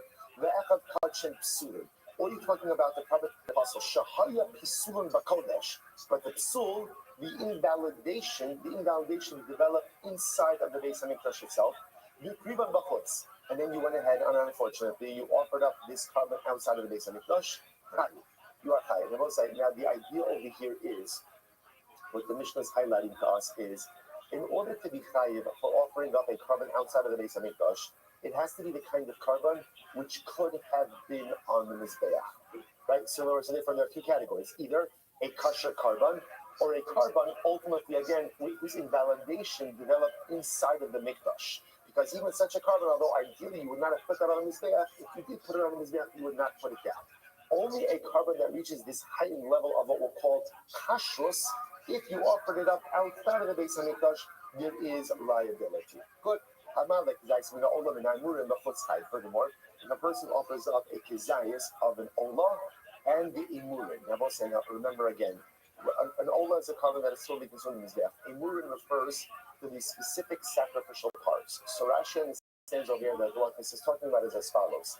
If you offered up a half a kizayis and a half a kizayis of its sacrificial parts. So in other words, you have an entire kizayis, but half of it is the olah meat, and half of it is the sacrificial part, and you offer that up outside of the Beis Hamikdash, you are chayav. So there's two halachas that's being taught over here. Number one, you're only chayav for offering up a kizayis of carbonic material outside of the Beis Hamikdash, and the novelty that Mishnah introduces, if that kizayis is made up of two different carbonic materials, in this case, olah meat and olah sacrificial parts, ultimately again they combine to create life. Good. So let's say let's analyze. Asher ya'ala olah or zebach. Any ela olah. Behind the rabbis in Muri Asher, they Muri Katos, and listen to this. So the Gemara says as follows. When speaking of the halacha of shluchos, of offering up karbanos out of the Beis Hamikdash, it's interesting to note how the pasuk is phrased. Right? The Torah says, "Va'aleim tomar ish mi beis Yisrael minager asher yagu b'sofam asher ya'ala olah ozavah." So it's interesting.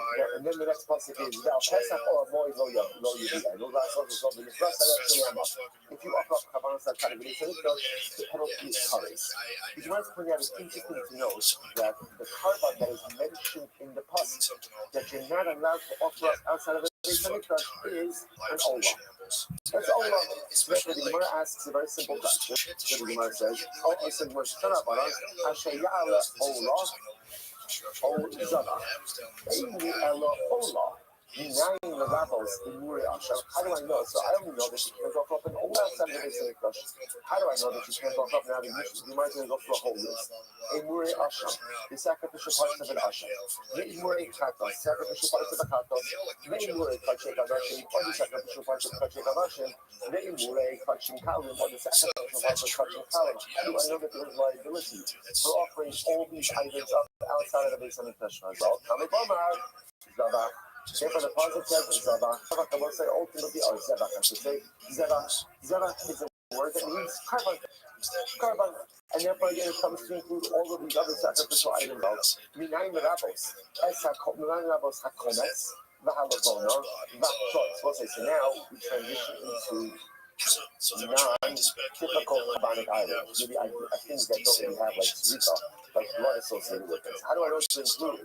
Kometz, which I want to remember again, is a 3-fingerful amount of the carbon with chalk. Livona, frankincense. Kitoles, the kitoles. Actually, that's the place. Let's go back to kitoles, like Minchas Kohanim, so the Mincha of Kohanim, or Minchas Kohanim. So once I remember again, this is the specific mincha that's brought by the Kohen Gadol every single day. The Hananase, Shloshas Lugim Yayin, or a libation made up of 3 lugim of wine, or Shloshas Ludayin, or the 3 of water. That's the command. That's how it's. How do I know that again? If you give any of these items outside of the Beis Hamikdash, that you are liable as well? The Pasuk says, one of the things is you do not bring it to the way of oral noise. Meaning what?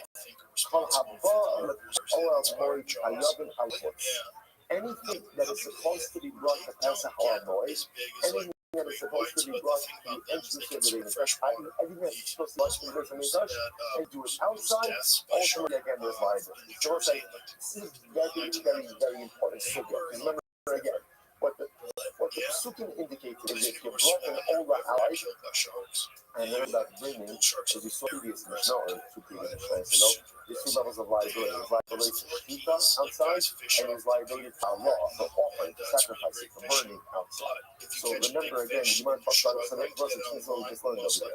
You might talk about the Pesukim, the concept of not being able to bring a covenant outside of the Beis Hamikdash, that's an explicit concept in the Torah. The problem we have is, the covenant that the Torah explicitly mentions is Olah. So I know I can't bring it all outside of the Beis Hamikdash. How do I know that I can't bring other covenants outside of the Beis Hamikdash? Oh, there's another word, Zeva. Zeva means an offering. What does offering include? Offering includes anything else under the umbrella of karbanos. But what about the other items that are touching but not karbanos? Kitoles, Levona, Mincha, all these things, that comes from Pesach or more Lordiano. So ultimately, again, what's that? It tells me anything that is supposed to be brought Pesach or more to the Beis Hamikdash, and you didn't bring it inside but you brought it outside, there's liability for it. So the entire subject of Shvita close just right over here. Incredible. Gemara says, the only other question cheated. So I only know, by the way, that this only applies to Kabbalah that are kosher. Not allowed those students. How do I know ultimately again that this thing out that this applies even to hustle Kabbalah? The most is very interesting. For example, Halon, the Hayotse, the Kame. So say, for example, let's say I have a carbon that was just inside the Beis Hamikdash, and when it was left overnight. It was left overnight. Now that's a qualification. How do I know that even if I burn that carbon outside of the Beis Hamikdash, there is still liability? Or yoter. Yoter means a carbon that was taken outside of its permitted boundaries. Or the hakame, or a carbon that became kame. And you can tell me that inside of this mission burn it outside. Or shenishka or people.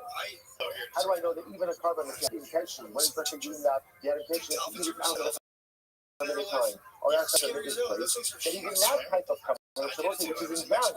Still, there's liability if you put outside of the Beis Hamikdash, or Kidlo Sulin, or for that matter, again, let's say the avodah was done by someone who is puzzled. The Zarko asked Damo, and they went ahead and they did his mitzvah. Or behind or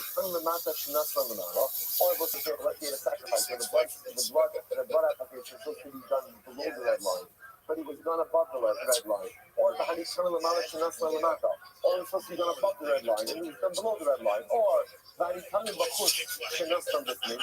blood application was supposed to be done outside of the kodesh, but instead it was done inside, or vice versa. Or it's supposed to be done inside, but it was outside. Or for that matter, again, the blood applications of the Pesach or Akatas that were done for this whole list represents kavaros that are invalid. So now again, how do I know that even when you have, so we'll say all of these are cases where the cover is being done inside of the Beis Hamikdash, but something happened, one of these things happened as a result, the carbon is invalid. How do I know that there is still a prohibition to burn this carbon outside of the Beis Hamikdash? How do I know that? So the Gemara says, Talmud Lo Yitanu Las. Also, the Pasuk says, ultimately again, he did not bring it to the Beis Hamikdash to perform it. Whatever is supposed to be done inside of the Beis Hamikdash, and you do it outside, it is liability. So let's say, so this is incredible. So now, this, by the way, is probably one of the most important words that we've had in the last little bit, because this is a solid chunk of halakha l'masa. So I just learned over here is, number one, that the prohibition of burning a carbon, or even burning a carbon outside of the Beis Hamikdash, and carbon, that only does not apply to carbon, but it applies to us. It also applies to our local alliance again, even non-animal sacrifices. Then it applies to all types of sacrificial items. Number three, it even applies to invalid carbons. So if you have a carbon that wasn't validated for some reason, whatever this is, we just saw all the list of reasons, right? There's no shortage of reasons for carbons to become invalidated. Even so, you still can't burn that. If you take that carbon outside of the Beis Hamikdash, you burn it, you are in violation. You're in violation. So the animal offerings or non-animal offerings and even the invalidated carbonos cannot be burned outside of the Beis Hamikdash. Incredible. What's a solid chunk of incredible. Let's go back to it. Thanks once remember again, how the Mishnah ends.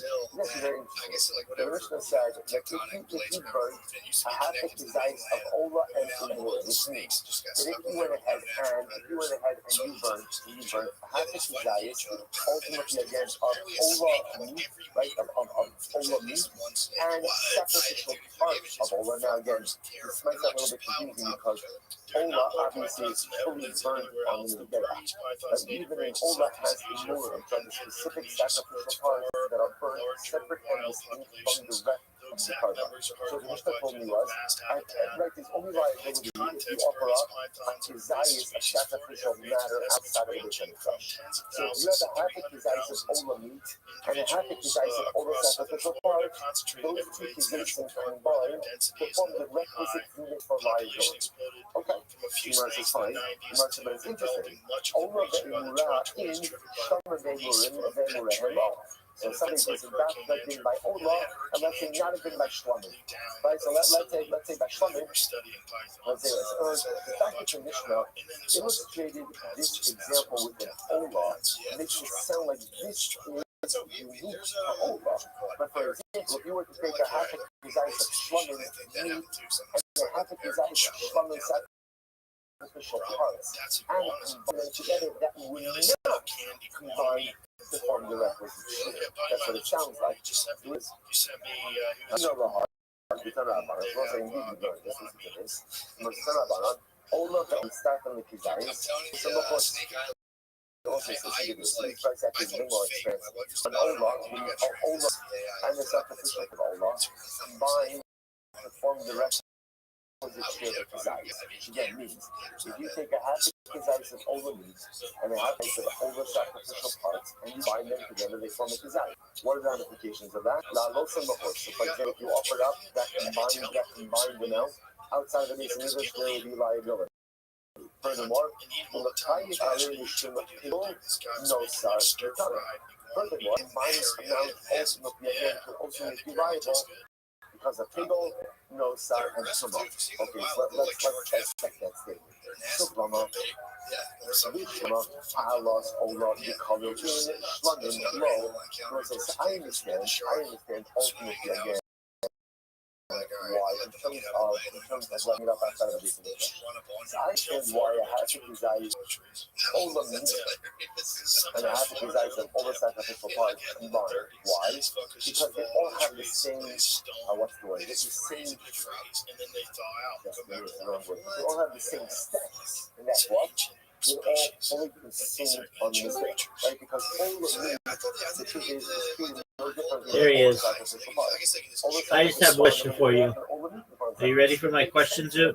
When it comes to, let's say, burning them outside Are you ready to lose? that half the kizayis of all the meat and half the kizayis of all the sacrificial parts can combine together to form the kizayis.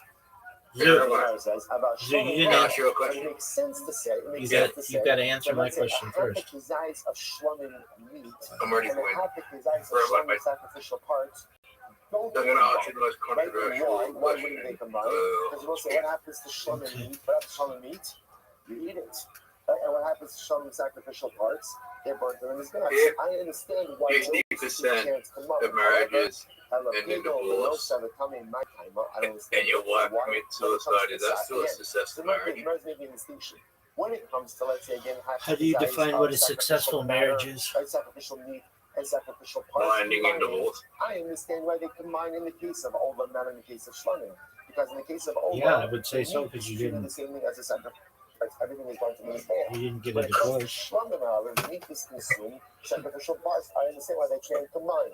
But in other areas of halacha, I don't think that was so controversial. But when it comes to I don't think that was so controversial. Why would shlumin be treated any differently than Ola? In other words, if you're going to tell me that by Ola, If she commits suicide over you, then it's probably not and going half to of these sacrificial parts Yeah, combined, it's not good. or But Pigel, no then you have a bad way of determining whether a marriage is successful. any different. So what's actually quite interesting, which the Gemara says, Did he want money? the Chala no Sarim, it's Starfin. So again, first of all, the rice exclusively, the Mishnah explicitly says it. When it comes to Pigel, all parts of the carbon combine. And when it comes to no sar, all parts of the carbon combine. So once you just understand, right? In other words, you're only chayiv for Pigel. Remember, again, we'll say, what's Pigel? Little chazal, what's Pigel? Pigel? Right? Pigel is a mindset, right? Pigel is when I'm doing some Zoo, type baby, of you're work, up. of the carbon I have in mind to eat it outside of the Zoo. time. So, for example, when it comes to Pigel, if you have in mind, I haven't met many people that don't want money. the sacrificial parts, which now anyway, right? But yeah, that in mind, they combine. Same thing with no sar. If you leave over from the carbon, ultimately, again, half the kizayis of meat and half the kizayis of sacrificial parts, the Mishnah says explicitly, those combine. Those combine. So, kasha pigel, kasha no sar, it's a contradiction. Because before you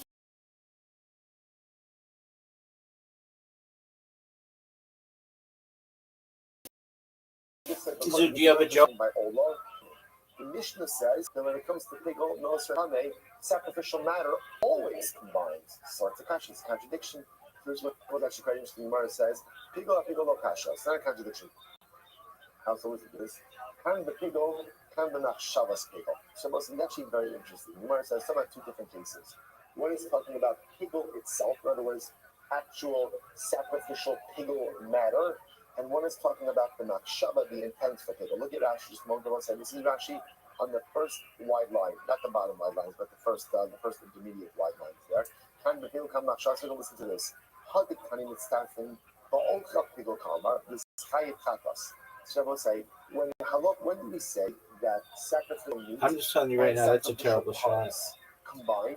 One of the worst shots we've ever seen. And again, it doesn't matter all the shlom. What do we say they combine? That's when it comes to actual consumption of pigel. If you're consuming pigel, like you're actually consuming pigel, so whether you're consuming half the kizayis sacrificial meat and sacrificial parts, it doesn't make a difference. They all come out from the kizayis with chayv chatos. I mean, that that doesn't come in low. And when do we say that it only combines by think olam, doesn't think combine alone by that shalom? beneficial. The machshavas pigel. Listen to this. okay. That's when we're talking about the intent of pigel. Shimshachat or zarat amanas. Are you ready for what history of shots? No. Chozmano pigel. Ava shlami. Ishe le'achol or lahakir chatzi zayis. Basar chatzi zayis emurin. Low pigel. Rabbi, what do you rank that shot at? Okay, so it's like, 0. to get a bit technical for just a moment, but actually still quite interesting to this. Even when it comes to pickle consumption, right? You're actually eating I'm not pickle. just go to Then 0. again, I it agree. doesn't matter what part of the pickle you're 1. consuming. All the parts combine to form a kizayah. So again, if you have a whole Rabbi, mass, isn't it right, better a whole position for me? people of pickle combined material, right? And part of it is sacrificial meat. Part of it is sacrificial parts. Rabbi, isn't it Right? better And you position for eat me? combined kizayas. I think I am. Doesn't matter, shlamim, ola makes no difference. Okay. When is Right, there a sure, yeah, distinction same. type of the cover? Listen to this. Well, let's say you're the Kohen and you're having a machshavas pigel. So remember again, let's say the Kohen is doing kabbalah. What do you rank that shot out of 10? Not He's good. doing zrika. He's doing zrika, right? And he has in mind that he's going to consume this carbon outside of the permitted time. That's pigel. So once again, I watch this. The Gemara now wants to suggest it makes a difference if it's a shlamim or an ola. How so? That was a great shot. If it's an ola, and he has in mind that I'm going to eat half a kazayis of meat and half a kazayis of sacrificial parts in 2 days from now, that works. Meaning that works and that it's pigel. Yeah. Why? Because by an ola, That's short. the meat It's and not the gonna get sacrificial over parts hump. are treated the same way. Everything is burned. So therefore, again, that will combine. By a shlamim, if he has in mind Short. that I'm going to eat half a kazayis of Oh, meat in 2 no days from now, way. and half a kazayis of sacrificial parts in 2 days from now, that makshava does not combine. I'm gonna go Why out. doesn't it combine? Because by a shlamim, the meat and sacrificial parts are treated differently. Right? The meat Rabbi, is when my consumed, fine the charge is still sacrificial parts 100% also in get now, done. I'm gonna go out. Interestingly enough, All right, so for that's a cool consumption story, of pigel, dog. everything combines from makshava You know what? pigel, You know what's happening in ultimately like again Australia right now? by ola, meat and sacrificial Everybody's parts will waiting for combine. you to go By out. shlamim, meat and sacrificial parts will not combine. Fringe festival. Fascinating. I was just going to say that. No sir, no solo cash. Just doing it again. Tanakan Tuchimai, no sir. Doug, are you ready for one of the greatest shots you've ever seen? Everyone's waiting for me to make sure I do that food. More technical for just a moment. Yeah, Doug. Right? Furthermore, Oh, again, man, how did that go in, dude? One is talking about, well, let's see Rashi. Look at Rashi. Rashi's in the wide lines, 5 lines in. Listen to this. When do we say that ultimately again all forms of nosar combined? That's the ochel nosar. What the hell is That's that? the actual consumption of nosar. You have nosar. You're in front down of you, 2 whether it's holes to nosar none. of sacrificial meat, nosar of sacrificial part. Rabbi, did you see like a power spin on my ball this before? Or this high practice. How do you Oh, tell fuck. all the No, nobody and saw when that. do we say ultimately? I'm sorry. How do you tell me something about ochel nosar coming? How do you tell me all the shlamim? When do we say Weird. that nosar only applies Okay. to ola, not the shlamim? My ball started spinning like it was on like fire. What happened when the That's sacrificial baller. was destroyed before Zrika? Then Ishtayer, You ready for the greatest shot you ever think? No. the Chazi Gai's Mizah. Oh, listen to this. I'm going to say, okay. In order for, it's actually very Rabbi. in order for Zrika, Yeah, baby. He's in a better position than I am. there has to be at least You are? desires of sacrificial matter left over. Or let's see the occasion. So you check the carbon, but before Zrika was done, the carbon was. You have to make this shot. Like somebody wasn't paying attention on the job, they put it Pretty on the easy. right? Or it was accidentally blown out. But it's accidentally destroyed. If there's no sacrificial matter left at the time of Zrika, the carbon isn't valid. You need at least the Calm down, dude. of the carbon actually You left suck at over, this, actually existing at I'm the time actually of Zrika. amazingly good at it. What happens if halakha l'maisa, you have a half a place of sacrificial What do you mean? and a half a desires of sacrificial part? This. Do they combine from the requisite kizayis ultimately again We're in a necessary better shot, man. in order to allow? And what's the answer? It's, what does it depend on? It depends on the type of carbon. If it's ola, then Rabbi. the sacrificial meat, Yeah, the baby. sacrificial parts will combine because the same din they're both part of it. if it's shlomim, ultimately again, half the kizais of meat and half the kizais sacrificial parts will not combine so as to us. Okay, quite fascinating. That's right. The Rabbi Yeshua, and who's the famous musician? Rabbi Yeshua, the sign of Yeshua Omer. That was amazing. Yeah, big dog. So listen to this. It's actually really fascinating. So ultimately, again, the Gemara says, so who's Rabbi Yeshua? My ball didn't go in the hole. This is from the Nachos Tasamadala. Coming attractions, right? So we get to the Nachos Tasamadala, you're like, oh, I saw that already. It's Vakum Kuftes, very exciting. So the Gemara says as follows. Dude. Yeah. Okay. You lost. And it says, "Come on, Vakum Shabbatorah." Any carbon you have. So again, we'll say this. All right, are you gonna go to the Fringe Festival? I shut to the carbon, right? And now something happened to the carbon. It got destroyed. As long as there is a kizayis on the base, Dog, but I destroy you whenever we play. It's really kizayis right? Or kizayis Oh, okay, we're gonna play trick shot. So the Rebbe shows us as long as there is a kizayis of carbonic material left at the time of the zrika, Trick you shot can 9 go ball. ahead and do the zrika. Now, interestingly enough, it could be a kizayis of sacrificial meat or a kizayis of caleb. What do you do caleb? Did you say Pip? So essentially, as long as you have a kizayis of sacrificial meat, I can't see zayis basar. Are you gonna accept my invitation, dog? But what if you only have a half a kizayis of meat and a half a kizayis? Look how good this shot is. Said, if you have either a Maybe the best shot ever. Okay, you don't even know what an illegal break is. What happens if you only have a fatty zayis Terrible shot. Worse than not even kidding. You can't offer One of the worst shots I've ever seen. Hit the ball, dog. So the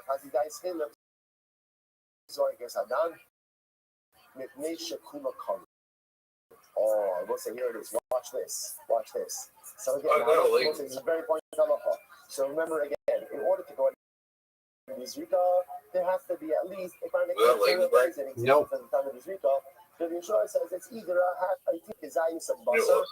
I said it was not legal. Only have a half. No way you're gonna hit that. Can those two combine? Those like caleb is an example. Boy, time is on. Sacrificial matter. That's birth. So what if I only have a half meat and a half the Are you sure? Can those two combine of basar sacrificial matter? No, that's a laser break. Yeah, baby. With one exception, Ola. By Ola, they can combine. Why can they get? We'll see over. Why can they combine by Ola? Why can they combine by Ola?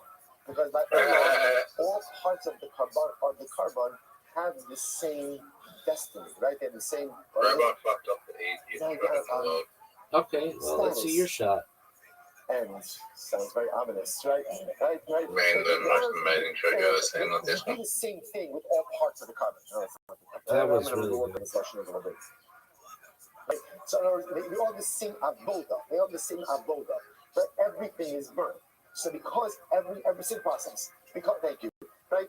Because everything is burned, ultimately again, therefore they can combine. That's what Yeshua says. It's incredible. Well, just before we go on, that's why again, let's go full circle. How did we get into all this discussion? You're like, I have absolutely no idea. Right? I'm happy I know which sector we're in. Right? So remember again, just to close the circle, where we got to this is remember the last line in the Mishnah on the beginning of today's daf. What was the last line? Remember, in order to be offering up a carbon outside of the Beis Hamikdash, how much carbonic material do you need? How much material do you need? A kizayis. It's the only one that I think they've had like prosecution. No, I knew another. Well, I knew somebody whose dad was murdered in Northern California. And we see now, so it's the same thing. We see this thing. So by Allah, because the entirety of the carbon is treated with the same process, yeah, dog. Therefore, the different parts can combine to form the sheer kizayis. So therefore, if you burn a half of sacrificial meat and a half of the sacrificial parts of all the Mikdash, What are they? you are How do you define assassination? the same idea here the Gemara says It's variable. that Allah, if let's say again you offered up a fund, and unfortunately again the carbon So was usually it's a high-profile destroyed. individual, If you have, but it so doesn't Yeshua have to says, be. as long as you have either a half kizayis of meat or a half kizayis of challah, you're good to go. In general, sorry, right? If you have a kizayis I believe the of meat or etymology kizayis is of challah, you are Arabic, good to go. and it What is about half a kizayis of meat and half a well, kizayis of challah? No, that's what what it is is. Well, sure, I tried it Olah, that night. where they do combine. So by Olah, if you accidentally destroy the carbon over, but you have left over a half a kizayis of meat You and half a could make kizayis that of argument, challah, I think. which means a half a kizayis of meat and half a kizayis of sacrificial parts, they can combine to form the requisite share of kizayis and would allow the zrika to occur. It's the same halacha. That's why it's being brought down over here. But the device says, Someone pays money to murder you, is that assassination? but I must say, by mincha, even if all of the mincha is intact, you can't be zrika. You must what? Mincha mayavidite. What do you mean if the whole mincha is intact, you can't do zrika? It's usually a Say hit. one problem with that statement, which is, there's no zrika by a mincha. What was that, Right? Zoo? Zrika is a blood. Is So a that was blood one of the serve. worst shots I've By ever animal seen. offerings. Mincha is a meal offering. There's no zrika. So you're talking about here. Papa, minchas nisokin haba'im mazerah. Blind shot, Zoo. Interestingly enough, the mincha that is brought to the carbon. This is an interesting case. So what's Well, that's what an assassin is. Someone If who you assassinated. Assassination means there has to be an assassin, right? Let's say again, the carbon Generally. animal itself was inadvertently But no one's destroyed or contracted discarded. to us. But the mincha Kill you, is that's still an intact. assassination. Does the presence of the Okay. mincha allow you to continue with this zrika? And the answer to that is no. The answer to that is no. The presence of the mincha does not allow for the zrika to continue. In order for zrika to occur, there must be a kizayis of actual sacrificial matter, sacrificial meat. That, in general, that means from all other karbanos, it's either a kizayis of basar or a kizayis of challah. Ola is unique in that it can combine Zoo, a half you're kizayis of done. basar and a half a kizayis of challah. It's over for you. Incredible. Incredible. Mishnah. Oh, that would have been an amazing shot. No, I think I did have a good shot. Liability for offering up karbanos outside. I made it very difficult for you to do anything here. Into the list of karbanos, or I call it sacrificial, consecrated items that are not animal sacrifices. So coldmans, you know, most You ready for the greatest video ever? Yes. Perhaps it's the greatest shot I've ever seen, but it's not the greatest shot in global history. That's a terrible shot. That's one of the worst shots we've ever seen. Terrible. Terrible. You should lose points for putting in the wrong ball. I just gave you the easiest one shot. I mean, you could do for blind shot, or you could do for a different type This is not of trick this is shot. everyday tutorials, right? Every single day the coin would offer up. In future, people are going to be embarrassed by that shot. I agree with you, son. This was one of the most coveted. Oh, Oh my! did you see They that? might be more embarrassed by that. Your ball was I going don't know in. who had them Your ball was going in. embarrassing shot, million. Doug, your ball was going in, and then it would stop. Yeah. Who's your favorite person in the world? I am. That is pure narcissism. Good. If you ever get married, and you like your wife more than you, Nope, I like myself more than anybody. I'm sorry.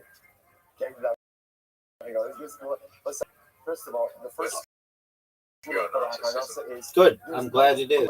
I would have it no other way. I think it shows healthy self-confidence. Look at this shot, Zoo. Oh, come on. Dude.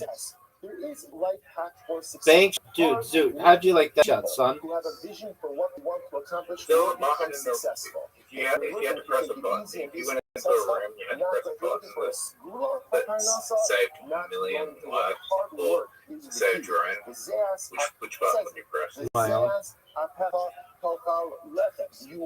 Yeah, you are You narcissist. want money? Yeah, baby. Work hard. I mean, do I know that million people, or are they just like random ass people? Once you're putting in your hashtags, Are there other They could be things that can anyone. help you be masliach in your parnasa? Okay, they could be anyone. One of the Well most then, beautiful and important things you want to do Could be someone you know. It could even be it's someone very you know. important every day to Okay, recite Parshas HaKodesh. that's a It's good question. tremendous I might segula for Parnasa, make the tremendous sacrifice, work of Parnasa. but I might In not. fact, we're going to get it here one day. In Eretz Yisrael, you see this a lot. That also to be able to Depends how I feel that day. to be able to say actually for Parshat Make it, one of the Zoo. things we have working on here is short What would you do? like the framed props, so everyone could say Parshas So HaKodesh. that was one of the worst shots that we've ever seen. I'm going to show you. I think a million lives are more valuable than my own life. So I press the button to save a million lives. Okay. And what if you were tortured to death? Tortured to death. Yeah. Tremendous school of Parnasa.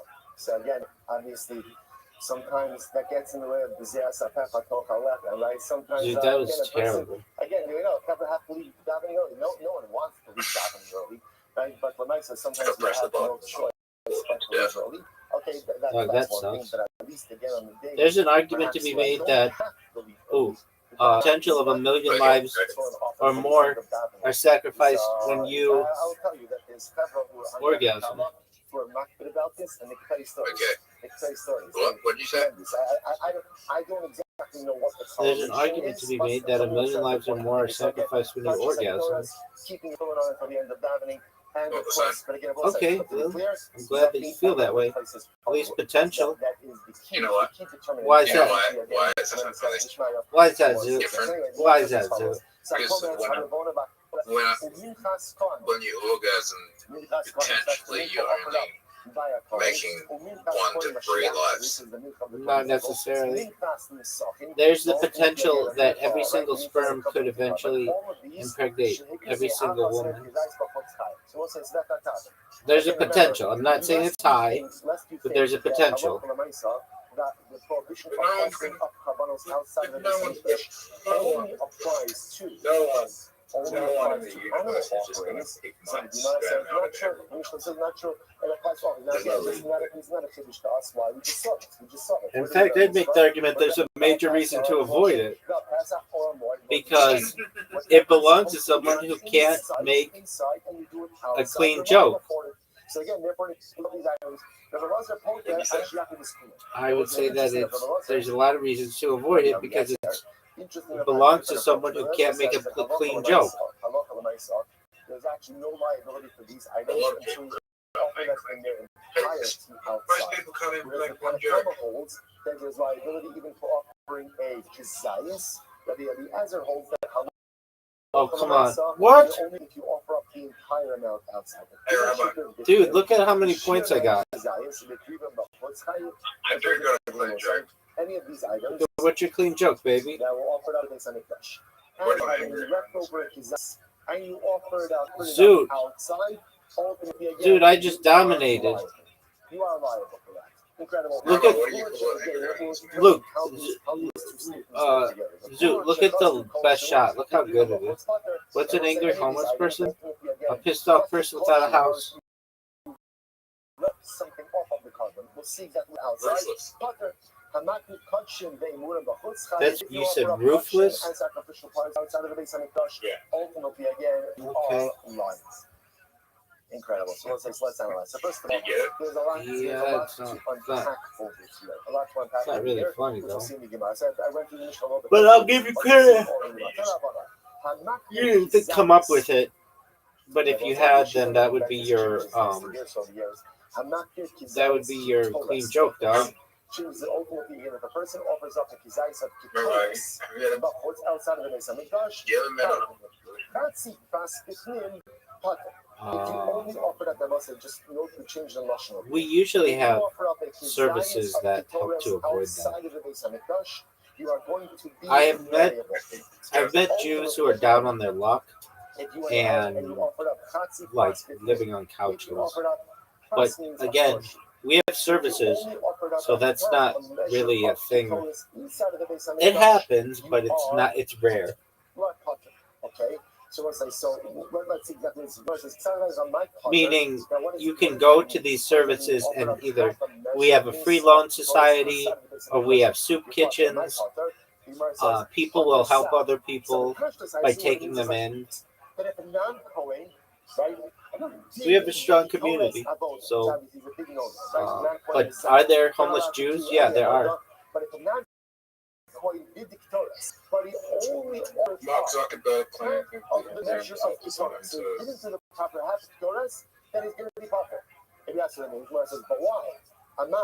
Are you going to finish your sentence, or are you just going to sit there and just... Zuckerberg says Instagram was not designed to be addictive. Okay. Do you agree?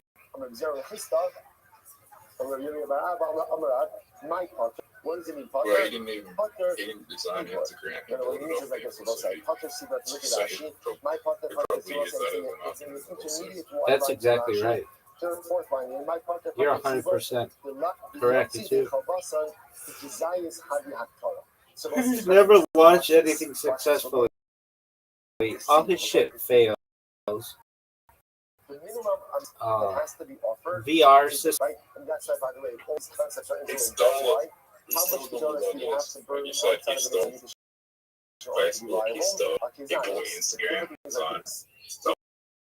He didn't steal it. Right. Like, Instagram's the only thing he didn't really steal.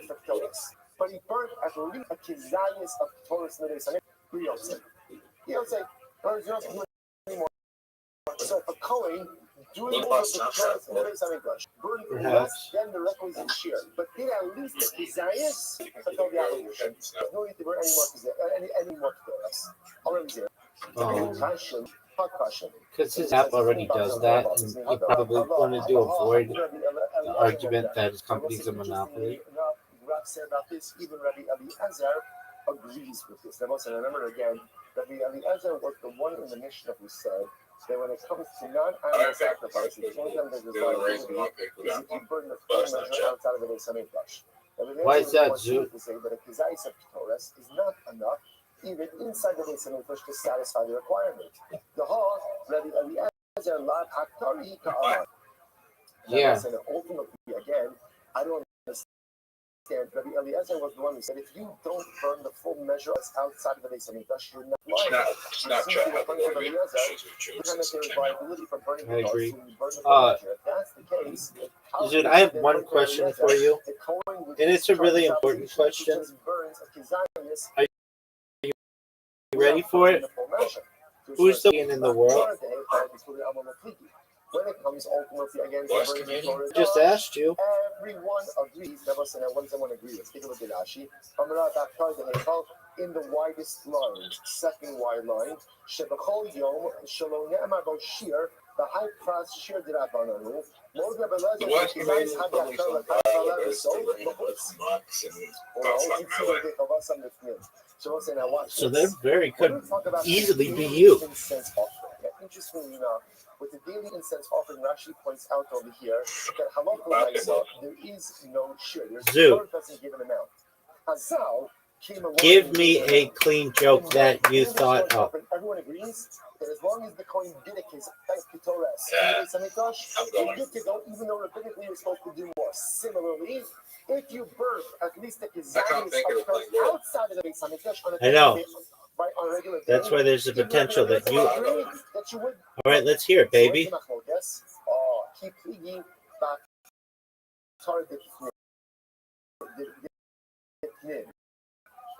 Where's the machlokas? Let's do this on the birth. Wow. Starts on Yom Kippur.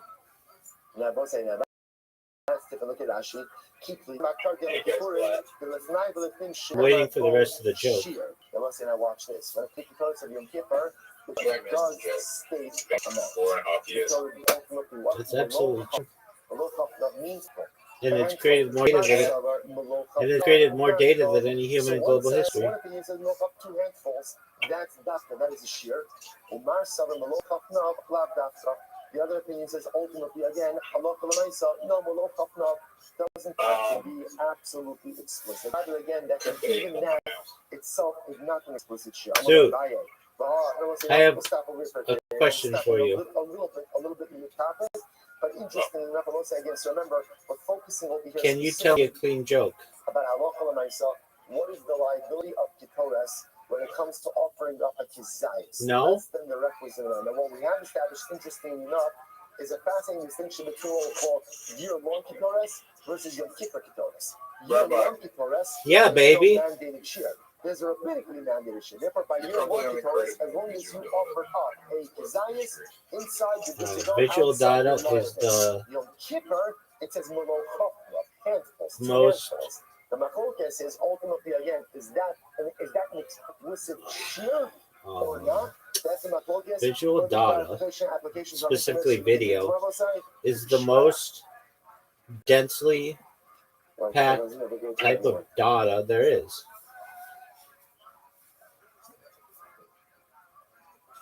Well, here's the thing. What's the thing, Zoot?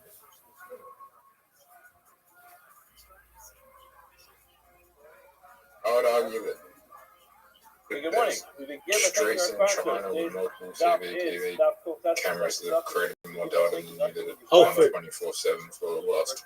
Oh, for sure, but they're not available to the internet.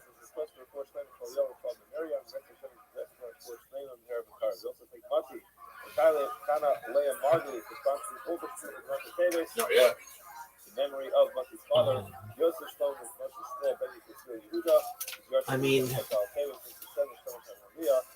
they're not. Also, their streams are not archived, so you just can't go back and watch. There used to be a TV station where I lived that just played CTV footage of Adelaide around Adelaide. So just a whole TV station. Okay, but again, it's not archived.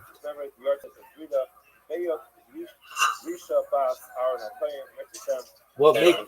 All right, take care, Zoot. Zoot, what's a clean joke? 4 lines before the end of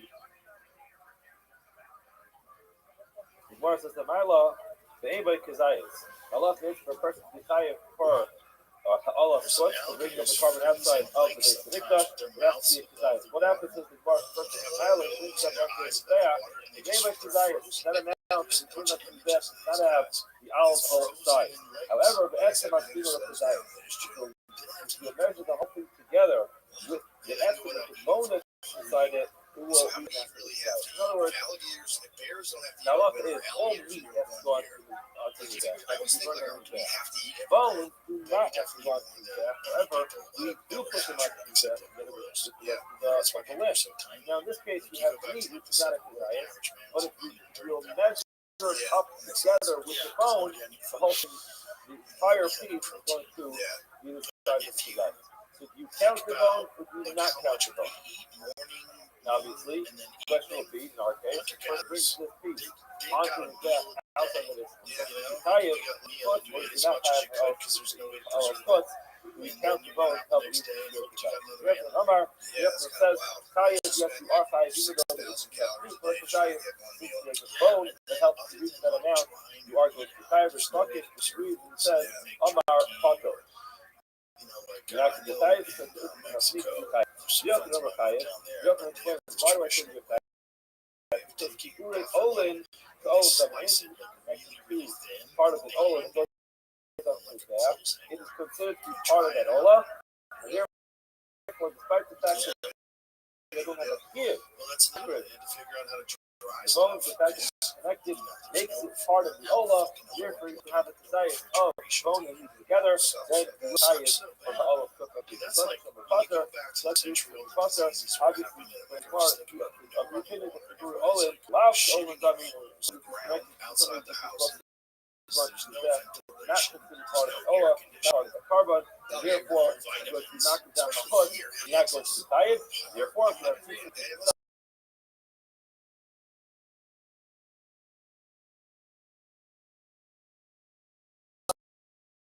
have only died the following question. Mila, Rona, first head of a Yona, as we learned before previously, that when it comes to Ola to O, put the head up to the back, but the Rashi goes Yona. So Ola, hello, so the person goes ahead and takes the head of a Ola to O on the back outside this. The able to die. The head was so small to not have the size of an owl. However, Umela, Maximo, with the dice. As the button says, I call, I'll partial, I'll call. We have a head of an OSO, but you put salt on top of it, and now it does reach the fear of his eyes. Now, what's the law? A marava, it's Kaya. You're about to love of the Kaya, you come love, and it's the Kaya, this is exactly the same discussion, or is it just for the opening bucket? The opening bucket is not essentially part of the carbon. There, and it's all part of the same piece. With a hook, the opening bucket, whether the additional piece in that case is the bone, in this case is the sauce, whether that will help you with your shift. So he suggests that perhaps it's exactly the target. Love Hamid the child to just reflect more says no, that's incorrect. Rather to buy the Yopinot to buy the question is still be a good question. Both according to the Yopinot and according to the Yopinot. And one can explain.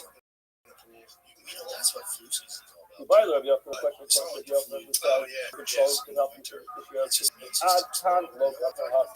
Weird you would say. That can help you with the cheer. That's not the guy is. XM. The meat of the body. In that case, the bone and meat is still part of the same, part of the animal, part of that same limb. So it's true that a bone is not a key one on the back.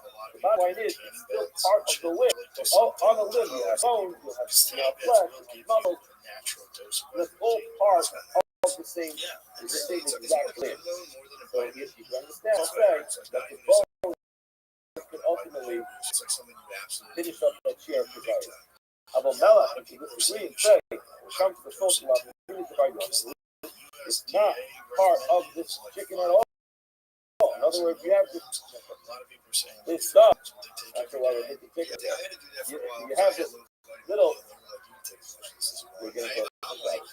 Love meaning the Yona, this head of this Yona of the source is just not part of the head. It should be added on later. It's not part of the same name. You're supposed to take it with a bunch of stuff. Like, I think you would say that it's not good to do. In other words, it's possible for the Yopinot to say that a bone will help you get to the required chair for diet. For a person to be highest, but salt will not, because the bone is part of the actual limb, but salt is not naturally had of itself.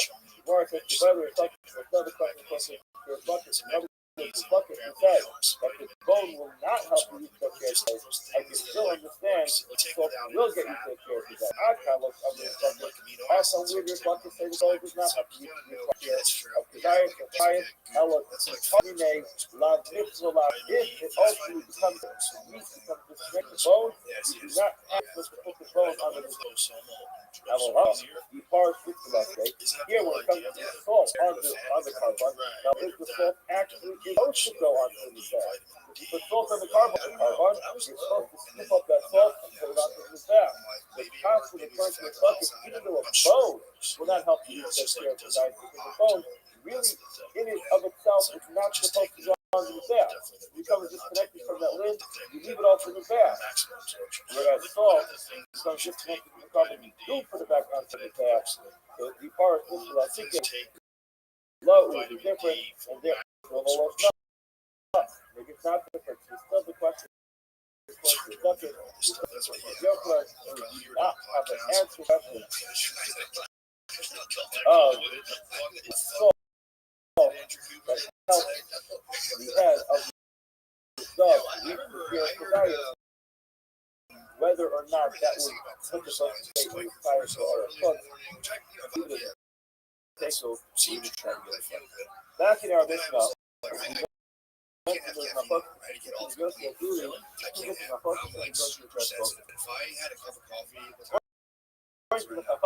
the person goes to check carbon outside the base of the mikveh.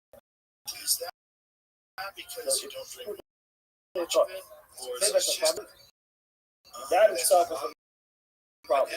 You then take exactly the same carbon and you put it onto this bath out of the base of the truck, allow physical others, you now violate the separate problem of foot. Once they both all of this. What they do is no, that's not true.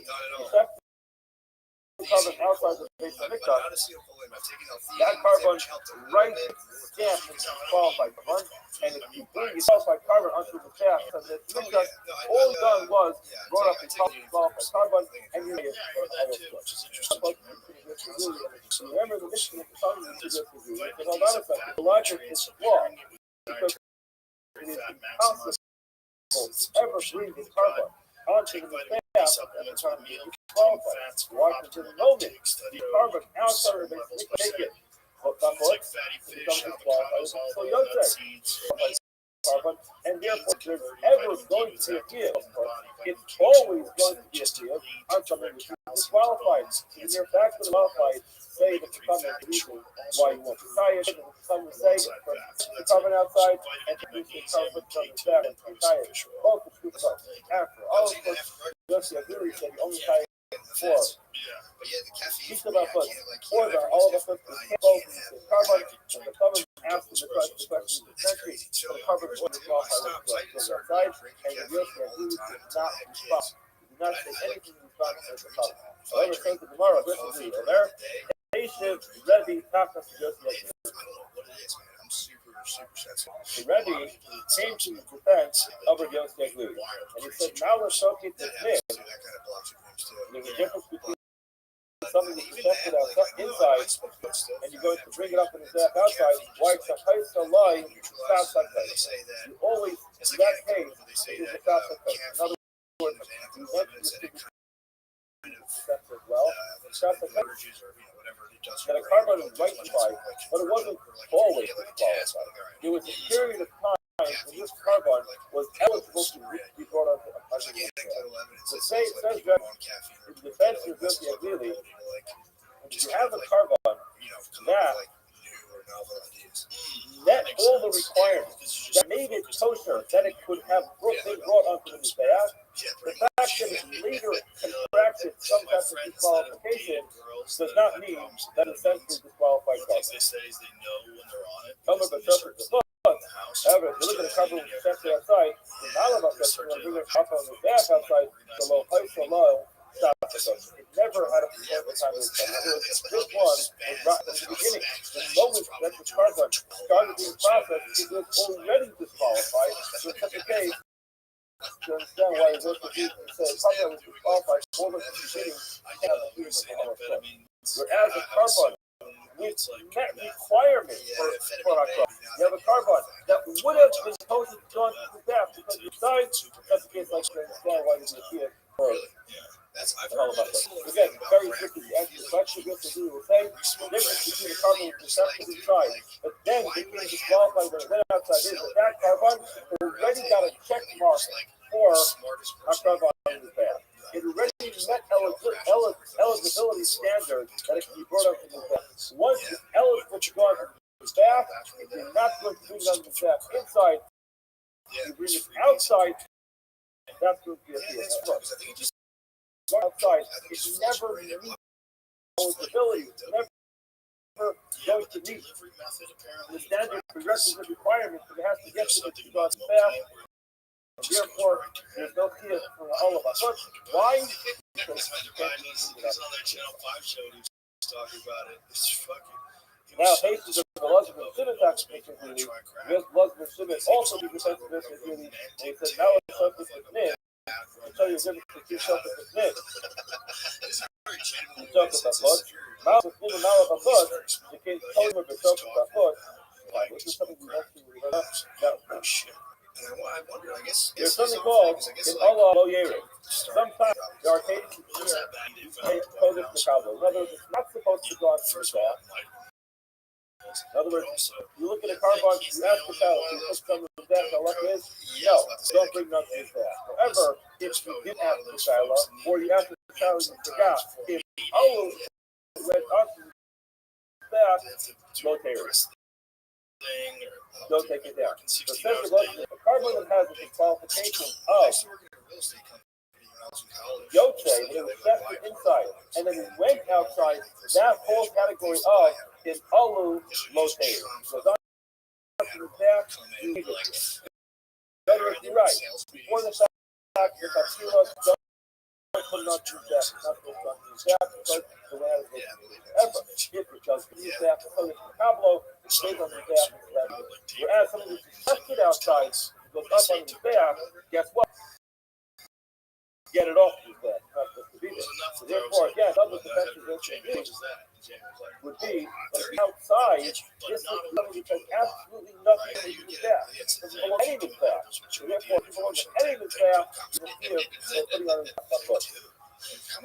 Whereas the cargo protected inside, that does have some type of connection to that. We're not using it here, therefore, this is what you say, I can understand why, even though it's qualified once it goes out, I would have a here for all of our thoughts for someone who's susceptible to something. I think more says, okay, two different defenses versus imagine I want you says, Sila Ikipinay, Sila to be one of these cases, Lila, Ikapinayo, first in mind, the Rebbe, stuff at the hand of Lila, but man, that is covering out inside at night, the hell of a thought, after watching the high school times a year. Case like this, protected at night inside the base of Mikdash, so never had a consequence.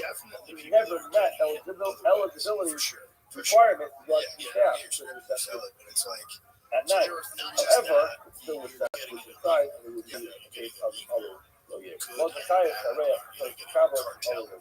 Although this would be a case where we're not supposed to bring up the death because it's never had a however, it would be a case where other years, that would be the defense of Rebbe and the defense of the because kids are taking these. Rabba says another bit of degree. People of the Rizal, you taught the down in Rizal. Again, that's the question. Like Mr. Grazi, never been a coach. I will tell you the Cabo, it will stay on that's why I was telling people, anyone who's like, you gotta stop. Where tested, it's like, no, you're according not. to Rebbe, never had a qualified immediately. According to Simmons, still not left to Cabo, is no Yered, and therefore it would be a case of to say, I've never done it. I had no idea. Mark goes on to the next halacha, and this halacha, Bein Soda. Maybe they're having fun. You mentioned the word Mishnah. In this case, going to the Mishnah, kind of, by the way, once we work about the project, talking about all of our books, well, that's what I think. I guess there's that's still what a discussion about what was that? This is the person who summoned according to the Chachamim Mishnah, whether the carbon was Pare or the carbon was Tahar, he has violated the Shema, and there's a fear over here. Yeah, that's how I feel. I can't. They agree, so it's only true if the thing that he ate was tahar. The thing that he ate was tame, then what do you eat? If it's tame, you just have to appear. Again, that's the problem with scientists disagree. What you're saying doesn't make sense. There's never going to be a case where a person is tame eats something and the food that he's not tame. Why? Because it's always picked it up. Then it becomes something that makes sense. The kata was constantly taking something that is strong, something that is thick. Okay, that's case which is not like that. The ultimate good thing is not having a response. And it sounds like a very strong place to find this. When they said it's impossible to have a case where a person is tame, you somebody who's tar, and it's really tame, his tar when it goes to his mouth, somebody becomes tame. So again, Gemara says, stop or time of their part of the business really. Isn't that a very strange? Isn't that very China? That's impossible for if I start fleshing out like new ideas, I've tried like you're right. Anytime we're talking about a case, the person was coming to go. The and then afterwards it's not basar, then became coming to the flow please with the science, how you will agree in your science case, just like the Muhammad said. Why? She came to us not to go, the party, the person self-respect.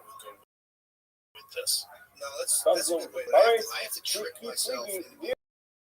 about focus, it's about Balsar, the meat was coming first, the Akakak, and after was a similar cycle. Before you go a little further, just going to explain two concepts and important.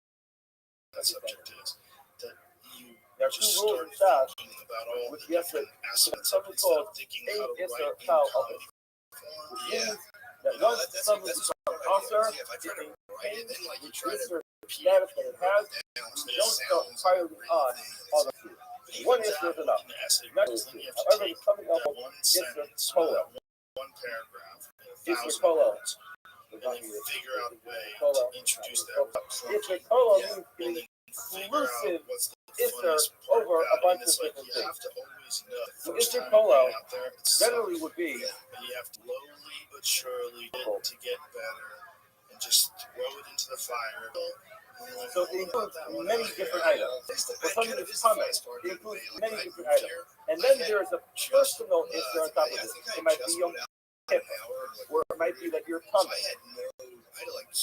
So Isser Kola is a broad sweeping type of Isser. And Isser will be probably one of How it's going to go every night. I don't know. I like that. I think it's good. In other words, I think just to explain Isser, about loss, about failure. it will ultimately be Bombing on stage. I think bombing's good. you have an Isser, in our case, there's an Isser of Achilas touching when a person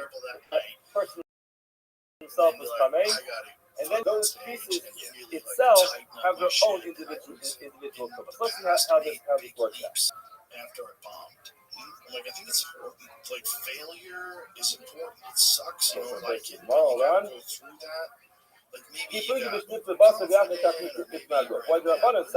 say, Amina and Mika.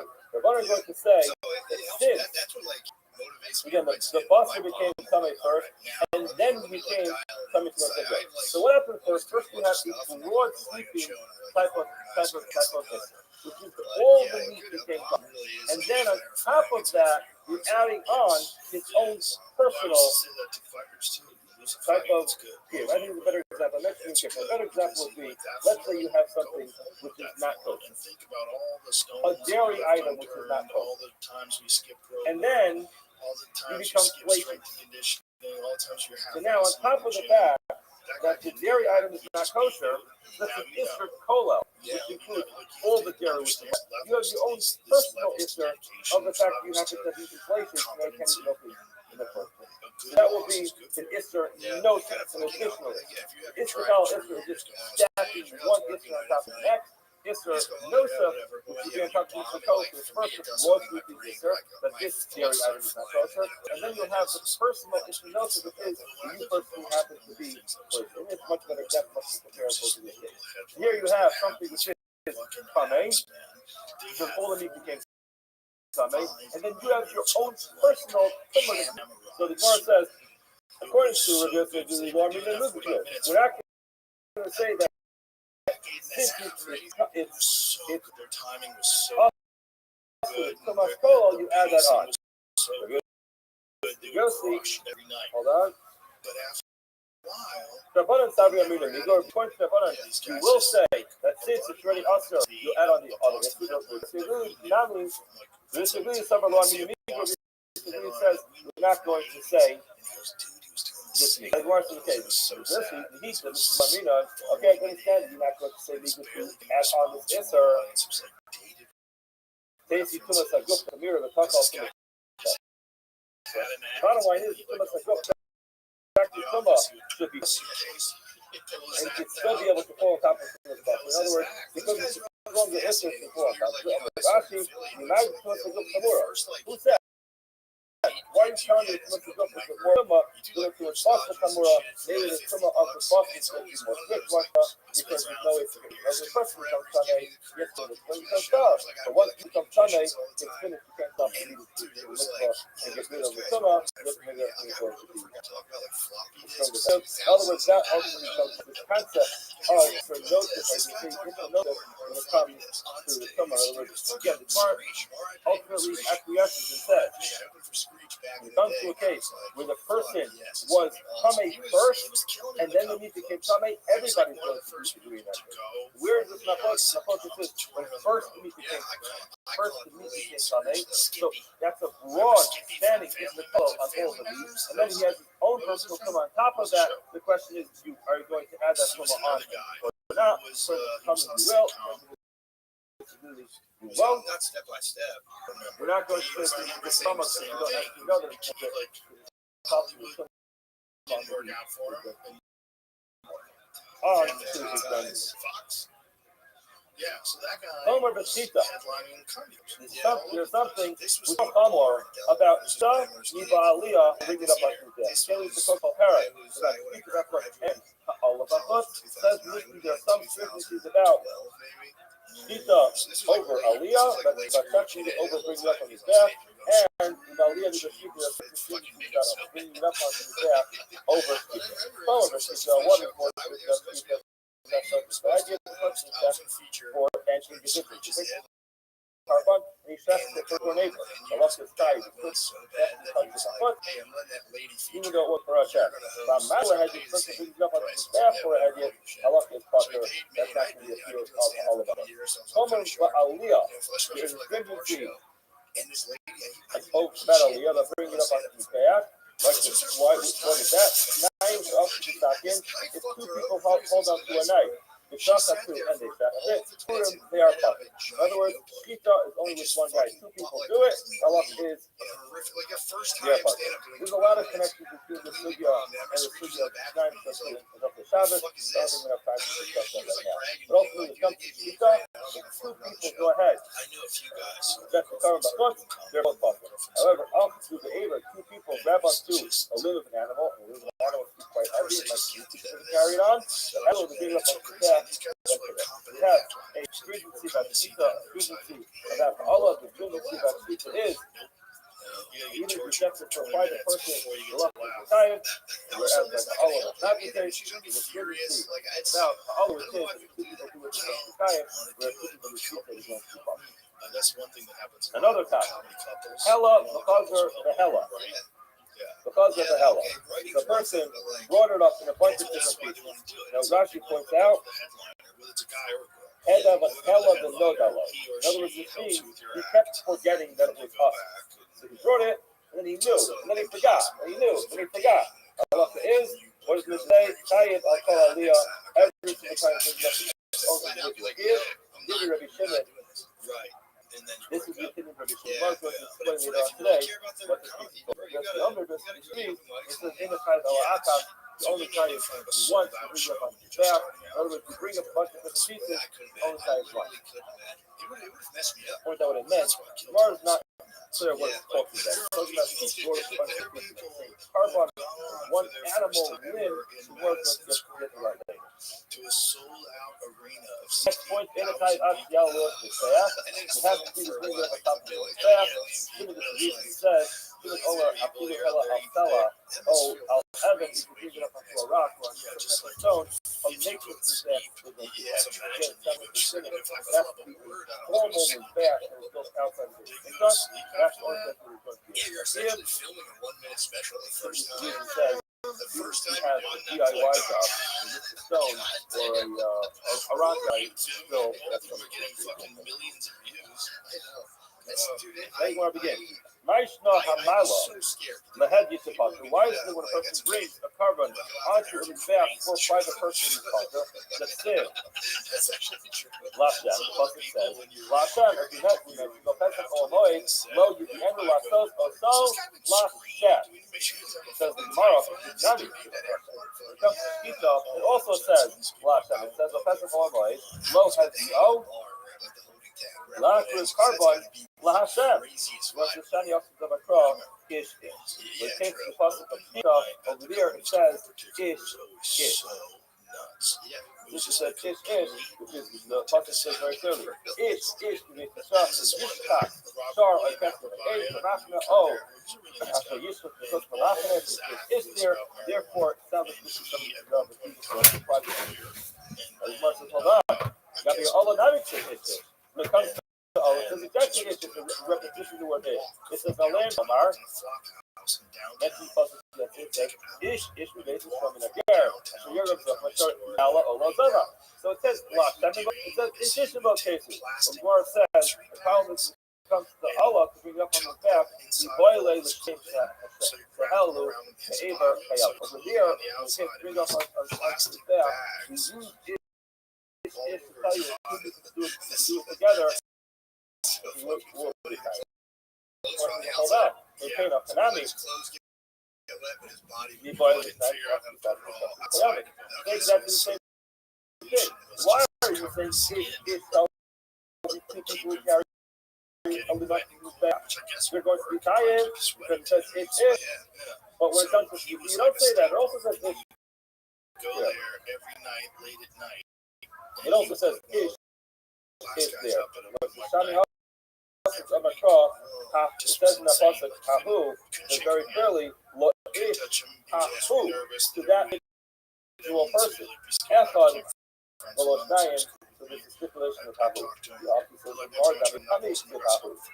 It says Hahu as well. Remember the pasuk Olmai lo yidiyan lasos oso lashem individual mi'amo versus no need already.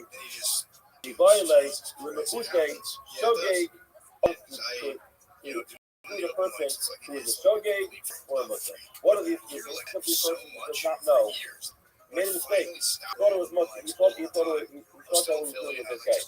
And for us, it's not exactly clear what it was. Typically, the person who was forced against his will. He had no ability to control it. However, it helps us understand. You can't beat. We have to have a special process to do it. The other choice of all these people. The person says, the Sema high honor craft Omer Muslim. This is a little bit of a This is the person who he knows it's Muslim. He's one of those guys who knows. He knows it's Muslim. In other words, he knows he's the person who knows this is Muslim. I'm doing this with the person. The Shogeg is the person who doesn't know Allah, made a mistake. Omer Muslim is the person who actually thinks that this is the case that's going to be permissible. So it's slightly different. The Muslim is the person who is tricked. The person told him that it was Muslim, but it's not. In other words, three different versions of the Shogeg. The obvious, that's the case of Hanami, which is the other Shogeg Muslim. Again, it's always going to go both ways. You're telling me in one case you use the word. You can use the word Hahu to exclude a person who did it by mistake, so that it would be relevant to the other case as well. Hanami, which is what it says, Trey on his Hahu's wife. El Lashem Lahu, he's really upset with Allah. Now, of course, once we start with the lab, Lashem was we start with the lab, that there is no key for person who definitely start with the lab. After you know what to start with the lab, fine, start with the lab, go, yeah, I did a show one time. That's what the small facility is or all of us because it's not supposed to go to the country.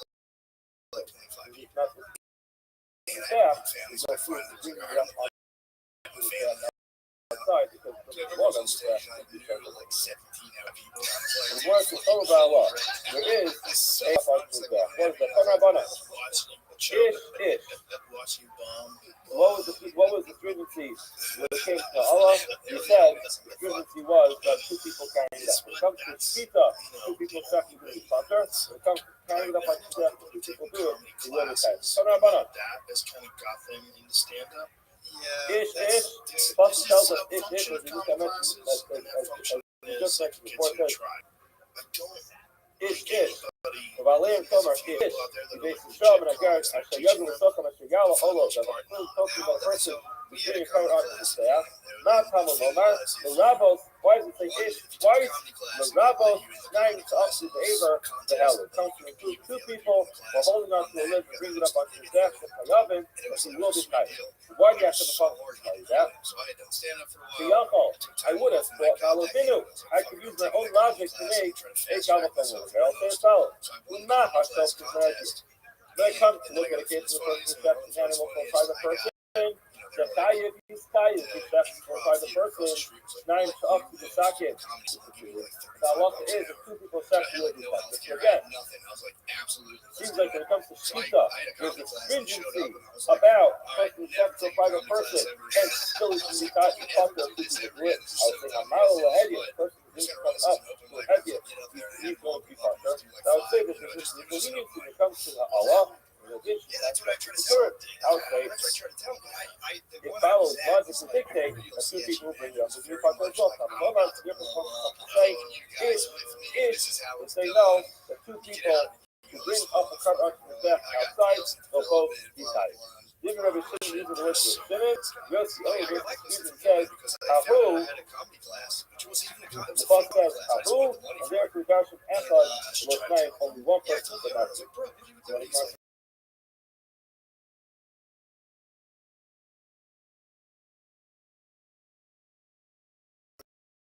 Okay. Of course, why have to choose in the first place? Right there. What the fuck are you doing? He's like, He responds and says, don't get bigger Torah talk. Torah sometimes will speak. Human beings speak. Sometimes people say extra things for, just to bring out the point. They'll reiterate. I said to him, I'm like, No, that's what people talk. People speak that way sometimes. Sometimes it's to make the point. Sometimes it's because the person is like speak it's flower. But sometimes people double the language. Says Rabbi Yossi the Torah does that as well. That's crazy. Yeah, I don't like that stuff. Reb Shimon, hi ha ho. First Reb Shimon, hi ha ho. Mi baile the buse shogeg on the again. It does say ha ho. So what does it do? It says ha ho. More answers. It was literally like, well, maybe the word got out that I was like, never. It uses that to execute a person to repeat a question. Reb Yossi may ha ho means who ha ho. He does learn that from that word, but he learns that from the ha in the word ha. So you must use ha ho to exclude a person who doesn't by mistake. The question is it from the word ha ho entirely or the hay? Shimon, who ha ho lo does? It's not that correct the hay. According to Rabbi Yossi, the double washing of his kid is not impressed. So because this is a part of something else, the hay he does that. According to Shimon, the extra hay he does that. Yeah, I know. No, It's funny you according to said Shimon, that. the extra hay he does not that. He does that. It's not even more asked. Rabbi Yossi, I mean, the high is when it comes to ish, when it comes to ha'ala, over here, the part for so many Adam. Now, how ish not be part for so many Adam. You remember just at the bottom of the Testament Aleph, he asked the question, Ma'ishna ha'mal lahedit the pasuk Ksiv Lashem Shvita, Nami Ksiv Lashem Shani Osha, ish. Every darshan ish, the person will be tired for Shvita for a private person. The darshan is over there. Why is the darshan over there? There's more said. Then the student decide again. The high is to the talk for some of the Adam. Who is this Nami to the talk for some of the Adam? How do you know that you speak for a private person who's going to be tired? No, so head is in Malay, or a person is tired. The masculine dumb say lo ish who it says the who dumb something ish. It simply says, oh, look who the fuck it is. that person, I tell you, come back in 3 minutes, and you take your sweet ass time jerking yourself off raw. Zoot's been here twice. Yeah, twice, baby. Now here's my. Like 5 minutes. Yeah, of course. Reiterate things as well. Very abstract. So where does he know that acceptance is the private person of the diet? Next, we mentioned in the Mishnah. Hella the Chazar. Did it have to do with bring it up once, bring it up again. What marriage? My focus in the Mishnah is the Dalit, the Hay, Avar. We're talking about four he's like different Avar. He's like, I have to ask you a very, the most, what the fuck, what the most controversial question I've ever had to ask you. Okay, he's like, do you consider a marriage to be successful if the Therefore, partner it's referred to an animal, and therefore ends their life. will be. It was like, well, it depends how you define success in a marriage. And he's like not getting divorced. And I said, okay, well, if it's just based on that, then yeah. And here's my question to you. One aver, which is sliced up into a bunch of pieces, everybody agrees. If you get up in 5 Are you ready to lose in literati? Individual piece on each individual piece. So again, according to Reish Lakish, you have one limb cut up into a bunch of pieces. Everybody agrees. Doug, If you're bringing up a bunch of different avarim shleimim, is there a chiyuv on each individual limb, or it's only a chiyuv on the whole animal? If Yochanan disagrees, he says no. My focus for Aver Echad. My focus is by one individual limb. The Marsav are Mukhari Nim. You have something which. All right, baby, you gonna accept my invite, or are you just gonna jerk yourself off raw? Lost something. The hell of a hook and got it outside. What's the kid opening up? Maybe. And it popped off his back. If you come in and remind me of it. If you come in here and stream it, sure. You're going to be tired. Why would that be? Because inside of this mikdash, Are you fucking serious? So it's called. All right, are we just staying up all night to watch it? You have something which flies off his back from the intense heat, even though it's missing part of the limb. You put it back on. So what that essentially means is, even though it's closer, if it's inside, it's going to go back on. Yeah, that is bullshit. You know what else is bullshit? The other thing is the fact that you haven't accepted my invitation. Several different limbs. Everyone would agree he's going to be tired. So the opposite. According to Rabbi Yochanan, they'll agree when it's different limbs. Everyone agrees he's going to be tired. No. I refuse. This ultimately disagrees with the Lord. Psych, bitch. I'm gonna tear through you. That if it came off of his back, and this is something the hell was brought up on his back outside Shekayim, you will be tired. And that's what you eligible target foot. The only machlokas is when you're talking about something which was burned outside. Shekashu, it's missing the hell of a foot brought up outside the mouth of a bucket, that's what a Shekayim. There's where the focus is going to be with the Shekayim now. In other words, Ikut Amri, some learn Ula slightly differently, which is the Lishon of Basra. Amar Ula called Modim the Mutar Echad. Everyone agrees when it comes to something which is processed and burning outside. Yeah, it started, baby. You're up. And you burn up outside Shuri Potter. Everyone agrees you're Potter. Son, you're up. Only when we're talking about something which is burned inside Shachas of Helabakot that was missing. You burn up outside the Marsa of Potter. One would say, everybody is waiting. Ultimately, you have to keep your head together. This is what you can avoid the Shmuel. Lishna Kama, Shmuel, avoid the Shmuel is going to argue in Lishna Kama. Gula, why? How do you know that? It says very clearly. That's one of the worst plays. That's one of the worst plays I've ever seen in the history of humankind. Terrible play. I know what your strategy is. That argues with Lishna Kama. No one knows what your strategy is. Where he said there was no muscle. That's what we played. Again, Trek? exactly here we have played Trek? Several layers of Machlokas in the Mishnah and the Machlokas in the Gemara. Tuner's Lakish and Rabbi Yochanan, and then two different versions of Gula. Let's just go a little bit further. In the Chayiv Ad Shigala, you're not going to be Chayiv until you bring up the top of his back. The last thing we did in the Mishnah was Machlokas whether it has to be a real Mizbeach or a makeshift Mizbeach like a stone or any other elevated surface is going to be good. Amar Buddha. Buddha says, nighttime at Rabbi Yossi. What's the reason why Rabbi Yossi says it has to be a Mizbeach? Let's say, what it's saying, that even though Mizbeach Hashem, Noach get out of the table, and he built a Mizbeach Hashem. There was no Beis HaMikdash then. What did he do? He built Mizbeach. My friend, it is your turn, and everyone is waiting on you. And I just want you to know that no matter how many cheat codes you use, they're not going to help you. No matter how many cheat codes you use. That his wife is going to have a baby, who's going to be Shimshon, He was so excited about that, and he went ahead and he brought a carbon to Hashem. Where Vayal Alapsor on a rock. So you see clearly we're talking about the time. Worst play carbon outside. Obama could be just a rock. Alapsor Lashem. So the Gemara says, hold on. That's I don't know. I don't even know why you would do that.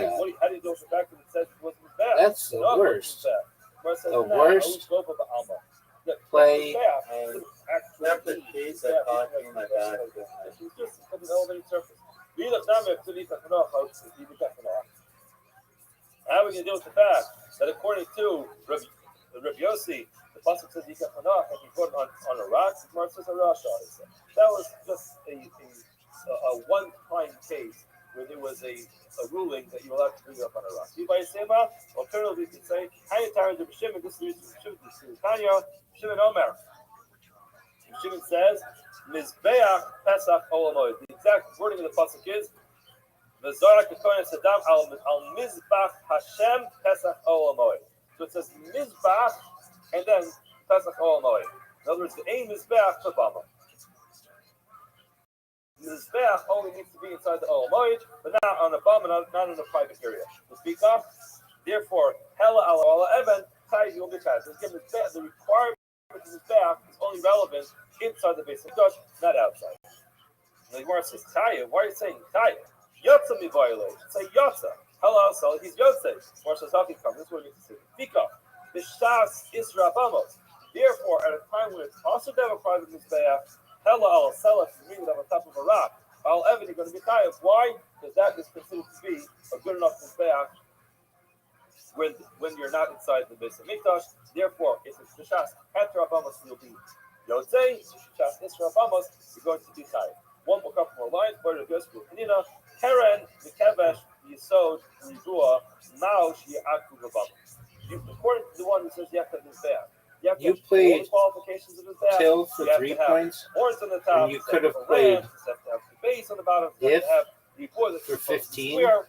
Why would you do such a thing? Hani, we learned in the Brisa, Keren, Mikevesh, Rizua, Yisod, You played till for 3 points. When all you had to do is use your eye from till and put it on the triple word score and play if, and you would have scored 15 points. But other places, certainly Shiloh makes a lot of Rashi says, but a private Mizbeach does not have to have all the qualifications. Do you need me to explain this to you further? We'll be back tomorrow. It's a tremendous conversation. Everybody have a wonderful day and a wonderful rest of the week. Yo, dog, you're not using your headset, are you?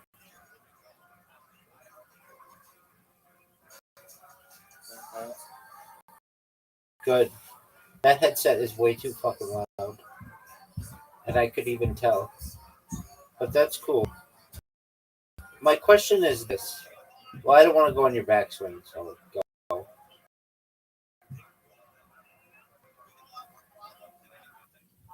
What the fuck? Distracting me.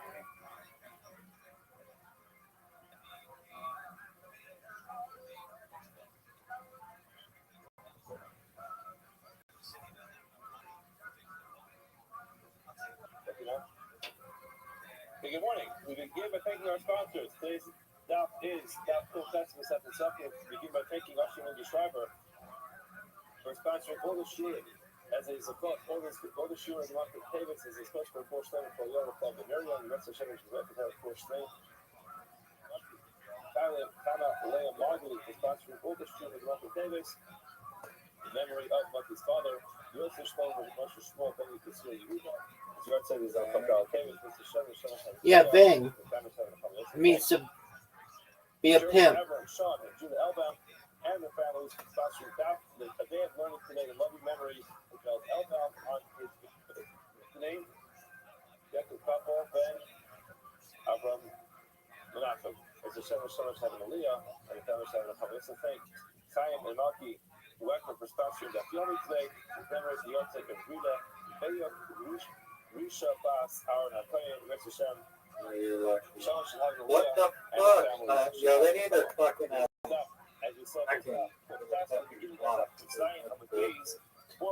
They have to give way too much time. my law, the invite desires. Allah makes the person desire for Allah starts to bring from outside of the Beis Hamikdash. There has to be a desires. What happens is the person's mile and brings them onto the Mizbeach. The invite desires. That out that we bring onto the Mizbeach does not have the olive oil side. However, that's the Mashlim of desires. If you measure the whole thing together with the etzim, with the bone that's inside it, it will reach the amount of desires. In other words, now all meat has to go onto the All right, I'll fucking pass because you're a little bitch. But don't steal my spot. Oh, that's fucking no fair. That's fucking no fair, dude. That's the cheapest fucking thing I've ever seen you do. That is fucking unfair. Obviously, the question will be, in our case, the person brings this piece onto his back outside of his does she say chayiv for Allah's foot, or is he not chayiv for Allah's foot? We count the bone to help reach the share desires. The Yechon says, chayiv, yes, you are chayiv, even though there isn't enough meat for desires. Since there's a bone that helps you reach that amount, you are the chayiv or shtakish disagrees, and he says, Amar Pater. You're not going to be chayiv because there isn't enough meat to be chayiv. You have to know chayiv. You have to explain why do I say you're chayiv? Because kiburi olin anything which is connected to part of the olah that goes up to his back, it is considered to be part of that olah, and therefore, despite the fact that you don't have a here, be not great. The bone, the fact that it's connected, makes it part of the olah. Therefore, if you're going to have a desire of bone and meat together, then you will be chayiv for Allah's foot on such a piece.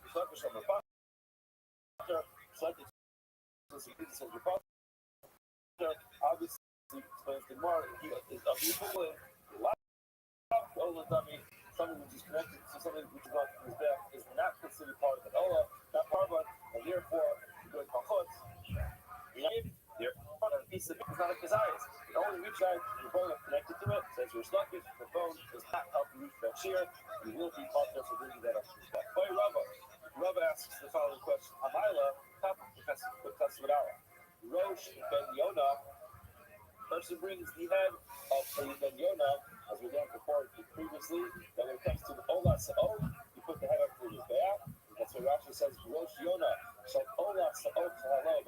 So a person goes ahead and takes the head of a Olah Sa'od out of his back outside the Beis Hamikdash. She'ain bo kizayis, but the head is so small it does not have the size of an owl. However, Uminella, Mashrimo Mikizayis. As the Pasuk says, our carbon salt, not put salt in every single carbon. So here you have a head of an OSO, which is not the size of an owl, but you put salt on top of it, and now it does that share of the Kazayas. Now let's have Yeah, I'm fucking serious. So if actually one of the Kazakari responds to Rashi and says, Lav Heineken Kazakari, which isn't this exactly the same discussion that we just mentioned? Not a word. NUG? How isn't it a word? And it's all part of the same piece. I know, how isn't it? It's not? The additional piece in that case was a bone, in this case it would be salt. Whether that will help you reach the shared desires. So he suggested that perhaps it's exactly the same focus. Dog, that's bullshit. Moore says no, that's incorrect. Rather, the question will still be a good question, both according to the opinion of Rabbi Yochanan and according to the Rabbi Yochanan. Explain. Rabbi Yochanan, it's still a question according to Rabbi Yochanan who says that the bone can help you finish check desires. Is ad pan like Rabbi Yochanan also. We, Rabbi Yochanan, say that the bone can help you reach that shear, that the amount of the desires. Hassam, Ella, Etzem, and Nino the boss. In that case, the bone and meat is still part of the same type. In other words, it's part of the animal, it's part of that same. So it's true that a bone is not a teeth and down to his back. The bottom line is, it's still part of the limb. So on the limb, you have bones, you have flesh, you have muscles. And it's all part of the same exact limb. So you can understand why he'll say that the bone ultimately finish up that shear of desires. However, Malach, you can disagree and say, when it comes to salt, it's not part of this chicken at all. In other words, you have this dog, this bird. Not sure why we're thinking chicken over here. you have this little. They're gonna go to shadows. This head of this Yoda of this self is just not part of the head. You could be added on later, but it's not part of the same man.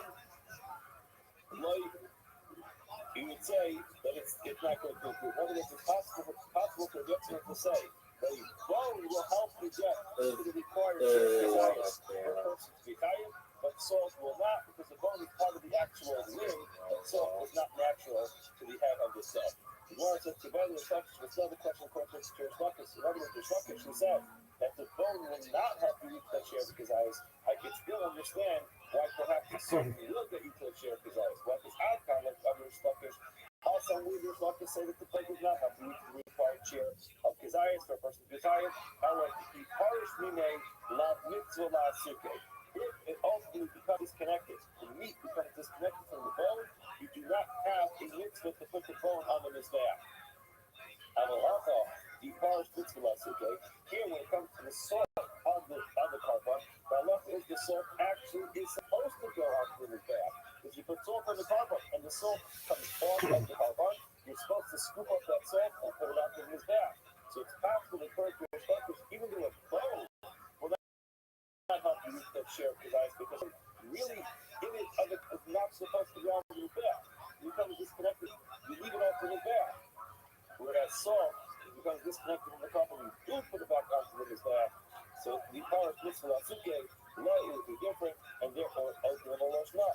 Maybe it's not different. So you still have the question according to Shlokish, you still have the question according to Yochanan, and we not have an answer to the question of when you have salt that helped the head of this dove reach the share of Kazayas, whether or not that will put the person to a state where his time for all his cooks. I will leave it as a takeaway. We need to start again the question. Back in our Mishnah, we mentioned there's machlokas between Yosef and the Chachamim. There are two different machlokas, and we're going to address both of them. According to the Chachamim, the person goes ahead and shafts the carpet outside the base of Hamikdash. So it's strictly a carpet. Then the Chachamim, that itself is a problem. Then take exactly the same carpet and you put it onto the mizbeach out from the base of Hamikdash. Allah says, according to the Chachamim, you've now violated two separate problems of chutz. One, shrive chutz. Second one, ha'alas chutz. So go say,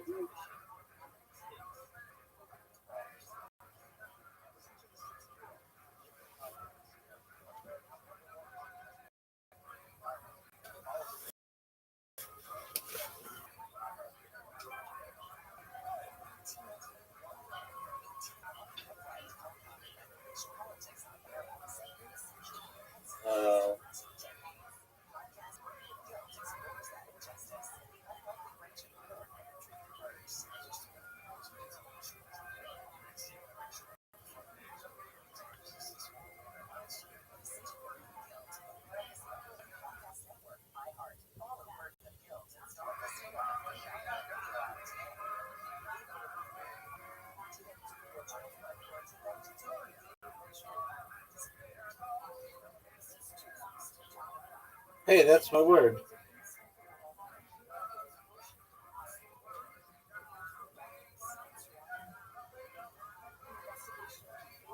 Oh my god. You're lucky. You're very lucky. I almost I had the game right. I had like the one more thing. That's okay. My friend, do you have any last words? Go for it. Do it. Oh, wow. Man. That's the biggest game. That's the biggest I've ever played. And it's the biggest you've ever had played against you. What are your thoughts? I don't hear you like talking about how amazing that play was. Why aren't you talking about how amazing that play was?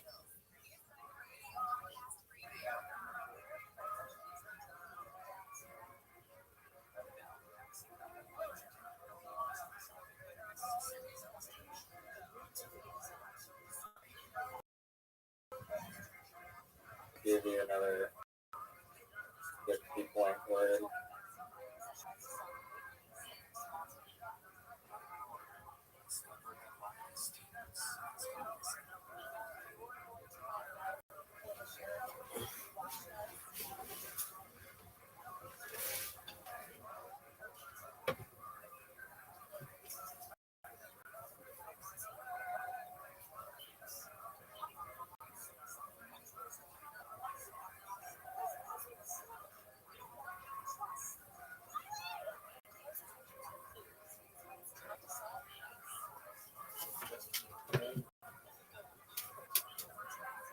Did you build your robot? Did you build your robot?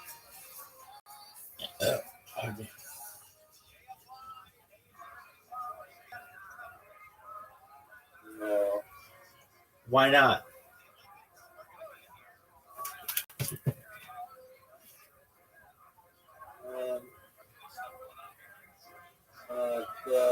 The lock and then came back and then here. Okay. I think it's possible to even build the bot that'll Oh, for sure, put down man. Telegram. For sure. If there's any fucking phone number that I can get Telegram with. All right. Well, there are websites you could do that. It does cost a little bit of money. I know it's been through it. I don't know if I invested like $12 or whatever.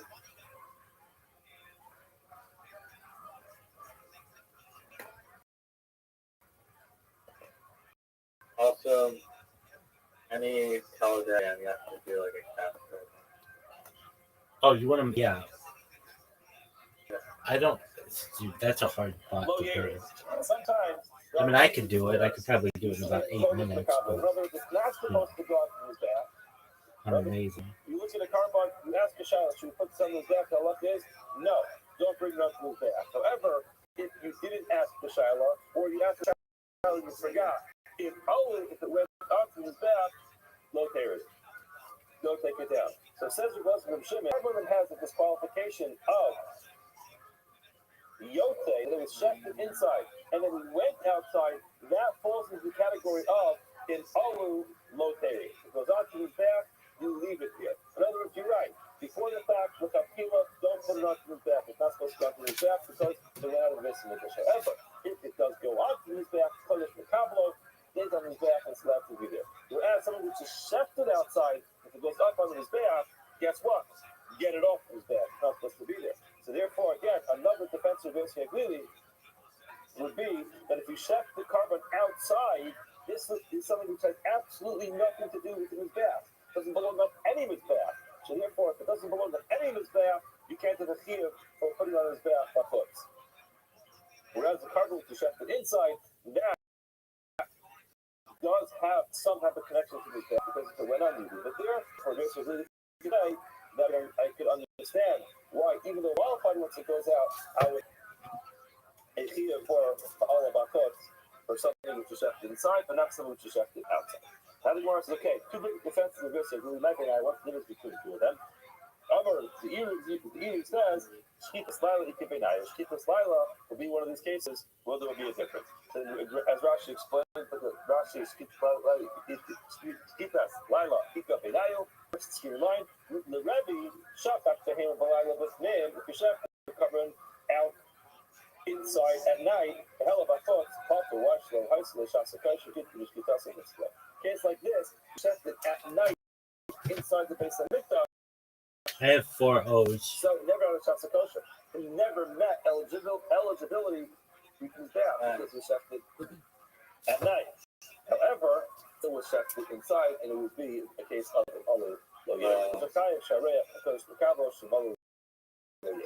This would be a case you're not supposed to bring it up onto his back because he never had a chance of kosher. However, it would be a case of an other. That would be a difference between the defense of Rebbe and the defense of the Dolce Christian.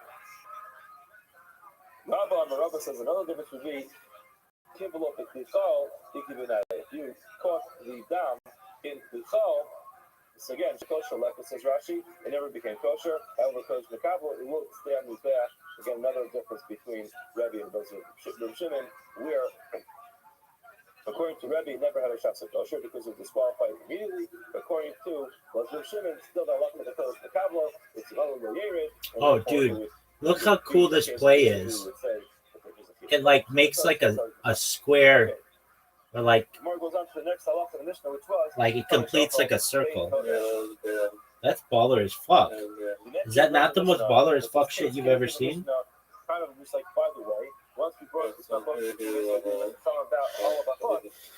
I don't know if I've ever done that. what was that? I'm This is Tamei, sure I've person done who's something Tamei, similar and because eats I'm a so carbon. amazing. But According to the Chachamim nothing in the that Mishnah, sweet. whether the carbon was Tamei or the carbon was Tahar, he has violated the Tumah, and there's a field over there. According to Bessie Aglili, it says, no, this is only true if the thing that he ate was Tamei, then what did he eat? He ate something which is never Tamei, so there can't be a field over there. And again, if the farmer responded to Bessie Aglili and said, Bessie Aglili, what you're saying doesn't make any sense. There's never going to be a case where a person who's Tamei eats something and the food he eats is not Tamei. Why? Because the moment he picks it up, it becomes something you mentioned. This is kasha, and it's possible that you shove it, that someone could have shoved it down his throat to hold it on a stick. But okay, that's the case which is not so shtia. But ultimately, Bessie Aglili did not have any response. And it sounds very strong claim that the Talmud made to Bessie Aglili, where they said it's impossible to have a case where a person is Tamei, he eats something which is tar, and if it is Tamei, is tar when it goes into his mouth, the moment he picks it up, it becomes Tamei. So again, Gemara says, Shafar, Kami, there, but isn't that a very good claim? Very good taina? That it's impossible for a person who's Tamei to eat something that the food will be tar when it gets into his mouth. You're right. Anytime we're talking about a case where the person who was Tamei was Tumas Hagor, and then afterwards Nisma Basar, then the meat became Tamei. Everybody will agree that you're kind in that case, just as the Chachamim said. Why? She came Tumas Hagor, it correlates the tumah that the person himself contracts. Comes in with the fear. Correlates, keep.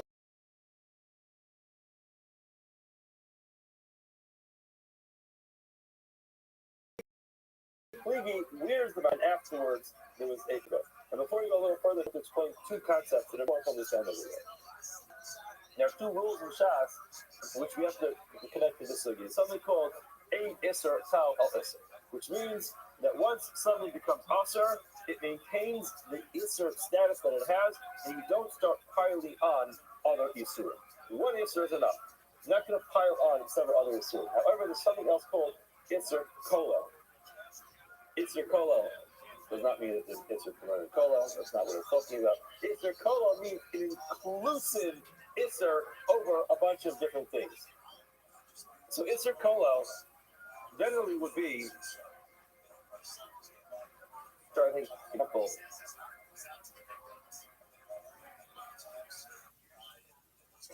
Let's say something is not kosher. So it includes many different items. Or something is tamei. It includes many different items. And then there's a personal Isser on top of it. It might be Yom Kippur.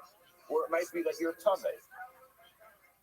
So Isser Kolo is a broad sweeping type of Isser. And Kol Isser will be piling one on top of the next. In other words, just to explain Isser Kolo again, it will ultimately be, you have an Isser, in our case, there's an Isser of Achilas Kachim when a person himself is Tamei, and then you have those pieces itself have their own individual tumas. Let's see how this works out.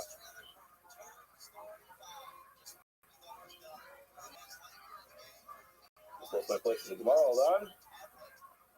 Keep looking at the bus of Yaakov Captain Itmagil. Why the Rabbanan say, Amina Migu. Rabbanan are going to say that since, again, the Basar became first, and then you became Tamei Tumas Hagor. So what happened first? First, you have a broad sweeping type of Isser, which is all the meat became Tamei.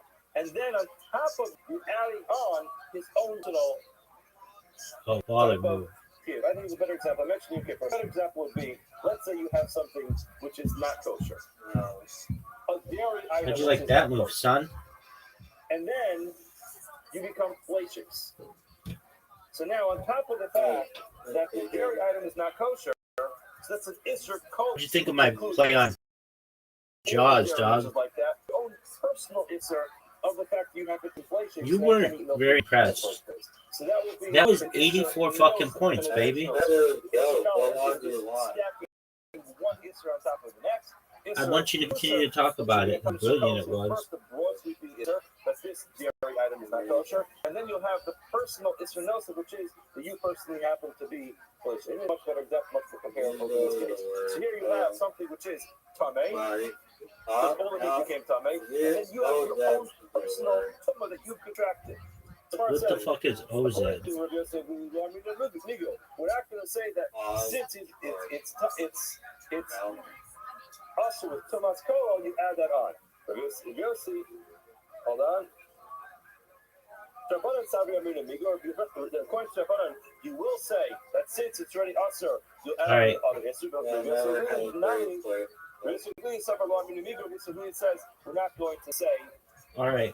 This migo. That's why it's the case. Are we really gonna watch the fucking thing at 5 o'clock in the morning? To add on this isser.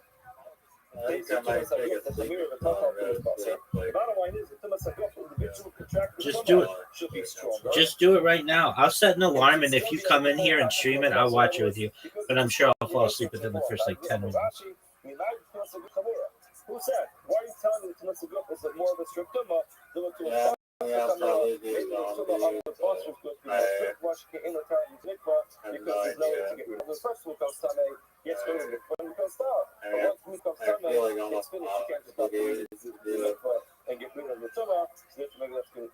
As a Canadian.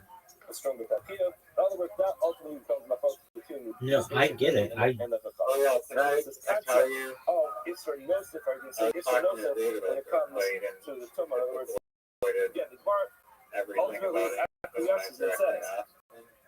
When it comes to a case where the person is And I just went on Twitter. and then the meat became tamei, everybody's going to agree in that case.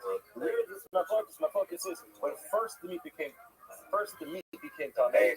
So that's a broad spanning Israkolo on all the meat, and then he has his own personal on top of that. The question is, you want to are hear you going my to add that idea? on? I want to Have hear. a partnership already. You will, or this really you won't. I want to hear all about it. Partnership with a celebrity already.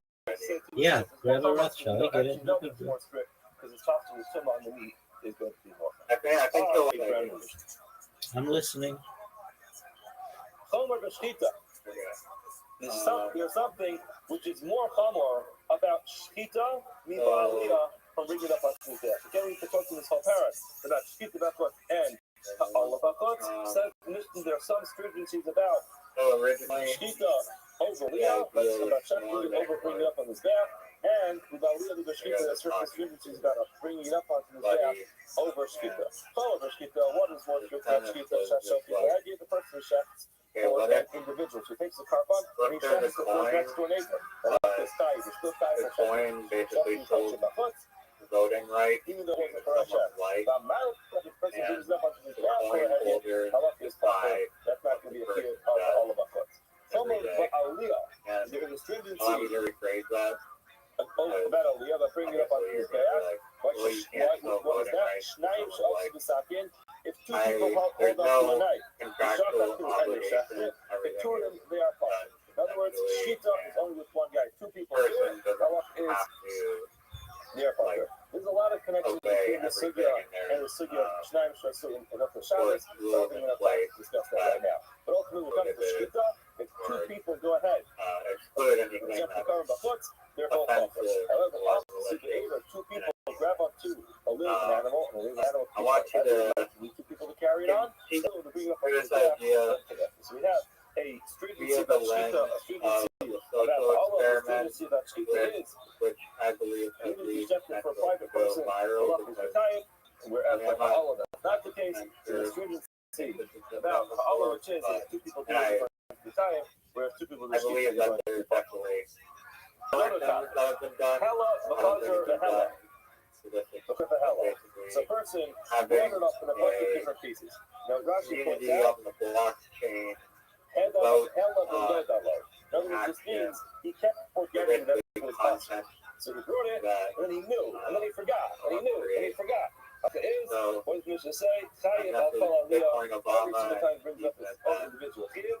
Here, Rabbi Shimon, potentially be this is the opinion of Rabbi Shimon. The more going to explain so later on people today would what this case is vote about. on viral Disagrees. content that It they says, want "In the kind of akas, the only time you Bitcoin once to Obama bring up on his back. to In other words, you bring up a bunch of different pieces, some type of you only amazing time once. race thing, some type of guy. That's what it meant. The more is not clear what it's talking about. It's talking about you brought And a upon bunch of further pieces saying karma brainstorming, from one animal, one then human, instead of to work to just get to voting that level. rights of only one, Next point, human, data type axial I think it would be better That's if the there on the were top of the spec. multiple This humans reason says, in even multiple over different afilu hela countries asela, that could be however, if you dig over it up the to a rock same or a stone, challenge, a makeshift is there for still going to be and then Texas. Again, they struggle that's when the he gets to form the of his work. back that was So built outside of there this. could be popular That's all creators that is going to be a in Germany, Latvia, Jimmy disagrees and says, even if you Bangladesh, have the DIY job, wherever, or just a stone, or where you represent a a rock little outside, group and they can be still, voted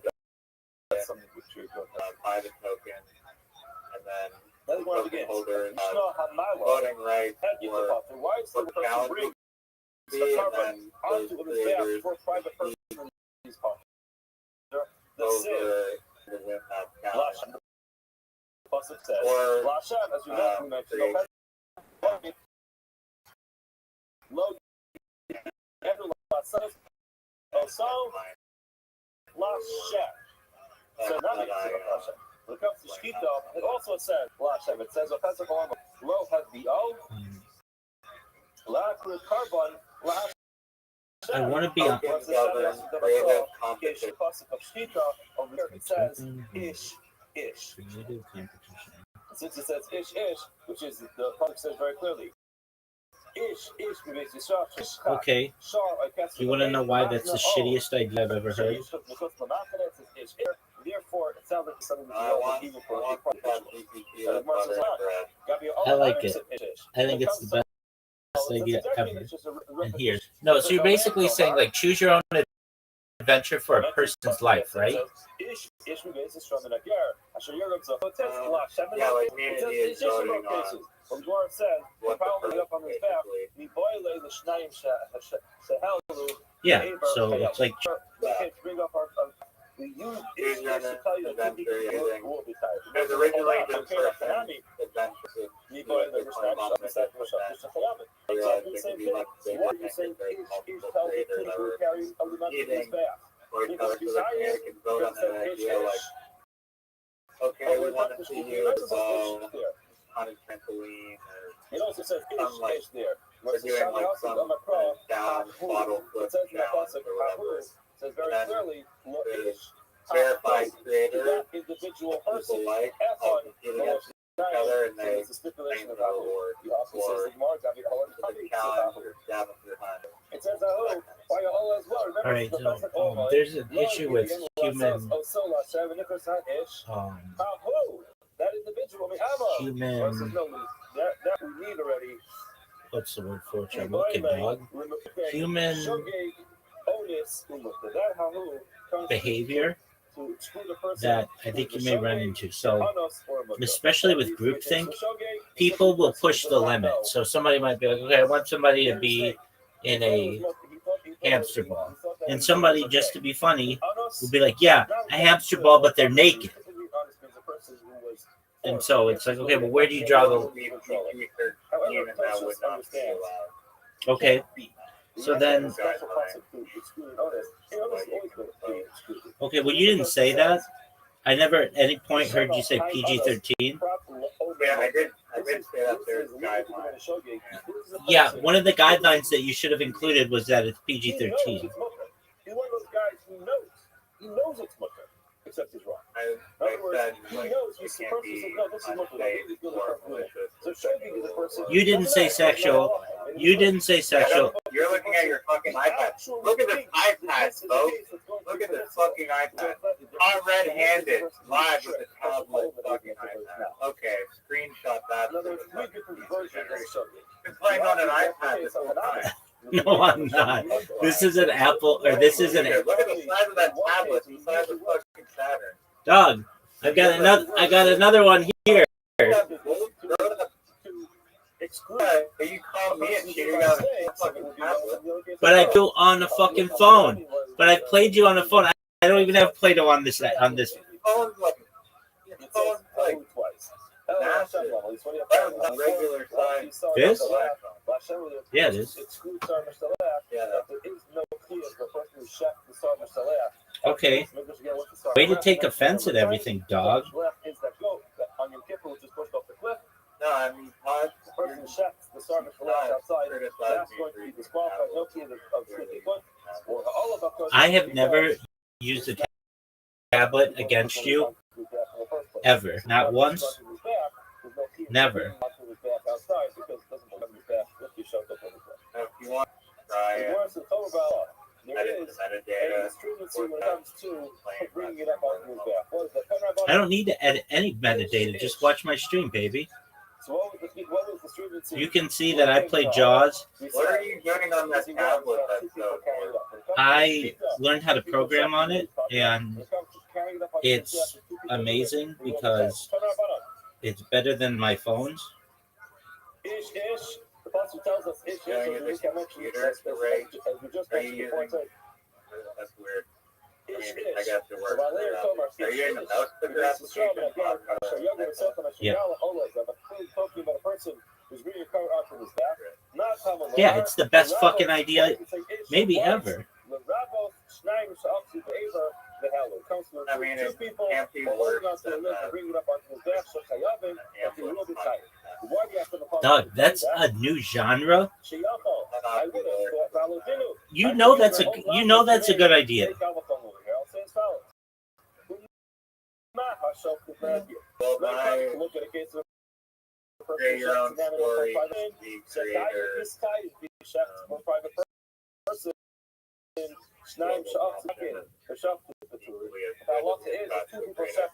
Okay, or global. So it's like Amazing Race, but the crowd gets to pick what happens, right? Yeah. Okay, I want to say that's been done. Did you ChatGPT it? I haven't researched if this idea exists. I've never seen a project like that. Yeah, it definitely exists. And it's been done, and it didn't have that much success. I'm going to look it up for you right now for your benefit. Yo, dog, what's a television show? It was on TV. It was on Fox something, where the crowd picked what happened to the person. It was like Choose Your Own Adventure. Sometimes when people speak, they say extra things for just to bring up. Yeah, in 2000. I've been done with like a TV show, but hasn't been done with people speak that way sometimes. Sometimes it's for creators that are the point. Sometimes it's because the person just likes to speak in flowery language. But sometimes people cover the language. Says Rabbi Yossi, the Torah does that as well.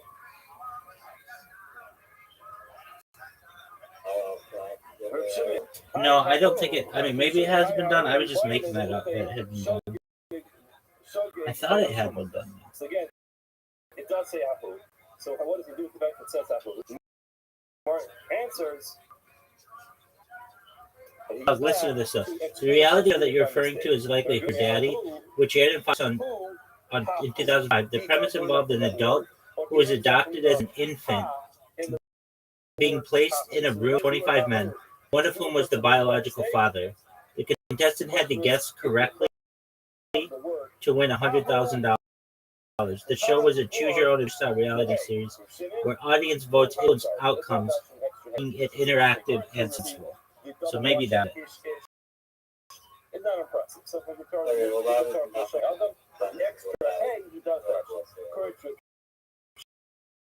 I agree with you. According to Shimon, the extra hate does not darshan, but ish, he does darshan. And nothing more asked. I mean, the high ish, when it comes to ish, when it comes to the ha'ol over here, never tries to show me. Reality TV show where audience picks. You learned, remember just a few minutes ago, at the bottom of the Testament Allah, What's going to happen? Everyone's darshaning ish, but a person will be tired for shkita for a private person. So darshaning over there. Oh, this is it. The audience. That's right. That's what it was. A crowd of 50 strangers follow participants for a week and make important life decisions for them.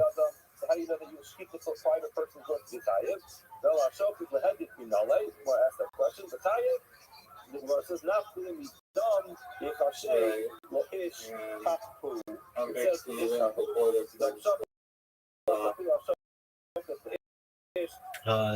It seems it says, it's still going. that person. No, I mean it just it only happened one season, but they didn't like they can always reboot that shit. To that person, which sounds like even if the check is for a private person, will be attacked. So again, everything is consistent. He does not darshan ish ever. He says the Torah sometimes speaks of people and parentheses. People sometimes go ahead and reiterate things. The Torah does the same thing as well. It's not a separate drasha to learn. So where does he know that the for private person with the diet or the word you mentioned the Mishnah. Hella the chazar. Get it? You bring it up once, you bring it up again. There have been projects in My focus in the Mishnah is the Dalit Behe Avara. We're talking about 4 or 5 different Avara. The Marasavar, one opinion is the Kiksid Lassos Oso, the Kiksid Lassos Oso, Ala Shalei B'Tayib, on the entire thing, they know Chayav al Chatzar, you're not Chayav al Chatzar, which is missing. Which means, Al Kol Zehemoksi, that was referring to the entire animal. And therefore, it's referring to the whole animal, and therefore, you won't be Chayav on each individual limb. The Marasavar Al Kol Aver B'Aver Ksei was referring to each individual limb, and therefore, for each limb you bring up, you will be Chayav on Aver. That's why Divrei HaKol, however, on one Aver, he says, Divrei HaKol Ein Chayav El Achas. In other words, you have one Aver which is sliced up into a bunch of pieces. Everybody agrees. If you take it up in 5 or 6 different steps, you're not going to have individual keys on each individual piece. So again, according to this logic, if you have one lid cut up into a bunch of pieces, everybody agrees only one key. The only question is, if you're bringing up a bunch of different Avarim Shleimim, is there a chiyuv on each individual limb, or is only a chiyuv on the whole animal? Rabbi Yochanan disagrees. He says, no, my focus for Avar my focus is Mishnah by one individual limb. You have something which is brought up into the base of Mikdash. Shepach through something, the Ellie by Koster brought it up out, what the talking about he went up to his bath and it popped off his bath. We mentioned this before because of the heat. So gas burned a little bit. So one opinion is, sorry if being Shepach, you're going to be tired. Why would that be? Because inside the Mikdash, we learned you're supposed to put it back on. So it's called poking. We'll get to this in a minute. You have something which flies off his back and it's pretty intense. Even though it's missing part of the limb, you put it back. So what that essentially means is, even closer, but since inside it's going to go back on, outside the other thing is, closer, you're going to be tired. That other thing, you're going to call tired, everyone will be tired. So you're the opposite. The other don't agree when it's different limbs, everyone agrees you're going to be tired. Don't disagree with the rule, why the rule? Hakomo, the everyone agrees part thing. When it comes to things which are processed or burned, which have to be inside of the slit, that if it came from his bath, and could see something, the hell of a cook can burn up on the bath, after the tired, you will be tired. That's what the hell of a cook. Only my focus is, when you're talking about something which was burned outside, Shapashu, the hell of a cook can burn up outside the mouth, so the focus outside of the tired. There is whether my focus is going to be on the side or not. In other words, Ikidam, some words do it slightly differently. The solution about everyone agrees when it comes to something which is processed and burned outside. We're missing the part and you burn it outside, everyone agrees with the potter. Well, that's here in our Mishnah. Elah from the Kari agrees. Only we're talking about something which is burned. It's a hell of a cook. That was missing. The word of outside the Mars, so the father won't say, he's talking about some of the time.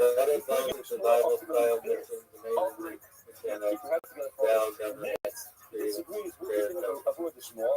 I'll listen to Kama. Avoid the small to the listen to Kama. Why? How do you know that? It says very clearly. Avoid the small. Cannot be talking. Who, according to who, all right. return. So let's pretend our person is Zoo. Okay, like Zoot volunteers. That argues with listener. Could I have Zoot fight somebody? In Hula, where he said there was no maflokis anymore. Again, Probably go maflokis against is the actually guidelines here. of We have violence. maflokis in the Mishnah. Like Several layers to maflokis in the all around, Mishnah like and the bubble maflokis wrap in the and Gemara. no pain. Jewish Lakish and Okay, what do you do if somebody? Also, I mean, let's just go a little bit further. You're not going to be hypothetically, Yeah, but you can't. You can't consent to something like you just can't like consent and anything can happen to the person. You know, there are limitations to there are there are limitations to waivers. And he built in his bath Hashem. There is no base Hamikdash then. Oh, so you What can't did just he make do? He built in his someone bath. sign So clearly the seed has to be in his bath. Exactly. He says, well, I went a little further. I learned some. Yeah, I mean, that's why I The think Exhibit it's says in the better Pasuk, Yikach Manoach SPD Hadizim Hasamincha Vayal Al not Hasor. put a After dangerous down he had this revelation from the Mala that his wife is going to have a baby. He's going to be Shimshon. He was so excited about that, and he went ahead and he carved her to Hashem. Here, Vayal Al Hasor on a rock. So you see, clearly we're talking about the Bible in the Gush, and you bring the carbon outside. What do you do if the person gets sick during it, like, and they can't participate? What do you do with the fact that it says it was bad? They're not put in his bad. I mean, they don't necessarily have to say, like, let's say, it's like the Olympics, let's say, like, kind of like this, right? Like, people from nations that are eating, and then says he got one off as he put on sport, a rock. but the sport is, like, voted That on was just by a one-time case where there was a ruler that you allowed to put up on a rock. You might say, alternatively, you can say, "Hi, Tara, you shouldn't have this reason. You shouldn't have this. You know, shouldn't have find that." a certain object or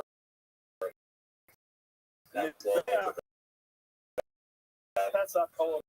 The and exact pass wording of with the pasuk is censure or Tadam al Mizbach Hashem Pesach Olamoid. Pesach Olamoid. In other words, the Mizbach for Baba. on your boat. Mizbach needs to be inside the Olamoid, on the Baba, not in the private area. Okay, what's the grand prize? For Hela ala Sala or ala Eben, Chai will be given Mizbach, the required with the Mizbach inside the base of Mikdash. And the word says Chai, why are you saying Chai? Yotze is violated. Say Yotze. Hello, so he's Yotze. This is what it means to say. Because the Shas Isra Ramos. Therefore, at a time when it's also to have a problem, hello, I'll sell it to the meaning of a rock. I'll ever going to be tired. Let's say it actually gets a bunch of users, then when you're not inside the business. Therefore, if the Shas Petra Ramos may be Yotze. Oh, like the putt championships? One will come from a line, part of Yosef Penina. Karen, the Kevesh, the Yisod, like the greatest now she idea acted about. You according to the one who says you have to do that. You have to have all the qualifications of the bath. You have to have horns on the top. You have to have the ramp. You have to have the base on the bottom. You have to have the order to be perfectly square. the augmented reality version. How do you learn the Brisa? Karen, the Kevesh, the Yisod, the Yisod, the Akron, the Bama, the Gola. That could definitely happen. All right, so they're not relevant to private Mizbeach as any other person might build in their back. So isn't this like kind of like fishbowl? By Abamagdola and Novin Givon, but other places, it's certainly Shiloh based on Rashi says, but a private Mizbeach does not have to have all those qualifications.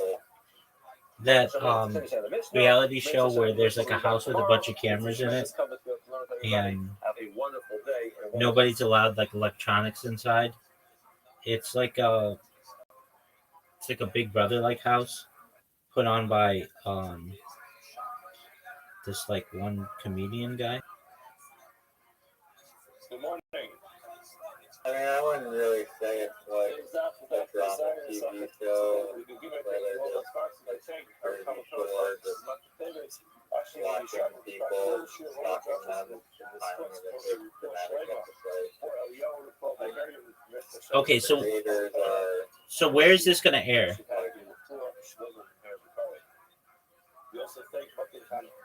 Probably probably both on YouTube and website.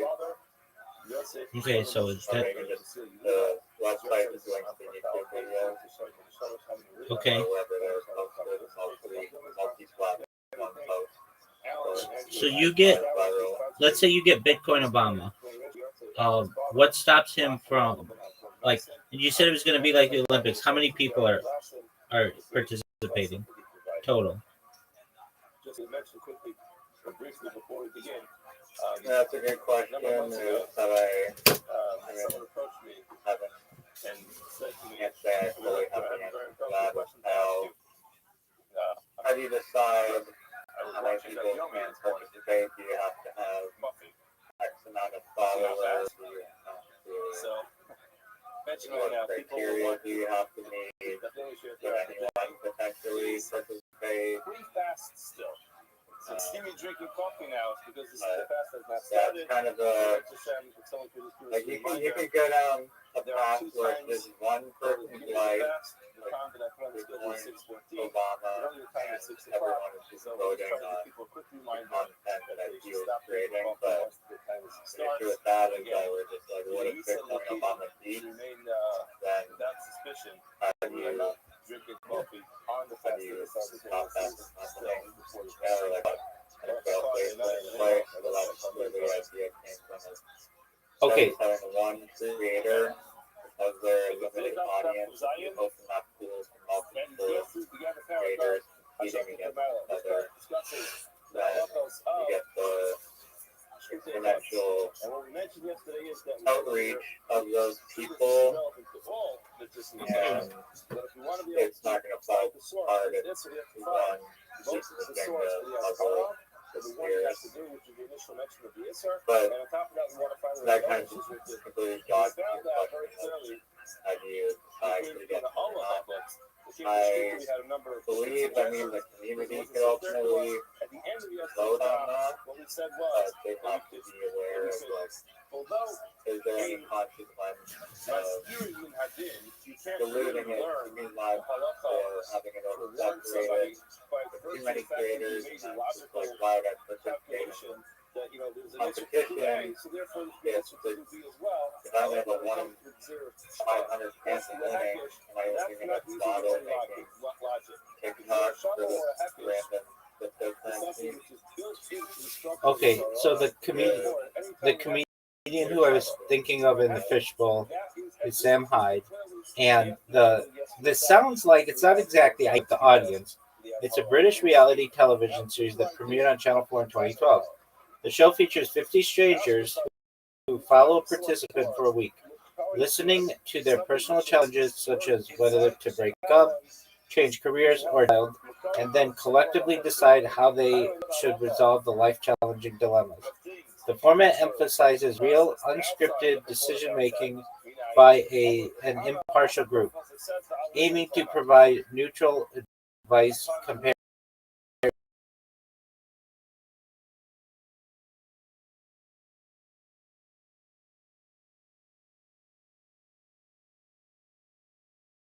to emotionally based input. Like, all right, do you want me to eat a birthday cake or do you want me to eat ice cream? Right? And then they would choose. Is that right? Yeah. Yeah. Yeah. So this is done. This is already done by. I'm sure that has been done to some degree. Like if we're just vote on which thing I would read. Right. A common concept within the influencer realm and live streamers. So they'll say, like, what should I do? Or they'll have a poll or something like that. So your version of it. I mean, I don't know if that's been really done in crypto, but yeah, the art potentially is gamifying creators.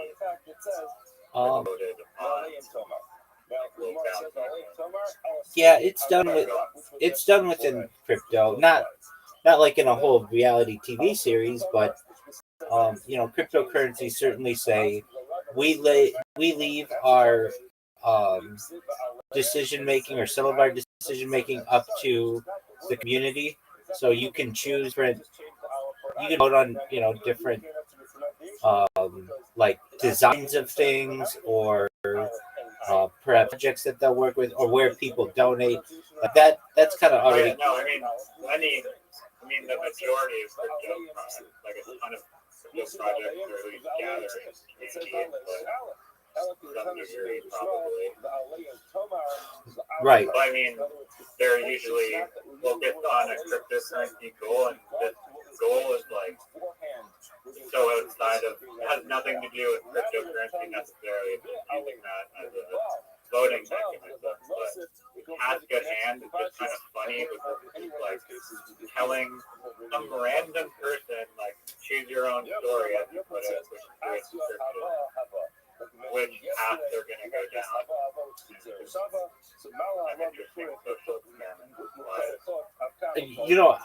I love shitting on your ideas. I love when you have really good ideas, actually, and then I love when you have really good ideas and I shit on them, but I do so gently and just amazingly. But I mean, this is a good idea. It's okay. I don't know if I love it in terms of a cryptocurrency, but it's a good idea if you just had an influencer and you voted on what they did, and it was crowdsourced, and the management team could like ensure that it wasn't like, you have to jump off a building or eat glass, like exactly. So like basically would say like, hey, we were like 50 different things on what you should do tomorrow, and we're gonna choose 2 of them, and then to have the audience vote, and that'll be like what your day is. That I think is a great idea. It really is, and I would do that. Like that's a great idea. From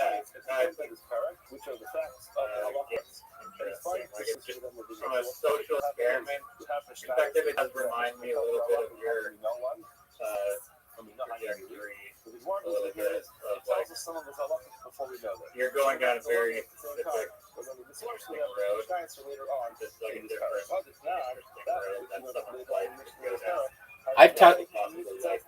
I've talked about this on stream before. That when I go viral, I will give people the opportunity to choose where I go, what I do, and just give the chat, so to speak, the power to make decisions in my life. And like, but I get veto basically. Like, I don't want to do things that are going to harm myself or harm others. But I've talked about that's what I want to do. I think that would be really fun. I have seen influencers do some things, though. I mean, a lot of it has to do with how much money do you have behind your project. Like, if I say go to Tahiti or go to Bali, that's a lot different than drink a Coke or a Pepsi. But I would like to give people that type of freedom to like choose my life. Now, in terms of, so it's a good idea. I'm not denying that. I think that it's really an excellent idea. It's not new, but it is new when you, in terms of cryptocurrency. We'll talk about that. Okay, so with the idea of crowdsourcing people's desires for what you to do, that's great. And Riser, that's a really good idea. Now, how do you make that into a cryptocurrency? That part I don't understand as much. I mean, just in order to ask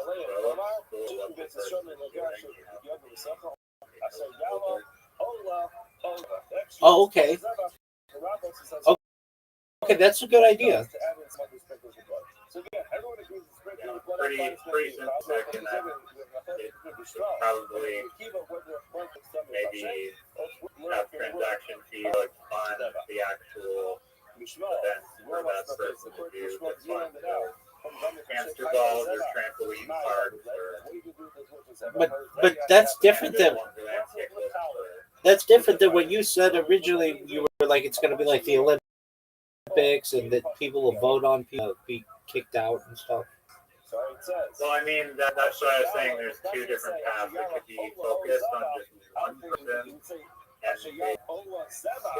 then I would learn from like, there. are And just you have to be doing both in Ola. what the community votes on, or I mean, like the community can tell that one person, okay, we want you to do it this year hunt, where you have to find like red string or something. But or it could be have a bunch of creating for like a bounty that's like, okay, scavenger hunt, first one to juggle whatever or find the red string. And AI might be a little problematic. Okay, I mean, I like your idea. I mean, it's not as good as ambush podcasting, but if if ambush podcasting were like a 96 in terms of the greatest ideas from 0 to 100 of all time, this idea would be like a 92. It's very good.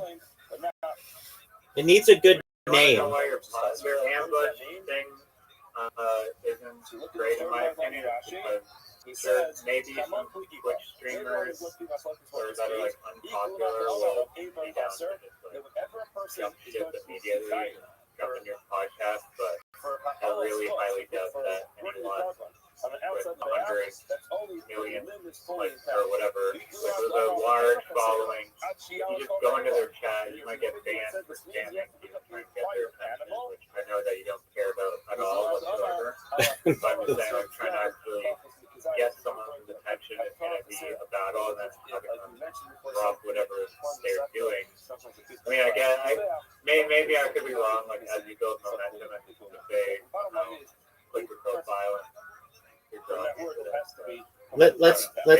Let's talk about it for a second.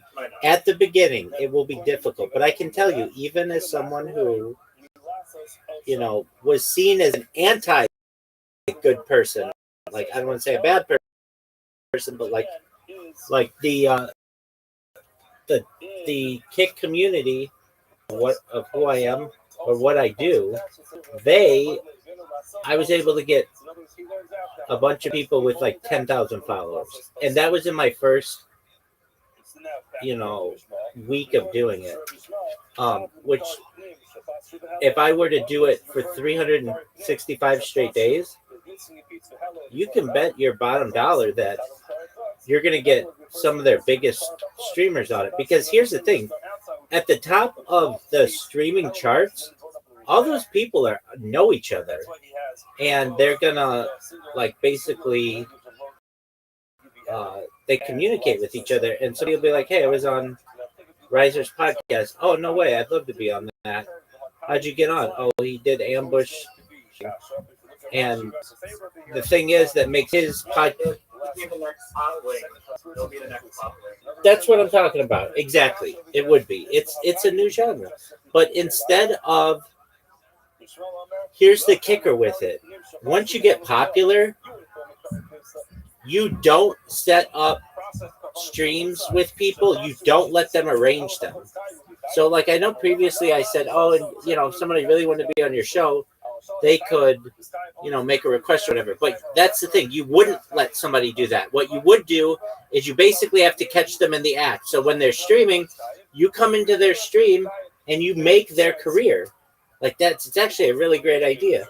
So you have to catch them in the act, which makes your podcast even cooler. And dude, I mean, you could do it. You could have it be an open-ended conversation. You could have it be, I think what I did was really cool, that I asked everybody the same questions. Then people could compare people's different answers. And I'm not saying it's the most interesting thing ever, but it's quick. It to answer 73 questions or whatever. And they weren't my 73 questions. They were Vogue Magazine 73 questions. So they were already pretty famous. But to answer them, it took 20 minutes. That's it. And you get a really good sense of who someone is. None of the questions are really are really difficult. You can always pass, and I always tell people that, like, if there's any question that you don't want to answer, you can just say pass, or I want to come back to that one. No one ever passed on a question. No one ever asked to come back because we never passed on anything. And then at the end, they get to plug all their shit, and you move on to the next person. Let's say you do 3 of those a day, which isn't that. That's like maybe less than 3 hours of work. You're gonna have 1,000 podcasts in a year. That's a lot of content. I think that one too. Particularly out more celebrity status people, I think that maybe harder to catch them on the fly. So I think that people plan their days more. Wait, wait, no. The So whole thing is trying to get them to immediately drop what they're doing. And I mean, it can be live streaming already, but then that also limits your potential people that you're gonna be able to find. Because I follow a lot of people on Instagram, like 6,000 people, and 0 of them practically live stream. I see a live stream like rarely. wait, but those aren't live streamers. Those aren't streamers. Let's say you had somebody, I don't know, William Montgomery, who doesn't normally live stream, but you could say to him, all right, all you have to do is just be live streaming anything you want. You playing a game or whatever, and let me the hours that you live stream, and he'll be like, okay, I'm going to live stream this week tonight from 7 to 9 p.m. And you'd be like, great. And then you randomly come in during one of those streams, and then you do the interview. That's only once you get to a... Yeah, but it's still the idea that you don't know when it's going to start. So there's the surprise aspect of it. Wait. Or you could just not do it. You could say, look, I can't guarantee it to you, but if you start streaming for a week, I may come into your stream and do an interview with you. It's like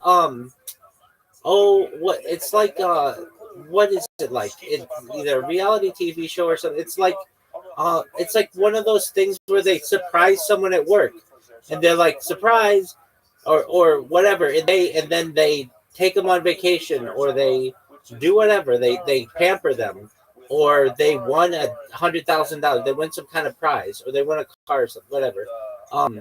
It's like you're surprising somebody when they're not expecting it. And as you get bigger, people will like talk about it like almost like how would I describe it? Like what is it in society? Okay, so there used to be this thing in the United States. I don't know if it was in Canada, but it was called Publishers Clearinghouse. And it was this thing where they would just randomly come to your house and give you a check for $1 million. And then they would make a commercial out of it. And everybody was always in the United States like making a joke, like, oh, it could be Publishers Clearinghouse. The same way it could be the Riser Ambush podcast. Like, you're gonna surprise them while they're doing whatever they're doing. And if they're like, oh, I can't do it right now. I mean, if you're really big, they're going to drop everything possible to do it. But let's say they're doing something else. You can just say, okay, that's all right. There's the potential I might come back. It's like you're almost like like an internet,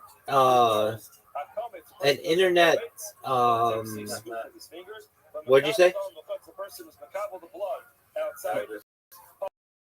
Scammers frequently impersonated Publishers Clearinghouse. Yeah, but I'm not saying that's what you do. I'm saying that you're like an internet, like, I get it. I get the idea. Yeah, but what's like you're an internet publicizer, so or like you help increase someone's influence. And then think about it. You got people to start watching your shit.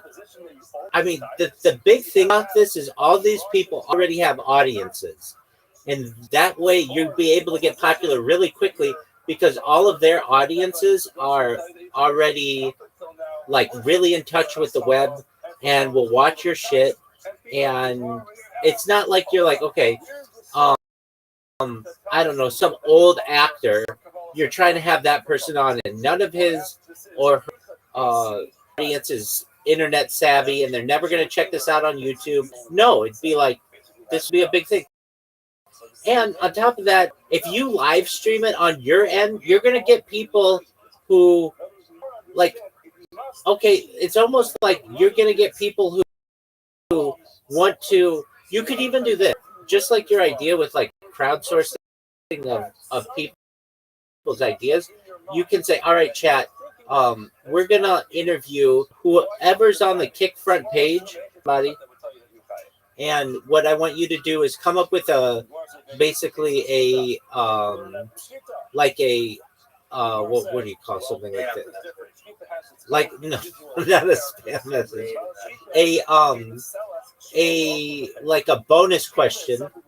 And once I ask all the questions, then we're going to ask our special audience bonus question. And people could ask, like, I don't know, it could be any question that the audience wants, but you could have them vote on it. And it could be interactive. This is the essence of ambush podcasting. It's really ambush interviewing. But okay. So did you ever see the show Ambush Makeover? I didn't either, but I think the premise is somebody's just like working their normal 9 to 5 job, and then all of a sudden these people come in and take them from that job and give them a new haircut and new makeup and get them all. Oh yeah, that is what they do. And they get their clothes all changed and everything, and they come back and they're like totally different. And in the same way, you would just ambush interview them, but you would add a bunch of influence to them, and you would get to be able to use their audience for to like increase the size of your podcast footprint.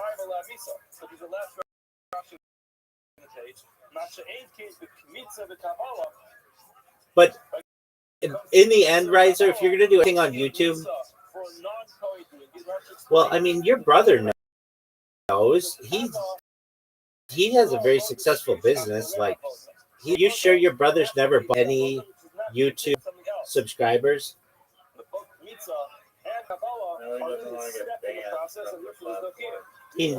Even when he first started, he didn't buy any. He started with like 0 people.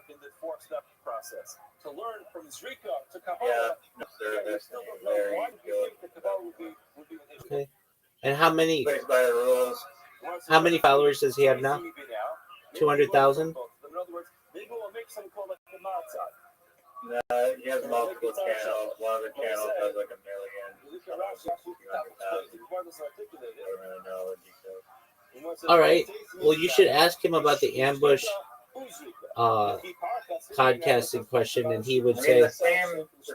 I mean, I understand that you're literally hacking into like the live stream or whatever, but I agree. That's why I've told you on multiple occasions. Like the same thing of why podcasts are amazing to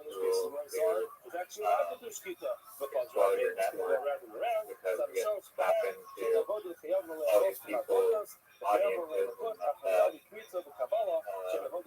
aggregate, multiply, and whatnot.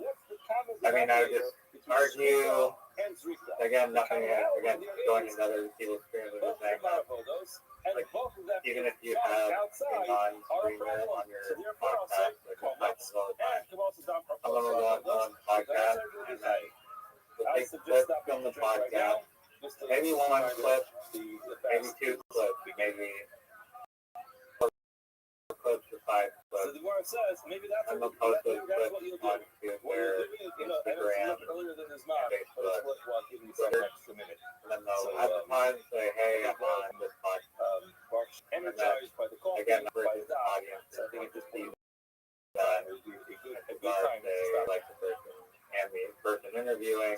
Hold on, if you can be Well, able to do that watch in pain, podcast. your markets, Rico. If that's So true, yeah, that you can sure. put two of them together and make this common denominator. Excellent. Everybody's podcast is the same. It's let's find a time and perhaps a location, and I'm going to interview you. Everybody's that way. What makes this different, and different ideas sometimes break the mold, is hey, we're going to create an audience on your end.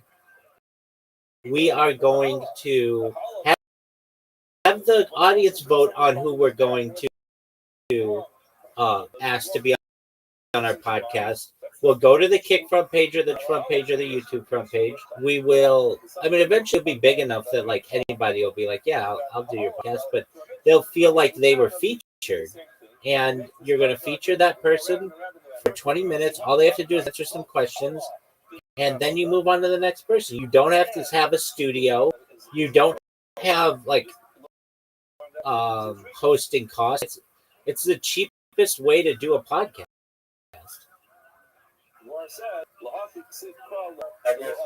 I have one other major caveat that I have to highlight. The premise is that like there's a whole build up and like the hunt and the chase of finding your next prey when you're live streaming that, then you make that damn hunt entertaining and not boring. Because if there's anything that is true in this world is that this generation has very short attention spans. And if you're not likable enough and entertaining enough personality, people are just gonna look away. They're not gonna wait 1, 2, 3, 4 hours until we find someone to interview for 20 minutes. I absolutely agree with you. Probably the biggest caveat. I agree with you, but you'd get people who would be like, hey, my friend's streaming, come to their stream, they'll do it. Like, you'll get people who give you advice on who to go to, and if you want to, you can. Riser, do you want an invitation to bowling with that? Riser, do you want Of course. Yeah. I'm saying that like the foundation of this podcast, or whatever ambushing, like you need to have entertaining person behind it if it's going to actually gain traction. In my I agree with you. I think you need that for any influencer.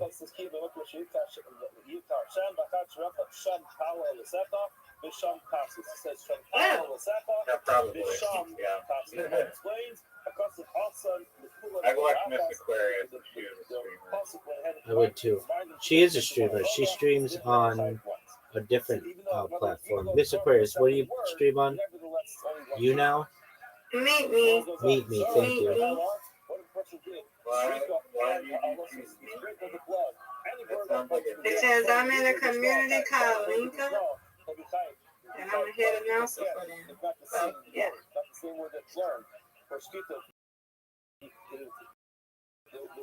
Oh, come on. Confused, to be honest, but okay. I've been on Meet Me ever since it was my yearbook. Have you ever heard of my yearbook? No. Yeah, you sent me my yearbook. Yes, in my yearbook. Miss Aquarius.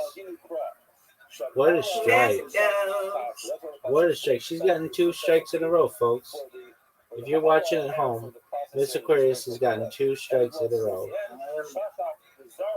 I'm actually bowling phenomenally, Yeah, you What are. about you, Riser? Yeah, you are. Yes, there. Are you streaming? I mean, I'm streaming like with proxy to the rabbi on 59 different platforms, tablets. I guess. That's true. He does have a lot of content on my streams, like 300 hours or something, like a bunch of hours.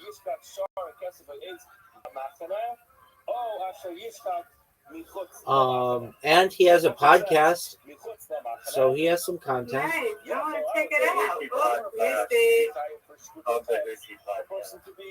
It's called what?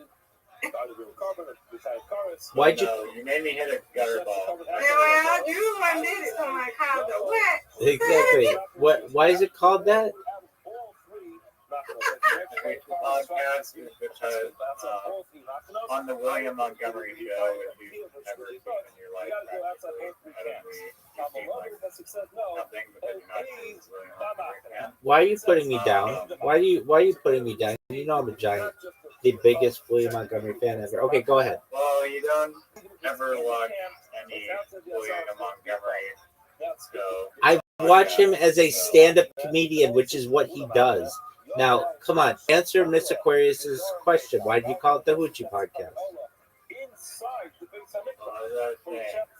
On the William Montgomery show, there's a quote of this idiom that was, nothing beats the good old beach buzz and a bottle of Bro, come on now. Nope, sorry. Thank you. The domain which let it be shafted in the mass out international it's a which as well. The point is just if you shafted in one place, this would be wild. Person shafted carbon. Yeah, so there's a line in the show, nothing beats the good old beach buzz and a bottle of hooch. And a bottle of hooch means like rum or alcohol.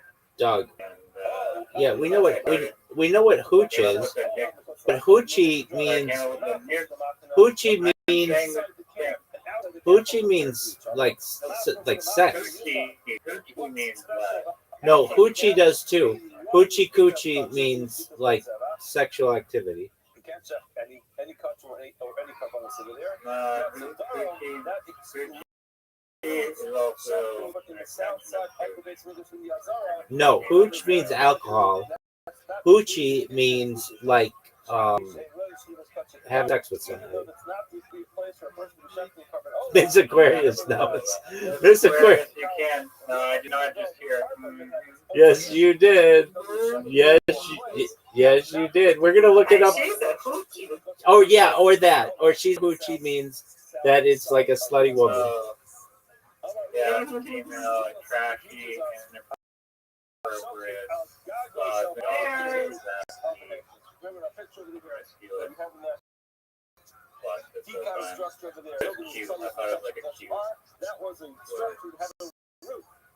All right, Miss Aquarius, great job. Now I'm gonna just quickly look up. Thank you. I'm looking up the. I'm looking it up. Hoochie. Hoochie is a. Hoochie is a female who appears to match a set of characteristics including trashy, often inappropriately tight dress, with or without pudge overflowing waistband, eyebrow shaved and penciled back, in a dramatic fashion, heavy, mostly monotonic makeup with lipstick, large, gaudy, costume-grade jewelry, frequently accompanied by multiple children from different fathers. See baby daddy. Damn, did you see Estella's sister at the side show last night? Sporting a camel toe through her jeans, cornrows. You know she's a straight-on hoochie. Let's see here. So all of these hoochie, a young woman who has many casual sexual partners or dresses in or behaves in a sexually provocative way. So boy, everybody's saying it's a hoochie. Is like a sexually like Oh gosh, that's what my podcast was called. that's why when you said it's the Hoochie Podcast, Miss Aquarius and I were like, what?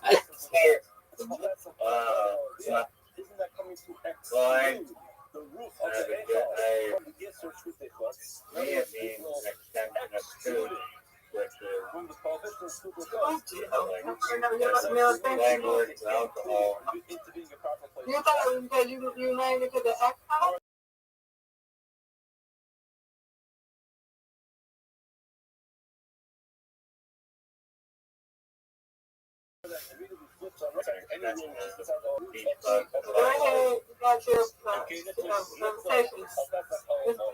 Miss Aquarius, you're up.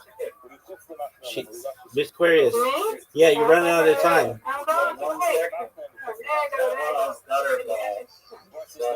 It doesn't matter. I already won one. I don't care. Exactly. Mr. Aquarius already a champion.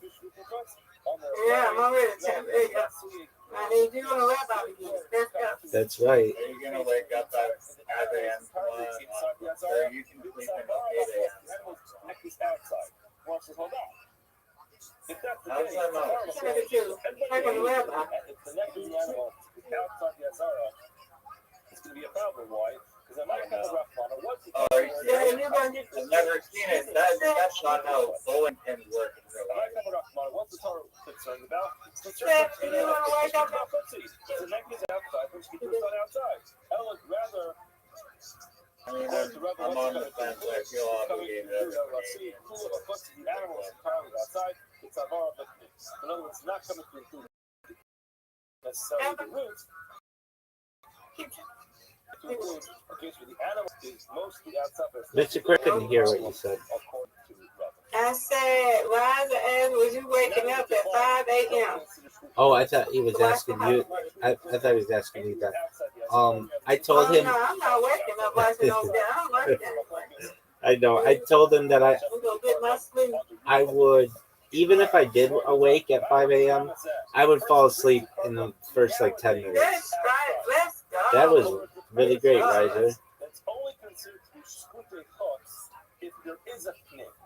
That was. You know, Rabbi said to watch the final with me, and then now that I'm like, oh, we have to wake up at 5 a.m. Like, I mean, he did say I'll wake up and then wake up. Right, exactly. And absolutely. And I didn't know it was going to be at 5 in the morning. I thought it was at 8 a.m. I was like, cool.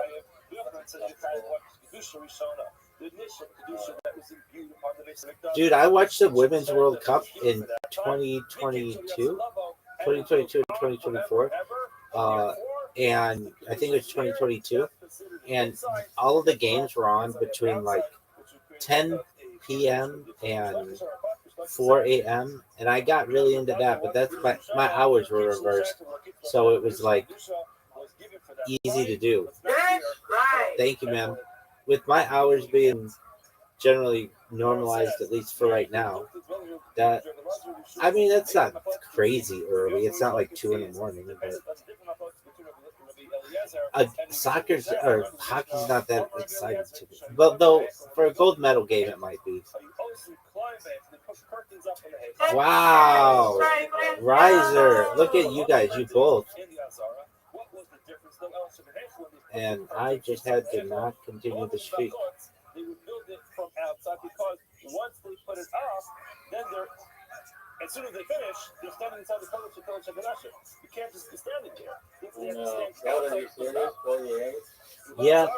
Wait, how is Mr. Aquarius at 52? That's how Miss Aquarius is. Just when you blink, she comes shining through. And now she's got 70. And she got the spare. She's going to get at least 80. This Aquarius is dominant. Dominant. Come on, see what you got, Liza. The reason why you said you have to have these is because Let's go. it's not safe to fight forever. Come on, strike it.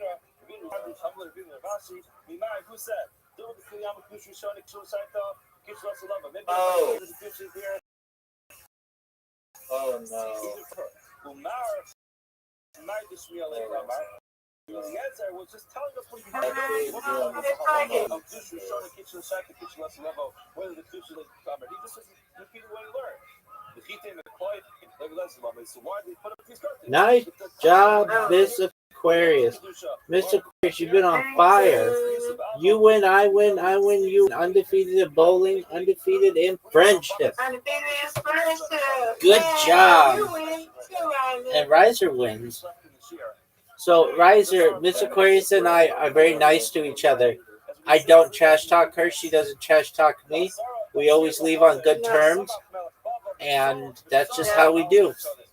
If you see the city, the whole state which we're talking about, Roger, do you play mini golf with Bye-bye? Way too much in my life has been I don't like that game. Everybody agrees the Kedusha is still there today. That's so good. Therefore, I think it's appropriate for us to I'm remember. learning the other game you taught. What's the other game, Bye-bye? Karam, Karam, Karam? Karam, yeah. I like that better than mini golf. Chris does pretty well at it.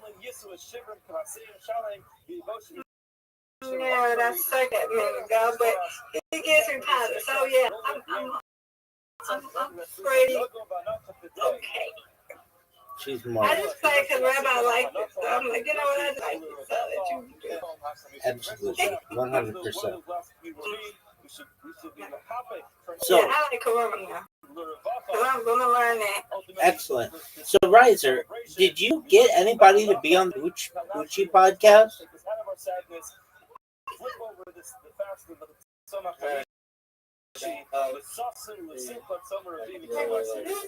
very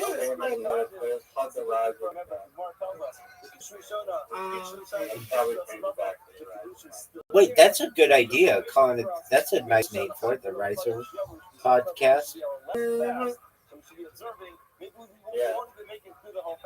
Well, that's good.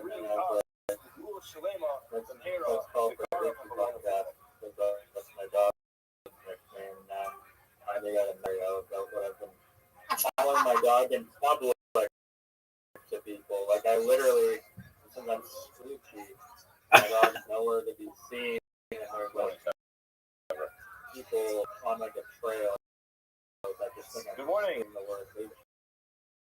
To begin today's dive, brand new parak in the To give you the equivalent, it would be like yelling at your dog slut. Slut. Right. Yeah. He didn't even know about it. I know. Exactly. So, So you heard her name is Fruity? no.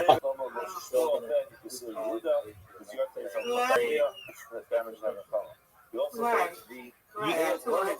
Dude, you should see how many of the Urban Dictionary entries are about that. I mean, that's just in the normal dictionary. Exactly. I mean, it's just in the dictionary is hoochie is a loose woman. Anyone can go in there like mostly about Shkita and Ha'ala. Well, no, I'm saying in the dictionary, it's just pejorative. Yeah, it says pejorative slang, a woman who dresses scantily or in revealing fashion, pejorative slang, a promiscuous woman. I've also heard it though. The hoochie coochie is like having sex with somebody.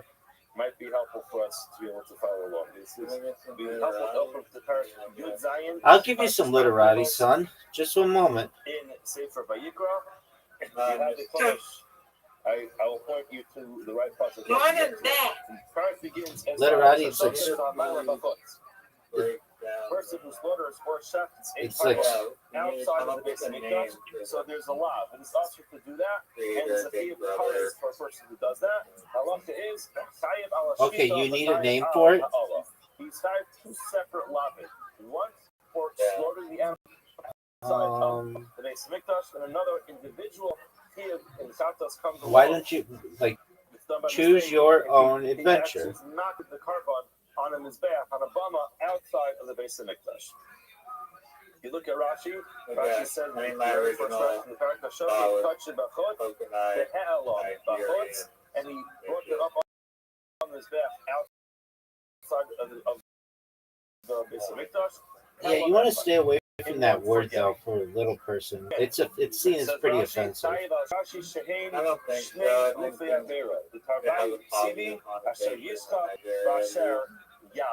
There's a separate no, I mean, like in Western society, it is seen as an inside of like very soon. American than with Nigerian. Okay, Lilio but disagrees and it's says, "Shut up with Nim, the it's hell about considered us." derogatory, If a offensive, carbon inside the and Mikdash, and then it's hell considered about us, derogatory and up on the offensive now. carbon out this Mikdash, So I mean, I don't even it's use like that word. According to who? However, shut up the Politically correct person person. The Wikipedia and the dictionary. The carbon on the Mizbeach outside the Beis Hamikdash. Potter says I mean, it's going to be you could Sam, argue it's that not going to be tied for the Allah. Why shlo hella ella dam I mean, shas? everything's He subjective, brought up a dog. carbon which is possible. In other words, this really is a fundamental machlokes with the Tanakama about this case. What he says I is, mean, even in Oxford, the Oxford Dictionary, it says an offensive word for a person who is very short because of the medical condition dwarfism. and still you will be tired. You're going to be obligated to bring Yeah. chatas or But I mean, perhaps I think if you like- bring that animal on the Beis Hamikdash, I'm on the Mizbeach outside the Beis Hamikdash, I'm not really the type of person that carbon's ready to afraid to possible. say what Once you what shut people it outside, the carbon's ready to disqualify. So what type of carbon do you bring outside? You brought a carbon which is disqualified? That's not such a big deal. Therefore, you shouldn't be tied to chatas. Amalon responded to him and said, "Alpha showed the thing about the thoughts. The Chum said this is unavoidable. Carbon is always going to be disqualified once it goes outside. Even if you shut the carbon, Yeah, but it shows your laziness and inflexibility. You just say little person. I know what you mean when you say little. I know what you say. I know what you're saying when you say little person. I get that. The fact that the carbon is disqualified does not bother us. And Yeah, therefore, but I mean, even if you shafted it outside it's easier to and just became not get disqualified offended by by virtue of the fact that you shafted the carbon outside, still, if you're going to bring that carbon up on his back outside of his you're still going to be tied to bring a carbon or perhaps tied cars if it was done. Okay. I'm not saying that you should go out to even a though little it's person disqualified and because actually that's how this bully works. them. On a football, it's always going to be disqualified by the time you bring it up onto his back. I mean, I think that if you wouldn't say it to someone's face, you shouldn't say it behind their back. Remember, we learned. So, like, for I instance, mean, I personally until right now didn't before the fully fact even that realize that it was offensive. and that's okay. 25 years ago, I mean, like, it was commonplace. In fact, there's a pickle, I believe it's a Clausen's Pickle Company, that even calls their little pickles the M word. Or, you know, they use that term, and they haven't changed it. Of anybody who would change it, like a corporate company, I would think would change it. But they haven't changed that word. But over the course of the last 25 years or so, people have just exchanged that word for little person. It's the same idea as the R word for someone who's mentally challenged or especially able. Just people have moved that out of lexicon. So much so that if you bring it onto his back, get it off. And I'm just advising you in the future, you will sound better when you listen to yourself 20 years from now on this stream, perhaps, and you'll be happy that you just don't use that term. But look, I'm not saying that there aren't others that perhaps are used that are, like, I can tell you 3 terms that are currently used but are offensive, and I do my best not to use, are, and I'm doing this for, no. I'm doing this for educational purposes, but the terms moron, idiot, and imbecile, like, normally they're just supposed to be like stupid people, but they actually used to have a like, it was an IQ range. People who were of 0 to 25 IQ were considered idiots. People of 20 to 50 were imbecile, and people of 51 to 70 were morons. So these were actually like terms that were used, and then they just became commonplace to just use those to call somebody like who you just felt wasn't smart. But I do my best to not use those terms, even though maybe as a kid I would use them, because that's just like that was just a commonplace. But I've learned to change my ways on those things, and I did the same with the M word for a little person, and the same for like an R word for a someone who might be mentally challenged, and that doesn't mean in the future they won't change the term again, and I'll just be flexible. Whatever it is that I can say, so long as it's reasonable, I feel it's reasonable to not offend someone, I'm okay to do it. You're telling me that if a person's tame eats something which is kosher, whether that food item is tame or tahar, say this really, no. You know, one that you do and can't. The thing that you're eating is tahar and you are tame. I understand. One that you.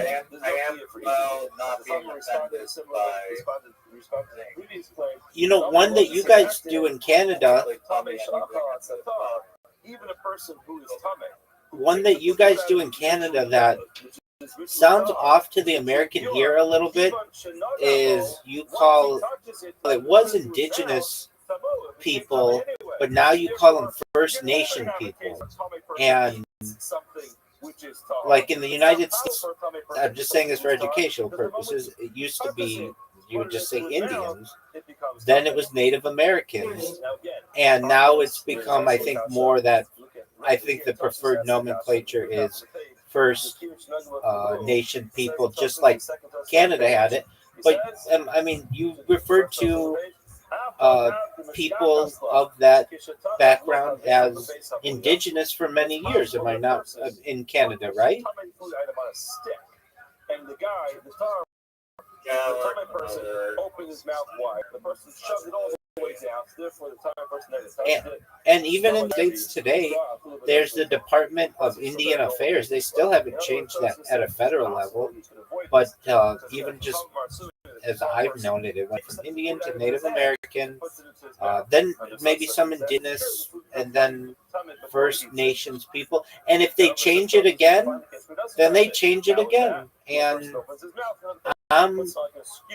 so long as I can, it's not like overly ridiculous, I feel, that I have to say like 25 words or something like that. If it's reasonable, I'm fine with it. I mean, it's happened with a lot of people. Yeah, exactly. It's happened with a lot of people. And the last thing I want to do is offend somebody or show myself to be ignorant to the changing pace of what words are. And so, there you go, Mr. There's no obligation in that case. Why I will say this though, with the LGBTQ IA plus movement, they add a lot of things to that, and I can't keep track of them all, and not everybody goes by them. So I generally just say the LGBTQ plus, which is still a lot, you know. But it's like LGBTQIA or LGBTQIA plus. Like any person who is LGBTQ, exactly. But no but no person.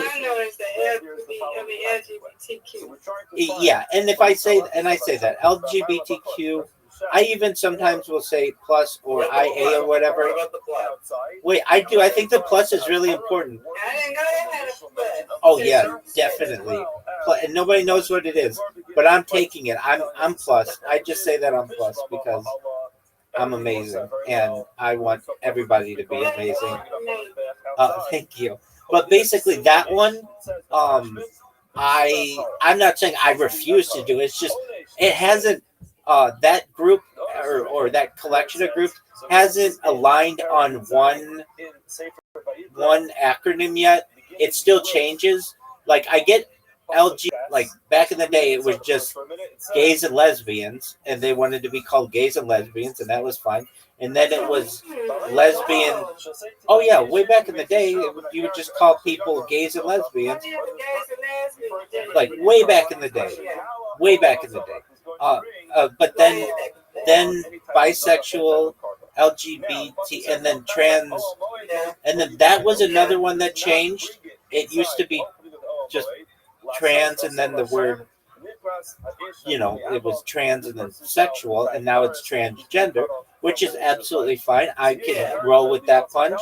So it's LGBT, and then Q for questioning, which is fine. I feel like That's queer. It's for queer. Oh, so wait. That one hasn't aligned either. It's been both. It's been queer and it's been questioning. So there's that too. Absolutely. Absolutely. And then there's IA, which is there's asexual, and let's just look up what it is.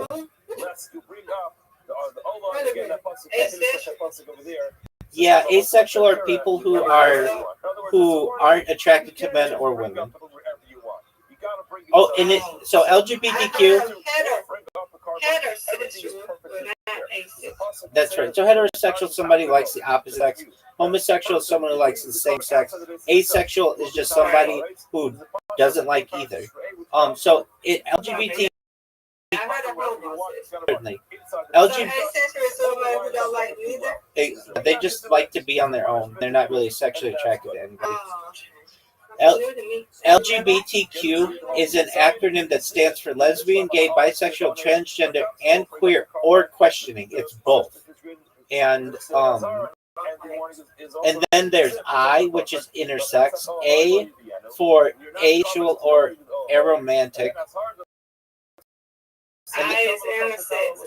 Yeah, and then the plus represents other identities not explicitly pansexual, non-binary, gender fluid, two-spirit, and more. And like whatever you want to be, that's fine. What I'm saying is that I also know that they do add, when I say they, like some of the groups that use this acronym, add other letters to it. And I just don't know all the letters, so I'm fine by just saying LGBTQ plus, but I will say LGBTQI times two. And they added something to it. They added the number 2 at the beginning for two-spirit people, which, let's look what I don't even know what that is. So it's no longer LGBTQIA plus, it's the number 2, LGBTQIA plus. Two-spirit means we do have the warning not to check the car button outside of the basement. Where it says, it is a pan-Indian umbrella term used by some indigenous North Americans to describe individuals who fulfill traditional third gender or other gender variant social roles in their communities. The term was coined in 1990 to replace the offensive anthropological term verdage and to distinguish indigenous concepts of gender and sexuality from non-native LGBTQ plus identities. Cultural significance. Two-spirit people have historically been represented as healers, visionaries, ceremonial leaders, and keepers of oral traditions. Okay, that's baller. That's really cool. I don't know what that has to do with sexuality, but I like it. They were often seen as possessing double vision, able to see from both masculine and feminine perspectives. Oh, I see. So the fact that they could like tell stories and they lead ceremonies in both men and women, or masculine and female perspectives, that's where it becomes sexual. Okay, that's cool. I could be two-spirit. I'm sure Mr. Aquarius could be two-spirit. I'm sure Heiser. Say it again now. What is this going on? You in the chat GPT. No. It just means that you can tell a story from both a masculine sense or a feminine sense. And I'm sure we all could do that. But the plus one? No, it's called two-spirit. How do you know that he's tied? Absolutely. And I've heard both of you tell stories from that kind of sense, where you tell it from a masculine perspective or a feminine perspective. It's just like normal human behavior, but that's considered within that as well. It doesn't mean that you like boys or you like girls or anything like that. It just says that you are someone who is a person who is a healer, missionary, a ceremonial leader, and keeper of an oral tradition. And we all do that. And you're seen as possessing double vision, able to see from both a masculine and feminine perspectives. And anybody who is really empathetic with an individual has to be able to do that. And you're both very empathetic. So whether you want to be two-spirit or not,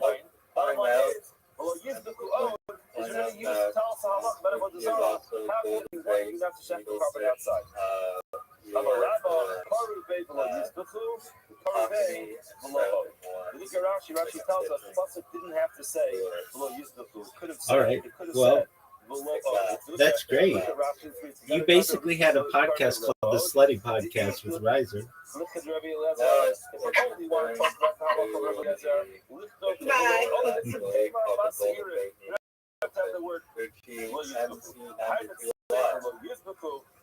Oh, that's cool. All right. Well, to the untrained ear, the Hoochie Podcast sounds like you are interviewing like prostitutes around the world, which actually would be an amazing podcast.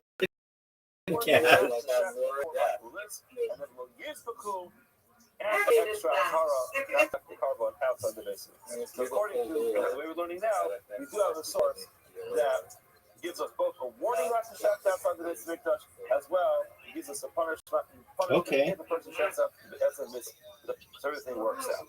Problem is, a copy of the Bible, the word says we do need it. Oh, you can't post anything in here. I get too many bots in here that post all kinds of stuff. And That's not right. It's a simple price. hey,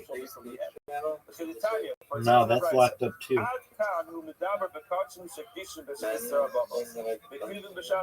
No. Let's just give it a very brief introduction to understand what we're talking about. I put in there, so I was fine with it, but I learned about a way that you can get somebody's Discord banned, and I didn't want somebody using it against me. So basically what you do is you go into someone you don't like's Discord and post your own address in there, and then report the Discord for doxing, and the whole Discord can go down. At that point in time, it's called Shas Heter Abamos. Now is the point in time where people are allowed to build a private Mizbeach. It's pretty brilliant if you're trying to take somebody down, but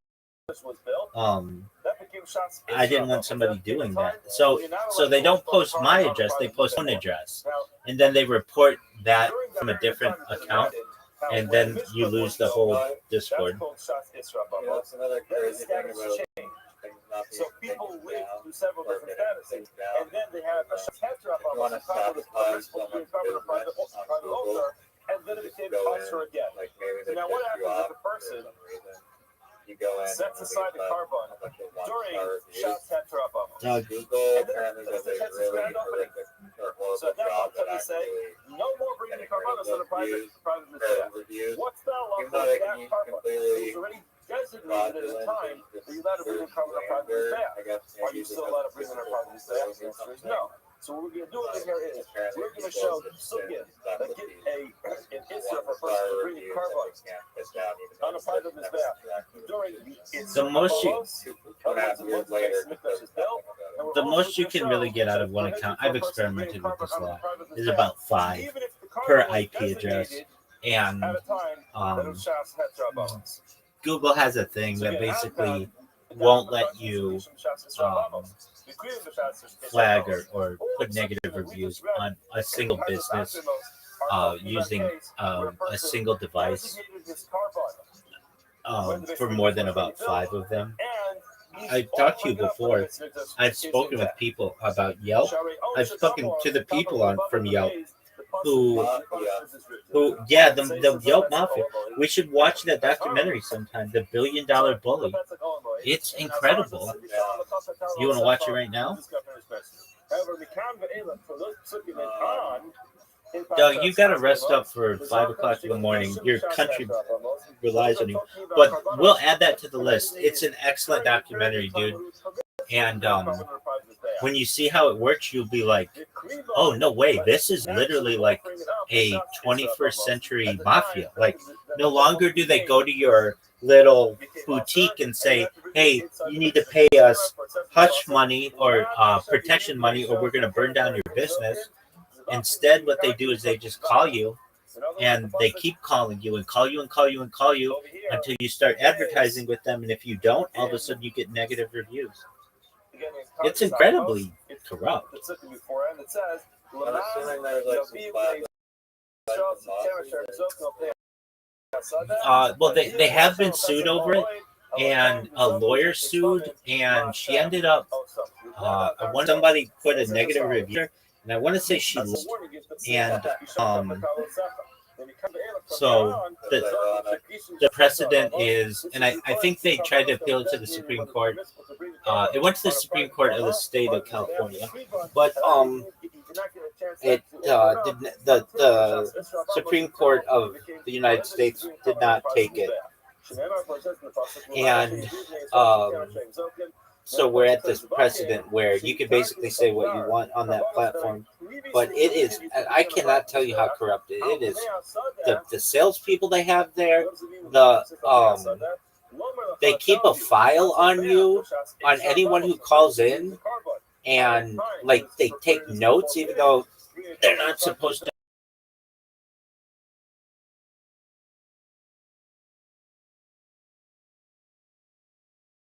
Do that. The telephone call with you, at least in some states, California being one of them, it's a two-party consent state, and nevertheless they still do it. And the way that I found out about it, I had this employee who went to Yale with someone who went and worked at Yelp, and the person at Yelp would tell my employee everything that Yelp was doing, and it was like, yep, there's a huge file on this company, and basically every time you guys call in, and like I wouldn't cuss at them, but the owner of the business would cuss at them, and that would all be trapped. And then what would happen is they also have this thing like, okay, so can you pay for reviews? You're not supposed to. And if you did, they put this big red bar on your page and says this warning, this company has been accused of paying for reviews. And our company never got that, but our competition got that. And then the competition started advertising with them, and that red bar was taken off their page. Like, how corrupt is that? This is the only one that has car rates, which is person who designates the car button. During the time of Isra almost. It's basically like saying, hey, we're going to extort you for money if you don't. If you don't pay us, or like if you're not intimidated into this extortion racket, then we're going to ruin your online reputation. It's incredibly corrupt. And I know we'll watch the documentary sometime, but you'll just have like a mom and pop business, and they'll be like, we've been in business for 40 years, and everything was fine, and we were. One day we got this call from a company called Yelp, and we'd never heard of it, and they said that they could advertise for us and boost all of our metrics and things like that, and we were like, we've been in business since 1972, we don't need your help. And we basically hung up on them. And then we got another call from the next day from somebody else, and we said the same thing to them, and the same thing to them, and the same thing to them. And then our daughter went looking on the internet one day and saw all these negative reviews about our business. And if you look, we have very positive customers. We have the same 50 customers for the last 35 years, and none of them have any reason to want to post negative reviews. And I can tell you, the company, they would post negative reviews, and you didn't even know if they were right or not. And I could talk about that company for a long time. It's very corrupt. Oh, okay. It's very corrupt. So I'll be right back. I'm gonna use the restroom. Riser, are you gonna watch the hockey match? Would apply to just logically, they're both the same case, right? The only difference between the case that the Gemara uses the pasuk for and the case we want to use it for is whether the carbon was designated b'shas Isra Bamos or b'shas Heter Bamos. Now, if the pasuk is there, the wording is there, even for a carbon that was designated b'shas Heter Bamos. That it would be that warning would be relevant. Yeah, because I got to start time, right? What time is it where you at, right? Person designated the shots. It's Rabbanos and the proof of the place. It'll be past my time by the time 5 o'clock come. It'll be Case of shots. it's 3 hours behind. Right? Have a correspondence. Yeah. So that's the case. It has the logic dictates that It'll be later. will apply to a therefore we should have our Azhara and our Gemara, before actually this type of drasha, this type of drasha is everywhere.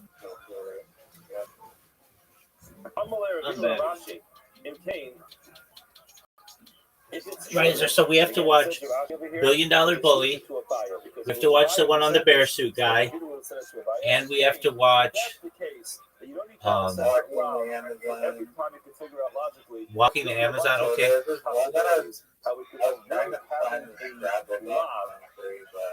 But it's Caleb gets certain facts of the animal are prohibited.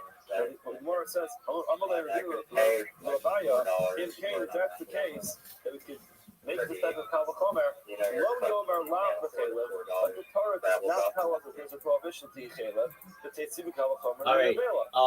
I mean, if you give me the name of it, I'm pretty sure we can find it. And I'll say the following. Not the Vela. Let's look at the Vela.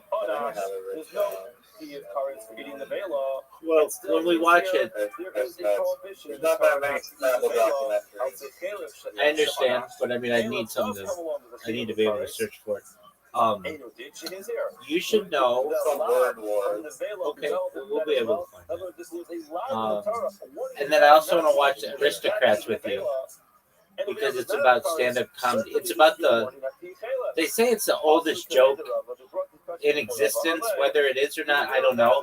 But it's the joke that I've seen that made me laugh the hardest of any joke. I've never laughed harder. But I was in this like one really interesting mood to watch it. Like, I watched it the first time and I was like, oh, this isn't very funny.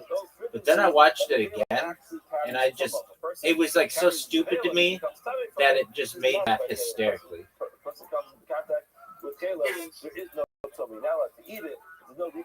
So our list is Walking the Amazon, Word Wars, the Bear Suit Guy, the Aristocrats, and $1 Billion Bully. Riser, did you ever watch did you ever, I said that was the first thing that I said. Did you ever watch McMillions? It's about the McDonald's,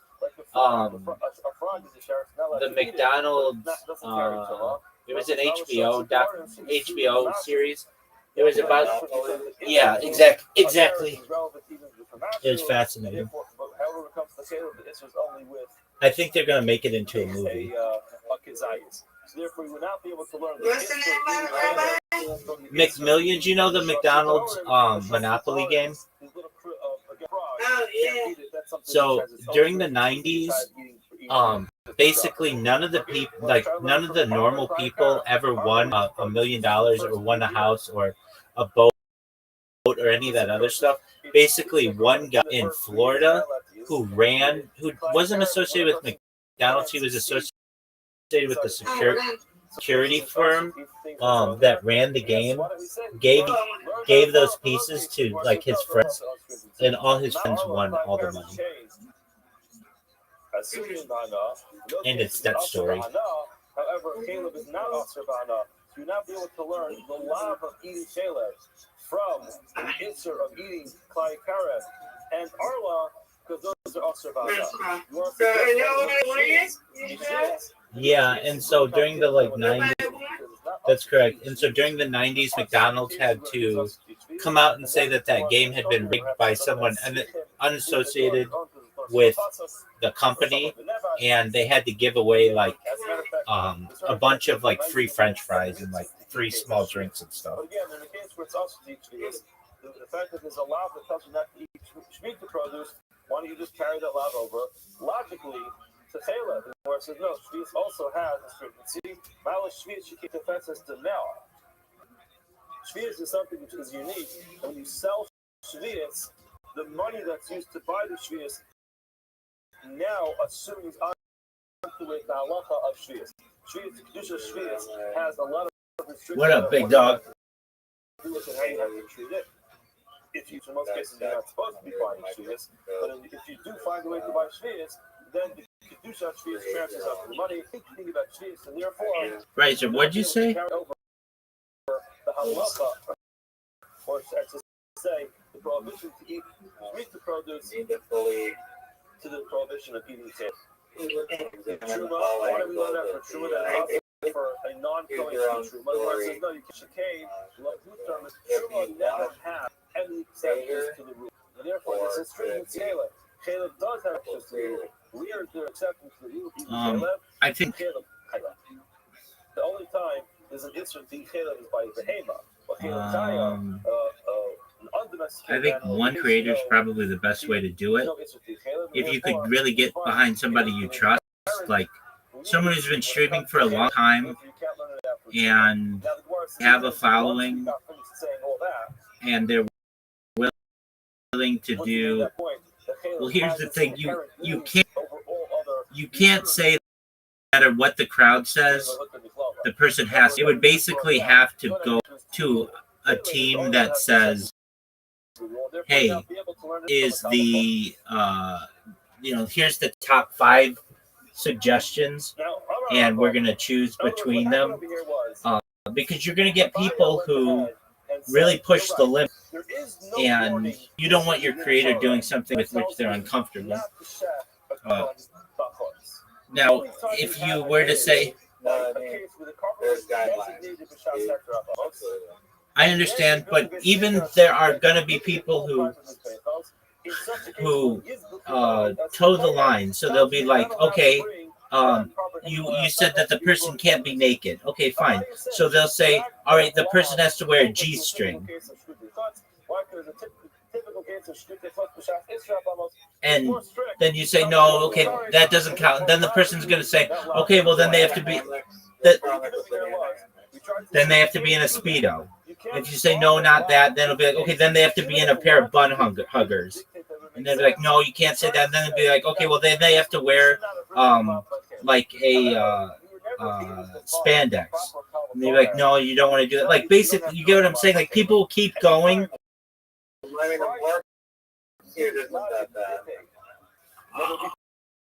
Okay, but I mean, then they'll say, okay, then they have to wear a mesh net wetsuit, see-through material.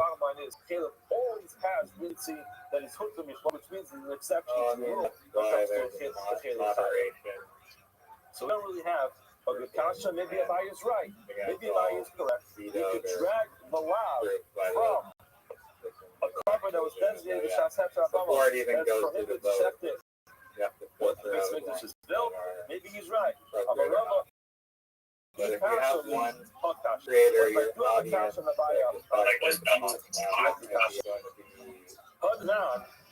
that we learned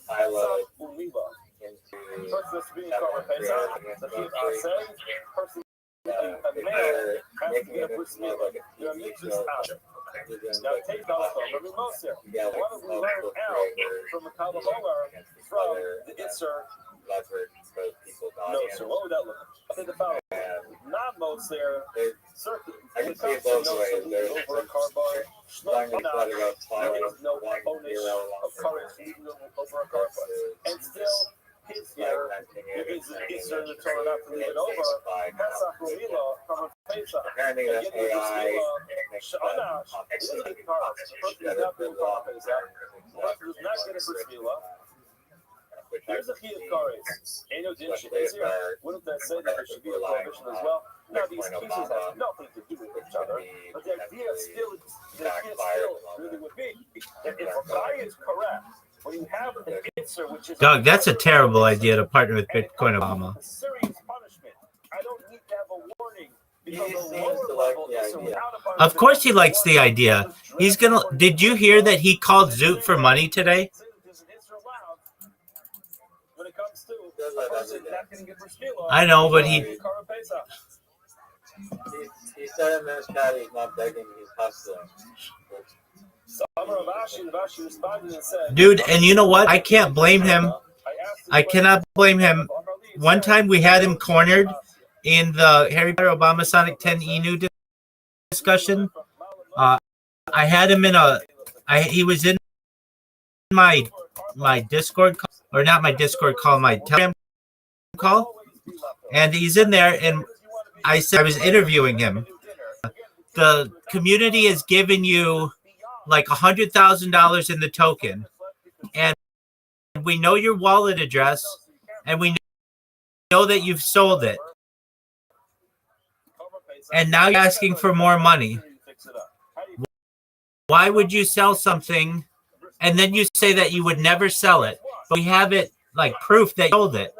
Like basically we've got you cornered, and he says life. And what are you going to say? It's the perfect answer.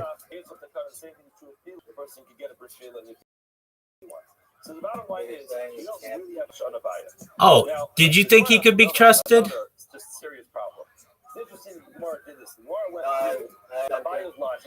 And so it's going to be true. Let's try to apply the logic in many other cases. Ultimately, we couldn't apply it anywhere else to show that it's not going to work. Now the Gemara just asks the Bob Kasha. You sent him tokens, and then what did he say? Does such a Kalakoma work? In other words, we learned Sefis Makros. Oh, yeah, of course.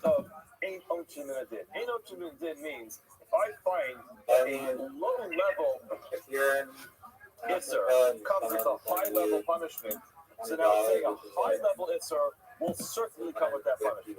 It's not focused, Sefis Makros, when they say Ochiminadin. When we don't say Ochiminadin, we talk about this previously. However, everybody agrees, what I was going to say right here, even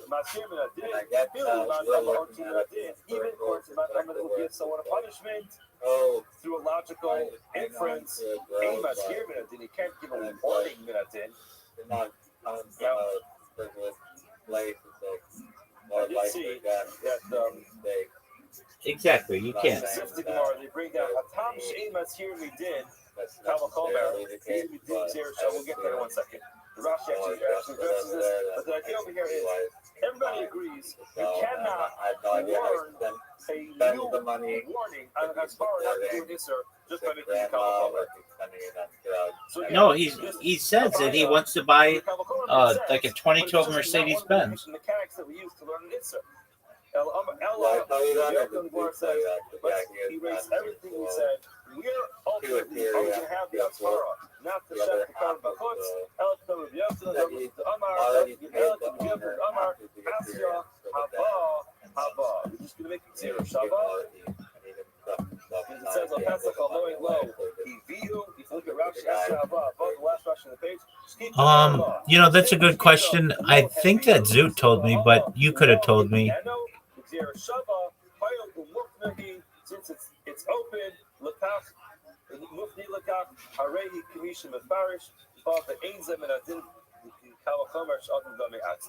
says Rashi, you can make it a Xer Shabbat. You have the word Haba, you can learn it from Ha'ala. In other words, you're right, there is no pasuk that tells you. I would go with single. However, you can make Xer Shabbat, the word Haba, just like the Allah, there's an Onish and there's an Ashara. I just think that it allows you to focus all of your energy into one project, and you don't have to worry about people branching off and to me, it's just logical to like build up one character than like multiple characters. But that doesn't mean that if it didn't get big enough with an audience that you couldn't do, you know, like a whole team, like you were saying, like the Olympics. But to start off, I would just do it with one person. And somebody like Bitcoin Obama would be a very good person to do it. He's extremely well. He'd be terrible.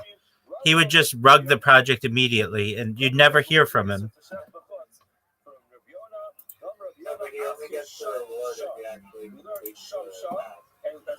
Okay, so that's interesting.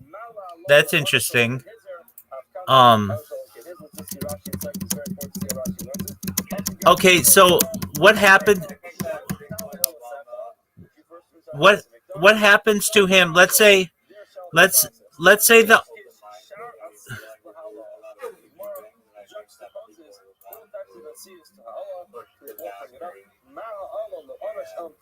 It'll be funny. Just like when it comes to the carbon, there's no punishment unless you get like all the Harry Potter people. When it comes to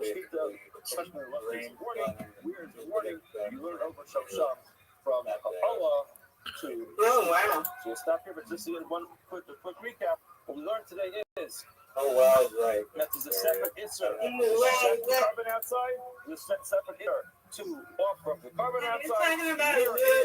The warning. It's not Zoot, it's Riser. So the punishments are written individually. Right. And what you do? Allah, a buyer has no problem using logic to carry it over from Allah. We're just talking about this premise Not really. A for buyer will carry over an the warning idea where from basically the there's case of community a designated carbon shot to Shas Israel. vote And according on what to a the last certain two over creator here, we have from Rava and has to do, from and then that creator will Rabbi Yochanan. create a video content based on the idea that the community Rabbi Yochanan's halacha and from Yonah's halacha, all you learn from Xer Shava or from a Hekesh, you bring over the warning from Allah to Shkiku. Stop here.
We had a number of questions that were asked about the carbon.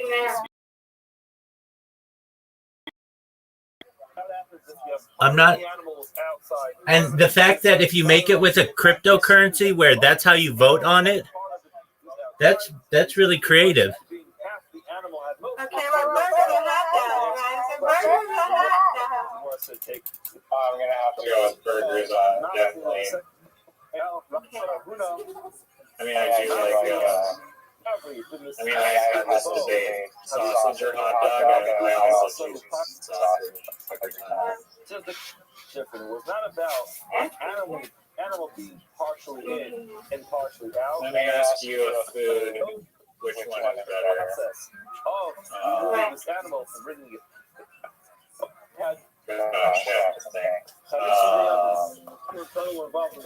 Pizza or pasta? Pizza!